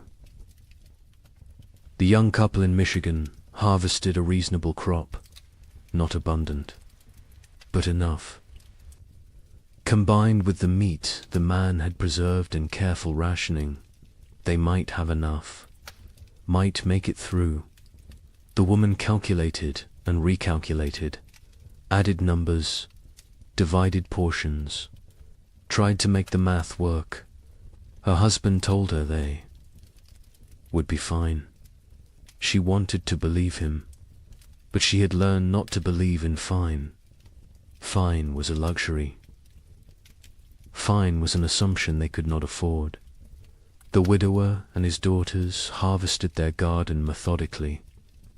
The older daughter kept precise records, weight of every potato, count of every ear of corn, number of beans. She created an inventory, made a plan, calculated daily rations for each of them. Her father was impressed, told her so. She shrugged, said it was just practical. Someone had to do it. He realized she had become the leader of their family. Somewhere during these terrible years she had taken control. He was grateful and sad. No 17-year-old should have to be this responsible, this hard. This adult September came cool, cooler than it should be. People noticed, worried, hoped. They were imagining it, hoped it was just normal September weather. But they knew better. They had learned to read the signs, to feel the wrongness in the air. Winter was coming early again. The second winter in a row. The third overall in this nightmare cycle. And they were tired. So tired. Tired of fighting. Tired of surviving. Tired of being afraid. October brought the first snow. 6 weeks early. Heavy snow that blanketed everything. Buried the world in white. People watched from windows with dead eyes. They had known it was coming, had prepared as best they could, but knowing did not make it easier, did not make it less terrifying. They settled into their cabins, barred the doors, fed the fires, began the long dark wait. The psychology of the second winter was different from the first. The first had carried shock, disbelief, the hope that surely this would end. The second winter carried resignation, acceptance, the knowledge that this might never end, that they might die in this cold, that survival was not guaranteed no matter how hard they tried. This knowledge was heavier than the cold, heavier than the hunger. It pressed down on souls, crushed spirits, made people hollow. The young couple settled into routines. He maintained the fire. She cared for the baby. They rationed food strictly. 1 meal a day. Small portions. They talked less now. Conversation took energy, took hope. They existed side by side, parallel lives barely touching. The baby was their only connection, their only reason. Without her, they might have drifted apart entirely, might have retreated into individual isolation. But she needed both of them, so they stayed together, functioned as a unit, survived. In Illinois, the family that had fled south discovered that southern winter was still winter. Less severe than Michigan, but severe enough. Cold enough. Dangerous enough. The father realized they would need to go farther south next year. Kentucky, maybe. Tennessee. Somewhere winter was mild. Somewhere survival did not require such desperate measures, his wife agreed. The children were weakening. The youngest was sick. A cough that would not go away. A fever that came and went. They needed better conditions. Warmer weather, more food, or they would lose her. The widower and his daughters faced the second winter with grim efficiency. They had learned so much. How to ration perfectly. How to maintain minimal fire. How to trap in winter. How to make everything last. The older daughter ran the household. Her father followed orders. The younger daughter existed. That was all. She ate when told, slept when told, worked when told, but there was nothing behind her eyes. No personality, no emotion, no self. She had retreated so far inside that the widower wondered if she would ever come out. November was brutal. Temperatures far below normal. Winds that never stopped. Snow that fell constantly. People burned through firewood faster than anticipated. Started burning furniture again. Cabin walls. Anything wooden. Anything that would burn. Heat was more important than shelter at a certain point. Better to freeze in an open cabin than freeze in a closed one. At least an open one gave you a chance to see death coming. Food became critical. Families ran low faster than expected. The cold required more calories. The body burned fuel trying to stay warm. People ate more, depleted stores more quickly. By mid-November, some families were already rationing desperately, making soup with water and a single potato, boiling bones multiple times to extract every bit of nutrition, eating things that would normally be considered inedible, tree bark, leather, anything that might contain some caloric value. A family 4 miles from the young couple knocked on their door in late November. A father with 2 sons. Their wife and mother had died in October. Pneumonia. They had no food left. Nothing. They were starving. The father asked for help. His sons stood behind him, thin, shaking, eyes too large in gaunt faces. The young man looked at his wife. She looked at the baby. They had enough food for themselves. Barely. Not enough to share. The young man told them he was sorry. He had nothing to give. The father nodded. Said he understood. They left. The young couple never saw them again. Never learned what happened to them. Preferred not to know. December brought darkness. Literal and metaphorical. The days were so short. The nights so long. People sat in dark.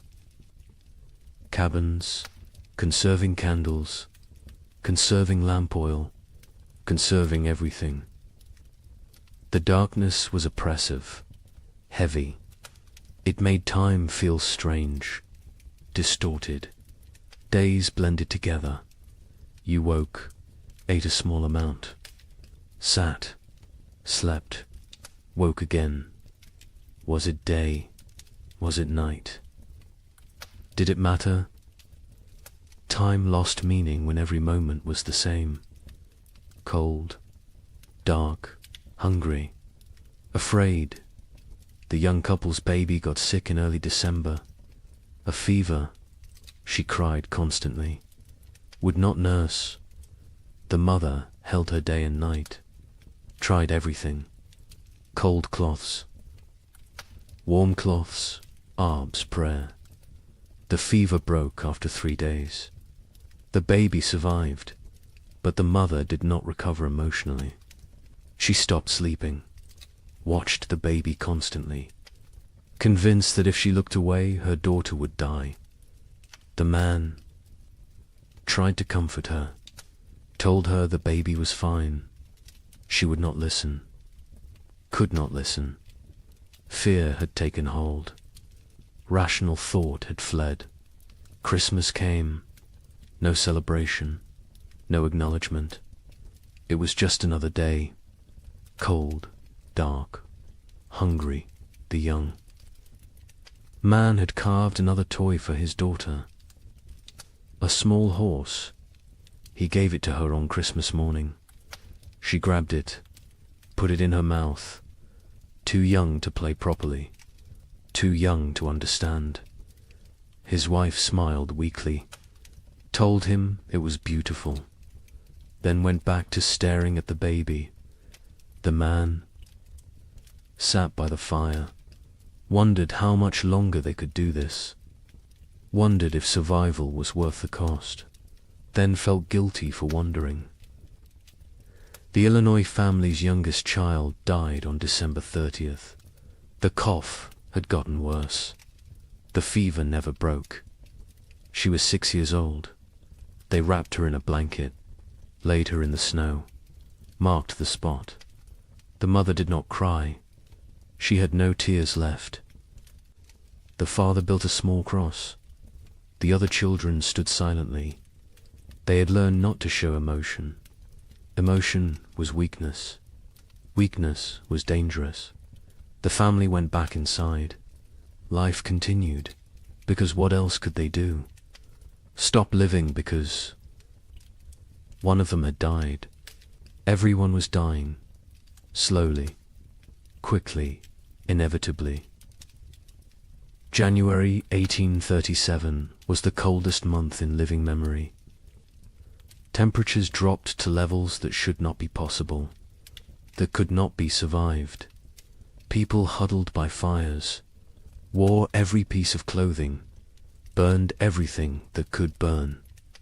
And still the cold found them, reached through walls, through clothes, through skin, into bones, into souls.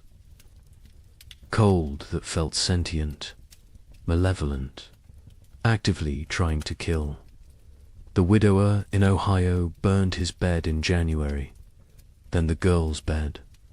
They slept on the floor near the fire, all three together, sharing body heat, sharing blankets.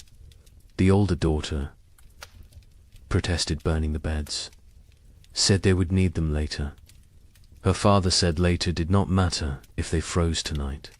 She understood, helped him break up the bed frames, fed them to the fire, watched the wood burn, wondered what they would burn next, what they would sacrifice tomorrow. People stopped moving unless necessary. Movement required calories, burned energy. Energy was precious, could not be wasted. Families sat still for hours, days, only moving to tend fire, to prepare food, to use the chamber pot. Everything else was eliminated. Conversation, work, activity, all gone, replaced by stillness, by conservation, by the desperate attempt to make their bodies last until spring. Food was running out everywhere. People were starving, really starving. The body consuming itself, muscle wasting, organs beginning to fail. People became skeletal, their faces gaunt, eyes sunken, teeth loose, hair falling out. The physical signs of advanced starvation. Some went mad. The hunger drove them insane. They talked to people who were not there, saw things that did not exist, lost touch with reality. Others became violent, desperate, dangerous. The young man in Michigan was starving himself to keep his wife and daughter fed. He ate almost nothing, claimed he was not hungry, His wife knew what he was doing, begged him to eat. He refused, said she needed strength to nurse. She needed food to make milk. The baby needed milk to survive. Therefore, the baby and wife ate. He did not.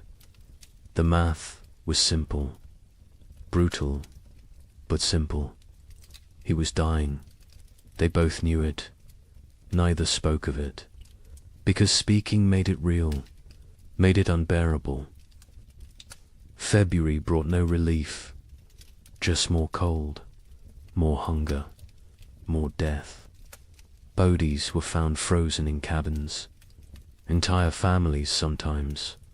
They had run out of firewood, run out of food, run out of strength. They had simply stopped, laid down, let the cold take them. It was easier than continuing, easier than fighting every single day with no end in sight. Some people judged them, called them weak. Others understood, envied them even, because at least their suffering was over. The young couple reached their breaking point in late February. They had no food left, nothing. The man was too weak to hunt, too weak to trap, too weak to move. His wife was still nursing, but her milk was almost gone. The baby cried constantly, starving, dying. They sat together, held each other, held their daughter, waited for the end. They did not speak, did not cry, did not pray. They had moved beyond all that. They simply existed in the moment, waiting for it to be over. Then a neighbor appeared, the same neighbor who had offered to take them south. He had returned. His sister's farm had been no better. He had come back to his land, to his cabin. He knocked on their door. The young man opened it, could barely stand. The neighbor saw the situation immediately, went to his wagon, brought back food, salt pork, cornmeal, dried beans. Not much, but something. He told them he would check on them weekly, share what he had. The young man tried to thank him, could not find words. The neighbor nodded, said they were neighbors. That was enough. He left. The food saved them. They rationed it carefully, made it last. The wife's milk returned. The baby stopped crying, started nursing properly. The man ate small amounts, regained some strength. Not much, but enough to function, enough to survive. They knew they owed their lives to the neighbor, knew they could never repay him, but they would try, someday, if they lived that long. March finally brought real thaw. Not false hope this time, real warmth, sustained warmth. Snow melted, ice broke up on rivers, mud appeared everywhere, glorious mud. People emerged from cabins, looked around, counted who was left. So many were gone, dead or fled. The survivors looked at each other with hollow eyes. They had made it, somehow, through a second winter, through horror that should not be survivable.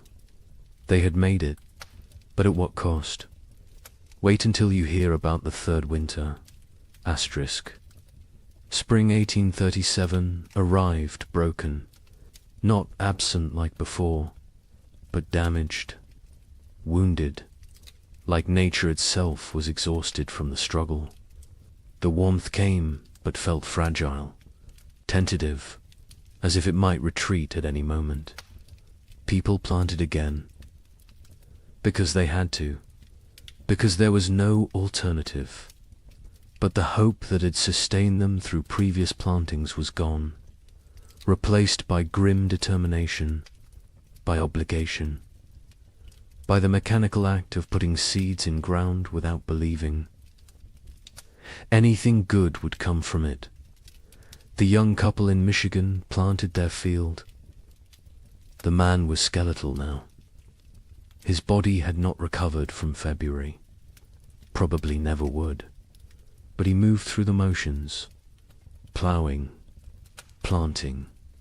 His wife helped, the baby on her back, growing despite everything, thriving in ways that defied logic.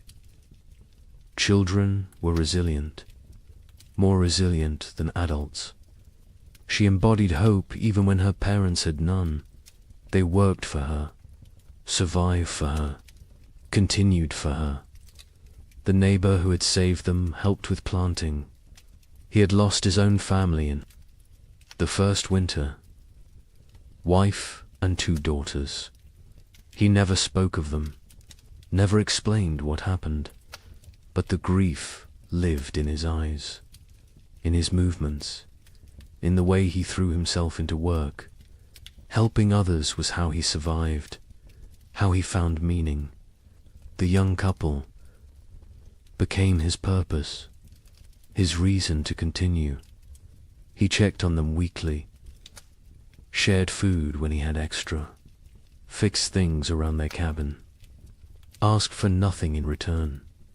In Illinois, the family that had lost their youngest daughter planted in silence. The mother moved mechanically, planting, watering, weeding, but her spirit was elsewhere, with her dead child, with the life they should have had. The father tried to engage her. She responded in single words. Yes, no, maybe. Their remaining children watched their parents fracture, watched the marriage dissolve under the weight of grief. The oldest boy, now 9, took on more responsibility, helped his father, tried to shield his younger siblings, became an adult too soon. Like everyone else, the widower in Ohio planted, with his older daughter, just the 2 of them. The younger daughter had stopped functioning entirely. She sat in the cabin, stared at walls, did not speak, did not respond, had retreated so far inside herself that she was unreachable. They had tried everything, talking to her, holding her, leaving her alone. Nothing worked. She was alive but not living, present but absent.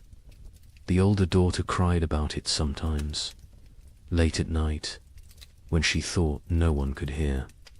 Her father heard, said nothing, because what could he say? They were all broken. Some breaks just showed more than others. April brought adequate weather. Not warm, not cold, just neutral. The crops grew slowly, struggling. The soil was depleted after years of abnormal cold. Nutrients locked away. The plants were pale, weak, but growing. People tended them obsessively, talked to them, prayed over them, begged them to thrive. These gardens represented final chances, last hopes. If the crops failed this year, there would be no next year, no more attempts. This was it. May arrived cooler than normal, not catastrophically cold, but not warm either. The growing season was compromised again, shortened. Plants that needed 100 days to mature might only get 80, maybe less. People did what they could, fertilized with anything available. Manure, ash, compost, watered constantly.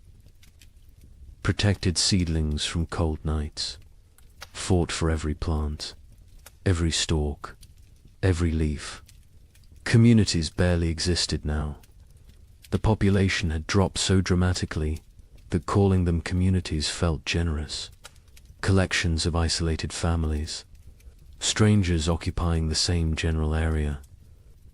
No cooperation, no shared resources, no collective identity, just individuals fighting separate battles.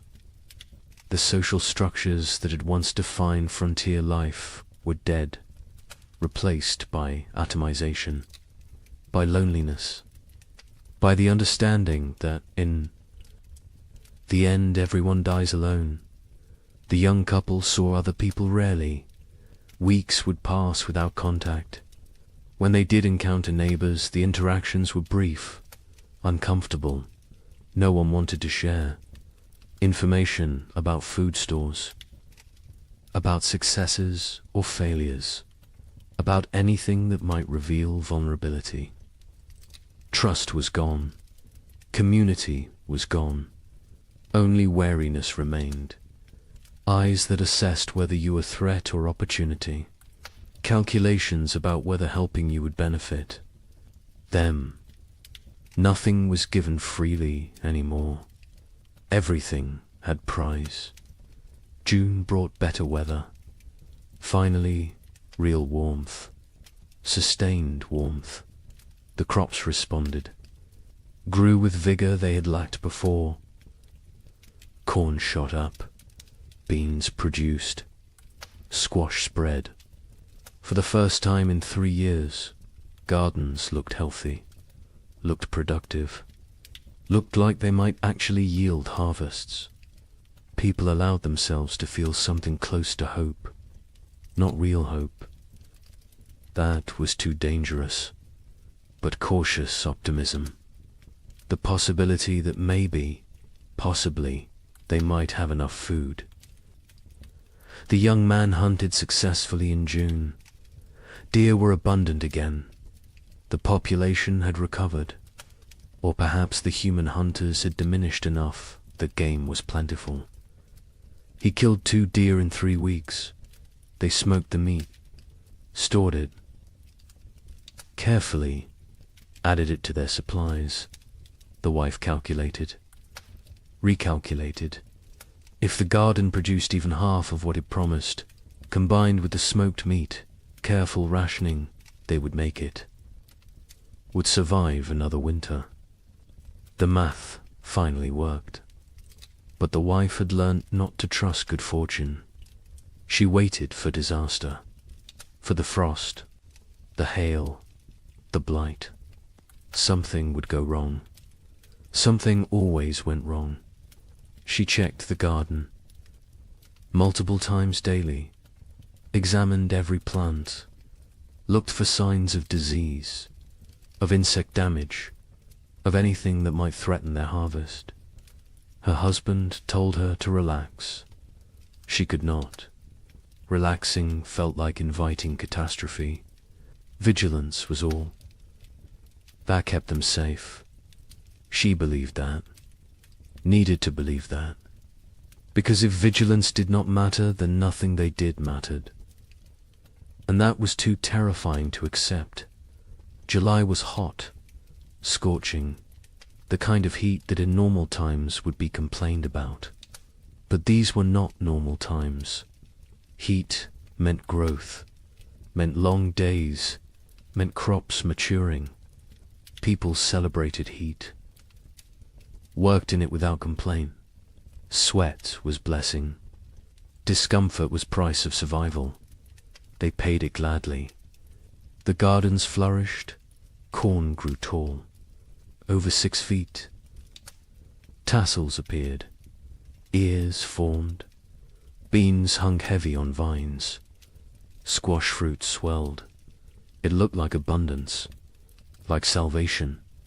The Illinois family's garden exceeded expectations. They would have enough, more than enough. The father felt vindicated again. They had survived, had made the right choices, had protected their family. His wife said nothing. She had learned that survival was temporary, that next year would bring new challenges, new threats, new opportunities for loss. The dead daughter haunted her, would always haunt her. Success. Today did not erase yesterday's failures, did not bring back what was lost. The widower and his older daughter harvested the first. Vegetables in late July, radishes, lettuce, early peas. They ate fresh food for the first time in months. The taste was overwhelming, sharp, vibrant, alive. The older daughter cried while eating. Her father pretended not to notice. They offered food to the younger daughter. She took it, chewed mechanically, swallowed.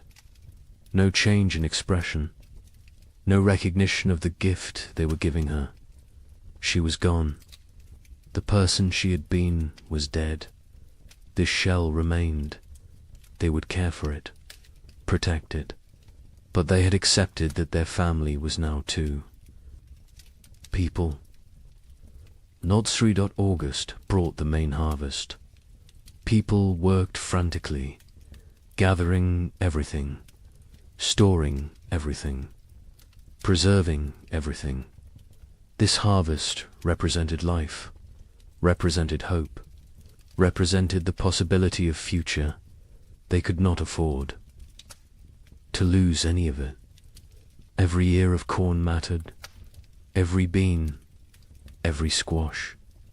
They worked dawn to dusk, exhausting themselves, not caring.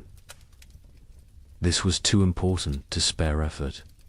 The young couple harvested more food than they had seen in 3 years.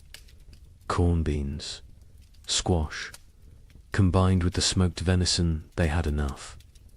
Actually enough. Not barely enough. Not maybe enough. But truly. Enough.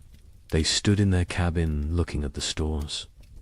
The wife started laughing, then crying, then laughing again. The man held her. They had made it, had survived, had beaten the odds. Their daughter played at their feet, oblivious, perfect. A miracle they did not deserve, but received anyway. The neighbor helped them preserve food, showed them techniques for long-term storage, how to keep corn dry, how to prevent mold, how to protect against rodents. He had learned so much in his years on the frontier. Before the cold years he had been successful, prosperous even. Now he was just surviving, like everyone else. But he remembered the old knowledge, the techniques that worked. He shared them freely, asked nothing in return.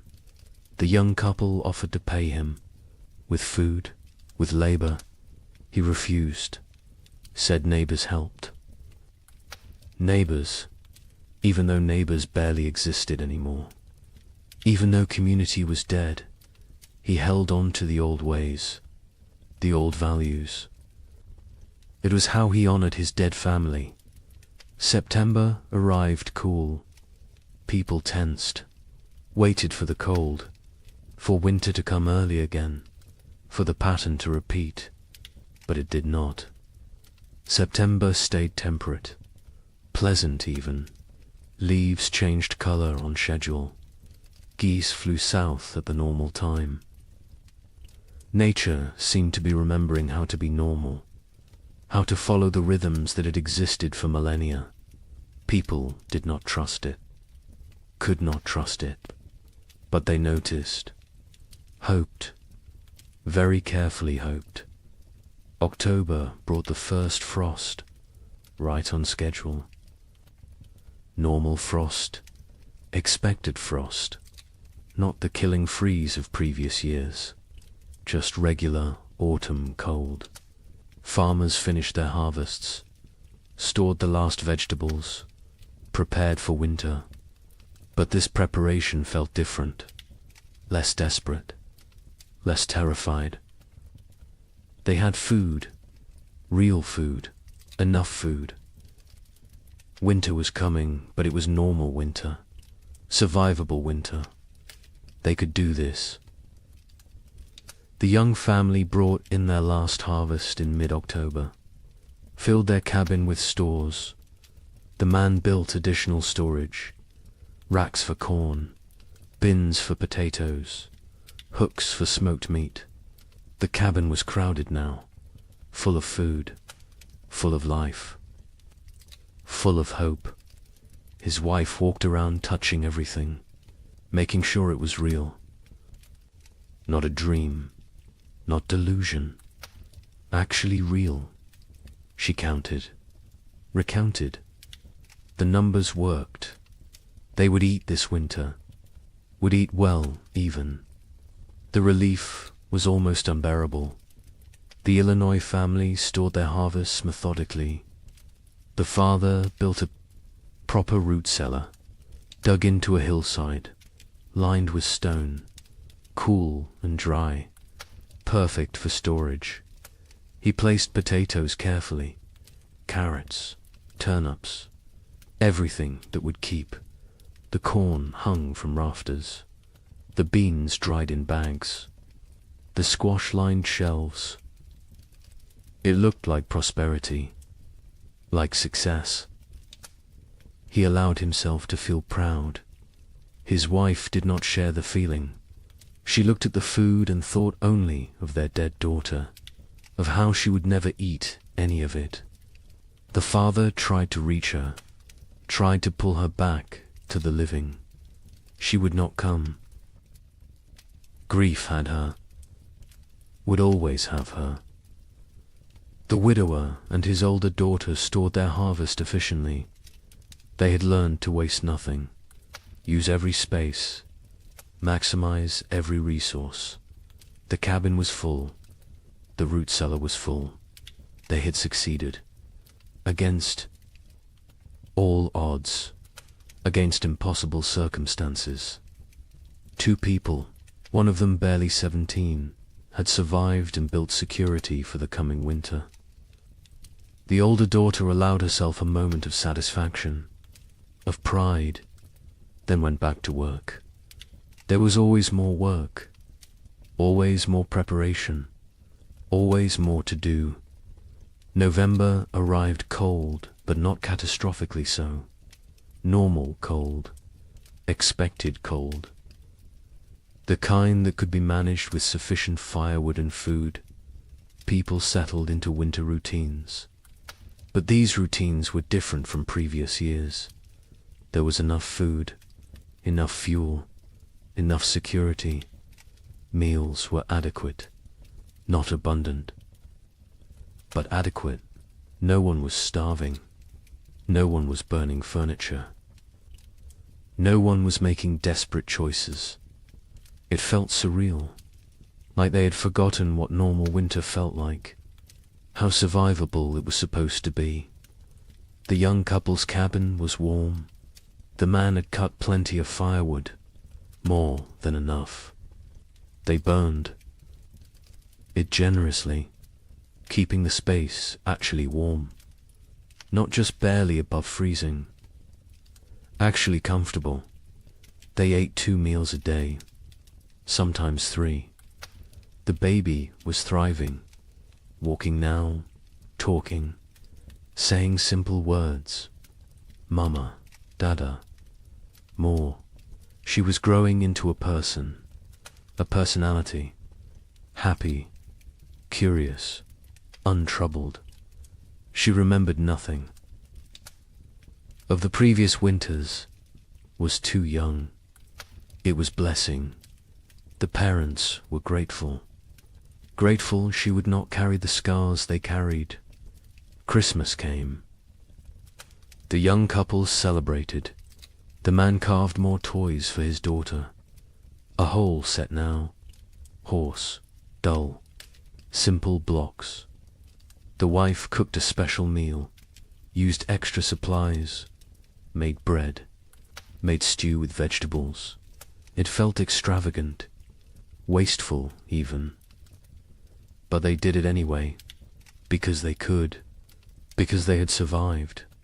because they deserved one day of abundance, one day of joy. The neighbor joined them. They ate together, talked, laughed even. It felt foreign, strange, but good. So good, though. Illinois' family marked Christmas quietly.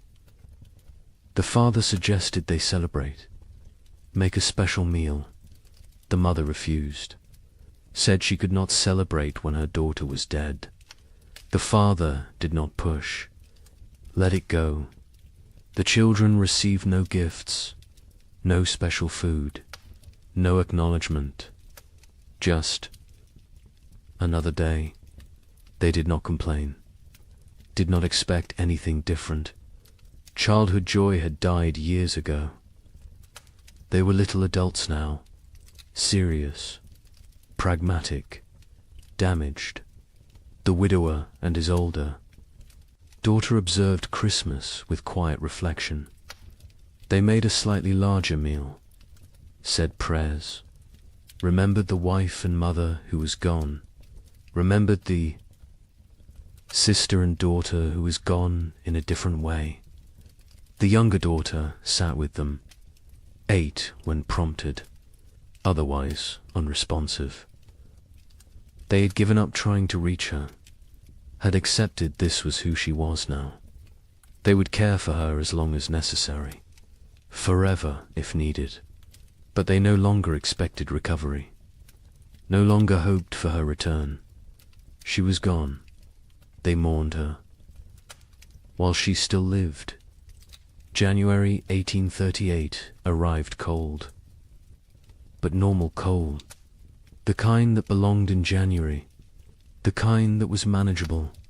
People burned firewood steadily but not desperately, ate food regularly but not extravagantly, lived, actually lived, not just survived.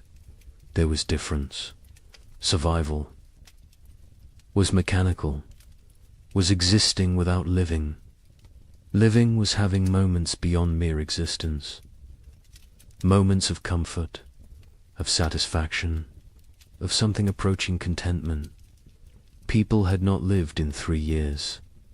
Now they remembered what it felt like. The young man sat by the fire one January evening, his wife beside him, their daughter asleep.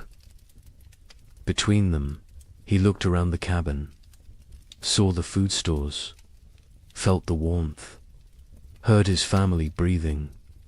He started crying. Quietly, his wife took his hand, asked what was wrong. He said nothing was wrong. Everything was right.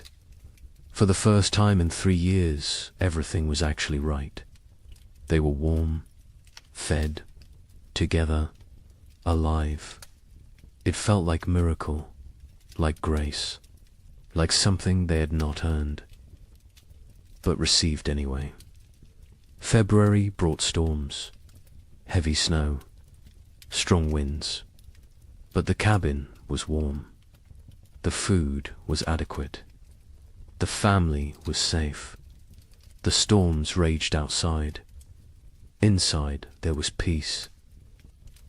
The baby played with her toys. The mother sewed. The father carved. They existed in domestic tranquility.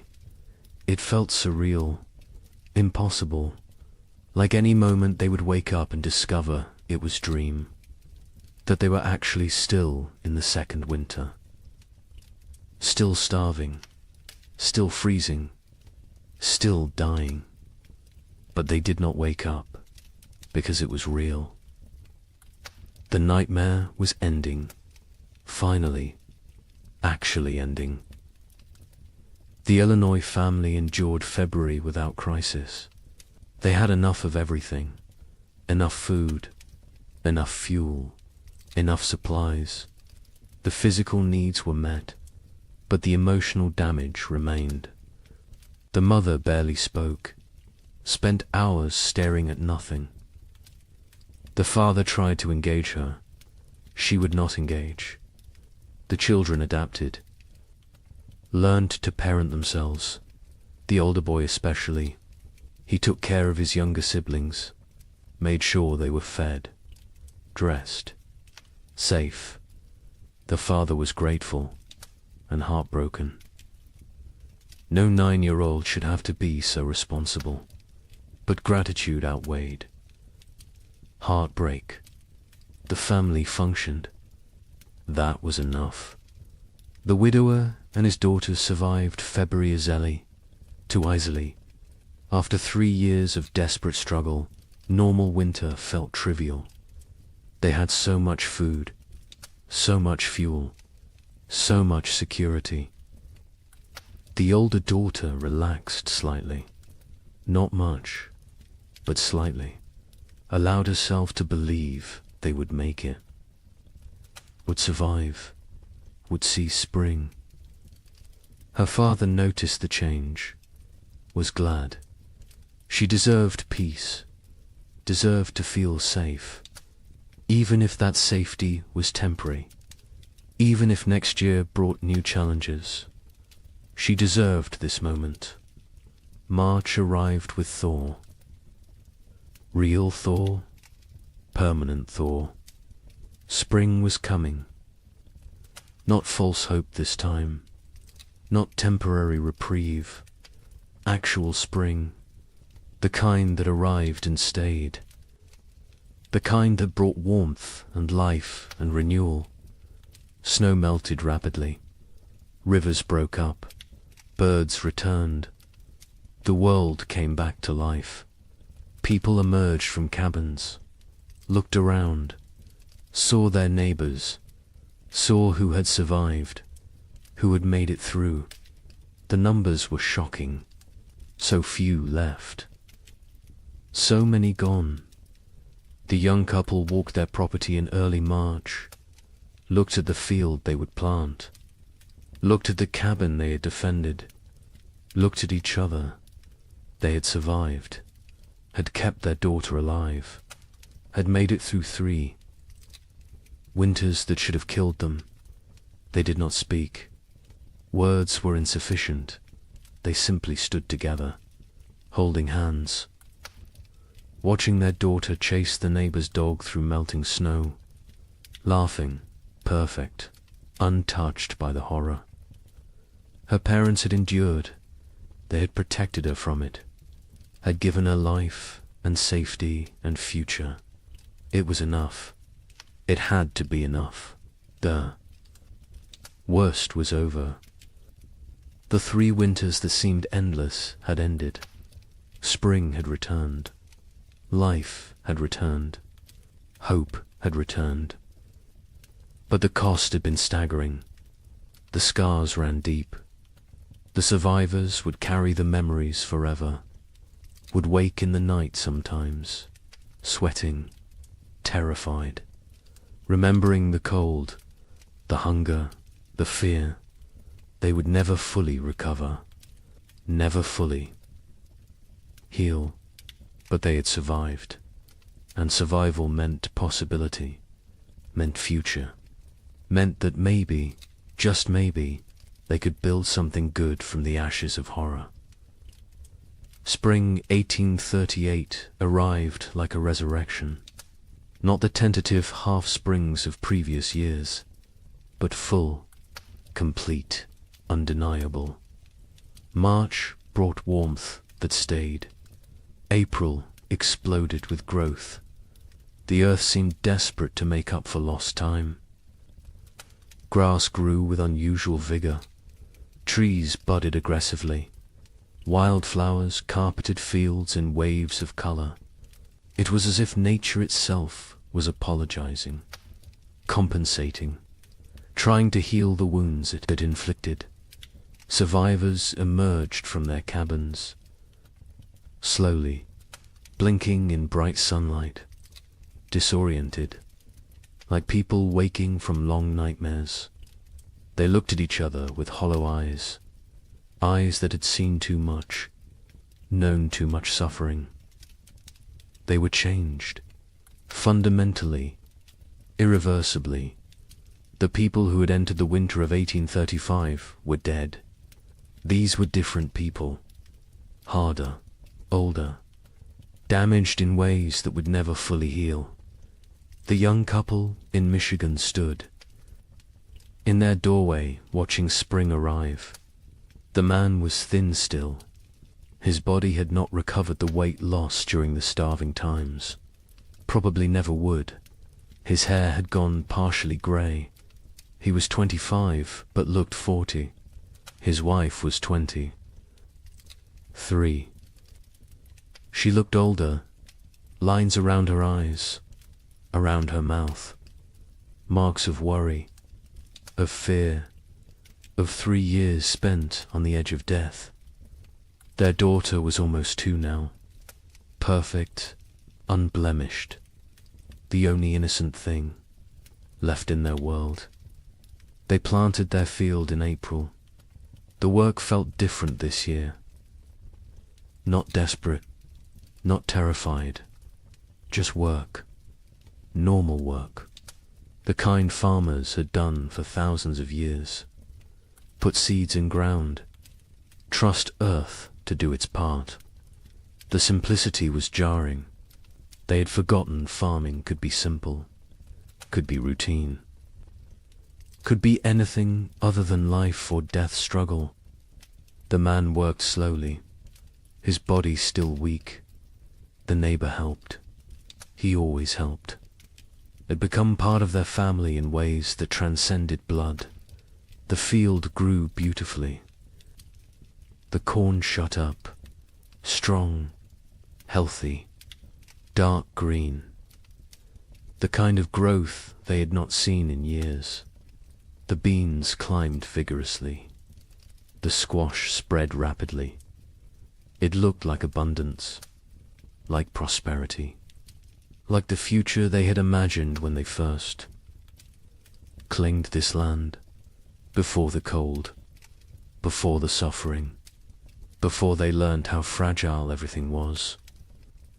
The wife watched the garden grow and felt nothing. No joy, no satisfaction, no relief. The capacity for positive emotion had been burned out of her. She was functional, capable, but hollow, empty of everything except mechanical competence. In Illinois, the family that had lost their daughter tried to rebuild. The father threw himself into work, expanded his fields, built new structures, kept busy constantly. Movement meant not thinking, not remembering, not grieving. His wife did the opposite. She stopped moving, sat for hours, staring at nothing. The children navigated between these extremes, tried to be invisible, tried not to cause problems, tried to hold together a family that was fragmenting. The older boy carried the weight. He was 10 now, too young for such responsibility. But responsibility did not care about age. Someone had to hold things together. He did it because no one else would. The widower in Ohio and his older daughter planted their field together, just the 2 of them. The younger daughter remained in the cabin, unresponsive, present but absent. They had tried everything to reach her. Doctors when they could afford them, medicines, prayers, time. Nothing worked. She was locked inside herself, trapped in whatever mental prison the winters had created. They cared for her, fed her, kept her clean, but they had stopped hoping for recovery. Hope was too expensive, too painful when it failed. Better to accept reality. She was gone. They would tend her shell for as long as necessary. Other families across the frontier faced similar struggles. The physical danger had passed. Food was available. Weather was normal, but the psychological damage remained. People suffered from what we would now recognize as severe trauma, depression, anxiety, what was then called melancholy or nervous. Exhaustion. They startled easily, had nightmares, struggled with crowds, with noise, with anything that reminded them of the hard years. Many never fully recovered, carried the scars until death. Communities began to reform, slowly, hesitantly. People who had isolated for survival started reaching out again, started talking to neighbors, started attending church, started rebuilding the social structures that had dissolved. But it was different now. The easy trust was gone. The assumption of mutual aid was gone. People helped each other, but warily, with limits, with boundaries. The innocence of early frontier community had died, been replaced by something more cautious, more cynical, more realistic. A traveling minister came through Michigan territory in May, held revival meetings, promised salvation, promised explanation for the suffering, promised that God had a plan. Some people came, desperate for meaning, desperate to believe their suffering had purpose. The young couple attended once, listened to the minister talk about divine testing, about Job, about how suffering brought people closer to God. The wife stood up, walked out. Her husband followed. They never went back. If God had done this to them, then they wanted nothing to do with God. If God had not done this, then he was powerless to prevent it. Either way, church offered nothing they needed. Others found comfort in religion, clung to faith as the only thing that made sense of senselessness, believed that heaven waited, that their dead children were safe, that suffering on earth was temporary, that eternity would compensate for temporal pain. The young couple did. Not judge them. Whatever got you through was valid, but they could not share that faith. Had lost it somewhere in the second winter, when their daughter was dying and prayers went unanswered, when they realized they were alone, truly alone. Number. God, no providence. Just luck and effort and random chance. Summer brought abundance. The crops matured perfectly. The harvest was extraordinary. People gathered more food than they had seen in 5 years. Barns filled, root cellars filled, cabins filled. It was almost obscene. This wealth after such poverty, this abundance after such scarcity. Some people hoarded reflexively, stored food they would never eat, could not stop gathering, could not trust that next year would also be good. The trauma of scarcity had rewired their brains, made them incapable of feeling secure no matter how much they had. The young couple harvested their field in August. The yield was massive, more than they could possibly use. They sold some, traded some, gave some away, kept plenty for themselves. Their stores were overflowing. The man built additional storage. The wife watched him work, felt disconnected, like she was observing someone else's life. She went through motions, cared for their daughter, cooked, cleaned, did everything a wife and mother should do, but felt nothing, was numb, had been numb since February of the second winter. She wondered if she would ever feel again, or if this numbness was permanent, the price of survival. In Illinois, the abundant harvest did not heal the broken family. The father worked obsessively, made more money than they needed, bought things, built things, kept moving. The mother remained withdrawn, lost in grief, The children adapted, learned to function without real parenting, became independent too soon. The family existed together but separately. Parallel lives in the same space, not connected, not whole, just adjacent. The widower and his older daughter harvested successfully. Their fields produced well. They had security for the coming winter. The older daughter was 18 now. An adult, she had offers of marriage. Young men who saw her competence, her strength, her capability. She refused them all, said she could not leave her father, could not leave her sister, could not abandon her responsibilities. Her father told her to go, to live her life. She refused. They both knew why. She had lost too much already, could not risk caring about anyone new, could not risk more loss.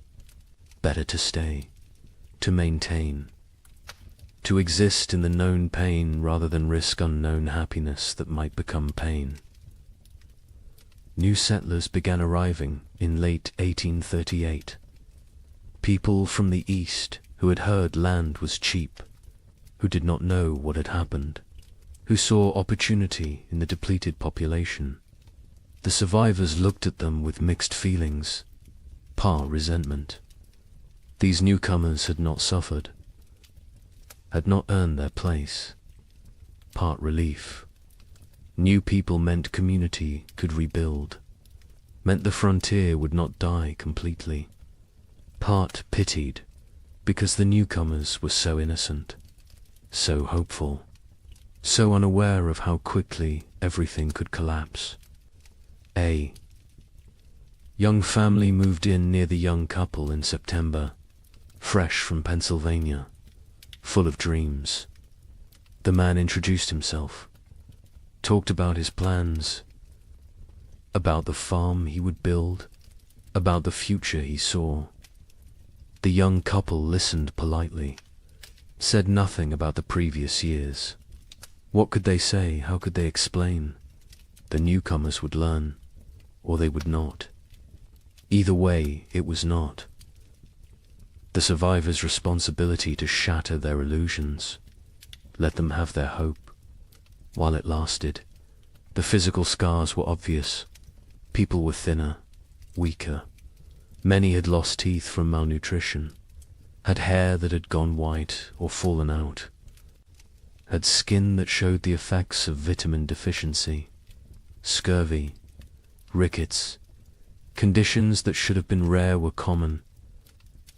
Some people recovered physically, others carried permanent damage, weakened hearts, damaged lungs, bodies that had been pushed beyond sustainable limits and never fully healed.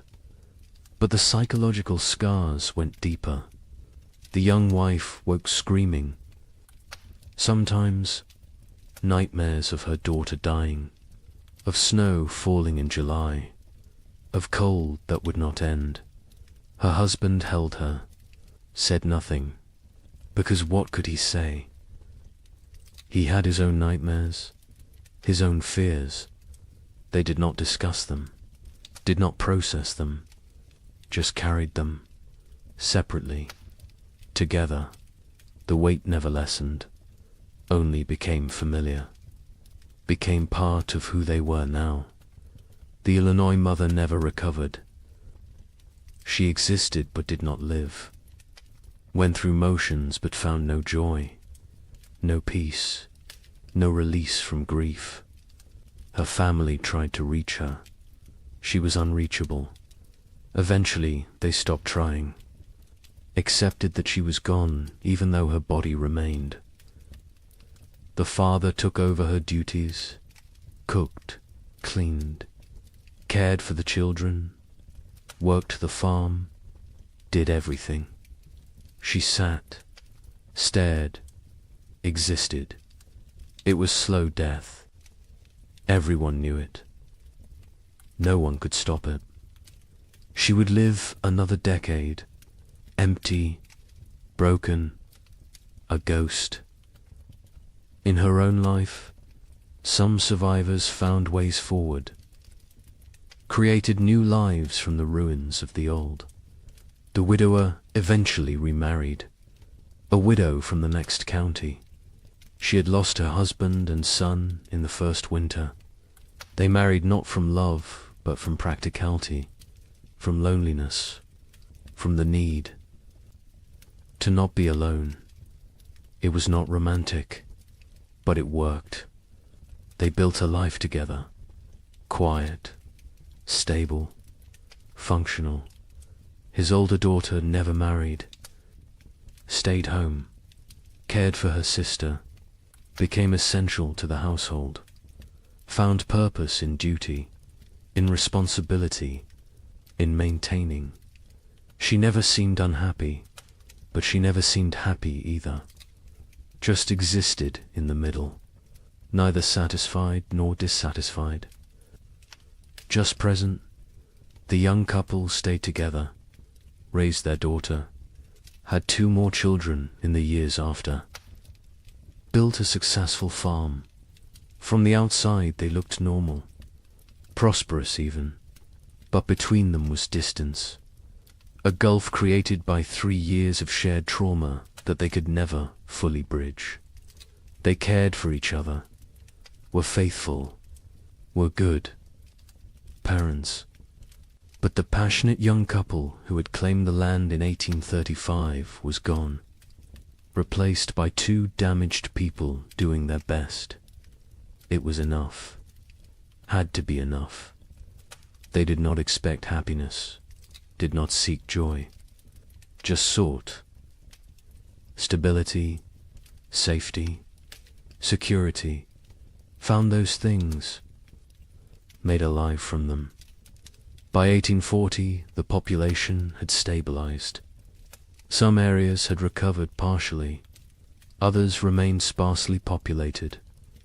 The demographic impact was significant. Thousands had died. Thousands more had fled.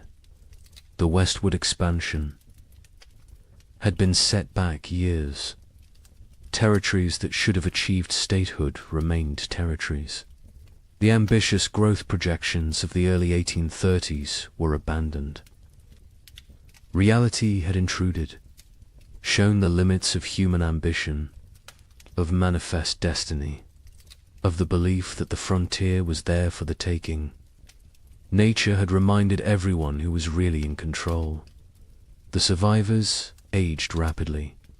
The young man in Michigan was 30 in 1840, looked 50. His body was worn out from the hard years. He would die at 45. Heart failure. His body simply gave out. Used up. Exhausted. His wife outlived him by 20 years. Raised their 3 children. Alone. Never remarried. Never spoke of the hard years. Her children knew something had happened, could see it in her eyes, in her reactions to cold, to hunger, to waste. But she never explained, never wanted them to know, wanted them innocent, untouched, protected from the knowledge of how bad things could get. The records from this period are sparse. Many families did not keep records, could not read or write, or chose not to document what had happened. The census of 1840 shows dramatic population decline in the affected territories. But the numbers tell only part of the story, cannot capture the psychological damage, the broken families, the lost potential, the dreams that died, the innocence that was shattered. Those losses are not recorded, not documented, not preserved. But they were real, were significant, were the true cost of the winters that would not end. Some survivors tried to document what happened, wrote letters to relatives back east, kept journals, created records. But even as they wrote, they sensed their accounts would be doubted, would be dismissed as exaggeration, as hysteria, as the ramblings of traumatized minds. How could they explain what it felt like to watch your child starve? To burn your furniture for warmth? To consider actions that in normal times would be unthinkable? Words were inadequate. Experience was untranslatable. They wrote anyway, because someone needed to remember, someone needed to bear witness, even if no one believed them. The young man in Michigan wrote to his brother in Ohio in 1840, described what they had endured. His brother wrote back, said surely it had not been that bad, said the human mind exaggerated traumatic memories. The young man never wrote to him again, did not have energy to convince anyone, to defend his experience, to prove his suffering. He knew what had happened. His wife knew. Their neighbor knew. That was enough. The rest of the world could believe what it wanted, and mostly, the world chose not to believe, chose to minimize, chose to forget. Because the story of the three winters did not fit the narrative America wanted to tell itself. The narrative of progress, of conquest, of manifest destiny, of inevitable triumph. The winters suggested that nature was more powerful than human. That civilization was fragile, that confidence was dangerous. These were not popular messages, not messages the growing nation wanted to hear. So they were ignored, dismissed, forgotten, buried under more palatable stories of frontier heroism, of triumph over adversity, of the inevitable march of progress. But the survivors remembered, carried the memories until death. Some passed stories to their children. Most did not. Most wanted to protect the next generation, wanted them unburdened. The children sensed something anyway, saw the scars, the fears, the behaviors that made no sense unless you knew what came before. They asked questions, got vague answers, eventually stopped asking. The silence grew. The stories faded. The memories died with those who carried them. Wait until you hear how thoroughly this was erased. The forgetting began almost immediately, even while survivors still lived, even while the scars were fresh. The erasure was not accidental, was not natural memory decay. It was deliberate, systematic, orchestrated by people who had very good reasons to want these winters forgotten. People with money, with power, with futures that depended on frontier land continuing to seem attractive, continuing to seem profitable, continuing to draw settlers and investment. Land speculators had the most to lose. They had purchased millions of acres across the affected territories, paid pennies per acre, expected to sell for dollars. Their entire business model depended on continued westward migration, on families believing the frontier offered opportunity, prosperity, future. Stories of 3 consecutive winters of mass death were bad for business, very bad. So the speculators acted, quickly, decisively, with coordinated purpose. Eastern newspapers began refusing letters from survivors. Editors received instructions, guidance, sometimes bribes. Do not publish accounts from the territories. Do not run stories about crop failures, about deaths, about settlements failing. Focus on success. Stories on prosperity, on opportunity. A newspaper in Philadelphia received a letter in 1839 from a Michigan survivor. detailed account of the 3 winters, the suffering, the deaths, the horror. The editor filed it away, never published it. Years later asked why. He explained simply, no one wanted to read depressing stories. People wanted hope, wanted optimism, wanted to believe in American progress. His job was to give them what they wanted. Territorial governments actively suppressed information. Official reports downplayed casualty numbers, listed families who had disappeared as relocated rather than dead or missing. Death certificates were not issued for people who died isolated on homesteads. If no one reported the death officially, then officially it did not happen. Population records were adjusted, made to show growth rather than decline. The manipulation was not subtle, but it was effective. Future historians looking at official records would see steady population growth, would see successful territorial expansion, would see nothing that suggested catastrophe. Land companies published promotional materials in 1839 and 1840, glossy brochures, detailed descriptions of fertile soil, mild climate, abundant opportunity. They made no mention of the previous years, no acknowledgement of hardship, no warning of risks. New settlers arrived with these brochures, with these promises, found a very different reality. By then, the land companies had their money. The deception had served its purpose. The newcomers were stuck, had to make the best of it, or abandon their investment and flee. Most stayed, tried to succeed. Never knew they had been deliberately misled.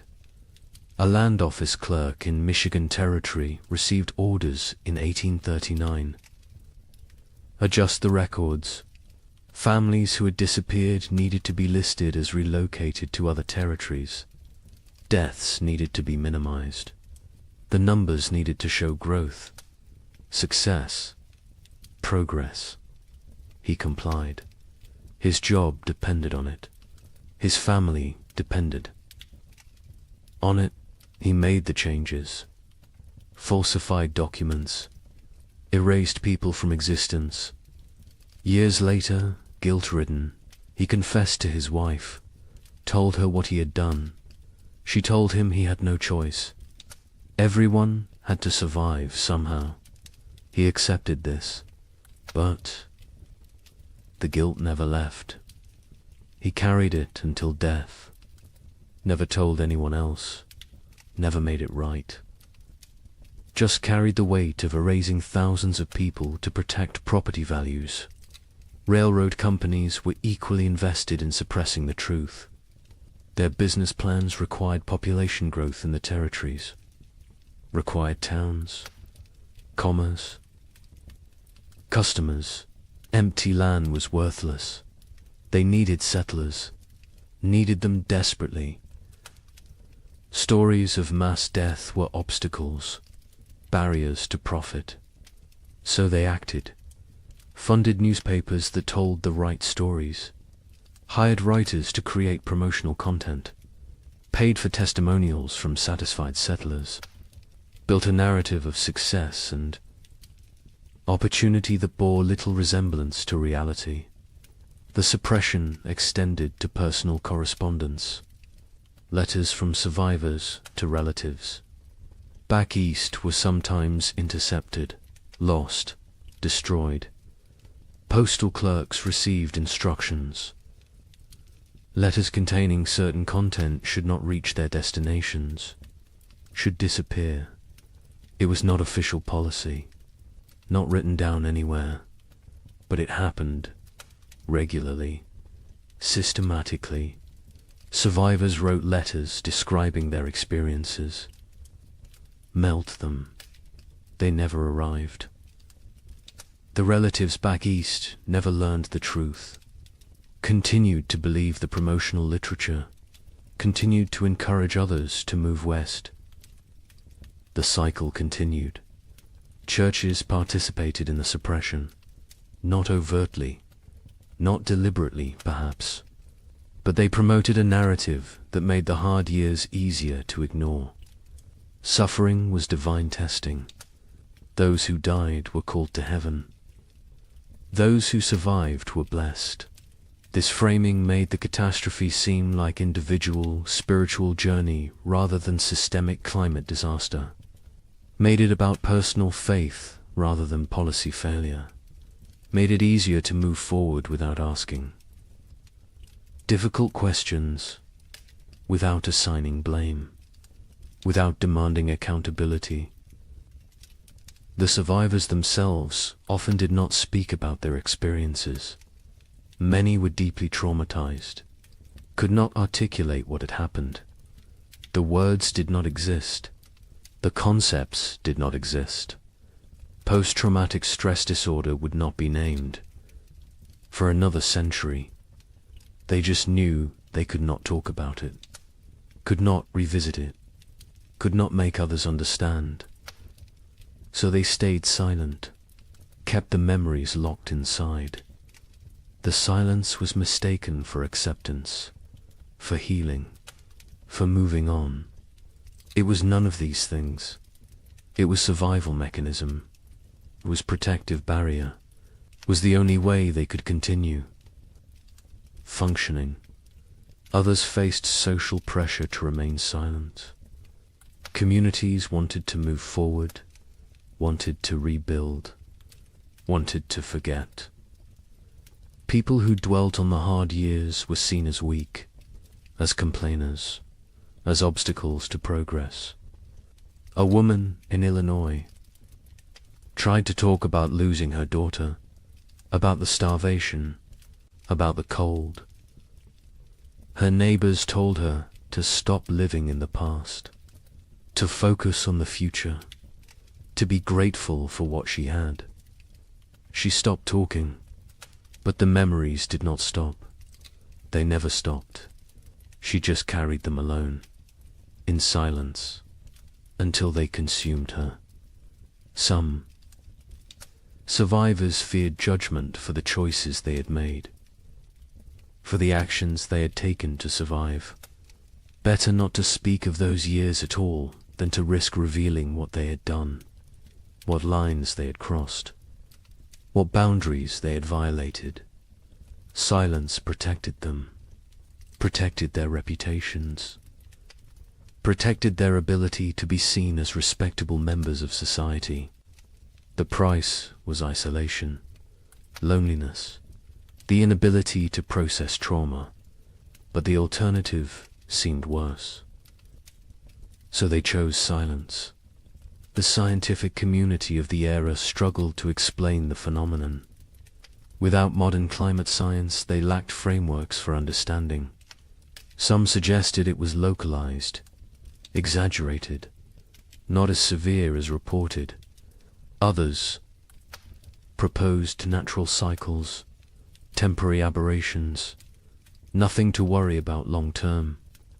A few recognized it as significant climate event, but their voices were minority, were drowned out by those who preferred simpler explanations, who preferred not to see pattern, not to acknowledge that this could happen again.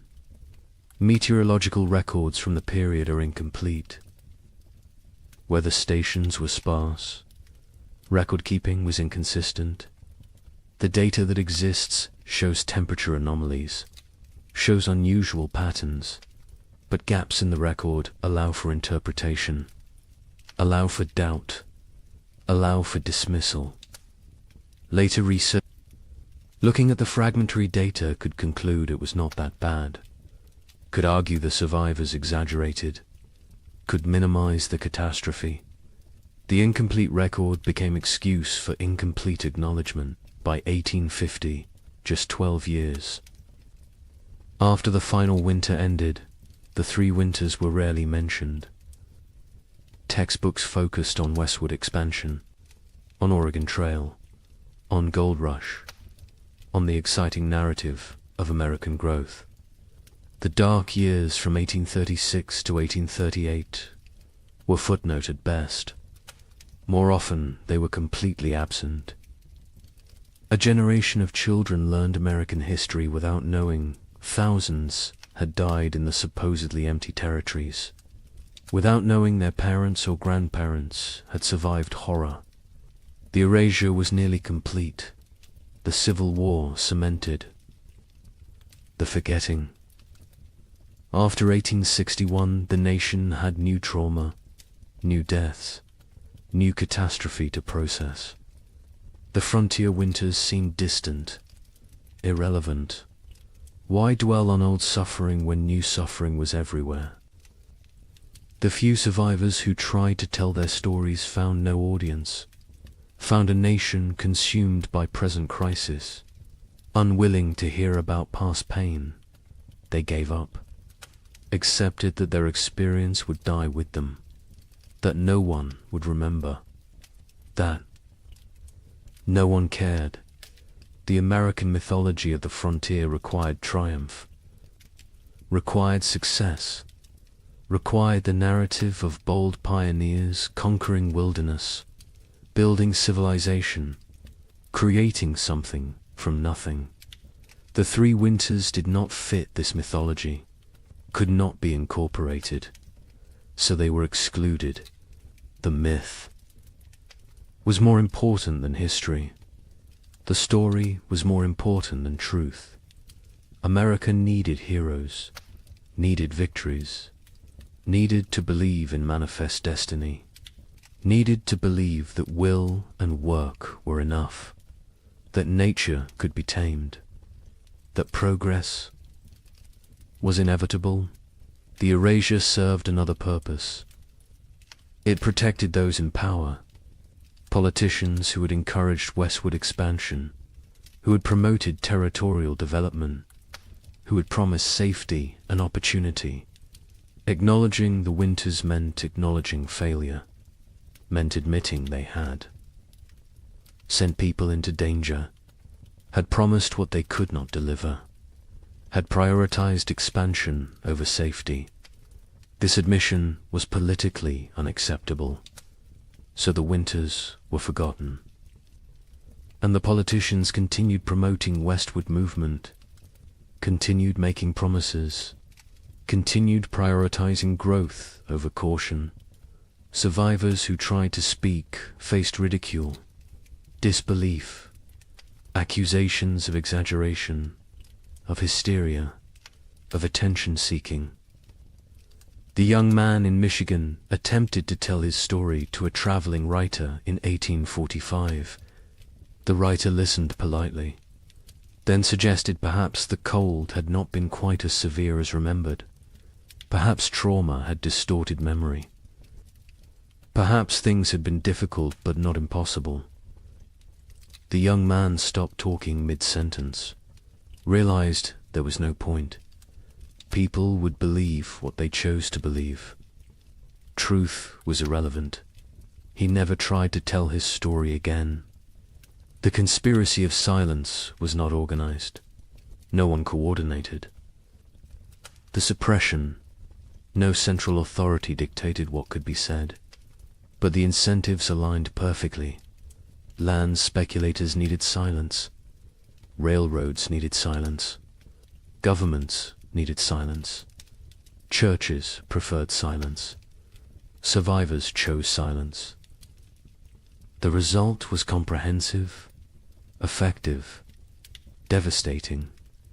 Within 20 years, the three winters had been nearly erased from collective memory. Within 50 years, they were completely forgotten. A climate catastrophe that killed thousands and destroyed.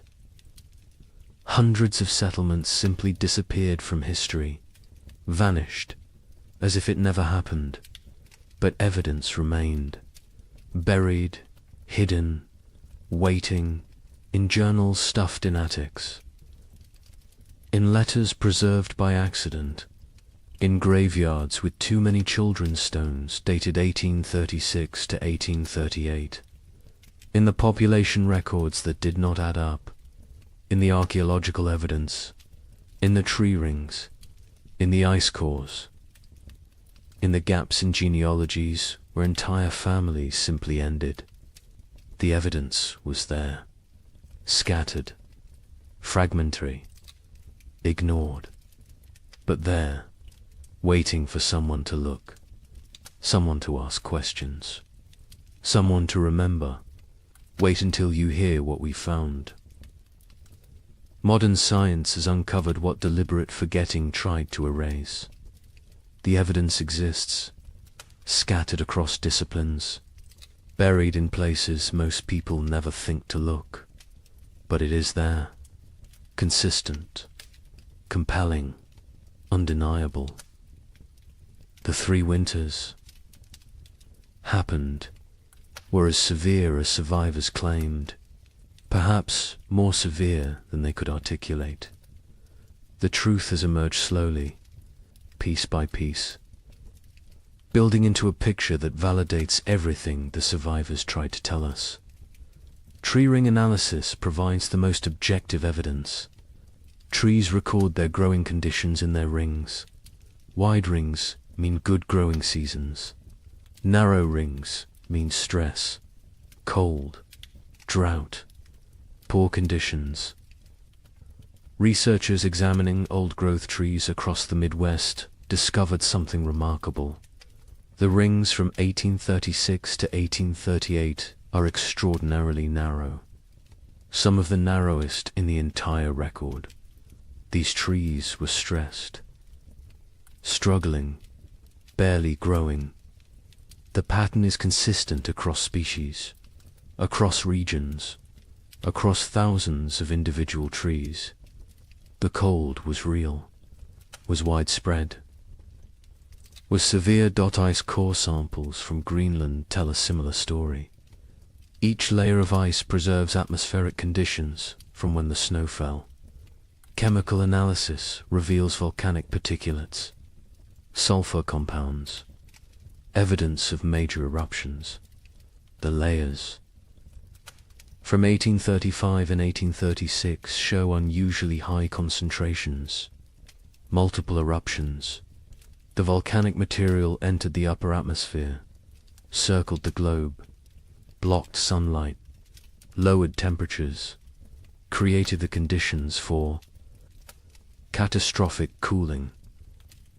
The ice remembers what humans forgot. A volcanic eruption near Japan in late 1835 was particularly significant. Mount Osama, not as famous as Tambora, which caused the year without summer in 1816, but substantial, combined with other eruptions in the Pacific. In Central America, the cumulative effect was devastating. The particulates in the atmosphere created a cascade of cooling, blocked solar radiation, disrupted weather patterns. The effects were most severe in continental interiors, places far from moderating ocean influences, places like the American Midwest. Soil analysis from archaeological sites shows frost penetration to unusual depths. In normal years, frost might penetrate 12 to 18 inches. In the affected years, it went deeper, 24 inches, 30 inches. In some locations, the ground never fully thawed. Permafrost conditions in places that should never experience them. The soil remembers, holds evidence of cold that survivors described but scientists initially dismissed as impossible. Mass grave sites have been discovered during modern construction projects. A housing development in Michigan in 1985 uncovered a burial site. 47 bodies, men, women, children, no markers, no records. Carbon dating placed them in the late 1830s. The bones showed signs of extreme malnutrition, scurvy, rickets, starvation. Some showed evidence of violent death, circumstances no one wants to examine too closely. The site was quietly reburied, a small memorial placed. Most people who drive past have no idea what lies beneath. Cabin sites across the frontier show evidence of desperate measures. Archaeological excavations reveal layers that tell stories. Burned furniture, charred cabin walls, butchered animals that would normally never be eaten. Rats, squirrels. In one site in Indiana, researchers found evidence suggesting the inhabitants had eaten leather. Boot leather, harness leather, anything that might contain nutrition. The desperation is written in the debris, in what people consumed, in what they burned, in how they died. Historical Society archives contain survivor accounts, journals that sat ignored for over a century. A diary from a woman in Illinois was donated in 1923, filed away, not examined until 1998. It documented day-by-day survival through all 3 winters. The declining food stores, the deaths of neighbors, the choices she made to keep her family alive, the guilt she carried. The final entry was in March 1838. It said simply that spring had come, that they had survived, that she did not know if survival was blessing or curse. The journal was published in 2005.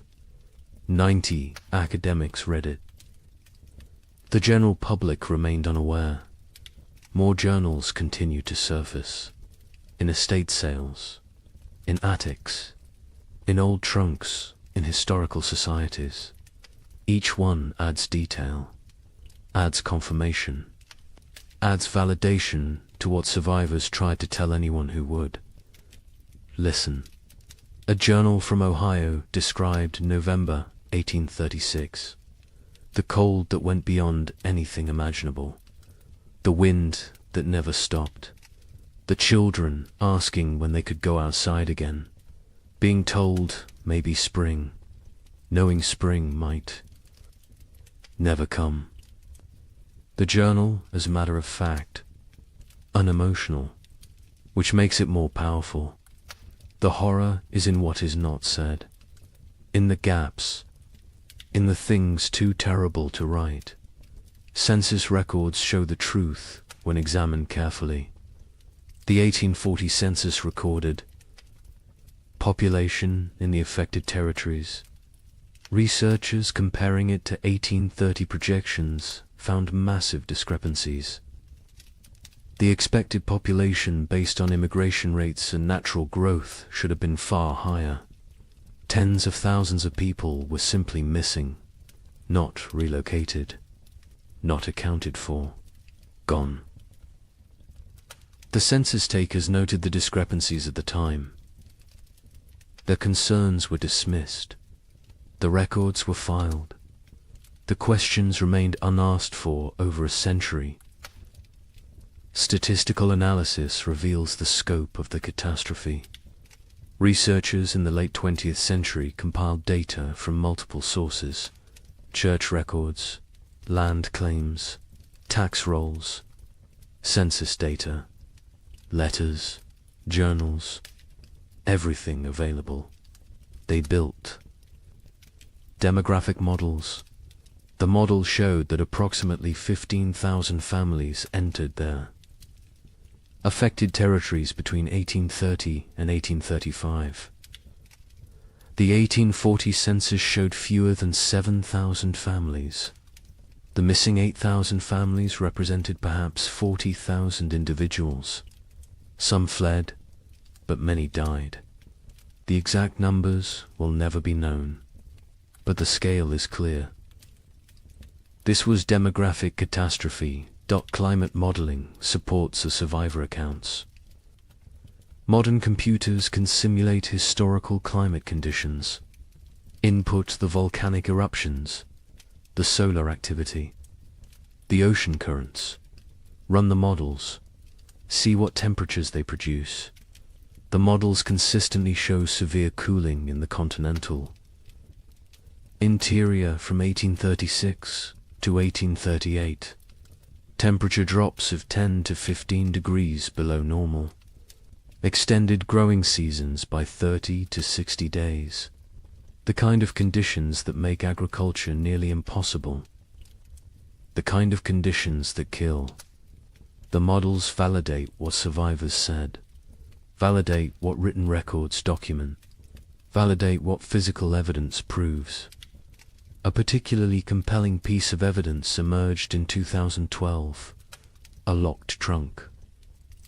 Found in the basement of a historical society in Pennsylvania. Inside were letters. Dozens of them.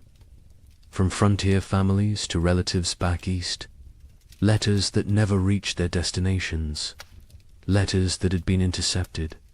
Saved by the postal clerk who could not bring himself to destroy them, but could not deliver them either. The letters describe starvation, death, terror, desperate pleas for help that never came. Because the letters never arrived, the trunk sat unopened for 170 years. The stories inside died with those who wrote them, until the trunk was finally opened, finally read. Finally acknowledged the letters paint a consistent picture. Cold that started early, that would not end. Food running out. Neighbors dying. Children dying. The grinding daily battle to survive another day. One letter from a mother in Michigan described watching her daughter grow thinner, watching her stop playing, stop laughing, stop being a child, becoming instead a small, starving creature focused only on survival. The letter was dated January 1837. It is unclear if the daughter survived. The mother's name appears in no later records. She likely died. The letter is her memorial, her testimony, her proof that she existed, that she suffered, that she tried. Genetic evidence provides another layer of confirmation. Population geneticists studying Midwest families found bottleneck events in the late 1830s. Sudden reductions in genetic diversity, indicating that populations declined rapidly, that only certain family lines continued, that many lines ended completely. The genetic record shows what historical records obscured, shows the true impact, shows that entire family trees simply stop, branch after branch ending in the same narrow window. 1836 to 1838. Native American oral histories mention the hard years. Tribes in the affected regions have stories of the time when winter would not end, when buffalo disappeared, when people starved. The stories were not prominent, were overshadowed by other traumas, removal, disease, war, but the stories exist. Another source of validation, another voice confirming what happened, confirming that the cold was real, was widespread, was catastrophic for everyone in its path. European records provide external confirmation. Observers in England and France noted unusual weather patterns in North America, received reports from travelers, from ships, from traders. The reports described severe cold, crop failures, humanitarian disaster. These reports were published in European scientific journals, were discussed in academic circles, were known at the time, but were forgotten in America, were not incorporated into American historical narrative, were treated as foreign observations of foreign problems, not as documentation of American catastrophe. The evidence is overwhelming, undeniable, consistent across every discipline, every source, every method of inquiry. The 3 winters happened, were as bad as survivors claimed, killed thousands, destroyed hundreds of settlements, set back westward expansion by years, changed the trajectory of American development, and was systematically erased from memory, deliberately forgotten, buried under more palatable narratives. But the evidence remained, waiting, and now it speaks, loudly, clearly, demanding that we remember, demanding that we acknowledge, demanding that we ask why this was forgotten, and what else we have chosen to forget. Societies choose what to remember, what to forget, what stories to tell about themselves. America chose to remember triumph, chose to remember westward expansion as inevitable, as heroic as the march of civilization across wilderness. The 3 winters did not fit that story, so they were exploded, erased, forgotten, not through conspiracy exactly, but through collective decision that some truths are inconvenient. Some realities undermine necessary myths. Some histories are better left buried, but forgetting comes with costs. Modern Americans facing climate uncertainty have no cultural memory of how quickly weather can turn catastrophic, how fragile our systems truly are, how thin the line between civilization and survival. We believe we are insulated, protected, that technology and infrastructure make us safe. The pioneers believed they were prepared to. They had survived winters before, had skills, had experience, had confidence. They were wrong. Confidence is not armor. Preparation has limits. And nature does not care about human expectations. The pioneers who survived demonstrated extraordinary resilience. But resilience came at prices we can barely fathom. Psychological trauma that lasted lifetimes, physical damage that shortened lives, moral compromises that haunted until death, relationships destroyed, innocence shattered, futures altered. They survived, but survival was not triumph, was not victory, was simply continuing to breathe, to move, to exist. Some days that was enough. Other days it was not. The Illinois family that lost their daughter eventually prospered. Their farm became successful. They appeared to outside observers as model frontier family, hard-working, productive, respectable. But the father never spoke of the hard years, not to his children, not to his neighbors, not to anyone. When he died in 1871, his wife burned his journal. She said it contained nothing anyone needed to know. The children did not question her, did not push. The family maintained silence until the last of them died. The story died with them. As so many stories did, the young couple in Michigan who nearly starved in February 1837 lived into old age. They watched their children grow, saw grandchildren born, built prosperity from the ruins of trauma, but they never truly healed. The wife developed hoarding behaviors, stored food obsessively, could not throw anything away, could not trust that abundance would continue. The fear never left. The husband, startled at sudden noises, had nightmares until he died, woke, screaming about cold, about hunger, about his daughter dying.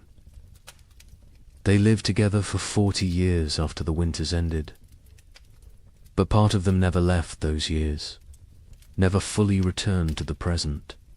always remained trapped in the cold, in the fear, in the desperate fight for survival. We need to remember their stories, need to understand what they endured, not to glorify suffering, not to romanticize hardship, but to recognize truth, to acknowledge that American expansion was built on uncounted graves, unforgotten tragedies, unerased catastrophes. The triumphant narrative is incomplete, is dishonest, is disrespectful to those who suffered, who died, who survived but carried wounds forever. Climate catastrophe can happen faster than we imagine.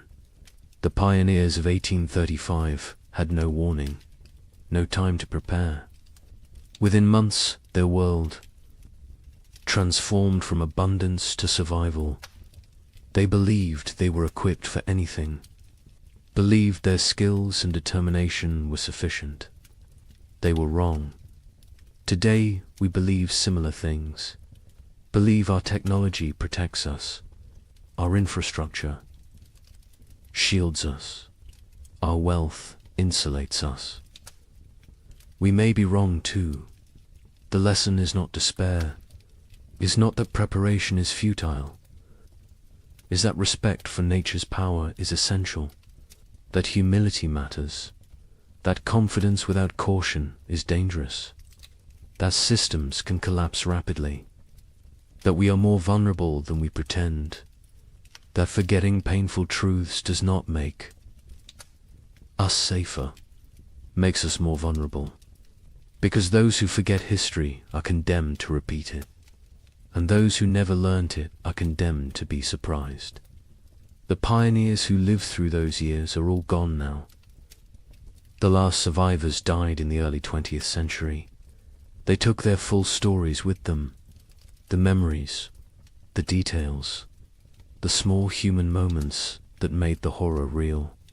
We have fragments, evidence, documentation, but we do not have them. Do not have their voices, their perspectives, their truth in its fullness. That loss is permanent, irretrievable, another cost of the forgetting, another price of erasure. But on cold nights, in old cabins scattered across the Midwest, some say you can still hear something. The wind howling the way it did then, relentless, hungry, patient, the creaking of wood under extreme cold, the silence that came after the last piece of furniture was burned, the sounds of a world frozen beyond endurance. Perhaps it is just wind, just old buildings settling, just imagination. Or perhaps the land remembers, perhaps the earth holds memory, perhaps those who suffered left something of themselves in the soil, in the trees, in the stones, a presence, a witness, a reminder. Winter always remembers, even when we choose to forget. The sky changes first. It loses its depth. The blue becomes pale and thin. The sun rises later each morning. It sets earlier each evening. The warmth drains away slowly. Day by day, the world transforms. The tribe notices. They always notice. Their survival depends on reading these signs. An old woman stands at the cave entrance. She watches the horizon. Her skin remembers 50 winters. Her bones ache with the coming cold. She knows what approaches. The birds leave first. Great flocks rise from the marshlands. They circle once, twice, then disappear southward. Their cores fade into silence. The sky empties. Only the crows remain. They perch in dead trees. They watch with black eyes. They know about winter. They know about death. The leaves turn brown. They fall in waves. The forest floor becomes a carpet of decay. The trees stand bare. Their branches reach upwards like skeletal hands. The wind moves through them differently now. It whistles. It moans. It carries the scent of ice from distant mountains. The animals change their behavior. The deer grow thick coats. They move lower into the valleys. The bears eat constantly.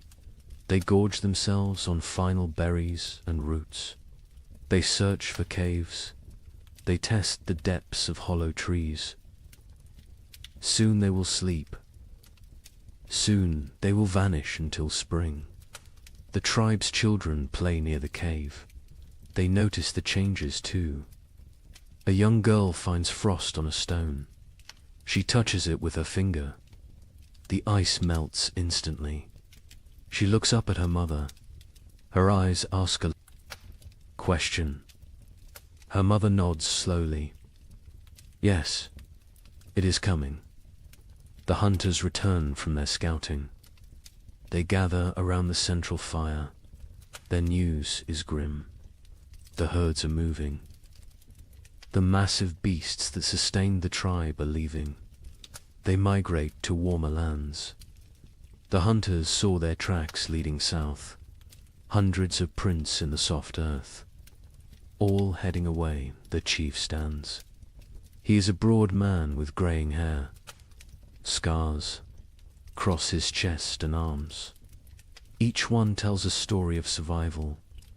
He speaks slowly. His voice carries weight.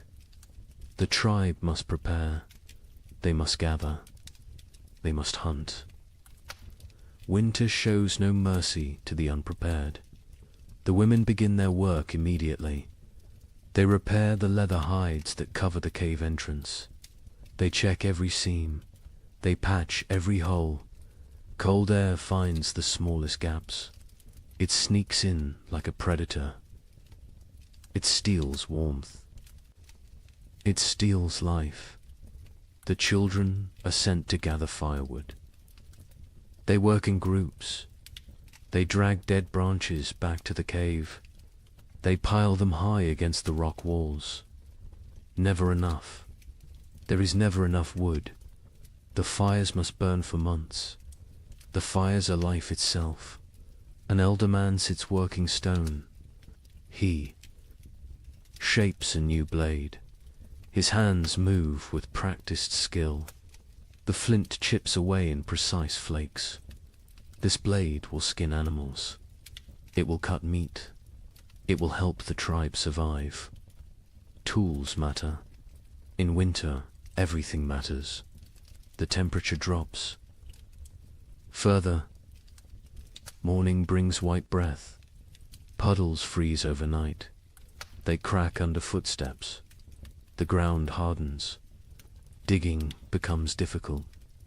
The tribe works faster. Urgency replaces the lazy pace of summer.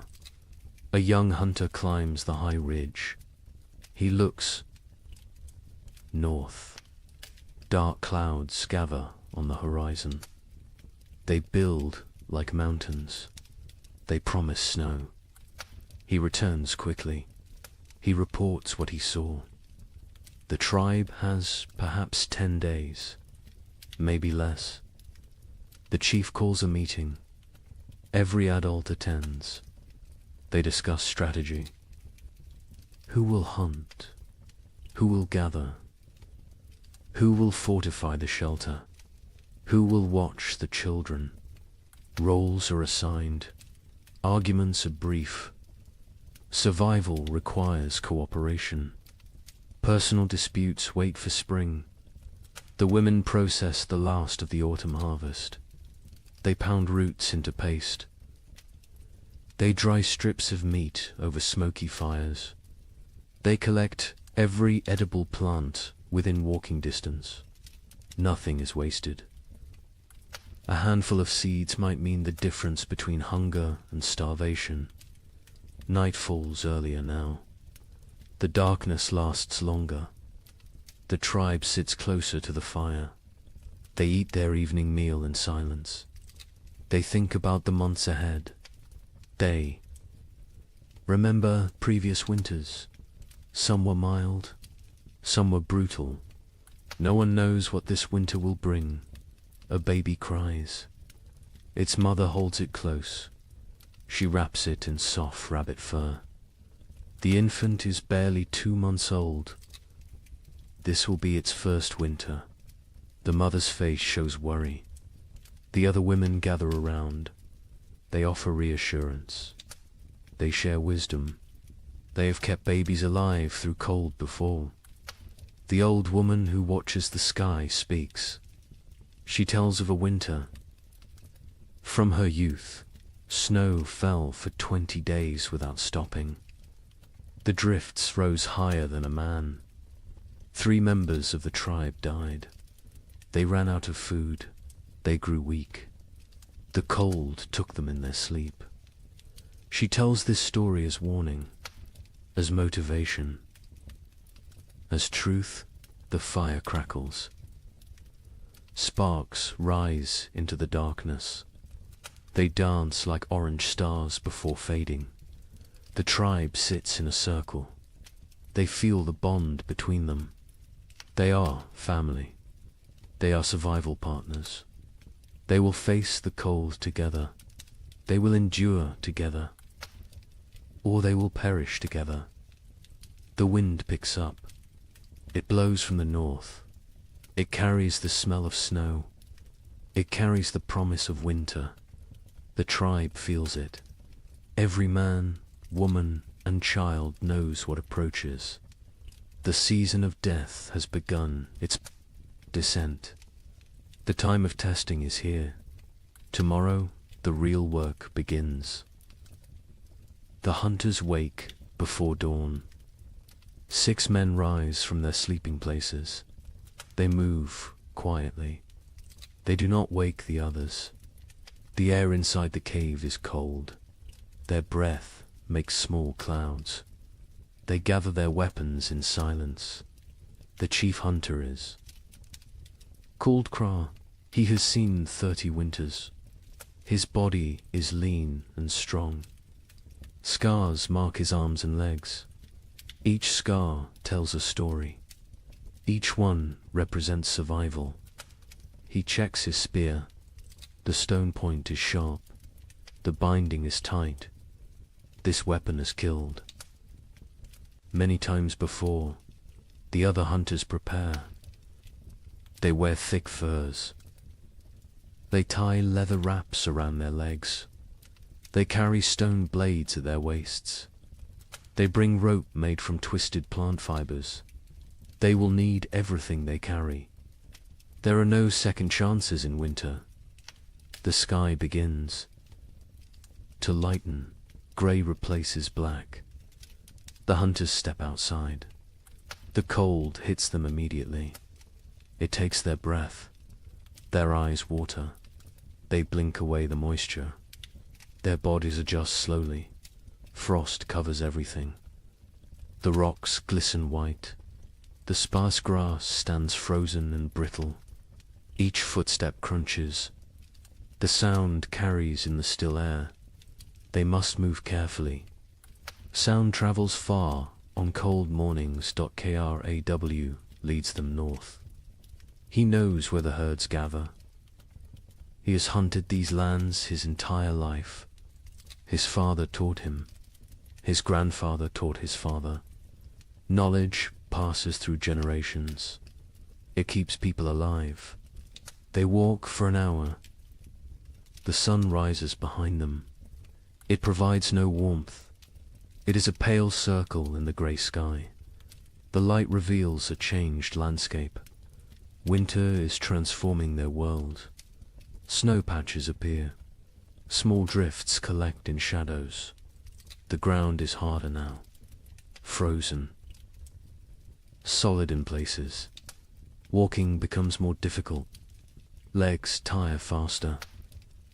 But they push forward. Kraw stops. He kneels. He examines the ground.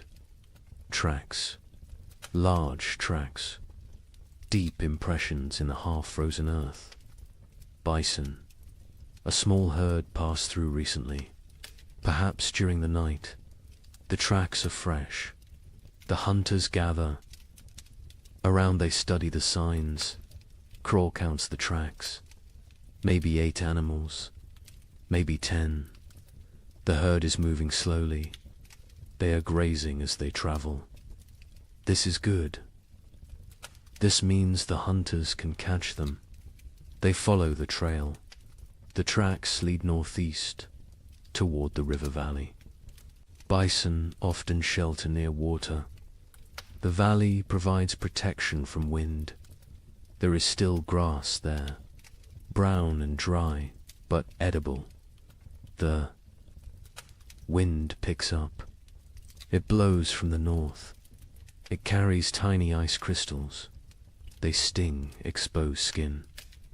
The hunters pull their furs tighter. They lower their heads. They keep moving. Another hunter named Dren speaks quietly. He points to the sky. More. Clouds are building, dark and heavy. They roll in from the mountains. A storm is coming. Everyone sees it. Everyone understands. They must hunt quickly. The tracks become fresher. The eddies are sharp. The animals are close now. Very close. Craw signals for silence. Hand gestures only. The hunters spread out.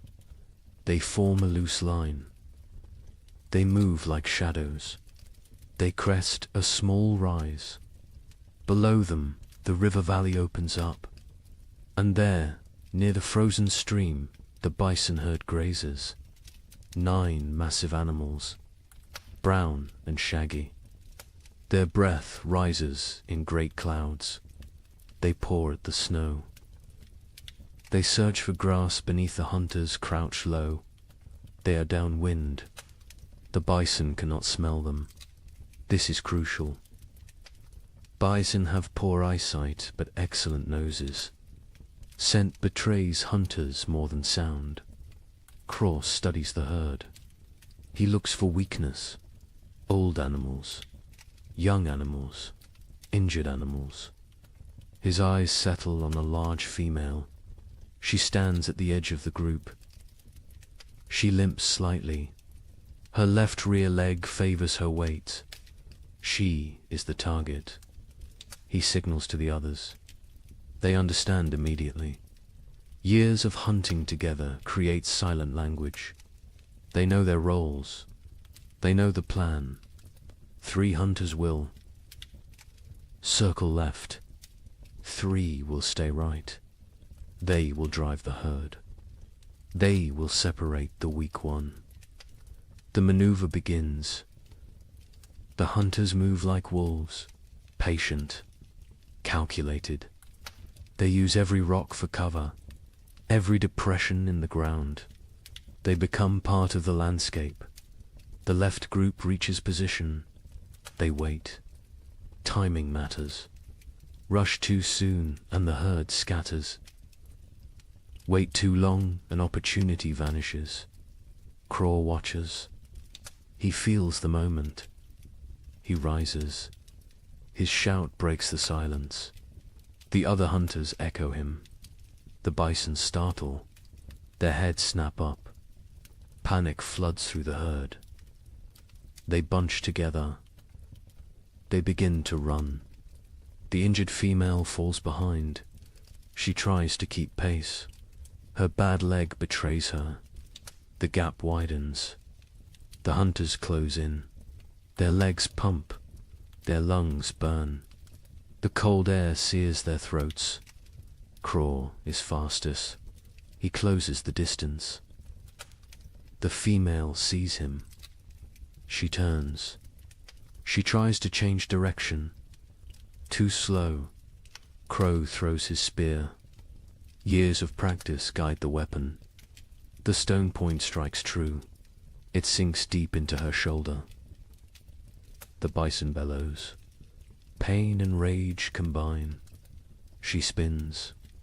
Blood sprays across the snow, bright red against pure white.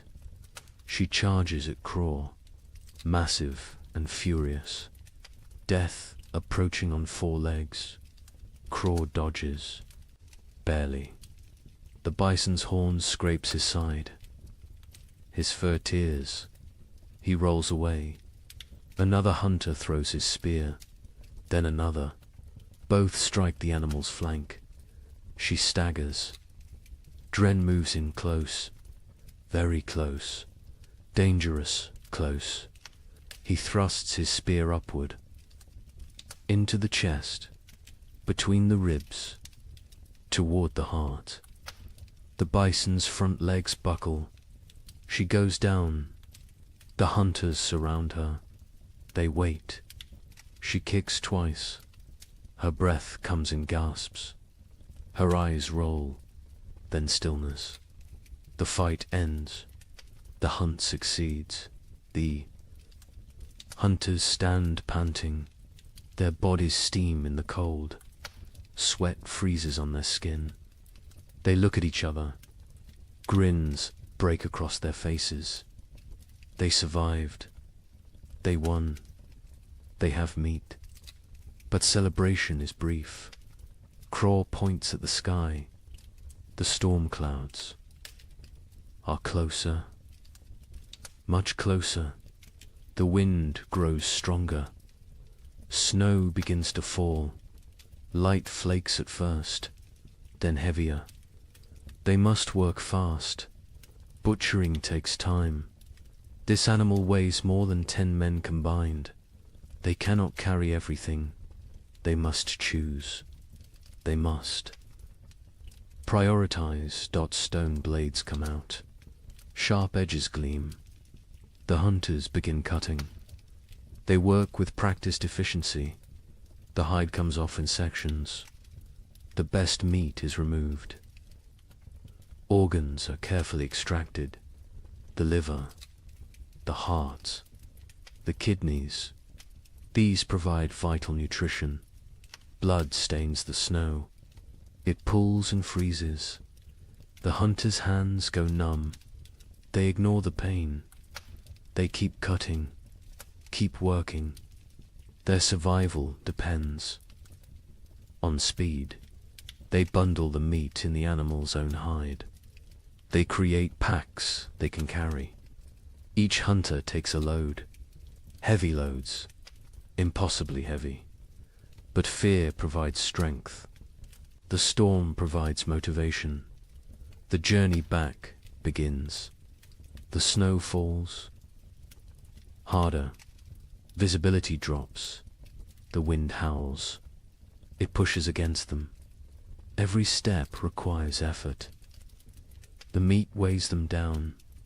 Their legs shake. Kraw leads by memory. He knows these lands, but the snow obscures landmarks. Everything looks the same, white and grey and endless. He trusts his instincts.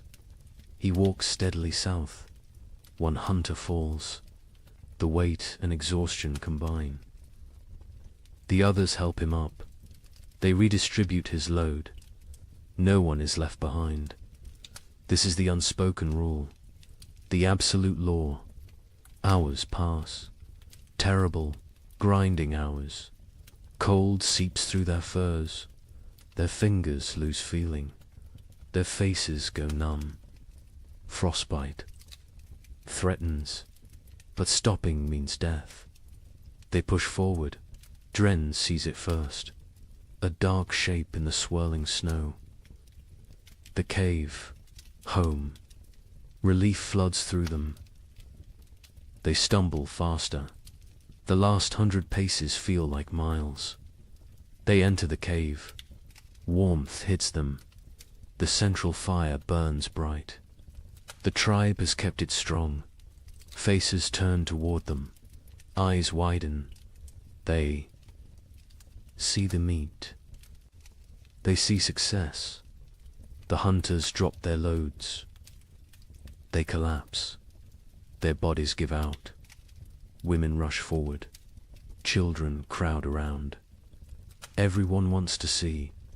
Everyone wants to touch the meat. The chief comes forward. He examines the kill.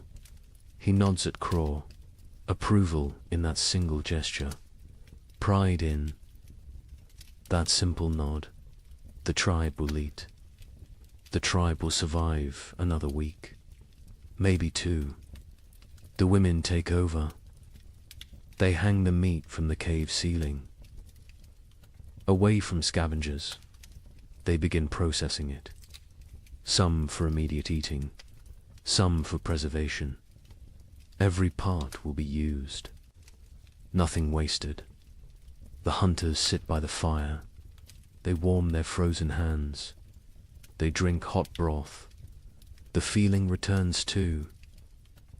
Their fingers and toes. Pain comes with it. Sharp and burning. They endure it silently. Outside, the storm intensifies.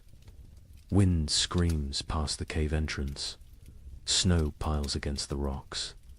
The leather hide covering the entrance flaps and strains. But inside, there is warmth. There is food. There is safety. Aye. Child approaches Craw. A small boy. He stares with wide eyes. He touches Craw's torn fur. He sees the scrape from the bison's horn. His mouth forms an O of wonder. Craw smiles. He ruffles the boy's hair. This is why they hunt. This is why they risk death. For the children. For the old ones. For the tribe. Individual survival means nothing. The group is everything. The meat roasts over the fire. Fat drips and sizzles. The smell fills the cave. Mouths water. Stomachs growl. Soon they will feast. Soon they will celebrate. But first they rest. Craw closes his eyes. His body aches. Every muscle protests. But satisfaction fills him. They succeeded. They brought food home. They completed the last great hunt before the deep winter. The storm rages outside. Let it rage.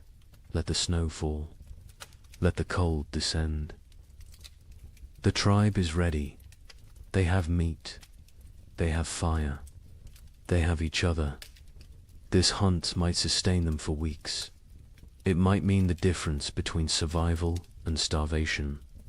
No one knows what the winter will bring. No one can predict the future. But today they won. Today they live. And in the primitive world, today is all that matters. The storm passes after 3 days. The snow stops falling. The wind dies down. The tribe emerges cautiously. They squint against the brightness. Snow covers everything.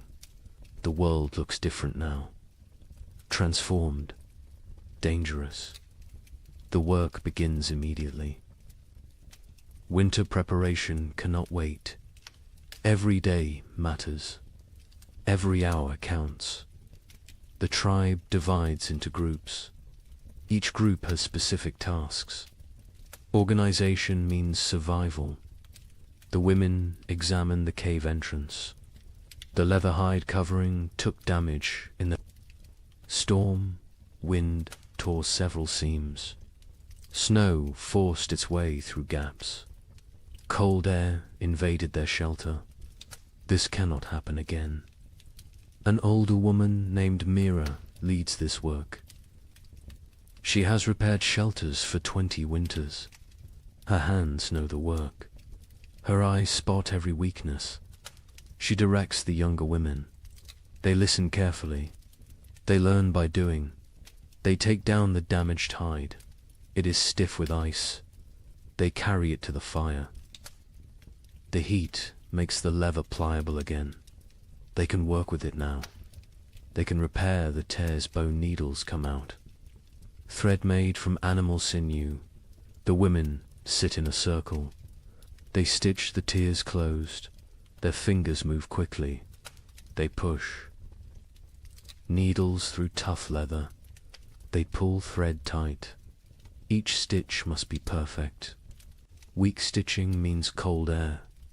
Cold air means death. While they work, others gather moss. They find it on the north side of rocks. They peel it away carefully. Moss provides insulation. They stuff it into cracks in the cave walls. Every tiny gap gets filled. The cave must become a sealed chamber. The men focus on firewood. They need mountains of it. What they have is not enough. It is never enough. They venture into the forest. They search for dead trees. Dead wood burns best. Green wood smokes and sputters.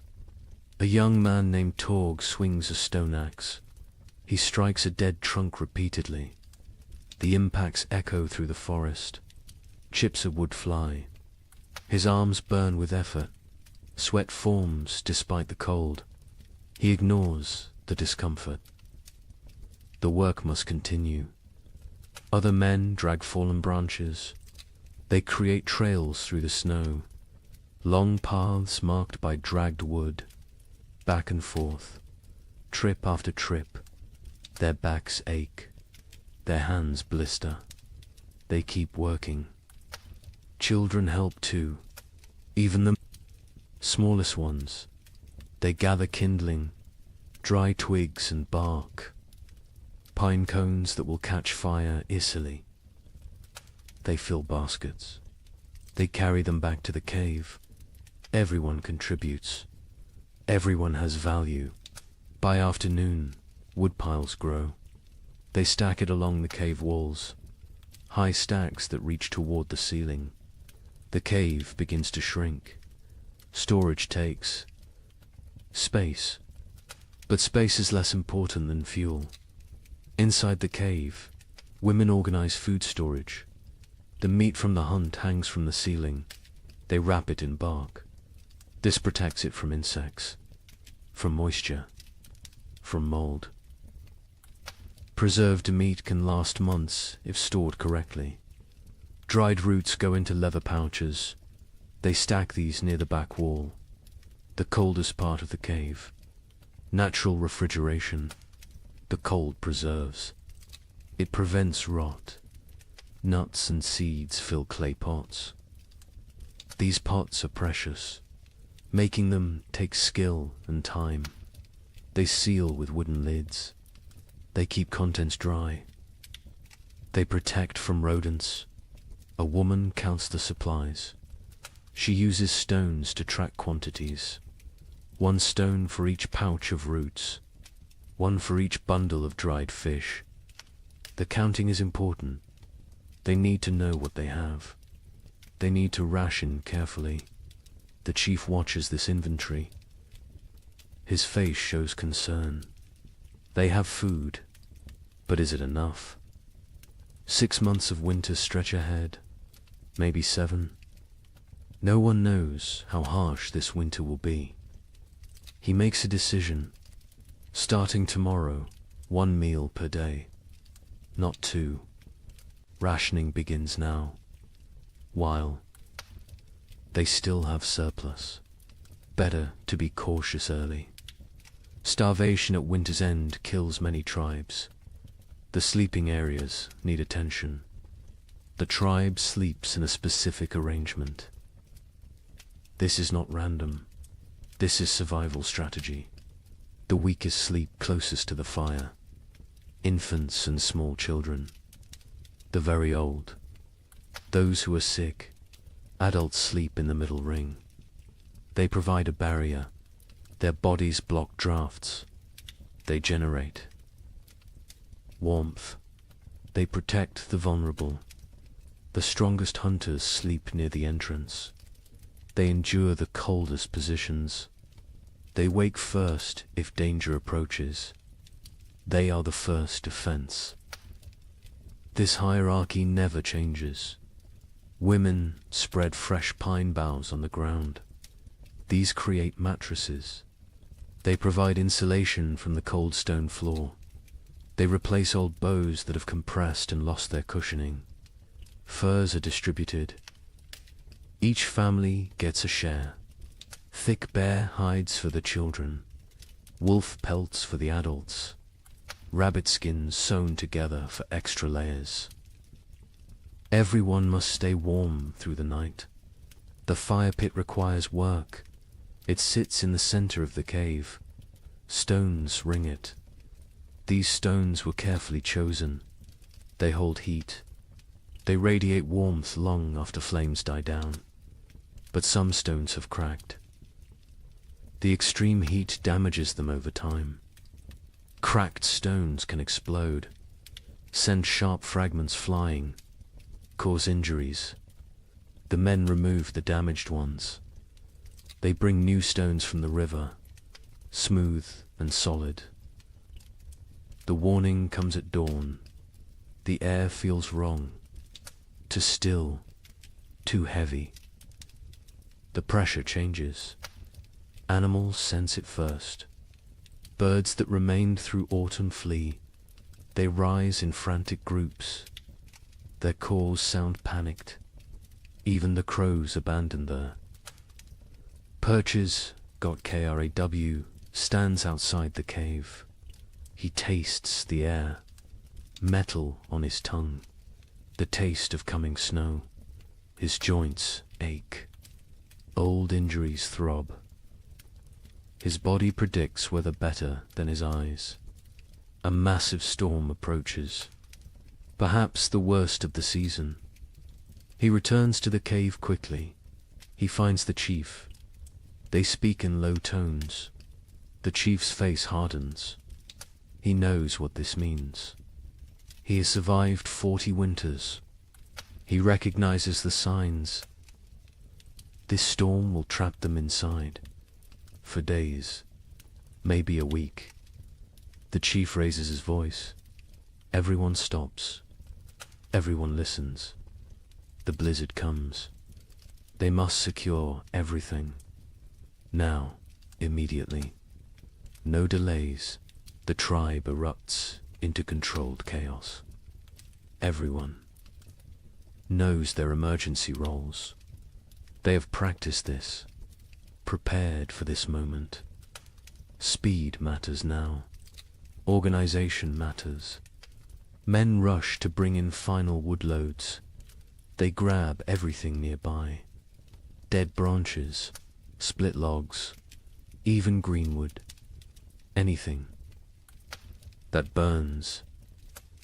They pile it inside until the cave floor disappears beneath fuel. Women grab the drying meat. Some pieces are not ready, still moist, still vulnerable to spoilage. But leaving them outside means losing them. Animals will steal them. Snow will ruin them. Everything comes inside. Children are sent to fill water containers. They run to the stream. They use hollowed gourds, clay pots, animal bladders, anything that holds liquid. Once the storm hits, leaving the cave becomes impossible. They need water for days. The wind begins gentle at first, a whisper through the trees. Then stronger, a moan, a howl. It builds like a living thing, like a predator circling. Temperature plummets. The drop is sudden, shocking. Breath becomes visible fog. Exposed skin stings. Fingers go numb within minutes. The cold announces the storm's arrival. The first snowflakes fall, large and soft. They drift lazily, almost peaceful, but more follow than more. Within minutes the air fills with white. Visibility shrinks. The forest disappears. The world becomes a swirling void. The tribe retreats inside. The hunters enter last.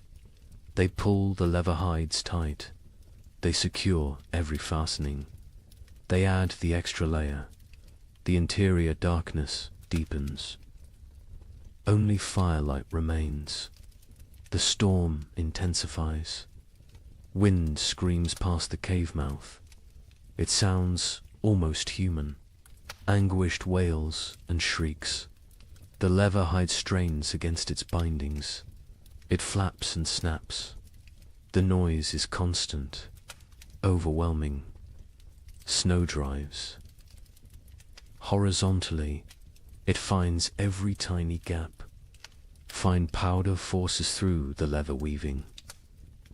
It dusts the cave floor near the entrance, creates small drifts. The tribe watches with concern. They cannot stop this invasion. The fire becomes their universe. They feed it constantly. Wood disappears at an alarming rate. The cold outside is so intense it steals heat from the cave. The flames must fight harder, burn hotter, consume more fuel. Smoke becomes a problem. The usual draw through the ceiling hole weakens. The storm disrupts normal airflow. Smoke gathers in the cave's upper reaches. Eyes water. Throats burn. They cough. But they cannot reduce the fire. Cold is more dangerous than smoke. The first, they pass us slowly. Time becomes strange.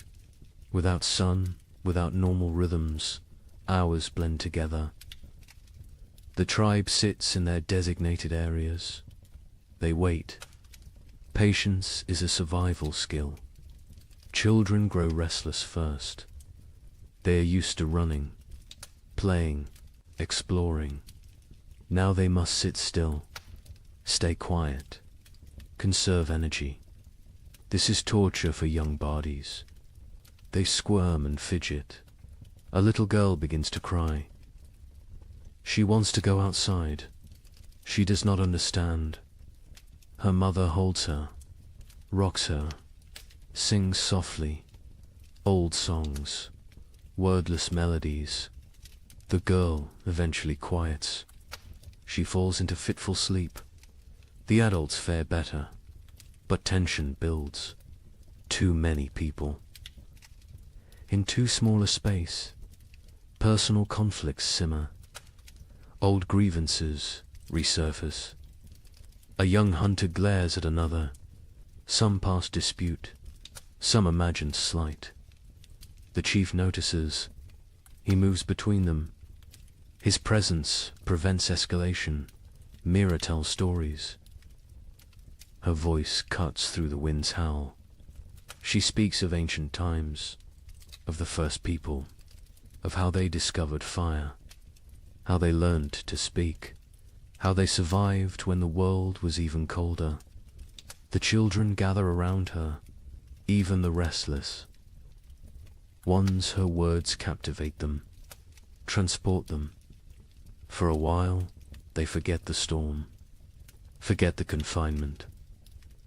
They live in her stories. Night comes. They know this only because their bodies tell them. Fatigue sets in. Eyelids grow heavy. The fire must be maintained through darkness. The hunters establish a watch rotation. 2 men awake at all times. 1 feeds the fire. 1 watches the entrance. Sleep comes hard. The wind is too loud. The cold too present. The cave floor too hard despite the pine boughs. Bodies shift. Seeking comfort that does not exist. Seeking warmth that is scarce. The baby wakes crying. Hungry. Always hungry. Its mother nurses it. But her own hunger makes her milk weak. Thin. The baby feeds but does not satisfy. It cries again. Other children wake. The mother's face shows exhaustion, desperation. An older woman brings warm broth. made from bones and snow water. She encourages the mother to drink. Liquid helps produce milk. The mother drinks. The broth is barely warm, barely flavored, but it is something. The second day brings no relief. If anything, the storm worsens. The wind reaches new levels of fury. It sounds like raging beasts, like angry spirits. The entire cave vibrates. Small stones fall from the ceiling. Dust rains down. Fear creeps in. What if the storm never stops? What if they run out of wood? What if the cave collapses? These thoughts spread silently, visible in worried eyes, in tense shoulders, in clenched jaws. The chief sits straight. Projects. Confidence. But privately he worries. The woodpiles shrink rapidly. Too rapidly, he calculates.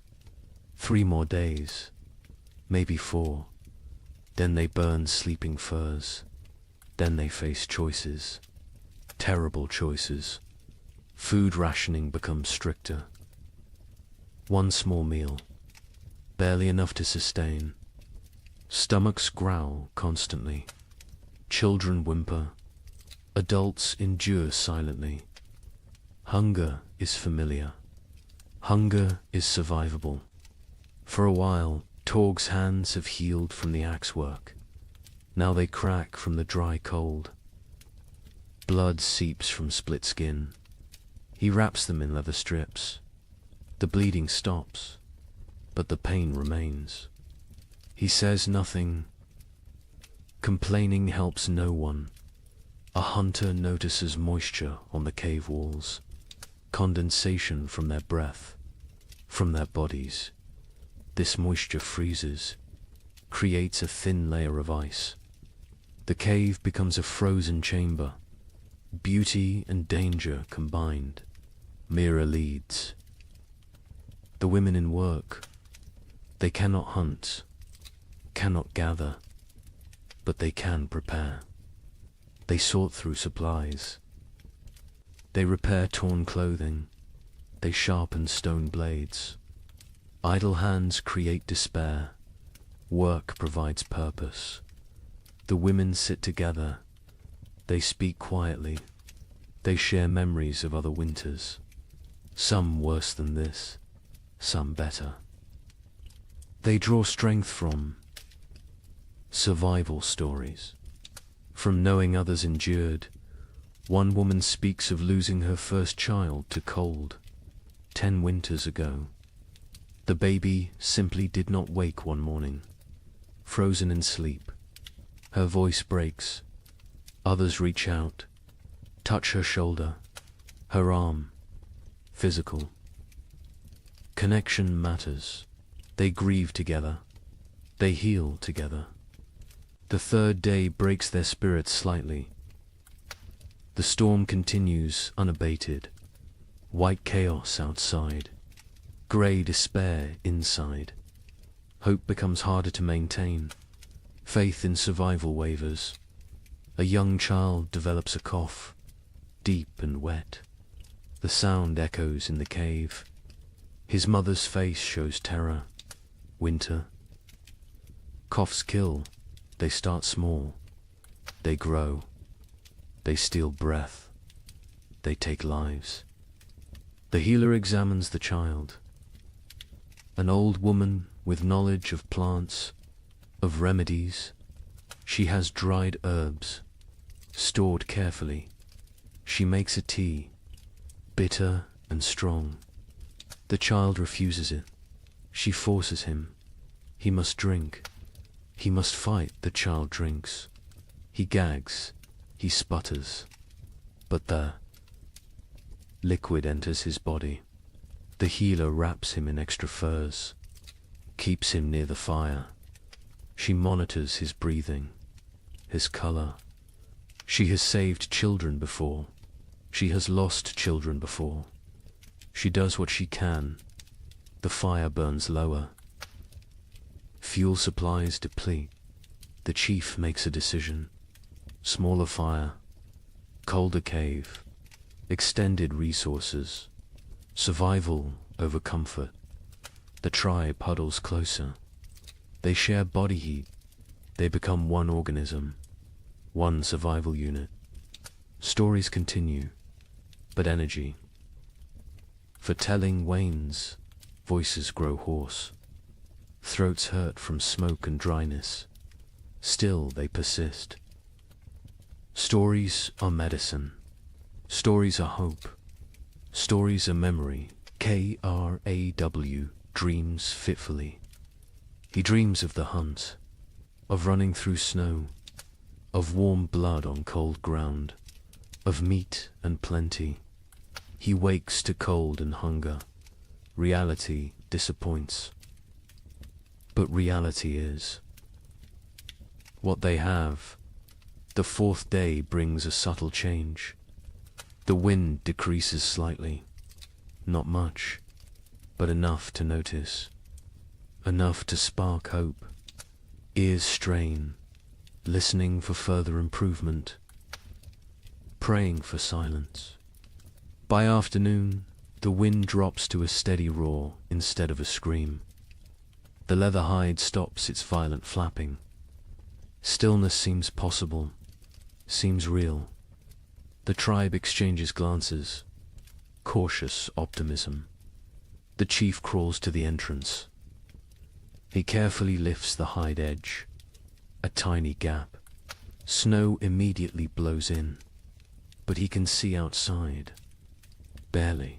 The world is still white, still falling, but less violent, less deadly. He drops the hide. He turns to face the tribe. His expression gives them their answer before he speaks. The storm weakens, not over, but weakening. They will survive. They will see the end. Relief flows through the cave, visible, tangible. Shoulders relax. Faces soften. Tears form in some eyes. The trial continues, but the worst has passed. That evening, the coughing child breathes easier. The healer's tea worked, or luck worked, or sheer will worked. The reason does not matter. The child will live. This small victory lifts everyone. The tribe eats their meager ration with less complaint. The end approaches. They can endure. They can last. The wood will suffice. The food will suffice. They are strong enough. The fifth morning brings silence. Actual silence. The wind has stopped. The storm has ended. The sudden quiet feels strange, wrong. Ears ring in the absence of noise. Kraw approaches the entrance again. This time he fully opens the hide. Daylight floods in, blinding and beautiful. The tribe shields their eyes, adjusts slowly. The world outside has transformed. Snow everywhere.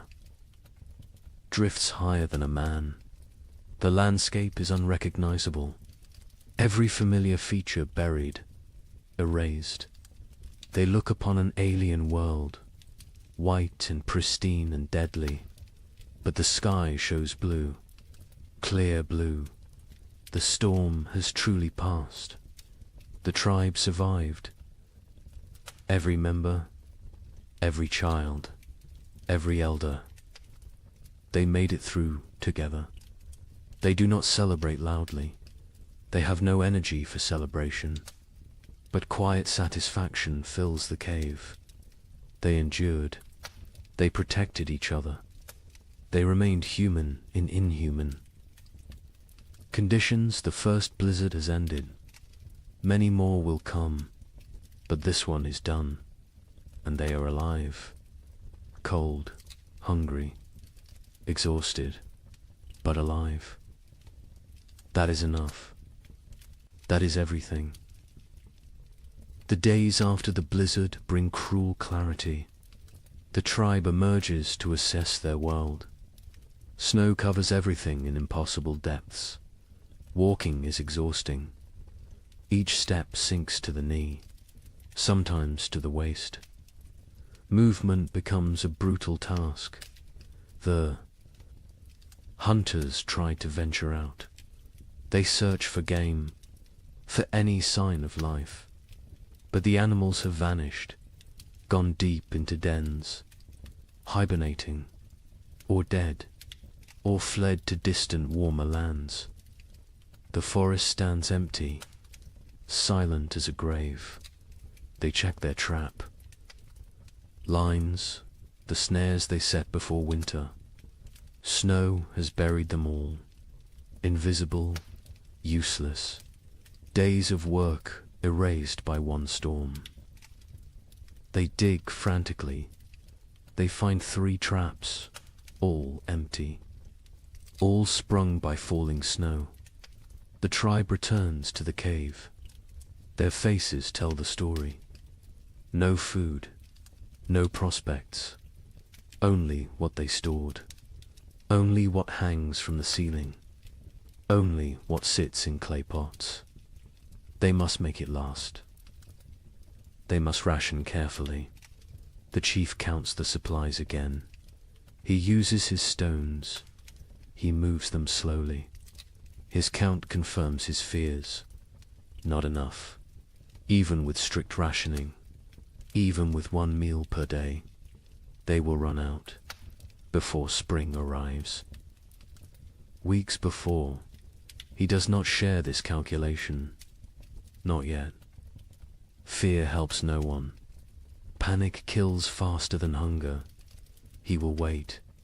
He will hope. Perhaps another opportunity will come.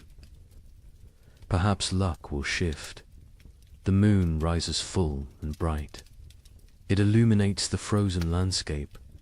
Everything glows silver, beautiful and deadly.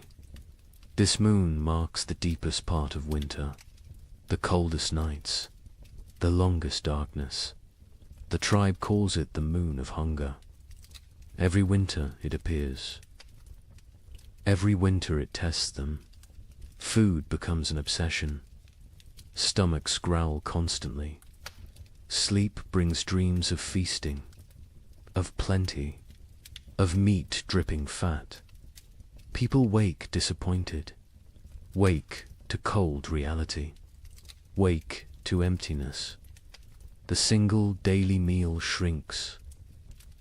Further, what filled a palm now fits in fingers. Barely enough to taste, never enough to satisfy. Children cry after eating, still hungry, always hungry. Mothers have nothing more to give. The baby suffers most. Its mother's milk dries up. Her body has nothing left to convert. She tries to nurse. The infant sucks desperately, gets nothing.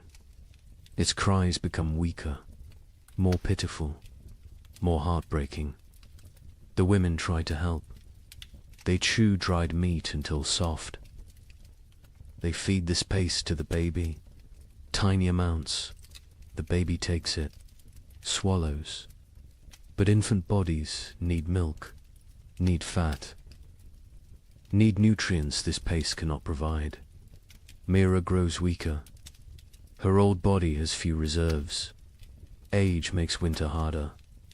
She sleeps more, moves less. Her skin seems to hang on her bones. Her eyes sink into her skull. She knows what is happening. She accepts it. This is the way of things, but she still tells stories. Her voice is thin now, barely audible. The children lean close to hear. She speaks of abundance, of spring, of flowers and green grass, of warm sun on skin. She gives them hope. She gives them something beyond hunger. A hunter named Breck volunteers to venture far, to search for game in distant valleys. Perhaps the herd's sheltered somewhere. Perhaps hunting is possible. The chief considers this. The risk is enormous. But starvation is certain. He agrees. Breck leaves at dawn. He carries a spear, a stone blade, nothing else. Weight would slow him. He must move fast, cover distance, return quickly, or not return. At all, the tribe watches him go. A small figure against vast white. He grows smaller, smaller, then disappears over a ridge. They pray to spirits, to ancestors, to anything that might listen. Bring him back with food. Days pass. Breck does not return. Hope fades. The tribe assumes the worst. The cold took him, or hunger, or predators, or simple bad luck. They mourn silently. They cannot waste energy on elaborate grief. The fire burns lower, with supplies critical now. They cannot gather more easily. The snow is too deep, the cold too intense. They burn less. The cave grows colder. Ice forms on interior walls.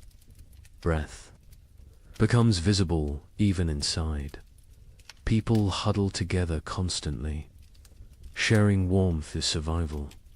Personal space disappears. Bodies press against bodies, creating human walls against cold, creating collective heat. It helps. Barely, but barely is enough. Torgs. Mother develops a fever. Her body shakes. Her teeth chatter. She cannot get warm despite the furs, despite the proximity to fire.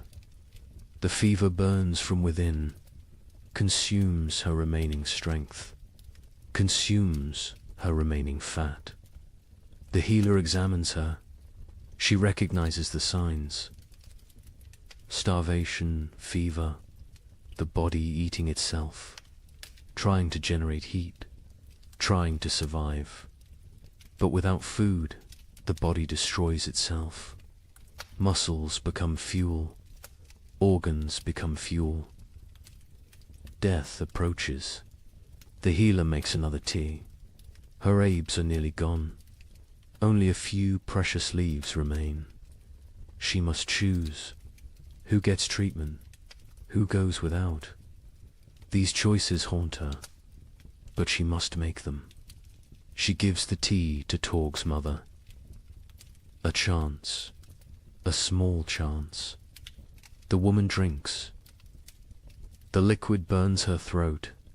She coughs violently, but she keeps it down. She wraps herself tighter. She closes her eyes. She fights. Her body fights. Time will tell if fighting is enough. The children stop playing. They lack energy for play. They sit quietly, stare at nothing. Childhood vitality drains away. They become small, old people, serious, silent, waiting. One boy asks his father when they will eat more. The father has no answer.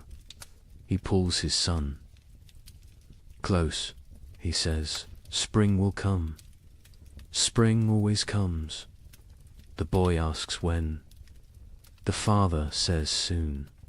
He lies. Spring is months away, but the lie is kindness. The tribe begins eating leather. They take old, worn pieces. They boil them. The leather softens slightly, becomes chewable. It provides almost no nutrition, but it fills the stomach, tricks the body temporarily, delays the inevitable.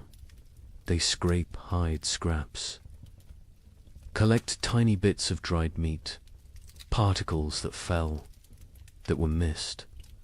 They gathered these with desperate care. Every crumb matters. Every fragment could mean another day. The chief notices people eyeing the stored seed. Small amounts save for spring planting. Eating that seed means no crops next year. Means starvation then instead of now. But now is very real, very present, very tempting. He moves the seed, hides it in a far corner, tells only 2 trusted hunters. They will guard it. Die before allowing it to be eaten. Future survival demands this sacrifice. Present suffering must be endured. On the 7th day of the moon of hunger, the baby dies. It simply stops breathing during the night. Its mother wakes to cold stillness. She does not scream. She has no energy for screaming. She holds the small body, rocks it, as if warmth could return life. The women come. They gently take the infant. They wrap it in soft rabbit fur. They place it near the cave entrance. The frozen section, it will keep there. When the ground thaws, they will bury it properly. For now, this is all they can do. The mother sits empty. Her arms feel wrong without the weight. Her chest aches with useless milk that finally came. Too late, always too late. Other women sit beside her. No words exist for this loss. Presence is enough. Mira's breathing becomes labored, wet and rattling. She lies on her furs. She does not complain, does not demand attention. She simply fades. Life seeping away like water into sand. The tribe knows. They have seen this before. Young. Ones are brought to her, one by one. She touches their faces, whispers blessings, passes final wisdom. Her hand trembles with the effort, but she completes this duty, this last gift to the future. That night, Mira stops breathing, peacefully, in sleep. Her face relaxes, tension disappears. She looks younger suddenly. The years fall away. She returns to some earlier self. The tribe covers her with respect, with gratitude. She gave them everything, even her final breath. 2 deaths in one day. The tribe feels the weight. They are fewer now, weaker now, more vulnerable now. But they must continue, must endure, must survive for those who did not. The 8th day brings a miracle. A shout from outside. The hunters rush to the entrance. They peer out. A figure approaches, limping, struggling, but alive. Breck has returned. He collapses at the cave entrance. His lips are blue, his face is white. Frostbite blackens his fingers, his toes, but he smiles. He gestures weakly behind him. There, in the snow, a shape. The hunters rush out. They find his kill, a mountain goat, not large, but fresh, real, actual meat. Breck tracked it for days, followed it to high cliffs, killed it with a desperate throw, then dragged it back. Somehow, against all odds, they bring the goat inside. They bring Breck inside. The tribe crowds around. They cannot believe it. Food, real food, hope made flesh. Tears flow freely. Relief, gratitude, joy. The women butcher immediately. They work with trembling hands. Blood flows. Precious blood. They catch it. Blood soup will feed many. Nothing wastes. Nothing spares. They roast small pieces. The smell fills the cave, mouths water, stomachs cramp with anticipation. The wait is agony, but the meat must cook. Raw meat brings sickness. Patience is required. Finally, the meat is ready. The chief distributes it. Tiny portions, barely a bite each. But that bite is everything. Rich, warm, nourishing. People chew slowly, savor every second. Some cry while eating. Breck receives his portion, receives gratitude, receives respect. He risked everything. He saved them, not permanently. This meat will last only days, but days matter. Days a lifetime when death looms close. The healer tends his frostbite. His blackened fingers will probably fall off. His toes are lost. He will be crippled, but he will live. He made the trade willingly, his pain for their survival. No one will forget this sacrifice. Torg's mother survives. The tea worked, or her will worked, or the tiny bit of meat worked. Perhaps all three. She is still weak, still fragile, but alive, improving. The fever breaks. She sleeps naturally. Healing sleep. The tribe settles that night with fuller bellies. Not full, but fuller. The difference is profound. Mood lifts. Energy returns slightly. Conversation resumes. Small jokes are made. Laughter sounds strange, foreign, but welcome. The moon of hunger continues. It will continue for weeks more. They are not saved, but they are not finished. They endure. They adapt. They survive. More storms will come. More hunger will come. More death might come. But tonight, they have meat. They have hope. They have each other. The fire burns a bit brighter. Wood is still rationed. But they allow a slightly larger flame. Warmth spreads. Bodies relax marginally. Sleep will come easier tonight. Outside, the moon hangs cold and distant, indifferent to human suffering, indifferent to human triumph. It simply shines, marking time, marking the season. The moon of hunger watches all, judges none. The tribe learned again what they already knew. Survival requires sacrifice, requires courage, requires the few to risk for the many. Breck proved this. Mira proved this. The baby's mother proved this. They carried these lessons. They teach these lessons. They live these lessons. This is how humans persist. This is how they conquer impossible odds. Not through strength alone, but through sacrifice, through love, through unwillingness to surrender. The moon of hunger is not over, but they will face it together. They will face it standing. They will face it human. And that makes all the difference. They step onto the plain.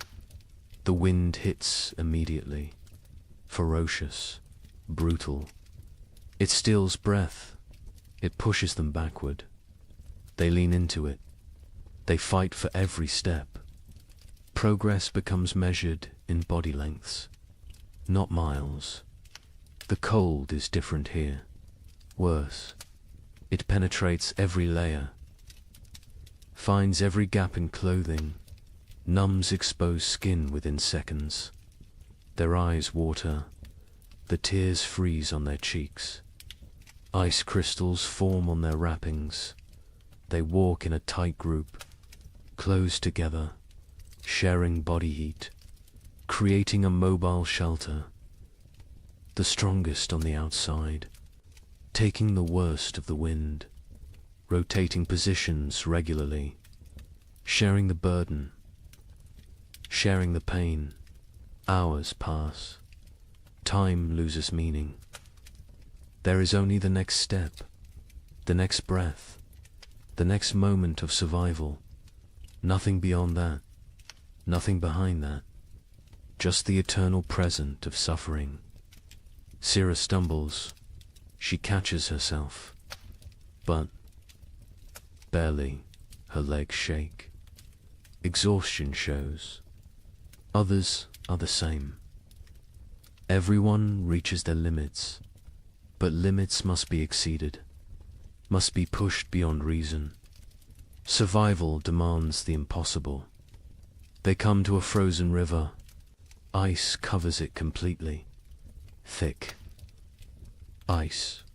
Strong ice. Probably safe. Probably.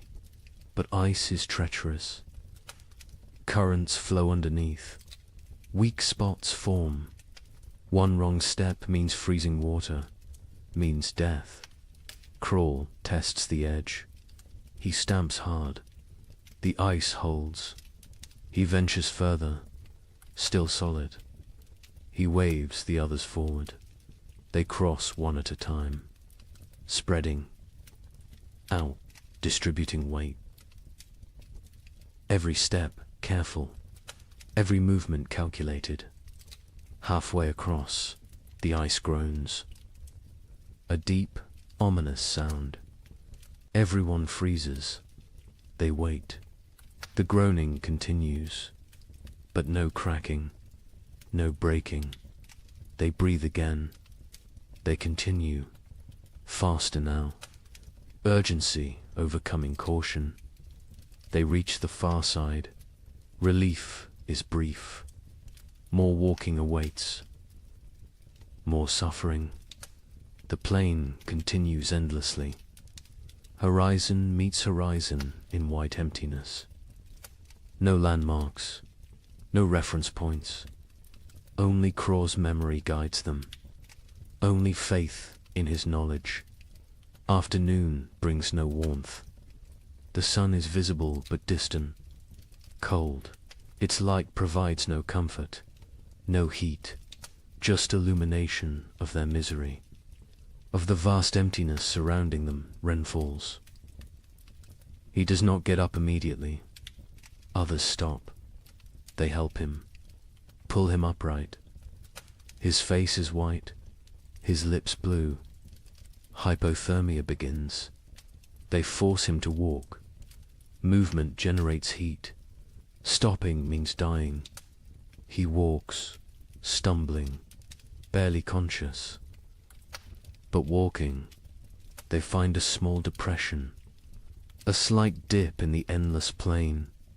It blocks some wind, not much, but some, enough. They stop briefly.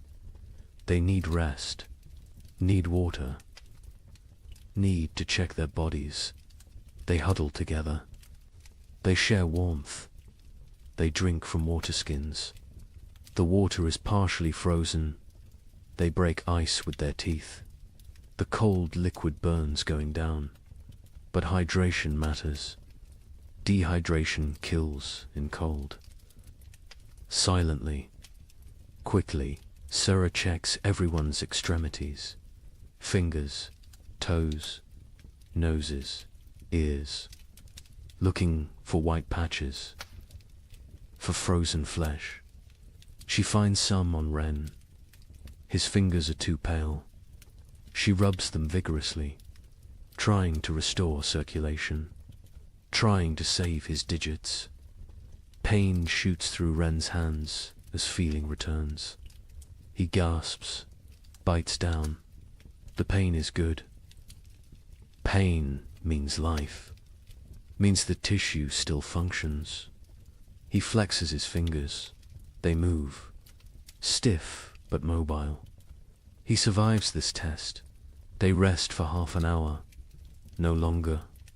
Their bodies cool quickly without movement. Already the cold seeps deeper. They must continue. Must reach the valley before nightfall. Darkness on the plain means death. Certain death. The afternoon trek is harder. Fatigue accumulates. Muscles refuse commands. Minds grow foggy. This is dangerous. Clear thinking preserves life. Confusion kills. They focus on simple goals. Next 100 steps. Then next 100. Then next, they see shapes ahead. Dark forms against white. Rocks. Trees. Hope. Surges, but distance deceives. The shapes are far, so far. What looked like minutes away takes hours to reach. The plain plays tricks, tests sanity. Finally, they arrive. Not trees, just large boulders, but boulders provide shelter. Wind breaks around them, creates calm pockets. They can rest here. They can survive the night here. Relief is overwhelming. They collapse against the rocks. Their bodies give out. They have nothing left. They walked for 14 hours, maybe 15, through impossible conditions. They should be proud, but they are too tired for pride, too exhausted for emotion. They must make fire, must create warmth, but they have no wood. The plain offers nothing, just snow and rock and ice. Craw searches desperately. He finds dried grass, small amounts poking through snow. He gathers every strand, every piece. They pile the grass. They work their firestones, striking, sparking, again and again. Their frozen fingers fumble, drop the stones, retrieve them, try again. Finally, a spark catches. Tiny flame, fragile, growing dot, they feed it carefully. Grass burns fast, too fast. The flame provides momentary warmth, psychological comfort more than physical heat, but it helps. It reminds them they are human. They can create. They can fight nature. The fire dies within minutes. No fuel remains. Darkness settles completely. Cold intensifies. Night on the plain is brutal beyond measure. They huddle together, all 10 bodies pressed close, creating a human ball. Preserving core warmth. Sleep comes in fragments, minutes at a time. Someone must stay awake, must watch, must ensure everyone breathes, must prevent the final sleep that never wakes. They rotate this duty, share this burden. The night lasts forever. Time becomes meaningless. There is only cold, only suffering, only the desperate clinging to life. Some pray to spirits, some think of family, some think nothing, just exist, just breathe, just survive. Dawn arrives, grey and grudging. They survived, all 10, frozen, hurting, but alive. They check each other. Frostbite has spread. Fingers are white. Faces are damaged. But they can walk. They can continue. They eat tiny portions of dried meat. The food is frozen solid. They soften it in their mouths. It provides minimal energy, but enough. Enough for another day. Enough for more walking. The valley must be close. Croft feels it. He cannot explain how, but he knows. A few more hours, maybe half a day, they can make it. They must make it. They walk again, Bodhi's screaming protest. Every joint aches, every muscle tears. They walk anyway. They walk because stopping is death, because the tribe needs them, because they are human and humans endure. The terrain begins to change, subtle at first, a slight slope, a gentle descent, then more pronounced. Hills appear, the valley approaches, energy returns, hope fuels them. They increase pace. By midday, they see it. The valley spreads below, protected, sheltered. Trees grow there, dense forest. The sight is beautiful, salvation made visible. They almost run, almost forget their exhaustion. They enter the valley, wind stops, silence surrounds them.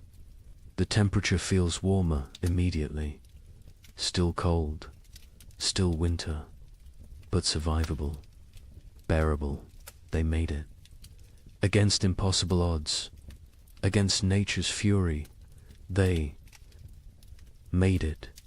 Now they must find food, must justify the journey, must save the tribe. The trek was only half the battle. The real test begins now. The valley delivers on its promise. The hunters find game within hours, deer sheltering in thick forest.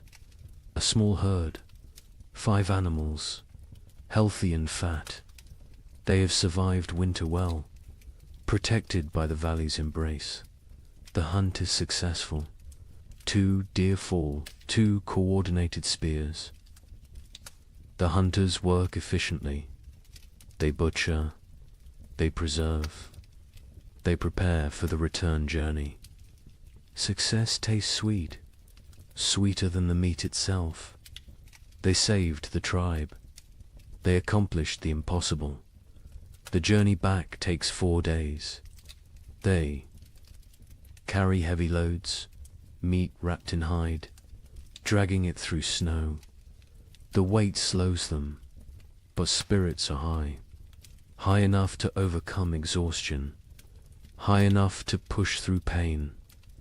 The tribe spots them from a distance, 10 figures approaching, all walking, all alive, and carrying something, carrying hope.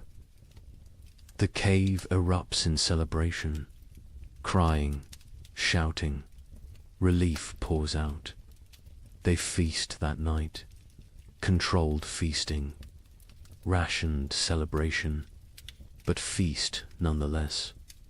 Meat fills bellies, strength returns to limbs, color returns to faces. The tribe steps back from death's edge, not far, but enough days pass into weeks. The meat lasts longer than expected. Careful rationing, careful preservation. The tribe survives, continues, endures. Then something changes, subtle at first, easy to miss, but Craw notices. He always notices. The air feels different, less sharp, less cutting. The quality of cold has shifted. He mentions it to the chief. The chief feels it too.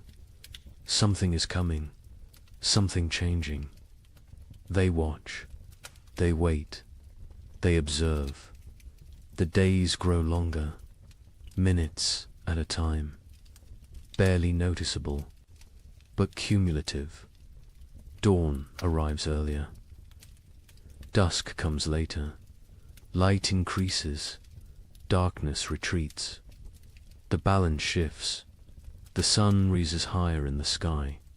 Its arc changes. It climbs further before descending. Its light hits at different angles, penetrates deeper into the cave. These are signs. Ancient signs, remembered signs. One morning, water drips. A single drop from the cave roof, then another. Ice is melting, slightly, temporarily, but melting. This has not happened in months, not since autumn. The tribe gathers to watch, to witness this miracle. Liquid water, life returning. The dripping stops when temperatures drop again. But the message was sent. Winter weakens. Its grip loosens.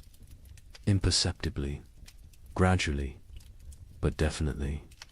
Birds return.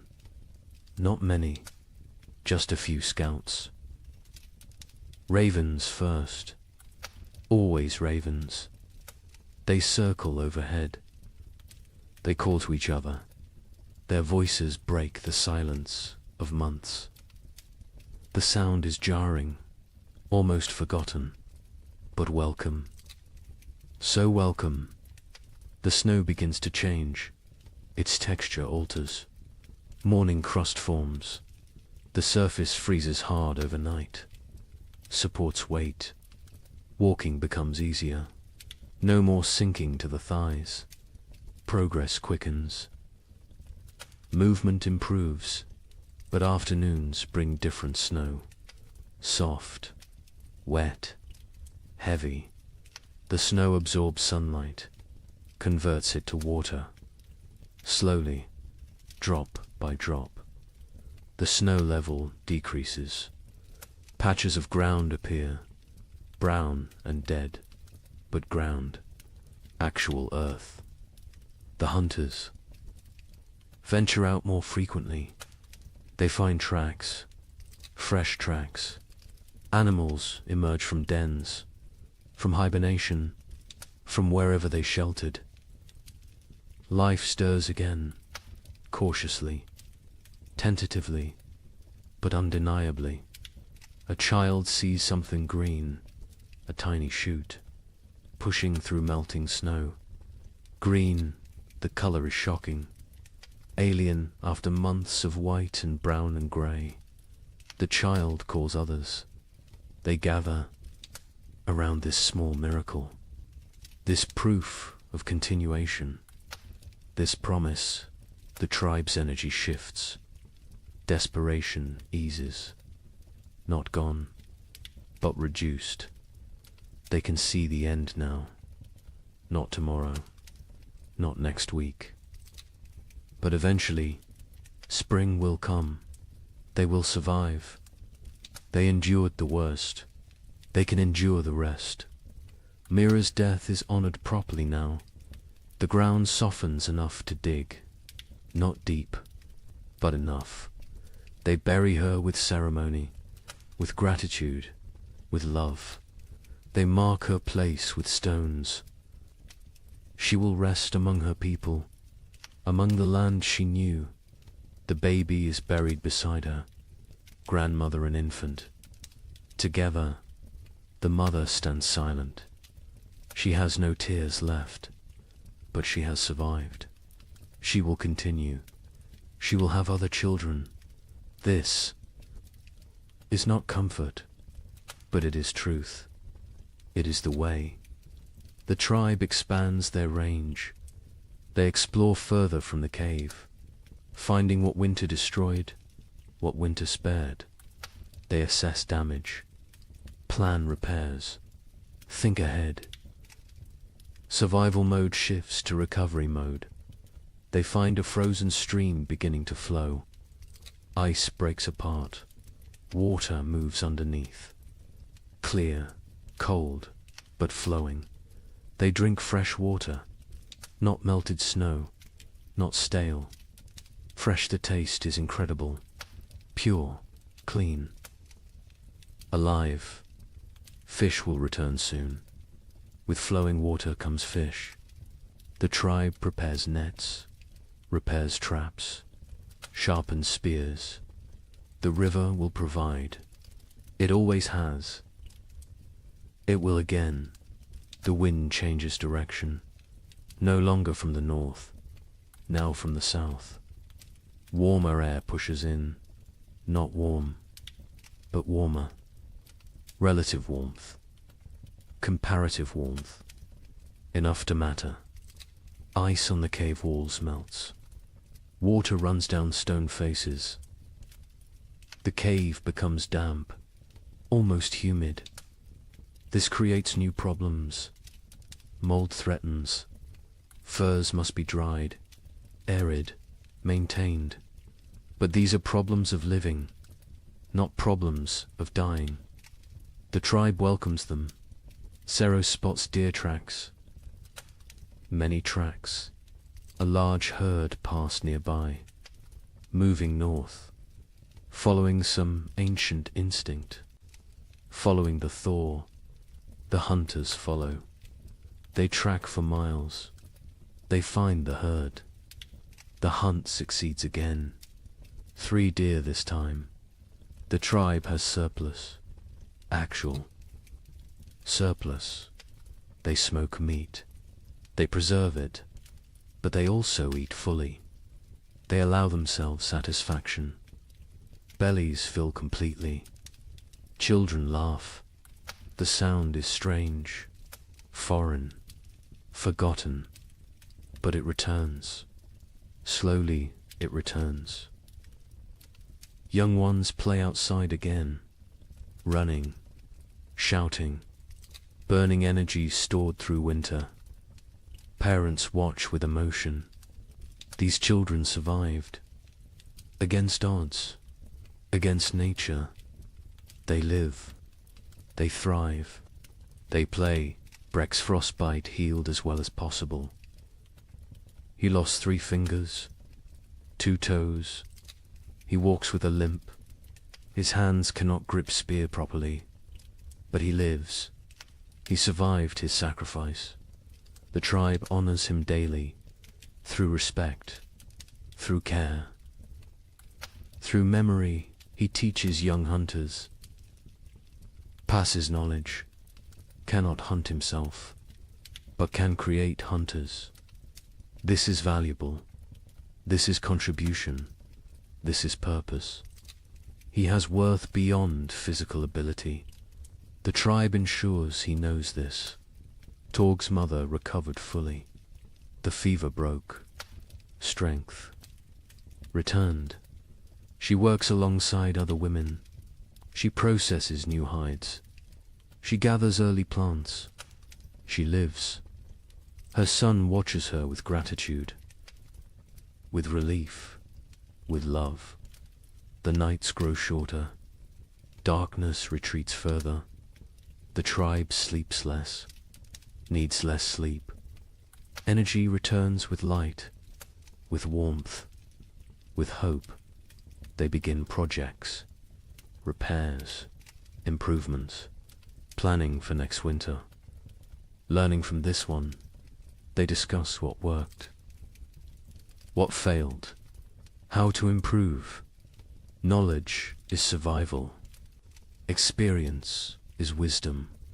They will not forget this winter, will not forget its lessons, will not forget its cost. 2 died, Mira and the baby. 2 out of many. This is success. Grim success. But success nonetheless. Other winters killed more, much more. This winter was survived. This winter was conquered. The chief ageth visibly. The stress wore him. Carved lines deeper. Grayed his hair further. But he stands straight. He led well. He made hard choices. He saved the tribe. Leadership exacted its price. He paid willingly. Cross joins ache more. The trek damaged him. Pushed. His aging body beyond limits. He knows his hunting days near their end. Soon he will teach only. Lead only. hunt vicariously through younger men. This is natural. This is right. This is the cycle, but not yet. This spring he will hunt. This summer he will provide. He has a few good seasons left. He will use them fully, will extract every last contribution. This is his way. This has always been his way. The tribe ventures to high ground. They look north, the direction of the killing cold, the direction of death. Snow still covers distant mountains. Ice still gleams on peaks. Winter remains there, will remain for months. But here, in the valley, in their home, spring approaches, green spreads, slowly, gradually, but visibly. Grass emerges, leaves bud, flowers prepare to bloom. Color returns to the world. The monochrome existence ends. Life reasserts itself. Birds return in waves, small ones first, then larger. They sing, they call, they mate, they build nests. They choose to live here, choose to raise young here. The tribe takes this as blessing, as approval, as sin. Children collect eggs, carefully, leaving some, taking some. The birds can spare them. The birds will lay more. This is balance. This is sustainable. This is how it works. A bear emerges, thin, hungry, dangerous. It approaches the cave. The hunters drive it away. They cannot kill it. Too dangerous, too large. But they make their presence known, establish dominance, protect their territory. The bear leaves, seeks easier prey. The tribe remains vigilant. More bears will come, more predators. Spring brings life, but also competition, also danger, different danger than winter, but real. They prepare defenses, reinforce barriers, sharpen weapons. Spring is not safety. Spring is different challenge. Different tests, but they survived winter. They can handle spring. The elderly who remained in the cave through the trek are recovering. They endured. They kept fire burning. They maintained hope. They held the center. Their contribution was essential, unrecognized during the crisis, acknowledged now. The tribe holds council. All adults attend. They discuss summer plans. Where to hunt, where to gather, what to store, how to prepare for next winter. Always next winter. Winter always comes again. But between now and then, between this moment and that future threat, there is spring. There is summer. There is abundance. There is life. They will live fully, live completely, live gratefully. The thaw continues, accelerates. Snow vanishes. Rivers swell. The land transforms. The frozen death world becomes living green world. The change is profound, almost unbelievably, but real. Witnessed, experienced. The tribe survived. All but two. They endured when winter meant death. They outlasted the brutal cold. They conquered the primitive darkness. They proved again what humans are, what humans do, what humans will always do. They survive. They adapt. They continue. Spring has begun. The tribe gathers in evening light, not inside the cave, outside, under open sky. This gathering is ritual, sacred. It happens after every winter, after every survival. The time has come to speak, to remember, to learn. The chief sits at the center. Elders form a circle around him, hunters behind them, women next, children at the outer ring. Everyone has place, everyone has voice. This is how knowledge passes. This is how wisdom survives. The fire burns. Between them, not for warmth now, for ceremony, for focus, for connection. Flames dance, sparks rise. The tribe watches, reflects, prepares to speak their truths. The chief begins. His voice carries weight, authority earned through survival, through sacrifice, through leadership in darkness. He speaks of the winter, its harshness, its cruelty, its lessons. He names those lost. Mira, the infant, their names spoken aloud, remembered, honored. He speaks of choices made, rationing food, sending the trek, hiding the seed. Hard choices, choices that saved them, choices that cost them. Leadership is burden. This winter proved it again. He carries these decisions, will carry them forever. Cross speaks next. He describes the hunt before the storm, the desperate race, the near miss with the bison's horn. He shows his torn fur, his scar, physical proof of survival, of risk, of success. He speaks slowly, choosing words carefully. Each word teaches. He talks about the trek, the frozen plain, the endless walking, the night without shelter, the valley discovered, the game found.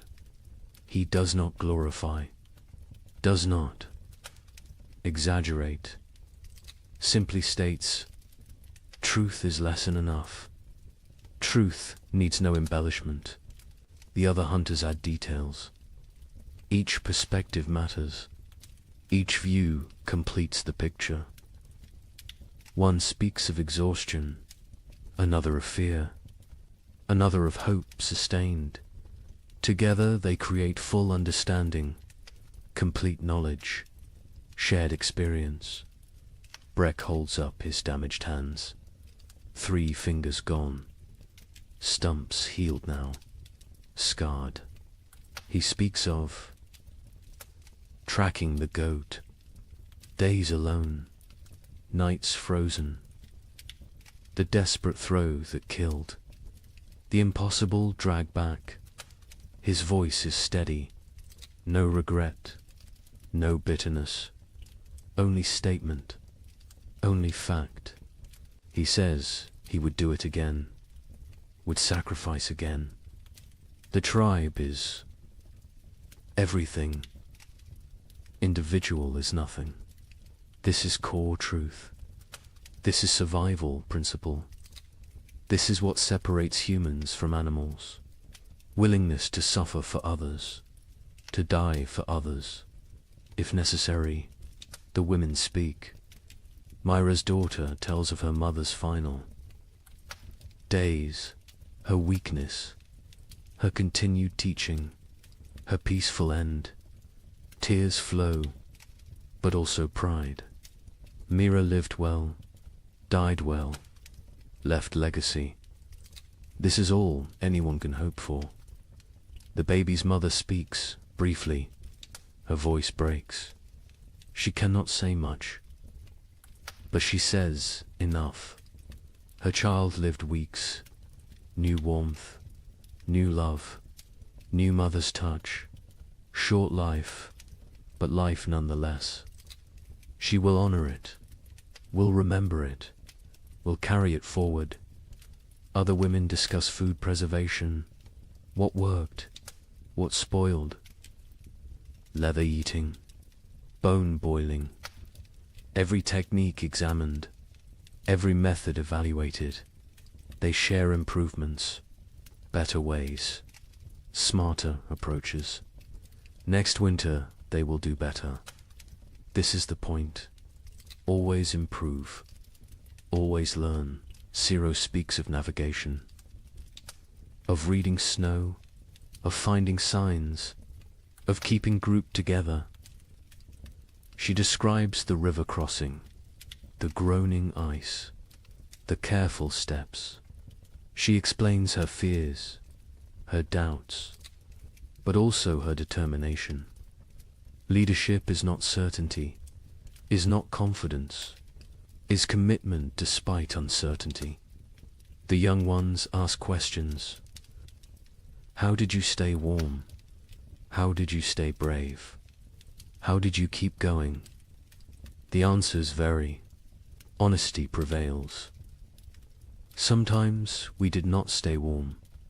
Sometimes we were not brave. Sometimes we kept going because stopping meant death. Simple answers, true answers. Torg speaks for the first time in gathering. His voice cracks. He is becoming man, growing, changing. He talks about the wood gathering, the blistered hands, the aching back, the satisfaction of contribution. He learned his value, his worth, his place in the tribe. This winter made him adult. His mother adds her story. The fever, the weakness, the tea that saved her. She thanks the healer publicly. Gratitude expressed. Debt acknowledged. The healer nods, accepts thanks, but says she only did what she knew, what others taught her, what Myra taught her years ago. Knowledge circles, returns, perpetuates. The healer discusses her herbs, what she used, what she saved, what she needs to gather. She lists plants, describes locations, teaches identification. Several women listen intently. They want to learn, want to help, want to preserve this knowledge. The healer accepts students, welcomes them. Knowledge must spread, cannot die with one person. Talk turns to preparations. What they should have done, what they will do next time. More wood, always more wood. Better storage, improved insulation, stronger entrance barriers, backup supplies, hidden caches, distributed resources. They brainstorm, they plan, they commit. Someone suggests splitting the tribe, half in one cave, half in another. If one location fails, the other survives. Discussion follows. Arguments for, arguments against. The chief listens, considers, makes no decision tonight. This needs thought, needs time. Will be decided before next winter.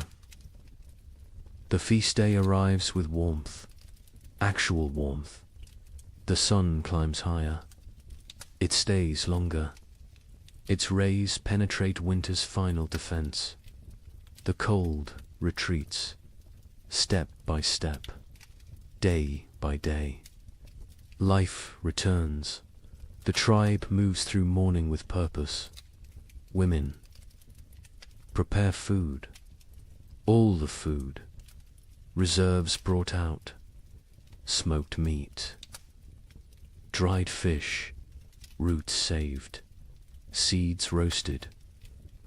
Nothing held back today. Today is abundance. Today is celebration. Today is life affirmed. Children run wild, energy unleashed, months of confinement explode into motion. They chase, they climb, they shout. Their laughter echoes off rocks, off trees, off the sky itself. Parents watch with full hearts. This sound, this joy, this is why they fought, why they suffered, why they survived. The hunters bring fresh game, killed this morning, deer and rabbits. Prepared quickly, cooking now. The smell fills the valley, rich, savory, irresistible. Mouths water, anticipation builds. The feast approaches. By midday, everything is ready. Food covers flat rocks, arranged, displayed. More food than seen in months, more than anyone remembers. It looks impossible, looks like dream, but it is real, earned, deserved. The chief stands. He raises his hands, silence falls, even children quiet. He speaks briefly, thanks the spirits, thanks the ancestors, thanks the tribe. Each person contributed, each person matters, each person survives because all survived. This is truth. This is their way. Then he gestures. Begin, eat, celebrate, live. The tribe descends on food with controlled urgency, not greed, not desperation, but hunger, real hunger. Months of deprivation cannot be ignored. They fill their hands, fill their mouths, fill their bellies. The taste is incredible. After bland rations, after leather, after nothing. This food is ecstasy, simple food, basic food. But to them it is feast worthy of gods. They eat slowly, savoring, appreciating, grateful for every bite. Children eat until they cannot move, then play, then eat more. Their bodies demand fuel, demand rebuilding, demand growth delayed by winter. Parents smile, let them eat, let them grow, let them live. Adults pace themselves. Years teach moderation, but they eat fully, satisfied fully, for the first time in forever. Bellies are tight, bodies are warm, hearts are full. This moment is perfect. This moment is earned. This moment is theirs. As afternoon settles, the tribe relaxes into contentment. Some sleep, some talk, some simply exist, peacefully, completely, without fear, without hunger, without cold. Present moment contains everything needed. Stories begin again. Different stories now, lighter stories, funny memories, embarrassing moments, gentle teasing. Laughter comes easily. Naturally, the tribe remembers how to be happy, how to be human beyond survival, how to live rather than merely exist. Brexits. With young hunters, he demonstrates techniques despite damaged hands, shows them tracking signs, explains animal behavior, shares decades of knowledge. His hunting days may be over, but his contribution continues. Different form, same value, same importance. The healer sits with her new students. They examine plants, learn properties, memorize uses. She teaches patiently, thoroughly. She knows she grows old. She must pass knowledge before she cannot, before it dies with her. The young women listen intently. They understand the gift. They accept the responsibility. Sira walks the valley's edge, exploring, mapping, planning. Her mind is always forward, always preparing. She finds new water sources, better hunting grounds, strategic locations. Information is survival. Knowledge is power. She gathers both constantly. Craw sits alone briefly, watching his tribe, his family. He feels his age, his exhaustion, his mortality, but also satisfaction, pride, purpose. He has lived well, provided well, protected well. If death comes tomorrow, he is ready. He is complete. He is content, but death does not come. Life continues. Spring unfolds. Days stretch longer. Warmth increases. Green spreads across the land like water, flowing, growing, transforming everything it touches. Other tribes exist. Other peoples, scattered across the vast lands. Each endured their own winter. Each fought their own battles. Each lost their own members. Each survived through strength and sacrifice and will to the north. Coastal peoples weathered storms. Ocean. Winds brought different cold. Wet cold. Penetrating cold. They huddled in driftwood shelters. Ate fish when they could. Kelp when they must. They survived. Barely, but survived to the south. Dozen peoples faced different trial. Cold nights, scorching days, extreme swings, no middle ground. They sheltered in caves, conserved water, endured. They know survival has many faces. Cold is only one. Each environment tests differently. Each demands different strengths. Mountain peoples lived with the snow, always. Surrounded, buried, isolated. They knew winter intimately, understood its moods, its dangers, its rare gifts.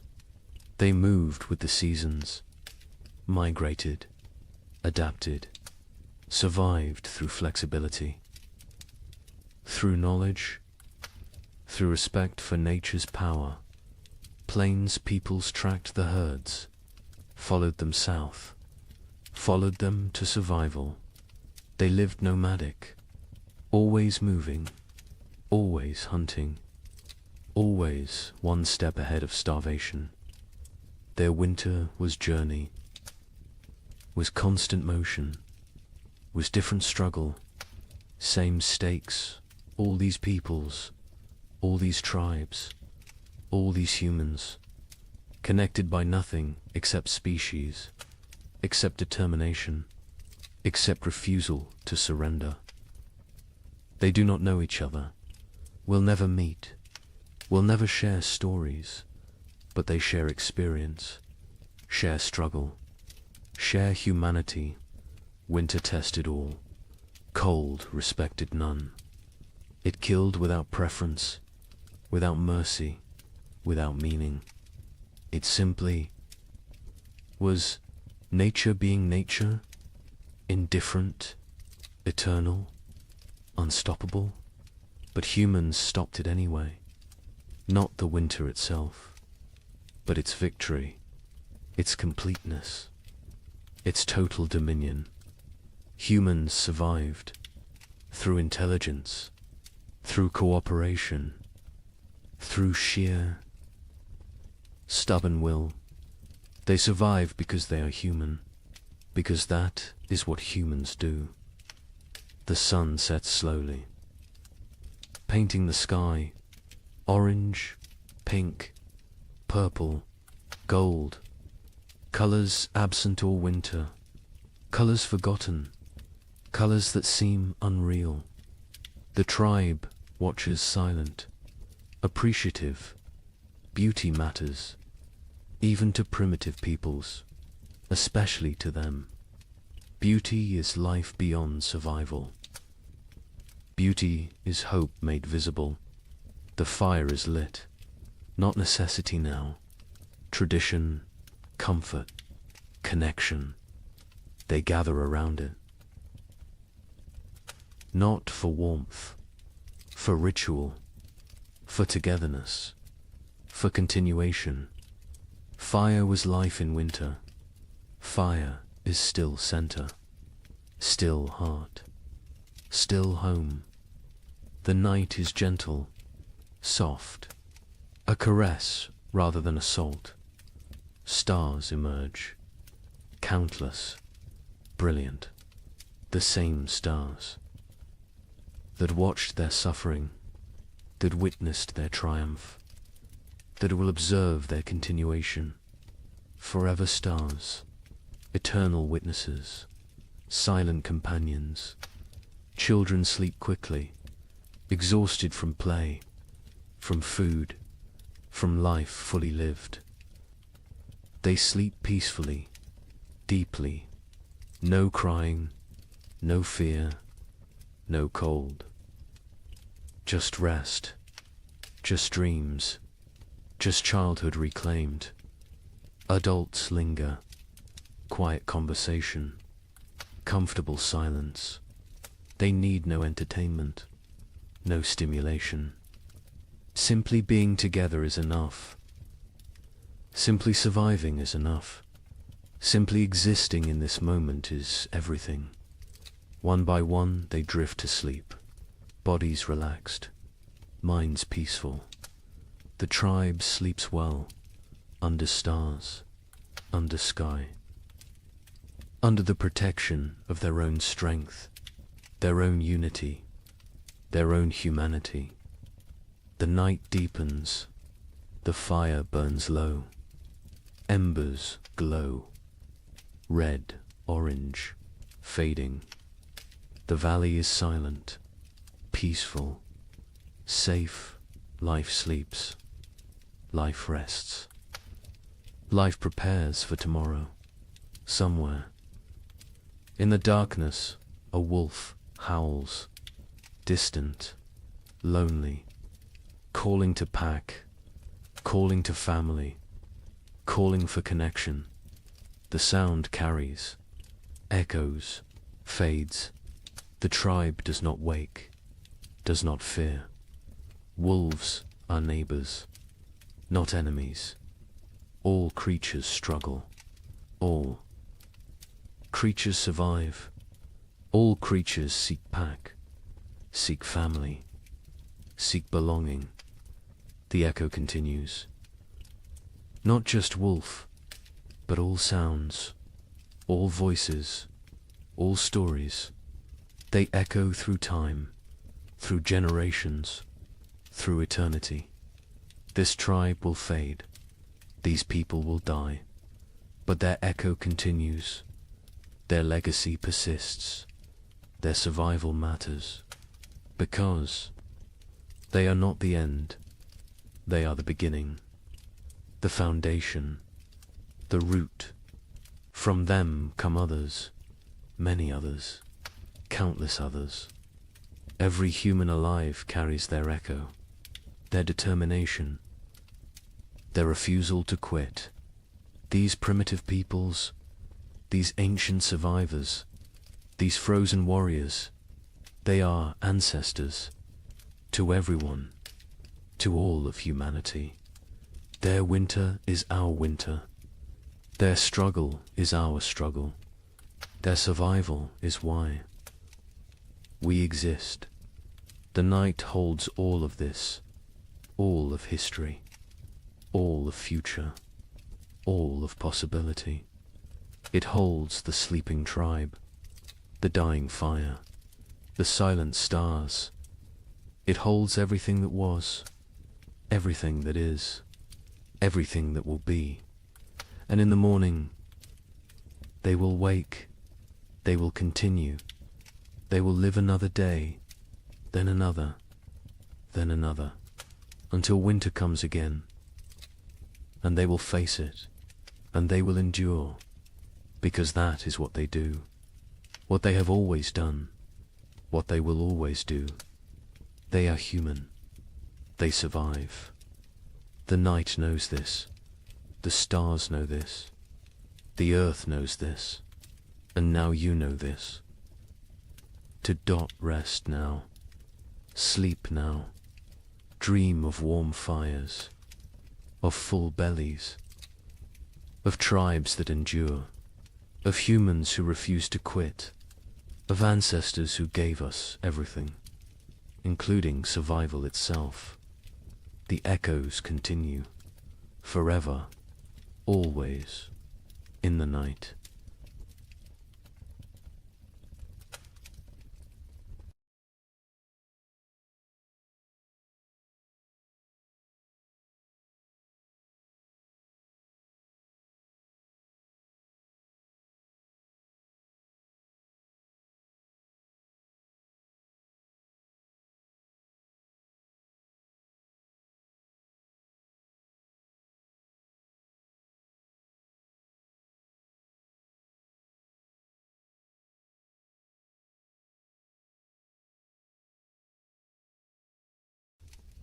Good evening and welcome back, friends. Tonight we're diving into the fascinating world of the Roman Empire. As always, let me know where in the world you're listening from. Get cozy, settle in, and let's begin. The torches burned low against the marble walls of the Colosseum, their flames bending and snapping in the night wind. Smoke curled upward, painting the corridors in shifting shadows that seemed alive. Somewhere deep within those walls, cages rattled. The guttural growl of a lion broke the silence, followed by the shrill cry of a panther pacing its enclosure. The air was thick with the scent of straw, iron, and blood. Men shuffled forward, not as spectators, but as the hidden workforce behind the spectacle animal keepers, trainers, guards, and gladiators themselves, step echoing with the knowledge that dawn might never come for them. Imagine it, the roar of 50,000 Romans thundering like a storm overhead. Yet before the games even began, death was already at work in the corridors below. Lions lunged against their bars, their claws scraping sparks across iron. Elephants, chained and restless, shifted their massive weight, shaking the earth beneath the workers' feet. A single slip of a chain, a missed strike of the trainers. Staff and the arena would claim another victim before the audience ever saw the sand-stained red. Now, ask yourself, what would it feel like to wake each morning knowing that your job itself, the task you were paid or forced to perform, was a gamble with death? Not a soldier in battle, not a rebel hunted by Rome, but a worker, a laborer, a craftsman whose daily duties carried a sentence no law had to write. Would you sleep at night? Or would your dreams be haunted by the growls from the cages, the weight of the stones above your head, or the smell of lead dust clinging to your breath?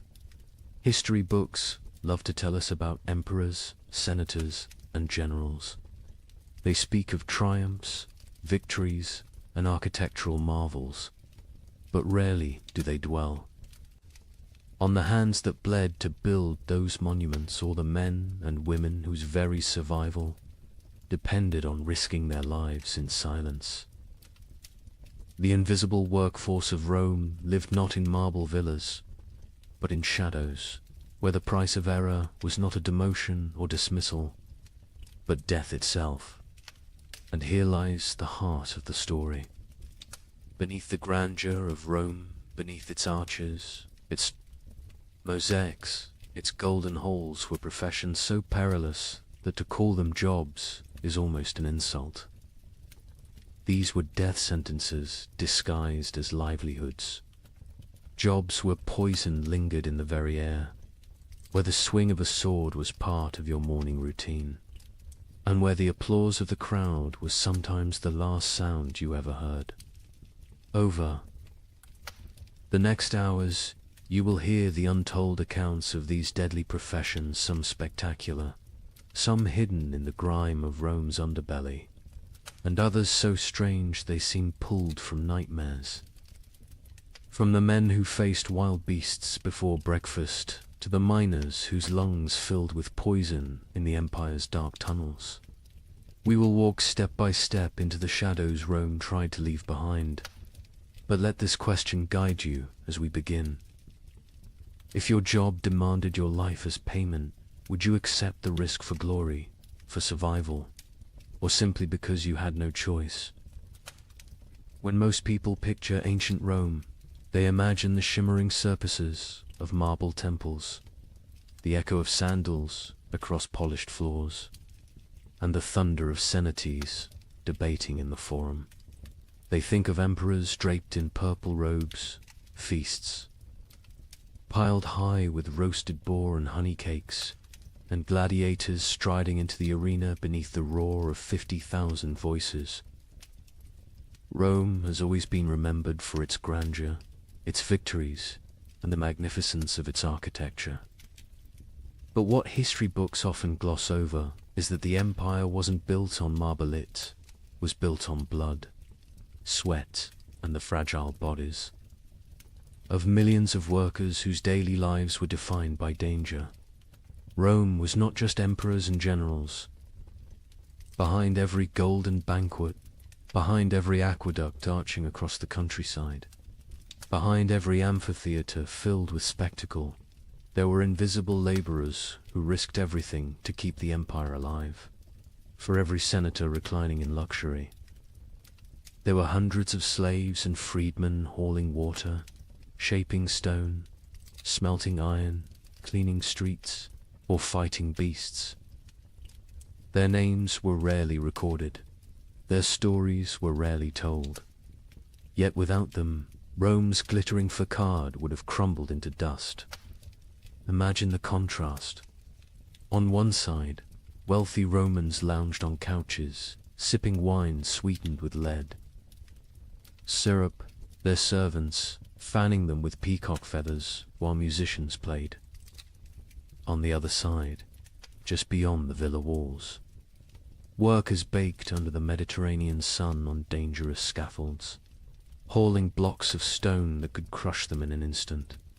Inside, the laughter of banquets rang against walls lined with mosaics. Outside, miners descended into narrow shafts where air was poised with dust and metal fumes. Knowing they might not resurface alive, luxury was visible, risk was hidden. Rome was a stage, and the spotlight shone only on the powerful, while those who risked everything remained in shadow. Work in ancient Rome was more than a duty, was a matter of survival. For the enslaved, there was no choice at all. They labored until their bodies broke. For the poor free citizens, dangerous work was often the only chance to feed a family. And even for skilled craftsmen, fortune was fragile. One accident at a glass furnace, one slip of a chisel, and a lifetime of expertise meant nothing against the indifference of death. Unlike today, there were no safety harnesses, no unions, no laws protecting the vulnerable. Rome had no patience for weakness. If a worker fell, another was always waiting to take his place. This is the untold foundation of Rome's greatness. The empire stretched across continents, commanded legions, and shaped the destiny of the Western world. But it was held together not just by marble and laws, It was held together by expendable lives. The amphitheaters that dazzled crowds were built by hands calloused from stone and bloodied by accidents. The shimmering purple robes of emperors were dyed by workers suffocating in vats of poisonous mollusk brine. The wine that filled silver goblets was poured by servants who would never share in the feast. Now pause and ask yourself, would you trade your office, your workshop, your school, or your daily commute for the mines of Hispania, where men choked on poisonous dust in darkness for the promise of silver Rome craved? Would you exchange your cubicle or construction site for the sands of the Colosseum, where gladiators bled to entertain a restless mob? Could you imagine waking each morning knowing your work itself might kill you, not because of war, not because of rebellion, but because your role in society was considered disposable? That is the contrast that makes Rome so haunting. Its glory was dazzling, but it was built on invisible suffering. Every aqueduct meant water for cities, but also corpses crushed in its construction. Every road meant trade and travel, but also slaves dying in the ditches. Every banquet meant celebration, but also bakers coughing from flour dust, servants poisoned by fumes, and children forced into brutal apprenticeships. Rome was not just a civilization of luxury. It was a civilization of calculated risk, where millions lived knowing their value extended only as far as their usefulness to the empire. As we step deeper into these stories, keep this in mind. The history of ancient Rome is not just about triumphs and monuments. It is about the unseen workers who carried the weight of empire on their shoulders, often until those shoulders broke. Tonight, we will walk in their footsteps. We will stand in the mines, in the furnaces, in the arenas, and in the shadows of temples to uncover the professions so perilous they could rightfully be called the deadliest jobs of the ancient world. So, settle in. The story you are about to hear is not one of emperors' speeches or military campaigns. It is the story of ordinary men and women whose names we will never know, but whose risks carved Rome into the world's memory. And as we journey through these forgotten professions, I'll ask you again to reflect. How safe is your work compared to theirs? And more importantly, would you have survived in their place? Beneath the Colosseum, night was never silent. Torches sputtered against damp stone walls, smoke trailing upward into the labyrinth of corridors. From the shadows came the sound that froze even hardened gladiators in their tracks, the rattling of iron bars, the scrape of claws against cage doors, the guttural growl of beasts that did not belong to Rome but had been dragged here from the farthest corners of the empire. Leopards shipped from the rocky coasts of North Africa, half-starved, to make them hungrier. Tigers, stolen from distant India, pacing in restless fury. Bears hauled from the frozen forests of Germania. Even elephants, towering and furious after months of brutal marshes, swayed on their chains, slamming tusks into wooden barriers that cracked under the strain. The ground itself trembled when these creatures roared, and the men tasked with keeping them under control knew the truth. They were one mistake away from being torn to pieces. These men were the Venator shadows, the animal trainers. History rarely records their names, but their presence haunted every spectacle. Before the crowd even took their seats, before a single gladiator raised a sword, these workers had already stared death in the eye. Their jobs were simple in description, yet terrifying in practice. Feed the beasts, transport them, prepare them for combat, and release them into the arena at just the right moment. But simplicity on paper did not translate to safety in reality. Feeding a lion wasn't a matter of tossing meat over a wall. Trainers stepped into cages, armed with nothing but a staff, a whip, and their nerve. One slip of the boot on blood-slick straw, one moment of hesitation while securing a gate, and the outcome was certain. The animal lunged, claws raked, jaws snapped shut, and no one risked entering the cage to drag the trainer's body back. The suspense of those moments was unbearable. Imagine holding a slab of raw meat in your hand, the smell driving the lion to frenzy, its amber eyes locked onto yours as though you yourself were the meal. Imagine the tremor of the bars as the beast hurled itself against them, the iron shrieking like thunder in the confined corridors. Every feeding was a gamble. Every day survived was a small victory. The Empire did nothing to soften the danger. In fact, it often heightened it. Trainers were ordered to starve animals before games, ensuring they would be more violent, more dramatic for the crowd. They baited the beasts with wooden dummies soaked in blood, conditioning them to attack on sight. They lit torches in the faces of elephants to keep them agitated, lashing their trunks until the massive creatures charged blindly into the sand. To the Romans above, these were thrilling displays of power. To the men below, they were acts of survival. The fallout of this profession was as bloody as the games themselves. There are accounts of trainers being dragged into cages, shredded within seconds by the very animals they sought to control. Some were mauled in the holding chambers before the beasts ever saw the light of the arena. Ships carrying exotic predators sometimes became floating prisons of chaos, with handlers torn apart mid-voyage. And when things went wrong during the games, it was often the trainers who were sacrificed first, thrown into the sand alongside the beasts to buy time while soldiers rallied. Picture this. The gates rise, and a tiger bursts into the sunlight, its muscles coiled with hunger. The crowd roars with excitement, but backstage, panic has already erupted. A handler failed to secure the second chain. The tiger lashes back toward the holding corridor, tearing into the men behind the scenes. For the audience, the spectacle remains seamless. They see only the drama in the arena. But behind the curtain, death is quiet, fast, and unacknowledged. Ask yourself, would you take that job?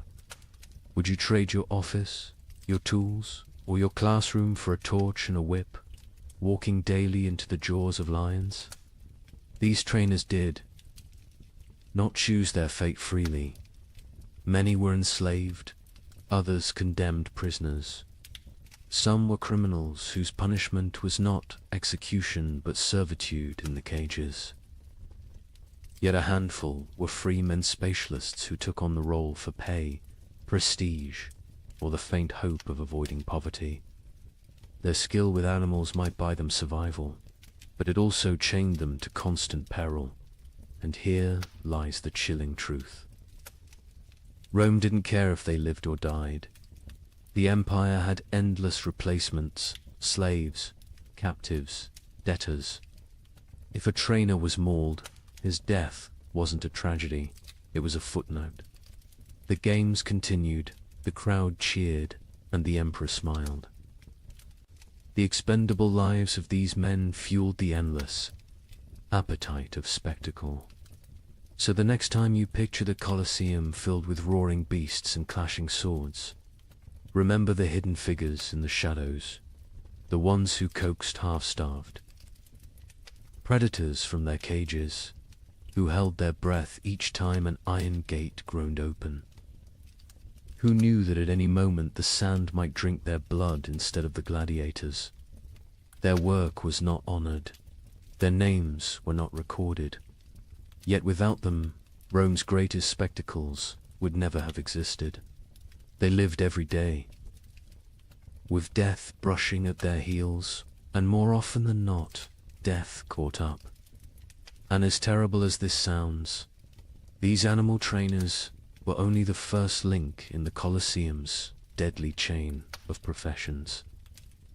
Others stood in workshops, hammering weapons that decided life or death. Others knelt in the sand, stitching wounds under the gaze of the emperor himself. If the cages were a place of constant suspense, the armories and infirmaries were no less haunted. And it is to those shadows that we turn next. Step away from the roaring cages of the beasts and follow the sound of hammer against iron. Deep within the Colosseum's hidden chambers lay another world entirely, one that smelled not of blood and straw, but of smoke, oil, and molten metal. This was the domain of the weapons masters, the unseen craftsmen whose work shaped the fate of every gladiator who walked onto the sand. Picture it, a forge glowing in the half-dark, the air heavy with heat, sparks flying like fireflies as iron is struck again and again on the anvil. Grindstones hiss as edges are sharpened, the rhythm of stone against blade echoing like a heartbeat through the chamber. The tension here was no less suffocating than in the animal pens above, for in this place, the smallest error did not simply ruin a weapon, it ruined a man's life. Every sword, every dagger, every spear carried into combat bore the silent touch of these craftsmen. Their responsibility was immense. A blade had to be balanced to the hand, sharp enough to slice in an instant, strong enough to withstand the crushing force of an opponent's strike. A dull edge could mean a wound that failed to stop an enemy. A brittle spine could snap on impact, leaving its wielder defenseless in front of 50,000 roaring spectators. For the gladiator, trust in his weapon was trust in his survival, and that trust lay entirely in the hands of someone working in the shadows. This was not artistry for beauty's sake. This was artistry for survival, and the stakes were cruel. If a blade bent or shattered in the arena, it was not only the gladiator who suffered. The weapons master's reputation, and often his life, stood trial alongside the man who wielded the steel. A mistake could mean flogging, imprisonment, or worse, condemnation to the sands themselves, forced to fight with the very weapons they had once forged. Imagine that reversal. One day you are sharpening a gladius, the next day you are thrust into the arena, clutching it desperately as the crowd demands your blood. The drama of their work was constant. Fire licked at their hands, sparks scarred their faces, blades slipped and cut through flesh with the same ease they were designed to cut through armor. The grindstone could seize a weapon, spinning it from their grip and into bone. Their lungs, filled with smoke and ash, slowly poisoning them over years of labor. Many weapons masters bore the permanent marks of their craft, missing fingers, burned arms, eyes clouded by accidents at the forge. But the danger was not only physical, it was psychological. Consider the weight of knowing that your grindstone may determine whether a man returns to his cell alive or is carried out on a stretcher. Consider the burden of every edge you failed to hone, every weapon that may falter when it matters most. These men lived with the knowledge that steel, once it left their hands, could carry another's soul with it. And here's the chilling thought. Gladiators had no choice but to place their lives in this trust. They picked up their weapons and fought, never knowing if the craftsman behind the forge had been skilled, rushed, careless, or distracted. Now ask yourself, would you trust your life to a stranger's grindstone? Would you walk into combat knowing that one unseen error could turn your fight into a death sentence? Weapons masters also carried the impossible responsibility of balance. Too sharp, and a blade snapped after one vicious strike. Too heavy, and a gladiator's arm grew slow and clumsy. Too light, and it lacked the force to kill. They worked with mathematical precision before mathematics had been codified, sculpting steel by instinct and experience, often under the watchful eyes of overseers demanding speed and perfection in equal measure. The irony was bitter. If they succeeded, no one noticed. The crowd cheered the gladiator's skill. The emperor judged the fight, and the craftsman remained invisible. If they failed, however, the consequences were immediate and catastrophic. The Colosseum was merciless, not only to fighters, but to those who supported them. And yet, despite the danger, some sought this path willingly. Freedmen and poor citizens took apprenticeships, learning to hammer steel in hopes of steady work. Others inherited the trade through family lines, fathers teaching sons to temper blades in the same fires that scarred their own hands. For them, the forge was not just survival, it was a way to carve meaning into their anonymity. Even if history forgot their names, still, every clang of the hammer carried tension. Every hiss of the grindstone was a reminder that death hovered close. These were not glamorous artisans. They were men whose craft was measured in heartbeats on the sand above. So as you imagine the gladiators locked in battle, their swords flashing in the sun, remember the unseen masters in the forge. Their sweat coated the blades. Their mistakes bled into the sand. Their unseen hands carried just as much responsibility for life and death as the fighters themselves. And this was only one profession in the Colosseum's deadly ecosystem. If weapons masters held life in their fire and steel, the next group, the arena's medics, held it in their bloodied hands. But were they healers, or accomplices to cruelty? That question waits just beyond the gates. The crowd roared like a storm, its thunder rolling through the Colosseum as steel clashed and blood spattered the sand. Beneath the deafening cries of 50,000 spectators, another group of men waited in silence, tense and watchful. They carried no swords, no shields, no armor. Their tools were knives, clamps, bandages, and basins. They were the arena's medical staff, men who lived in the narrow space between death and survival, forced to sprint onto the sand while blood still poured from open wounds. Picture it. A gladiator falls, his leg shattered by a hammer strike. The crowd surges with excitement, some demanding mercy, others howling for death. The referee signals, and suddenly the medics rush forward, kneeling in the dust as the injured man writhes in agony. There are no sterile gloves, no antiseptics, no quiet chambers. Just torn flesh, sand sticking to the blood, and the jeers of thousands demanding the show go on. With crude tools, they splint bones, cauterize bleeding vessels, and stitch wounds. Right there on the arena floor. Every second is a battle against time, infection, and the chaos raging around them. The suspense of their work was constant.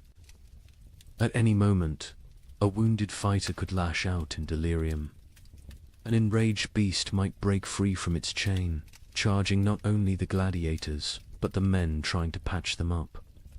These medics operated with danger pressing in from all sides, never knowing if they themselves might leave the arena alive. But here lies the darker question. Were these men truly healers? Or something far colder? For the gladiators they treated were often not citizens but slaves, prisoners, or the condemned. The care given was rarely about compassion. It was about utility. To Rome, a gladiator was an investment, and the medic's job was to keep that investment alive. Just long enough to spill more blood for the crowd. Imagine being stitched together, with crude sutures only to be shoved back into combat minutes later. Picture a broken arm strapped hastily with splints so the fighter could grip a weapon again. Pain was ignored, infection was inevitable, and survival was a gamble. The medic's purpose was not to restore health, but to maintain the spectacle. A fighter who survived longer drew more cheers, and a gladiator who lived to fight again saved money for the empire. In this way, the line between healer and executioner blurred until it almost disappeared. And yet, it was not so simple. Some of these physicians were skilled men, trained in the traditions of Greek medicine, experimenting